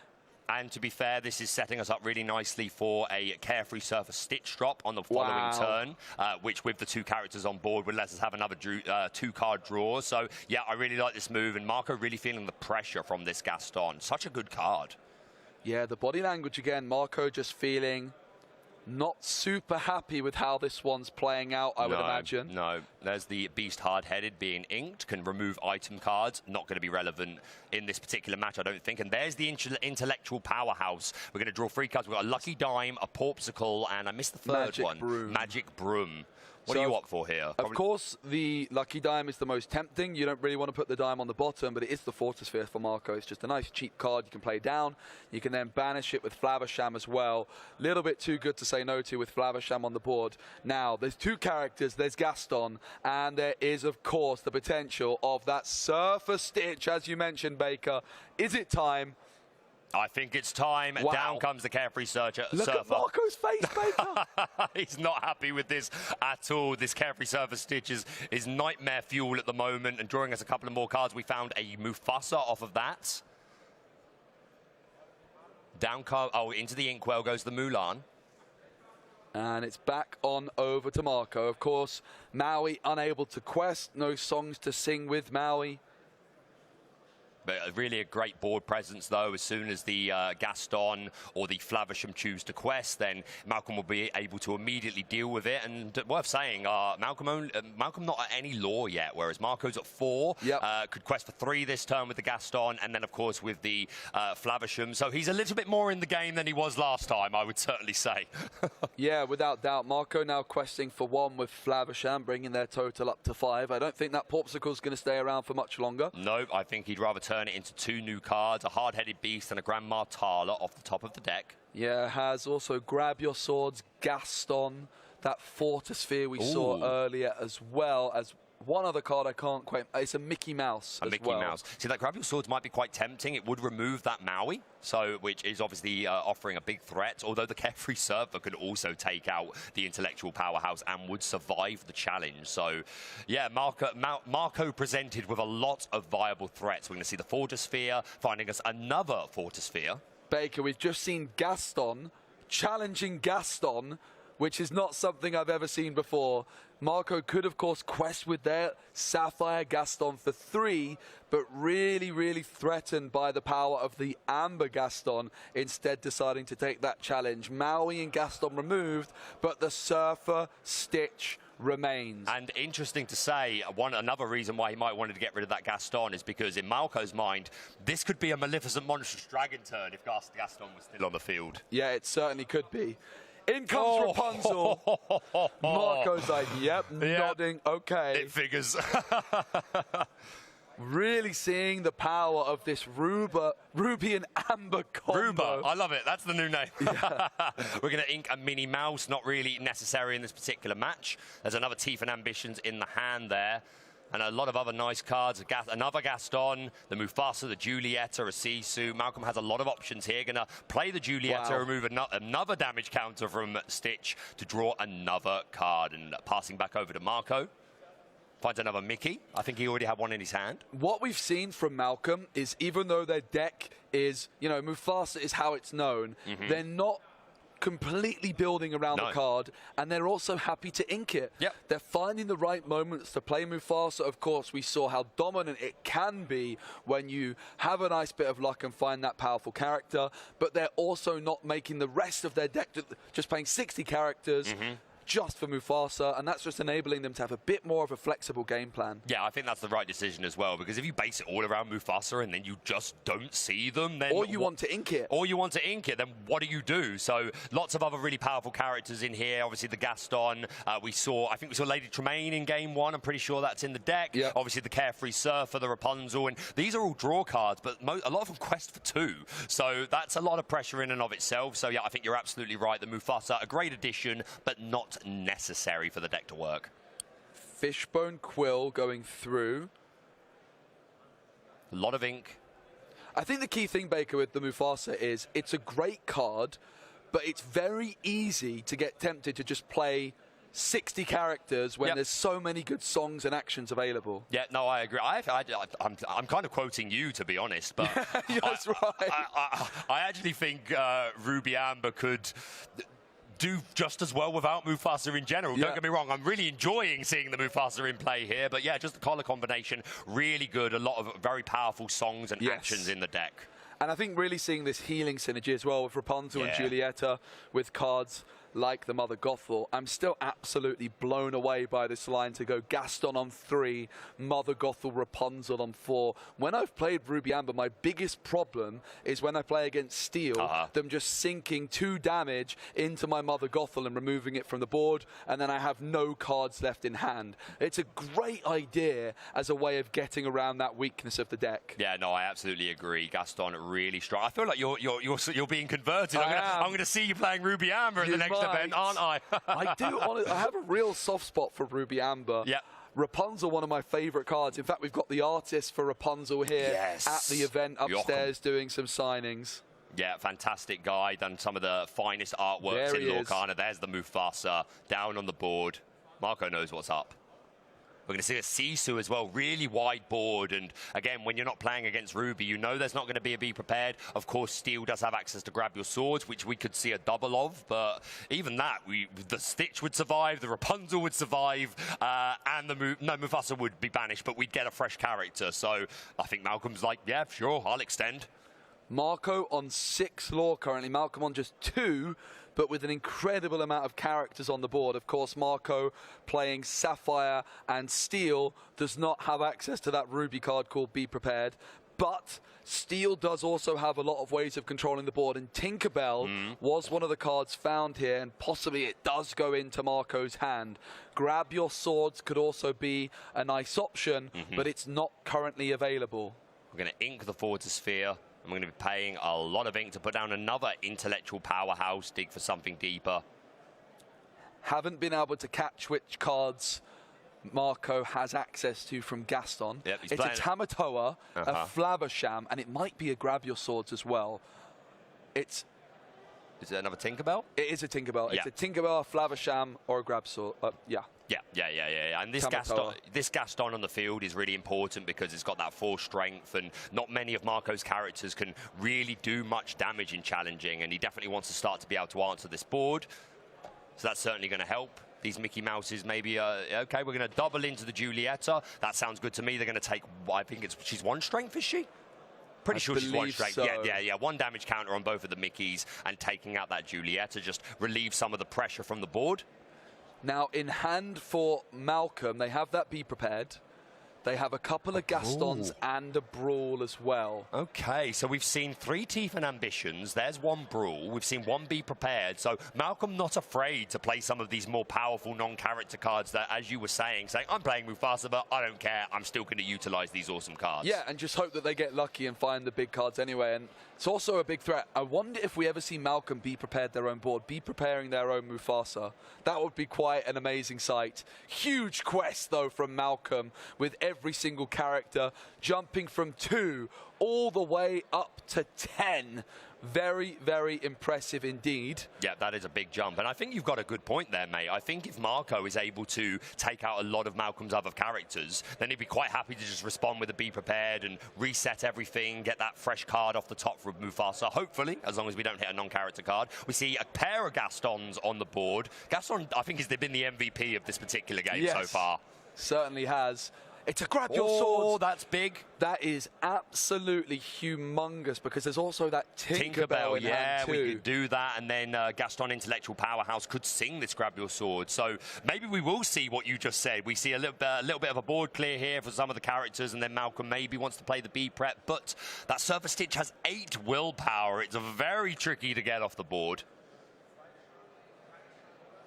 Yeah, these 2 Gastons also with 4 willpower is a really big deal that they're not at 3 willpower because Tinkerbell Grab Your Swords is not going to be able to touch them. Well, it's certainly going to touch them. Yeah, but it's won't not be going to enough. remove them from the board. No, sir.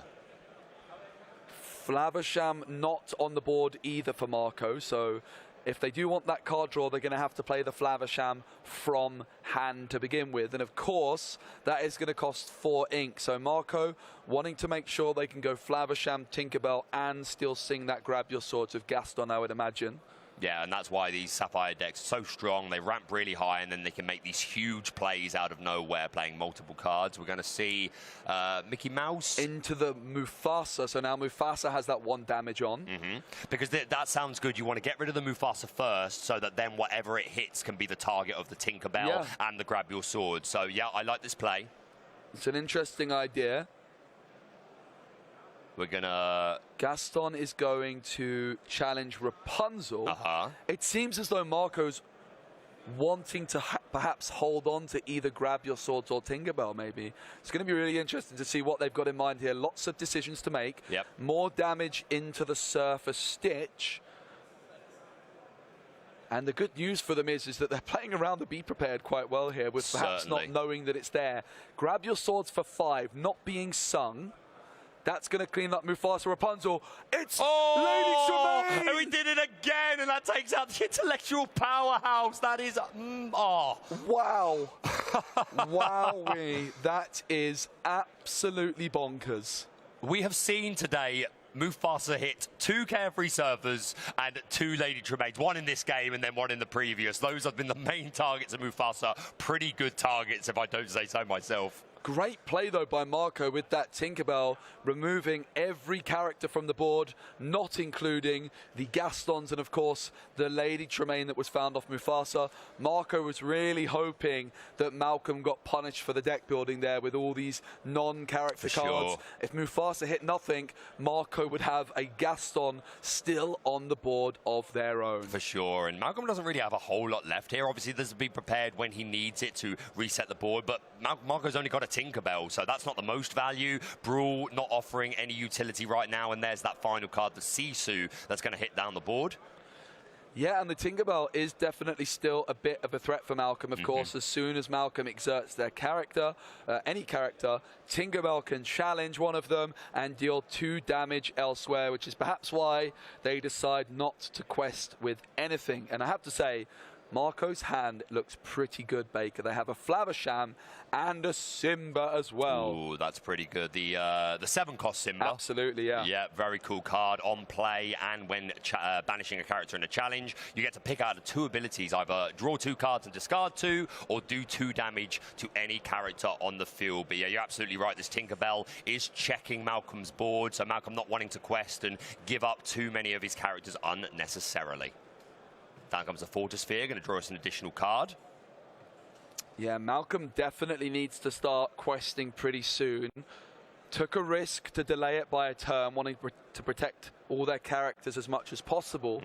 But they have to be a little bit worried about more cards like Tinkerbell, more cards like Grab Your Swords being found by Marco. Yep, for sure. Grandma Tala going to look at 2 cards. One goes on the bottom of the deck, one into the hand. I think the Gaston went to the bottom. We took a Cogsworth. Is that a new card? There's a Cogsworth in hand. Unfortunately, that's what I was trying to look at, the exact see. same shot. Unfortunately, we do not have X-ray vision. Cogsworth goes into the Inkwell from the Fishbone Quill. There is still a Simba in hand, and I'm not certain what that other card is for Marco, but they're pretty much out of ink this turn, I believe. It is now Malcolm's turn. Mother Gothel, Brawl, and Be Prepared. Brawl comes through. Goodbye, Flaversham. Nice. That is a big deal, denying the card draw. Yeah, that's an absolutely huge deal. And we've got this Mother Gothel in hand. Maybe he wants to play it. I think he'd be more inclined to save it, to hopefully combine with Rapunzel, because he's certainly got enough ink that he could play the Gothel and then that straight away. But maybe he just wants to put more pressure on the board. 2 characters down for Marco, the Tinkerbell and the Grandma Tala. We're going to exert 2 to play that Mother Gothel. Is choosing to just extend, putting 2 damage on it. Does Malcolm decide here to take another turn off from questing? They certainly do. And I can see why. I think removing the Flaversham was a really big deal, but Tamatoa is a great option as well now for Marco. It's Tamatoa, Simba, and a mystery card we can't quite spot just yet. I'm sure someone in the chat's got you covered, though. Yeah, I'm sure. There it is. It's a Gaston. Ah, fantastic. And look at the top 3 cards of the deck. 1 into the hand, the other 2 to the bottom. And yeah, Malcolm's developed a really big field here. He's only 10 away from game, which might sound a lot, but it really isn't. This deck can make huge jumps, especially with Sisu and Tremaine both questing for 2. So Marco needs to come up with a response here. Huge moment, Baker. Yeah, a lot of cards being turned sideways. It's the Tinkerbell. Gaston, what a powerhouse card. It's been the Gaston show for Amber, but here, the 6-cost Sapphire Gaston, adding a Tinkerbell into their hand, and with all that ink available for Sapphire. However, Baker, Marco, is about to have the biggest surprise of their Disney Lorcana career so far. I just want to look at Marco's face when this Be Prepared comes through out of nowhere. It is not going to be something they expect to see. Joe, I'm going to do the thing.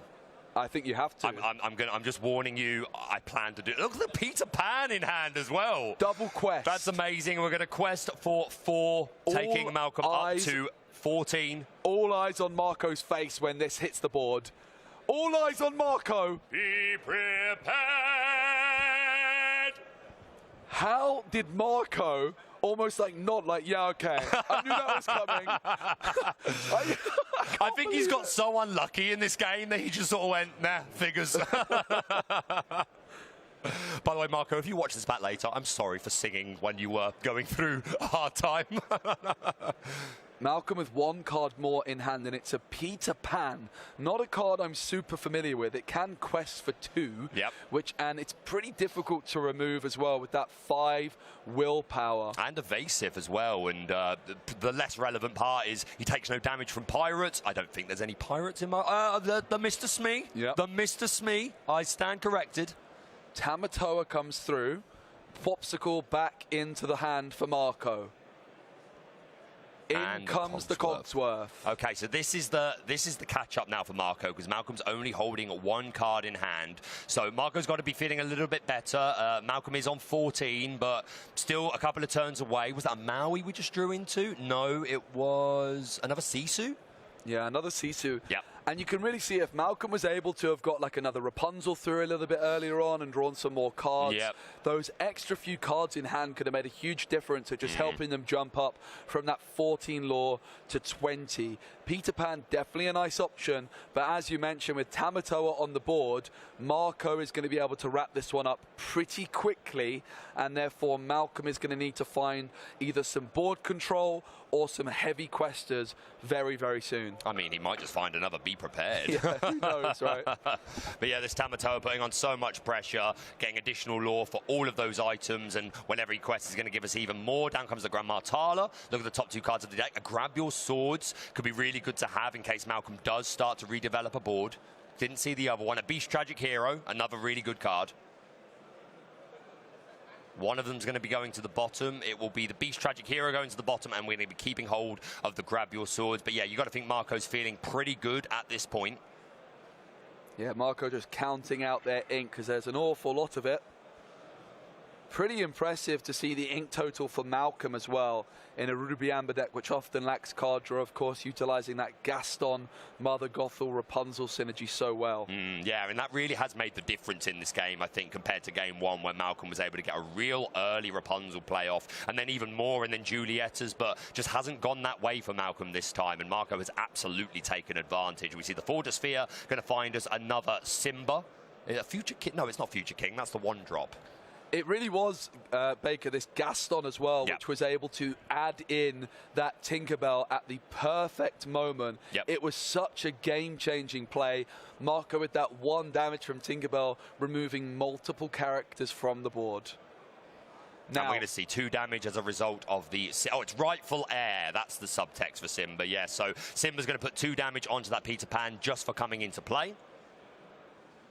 And we're going to pass back over. But yeah, Marco has overtaken Malcolm. He's up to 15 lore now, and I think that's game on board. It certainly is. Malcolm offering the handshake. Unfortunately, game 2, Mufasa was not able to quite come through, not as well as it did in game 1 anyway. And I think it really, the Rapunzel was the real game changer there. Or lack thereof of Rapunzel, should I say. No, that was an absolute joy to watch, Baker. Well done to both players. Absolutely. Really, really, really awesome to see their reactions throughout that series. And also just at the end of the game, shaking hands with a big smile like, yeah, that was a really good game. Yeah, I think you got to think that the 2 players enjoyed that game. But yeah, that was so hyped. 2 carefree servers off the top. 1 Lady Tremaine. Marco really had the right cards in his deck at the right time off of those Mufasas. And yeah, a nice high non-character count. And I respect it. I really do. Like you mentioned, so many of these Amber Ruby cards, the non-character ones, are really strong. So it hurts to deny them of yourself if you're playing Mufasa. So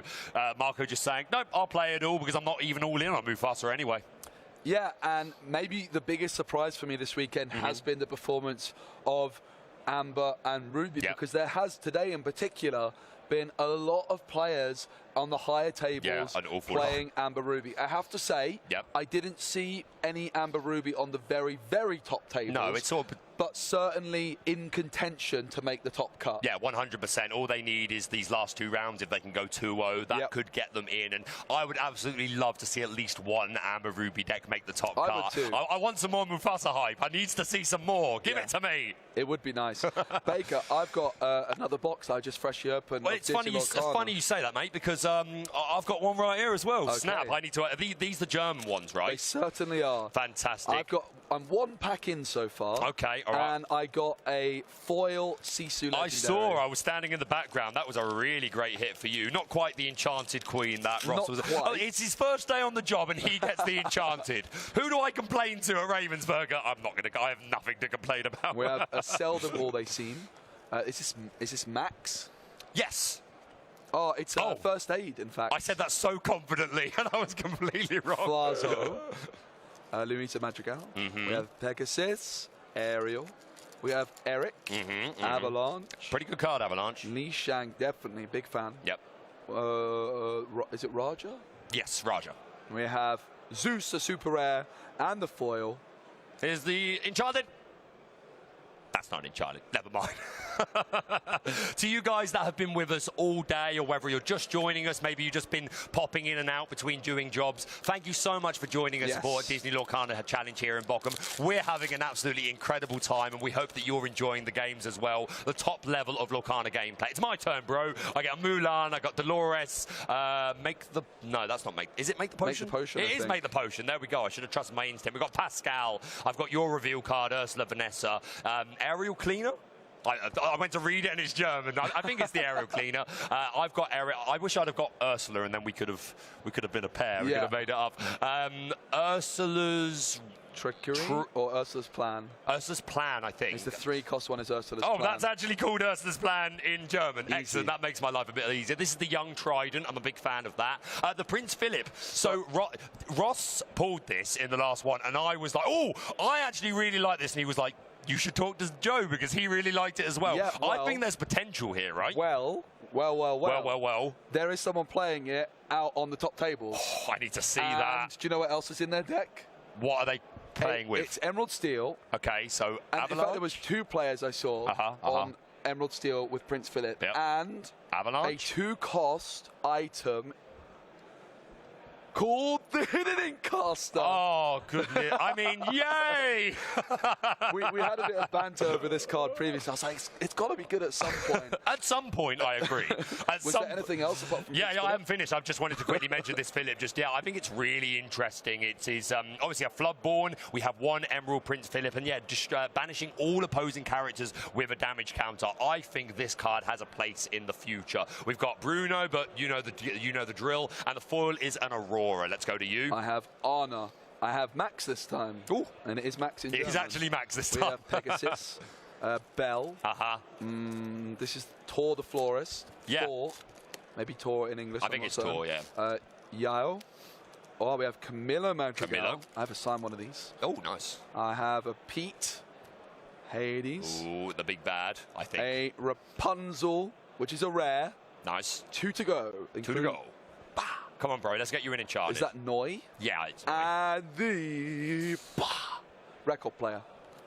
What does that even do? I can't remember. I know that's in German, but do you remember what it does? Yeah, I can. I've tried playing it a few times. It's honestly a very interesting option in Amber Emerald. Works with Stitch, right? Yeah, it gives all of your Stitch characters 1 extra singer. So a Rockstar Stitch 6-cost would be a singer 7. Be prepared. I don't think that does too much. No, the part that I'm more interested in is every time you play a song, a chosen character gets -2 strength. Interesting. So in the right kind of deck, maybe with Under the Sea, you could definitely make use of this. Well, we've already seen the utility of things like Ice Block, getting things into range of Sisu, Medusa. So yeah, that could actually absolutely be some utility there. We've got the Pegasus, we've got Belle, Gus, the Master of Cheese. There's that Ice Block that we were just talking about. Shout out to Sailor.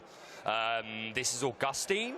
Yeah, even in German, I could just about tell that. We've got Trident's Decree. We've got Hey, a nice bit of ramp for Emerald. I think in the future that could definitely see some play. Is this Hercules? No, Daisy Duck. Wow, I couldn't have been more wrong there. We've got Aladdin, Donald Duck the Musketeer. This is, I can never remember her name, but is she a villain of something? Oh, a foil Cricky. I'm pretty happy with that. That's cool. Anna. Pluto. Hercules. Poor Unfortunate Souls. Jacques, I think. Well, maybe it's Gus. It's Jacques. No, it's Jack. Magic Broom. Olaf. Imperial Bow. Funny story about this card. Yep. I was very fortunate enough to be given the starter decks by Ravensburger slightly early, and unfortunately I don't have many friends. So I played against myself with the 2 starter decks, and I misread this card. So Imperial Bow is giving your hero characters evasive for the rest of your turn. But as I was playing against myself and I misread the card, I thought it was giving my hero characters evasive until the start of my next turn. So one version of yourself was cheating against the other version of yourself. Yes. We've got Medallion Weights. We've got Ursula's Lair. Yes. A couple to go. Couple Two cards to go. Let's go. Let's do it. Ooh, the that's your queen second again. one of those, isn't it? Second legendary queen. I think this, like, the more items we get, this can only get better. Yep. I think. And there's some players here this weekend playing it. People like to play heavy item versions of Ruby Sapphire. I wouldn't even be that surprised if we see some kind of deck like that make it through to day 2. It's a real possibility. Yep. The Hidden Cove. The Hidden Cove. That's a meta card. We love to see it. We've got the Training Ground, Rose Lantern, the Fates. I love that. That's one of my favourite arts, that one. We've got Pascal, Madrigal, Mirabelle. There you go. I appreciate you, brother. We've got the Magic Broom, Trident, Hercules. I think you mean Huncules. We've got Scuttle. There's that Under the Sea that you were just talking about. Is that my last one? No, this is the wind. Oh, no. The wall. Phoebes? Oh, it's the wall. The good old wall. And our foil is Tuk Tuk. We're racing through them. It's We're Olaf. racing. It's Max. We're racing. It's Mulan. It's Katsumadrigal. It's Make the Potion. It's Themes. It's Sisu. It's I Find My Flatum. It's Beast Wounded. It's Mrs. Potts. Oh my goodness, the Enchanted Teapot. You got your Enchanted, finally. Let's see some hype for Joe's Enchanted card. It's Pan, Shadow, Finder, and the foil is an ice block. A foil ice block. It's coming, man. I absolutely believe in you. I feel Eastklotz. I've got Hercules. I can never remember the name of that bird. We've got Megara or Megara? You're asking the wrong person. I know, but I just wanted your opinion on it. I'm going to go for Megara. Okay, then that's the rule. It's Megara, everybody. We've got Daisy Duck. We've got Ariel. Oh, I'll tell you a story after this. I've just remembered. Is this Panic? Pain. No, I think it's Panic. I think the other one. We'll how many times have I done that? I'm a fool of a took. We've got the Imperial Bow, Treasures Untold. I did the exact same thing again. We've got the Magic Broom, and my foil is going to be the Golden Harp. Very cool. Yeah, quick story for you. It's a very quick one. I was looking around the top tables, saw someone playing Friar Tuck. Oh, I know you're a fan of Friar. I always think of you when I see that card. There's no one else I ever think of. I had a couple people as I was walking. You've been signing them, saying, "Get out of my church!" Just the flavor text on Friar Tuck, which is really, really cool. I also like to call Daisy Duck. In fact, my Amber Emerald deck, which I am a big fan of, I like to call it my Friar Duck deck, because Daisy Duck from Amber in this set is a 4-cost card similar to Friar Tuck, where it discards a card from your opponent's hand. I like your style, man. I love a bit of cheese. No, what was it again? Friar Duck. Friar Duck. There we go. Swing into action. He's just throwing them down at this point. He's zooming through it. Oh, is that foil? Yeah, no, but we don't talk about Bruno, and it's a German one, so this excellent. Is that's the one you're going to play. Excellent. Absolutely. And then our Enchanted. 2 to go still. 2 to go, okay. 2 Enchanteds. Hercules and Aladdin. Okay, well, I mean, it's playable and it's I'm really happy with the Bruno. Yeah, 100%. Vitalosphere, the Rose Lantern, Hidden Cove. Yep, Hidden Cove. It kind of looks a bit similar to Ursa's Garden. We've got Olaf, Mirabelle, Madrigal, Louisa with the most petrified donkey that I ever did see. Pain, I think. There we go. We can those line up really nicely. I really like the art on that. The mob song. We're not safe until he's dead. He'll come stalking us. Sorry, I'll stop. I will get carried away. We've got Medallion Weights. We've got another Mickey. We're pulling a lot of these Mickey Playful Sorcerer. Aurora, and then my... Okay, hello. A foil brew. We don't talk about it. We don't. We never do. Nope. Okay. See what you got. Let's see what you got. If we keep opening them at this rate, eventually we'll get an Enchanted, right? Eventually. You got to think that that's the idea. Jetsam or Flotsam? That one, I think, is Jetsam. I think it's Flotsam. You might be right. Yeah, it is. I can read German. Excellent. You're right. I require no evidence. I'm not sure on that one. Flotsam or Jetsam? Flotsam. It's Jetsam. Unlucky. You win. All right. Panic or Pain? That one's definitely Panic. No, it's Pain. Sorry. He doesn't even know. Really doesn't care. I have no idea. He does not care. And it's the Fates at all. Right, Joe. Game. All right? Okay. Game. Are you going to do flavor text? No. I'm not that brave. Sell me this card. Okay. This card's great. Yep. It's. I'm going to show. Yep. I'll look away. Sell it to me. Make me want to buy it.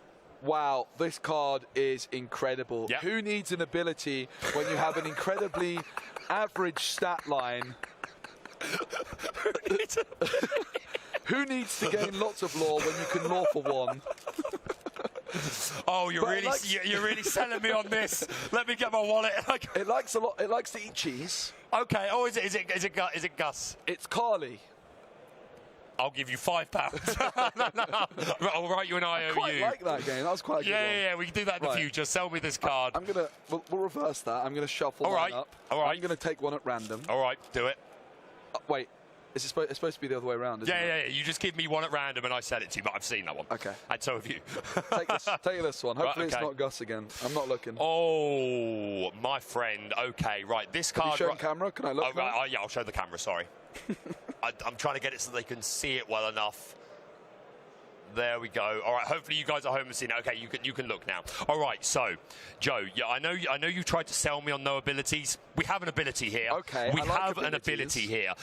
I will be honest with you because I think when I'm selling something, I want to build trust with my clients. It is uninkable, but what do we say about uninkables a lot of the time? Uninkables are good. Normally they're pretty good, right? There's only one lore on this character, but the ability can give us some more lore if we so choose. So it's not Philatites because he's inkable. Yeah, it pretty can give interesting. Us more lore if we so choose. Yes. I mean, the Madrigal, which can get an extra lore, comes to mind, but that's also an inkable character. I'll tell you what, there's synergy as well, mate. I'm not done with the pitch. There is synergy. Okay. The way to gain lore revolves around items, and this is a Sapphire card, so you want to play items anyway in Sapphire, right?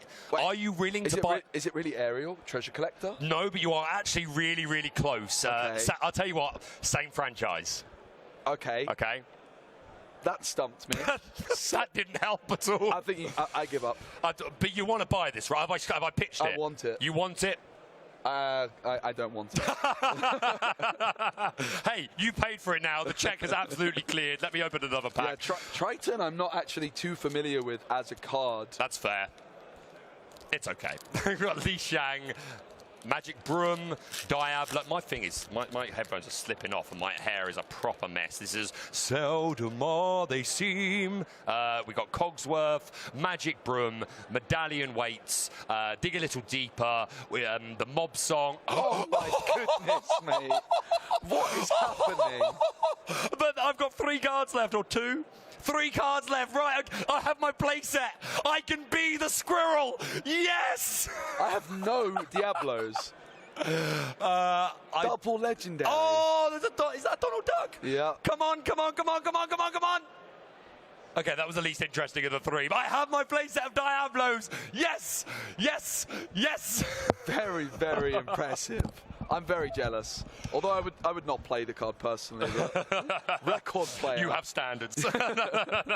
We have Louisa Madrigal. We have Jacques. We have another Madrigal. This one, Louisa. We have Pain and Panic. And then Seldom Will They Seem. Elsa. Nothing there. But we do have a Guess the Flavor text. Oh, excellent. One game into another. He's got to have a weakness because everybody's got a weakness. Which card are we looking for? If you know, let us know in the chat. He's got to have a weakness because everybody's got a weakness. Baker, you're the Disney expert on the panel here. I know what it is, 100%. I have not got a Scooby, not a clue. Okay, in a moment, let's give the chat a little minute to just put their original predictions. He's got to have a weakness. So my thinking is it's talking about a pretty powerful character, maybe a Maui. I think Maui is like a pretty powerful character, but maybe it's more of a villain character. Maui more of a hero. So it's someone talking about maybe Hades. They could be talking about Hades. I'm not sure.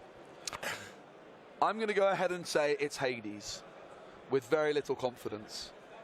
I'm so proud of you. Is it actually? I'm 99.9% certain that it is. Goodness. It comes the scene from Hercules where Hades is talking to Megara or Megara, whichever you decide is the correct answer.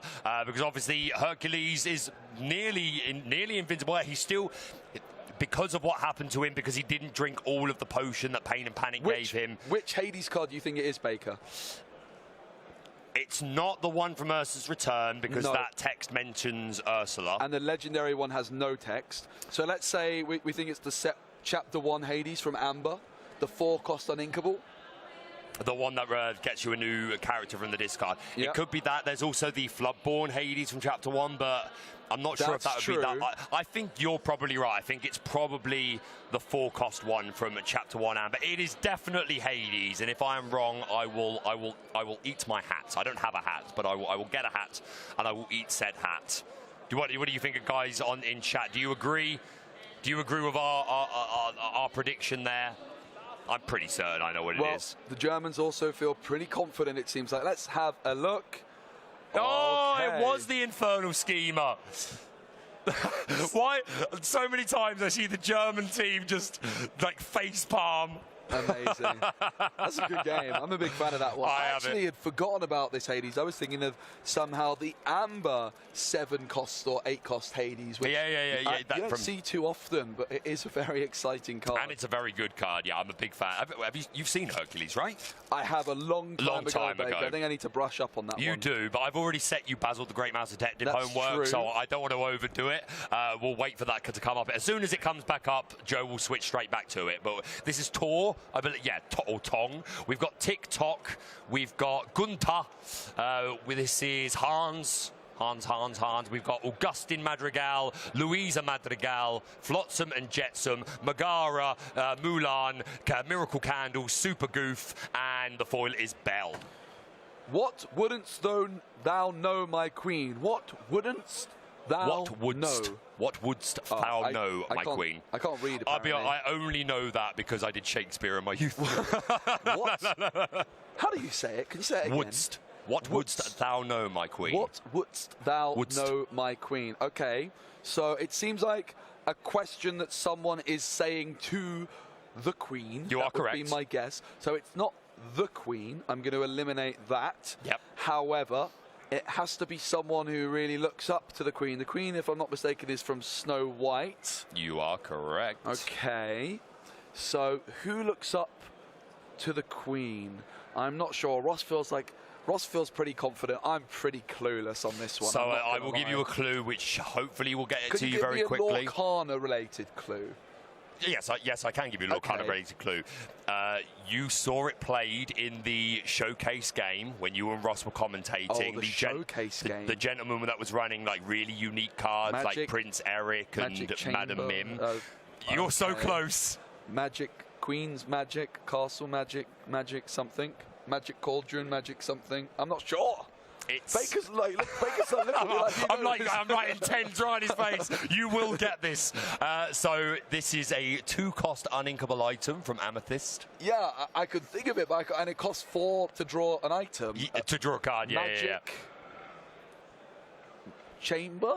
That's the Queen's Castle sub name. Magic.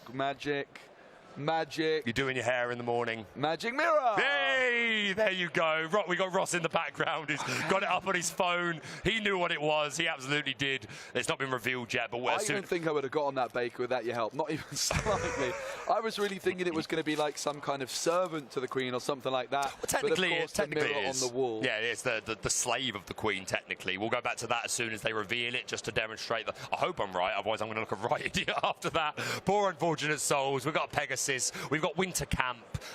This one I never know. First Aid. Yeah, the one that I thought was Max. Louisa Madrigal, Lost in the Woods. Antonio? Camille. I think this one's... yeah, it is Antonio. Nice. I'm getting that. I'm learning the Madrigals. One step at a time. Wouldst thou know, my queen? Flounder, second star... Oh, I've revealed it already. The Ariel's Grotto. Oh, and a foil jack. I like that. I want that. Right, let's go ahead. I'm going to start opening up a pack as well. Please do. Still searching for my first ever Diablo. What wouldst thou know, my queen? Is there anyone in chat that's got a different idea to us? I'm pretty confident I'm right. The Germans are locking it in. Our colleagues over there. Hello. Hey. They got one. Good job, everybody. If you got that in the chat before Baker, I'm sure you got it before me. Love a bit of Magic Mirror. I'm having to pass my pack on over to Baker to help me out. I'm quite happy to do it for you, my friend. It's come to that time in the day where I need a bit of moral support. It's been a long... I'm here morally, emotionally, whatever you need, buddy. All right, we've got a Glean. We've got a... Cogsworth. Yep. We have one more flavor text coming up after this as well. One more flavor text to go. A Magic Broom and My favorite card. He One loves it day so. I'm going to make a good deck with this. Let's take a look at the flavor text. Why you're all alone, just like me. Why you're all alone, just like me. Baker, do you want to give this a bit of a read? If you have a bit more of an idea, you might be able to give us a clue with the way you're reading it. I'm trying to work it out myself, to be honest. Why you're all alone, just like me. It sounds like something a villain would say, doesn't it? It does. I can kind of hear the quote in my head, but yeah, I am definitely struggling with this one. Why you're all alone, just like me. It sounds like a villain who obviously doesn't have many friends. So, some sort of individual. Could it be the Queen? Is that a possibility? You've just mentioned to me that the mirror is kind of their, their servant, their slave, whatever it might be. Let's go. I'm going for the Queen. I don't. For what it's worth, I hope you're right, but that line doesn't ring a bell for the Queen. I don't know who she'd say it to. This one has really stumped me, chat. I hope you're doing a better job than I am. You're all alone, just like me. Right, I'm going to have a think. Open your pack while they're deliberating, Joe. Yep. Okay. Aladdin. I've got. I'm not sure what this one's called. Mopsong. Sisu. Icebreaker. Oh, that's a Sisu. I actually am sure of this. I don't have a play set, but I do now. And one of them's a German card. Oh, which nice. Is well done. Something I'm going to, over the Lorcana to go with your Floodborn one that you pulled as well. There Try you go. And collect some cards from some different languages from the countries we visit. Sure. And an Alma Madrigal foil, my second of the day. This one in German. Why you're all alone, just like me. Ross, do you know it? Ross is nodding confident. Ross is nodding his head. He's confident. Why you're all alone, just like I can hear the quote in my head, but this is going to frustrate me. I haven't got a clue. Okay, Ross is giving us some sort of clue. It looks like he's stroking a cat. Stroking a cat. Not quite sure. Stroking something bigger than a cat. Bigger than a cat. So maybe stroking a lion, a tiger. This one has really stumped me, man. And I feel like as soon as I see it, I'm going to be really, really annoyed at myself. I'm going to try and open another pack. Yeah, please do. We've got some catching up to do, man.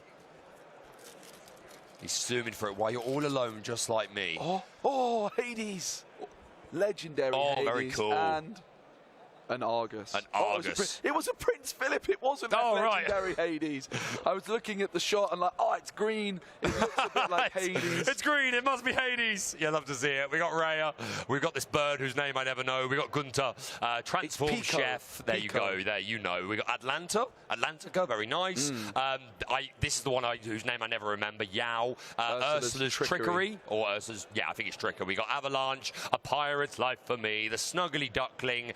Our tutor, and my foil is also Argus. Very nice. What are the chances? This flavor text is driving me insane. Why you're all alone, just like me. Ross, can you give me a clue?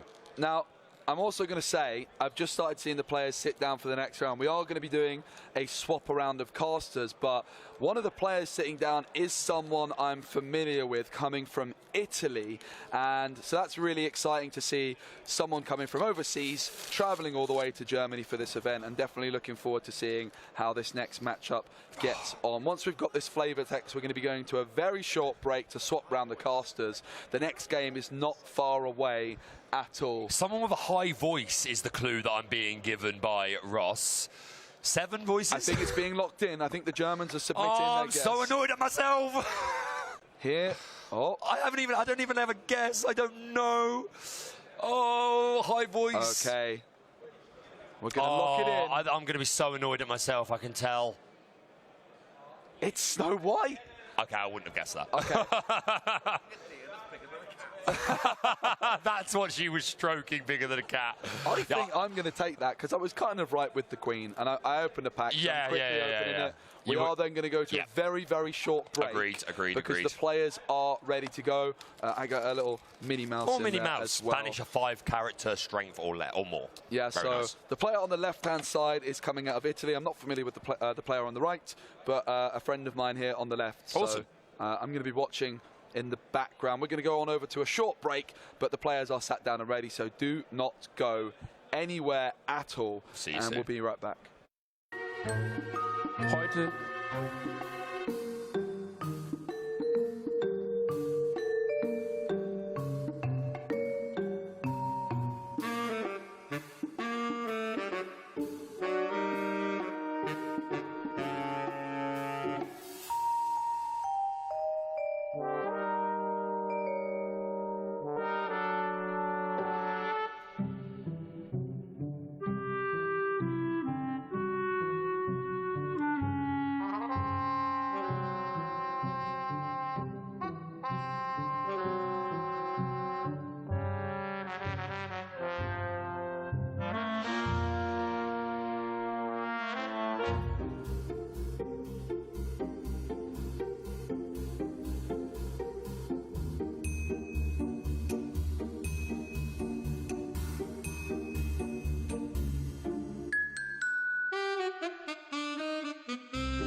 And welcome back to DLC Bochum. That was indeed a very short break. We're going to be going straight over to our player table because the guys have sat down. So the action continues. Ross, it's lovely to have you back. We just stormed through a whole bunch of packs. But away from that, let's move back into Lorcana gameplay. We see some Steel Song straight away. Now, Joe was just saying that this is someone he's familiar with. He said he's from Italy. And yeah, we're seeing that Pride Lands in the opening hand. That could definitely put in a lot of work. Yeah, that Pride Lands is a card we're seeing more and more. Zach Bevins, of course, did popularise it in their Steel Song, with which they went and got top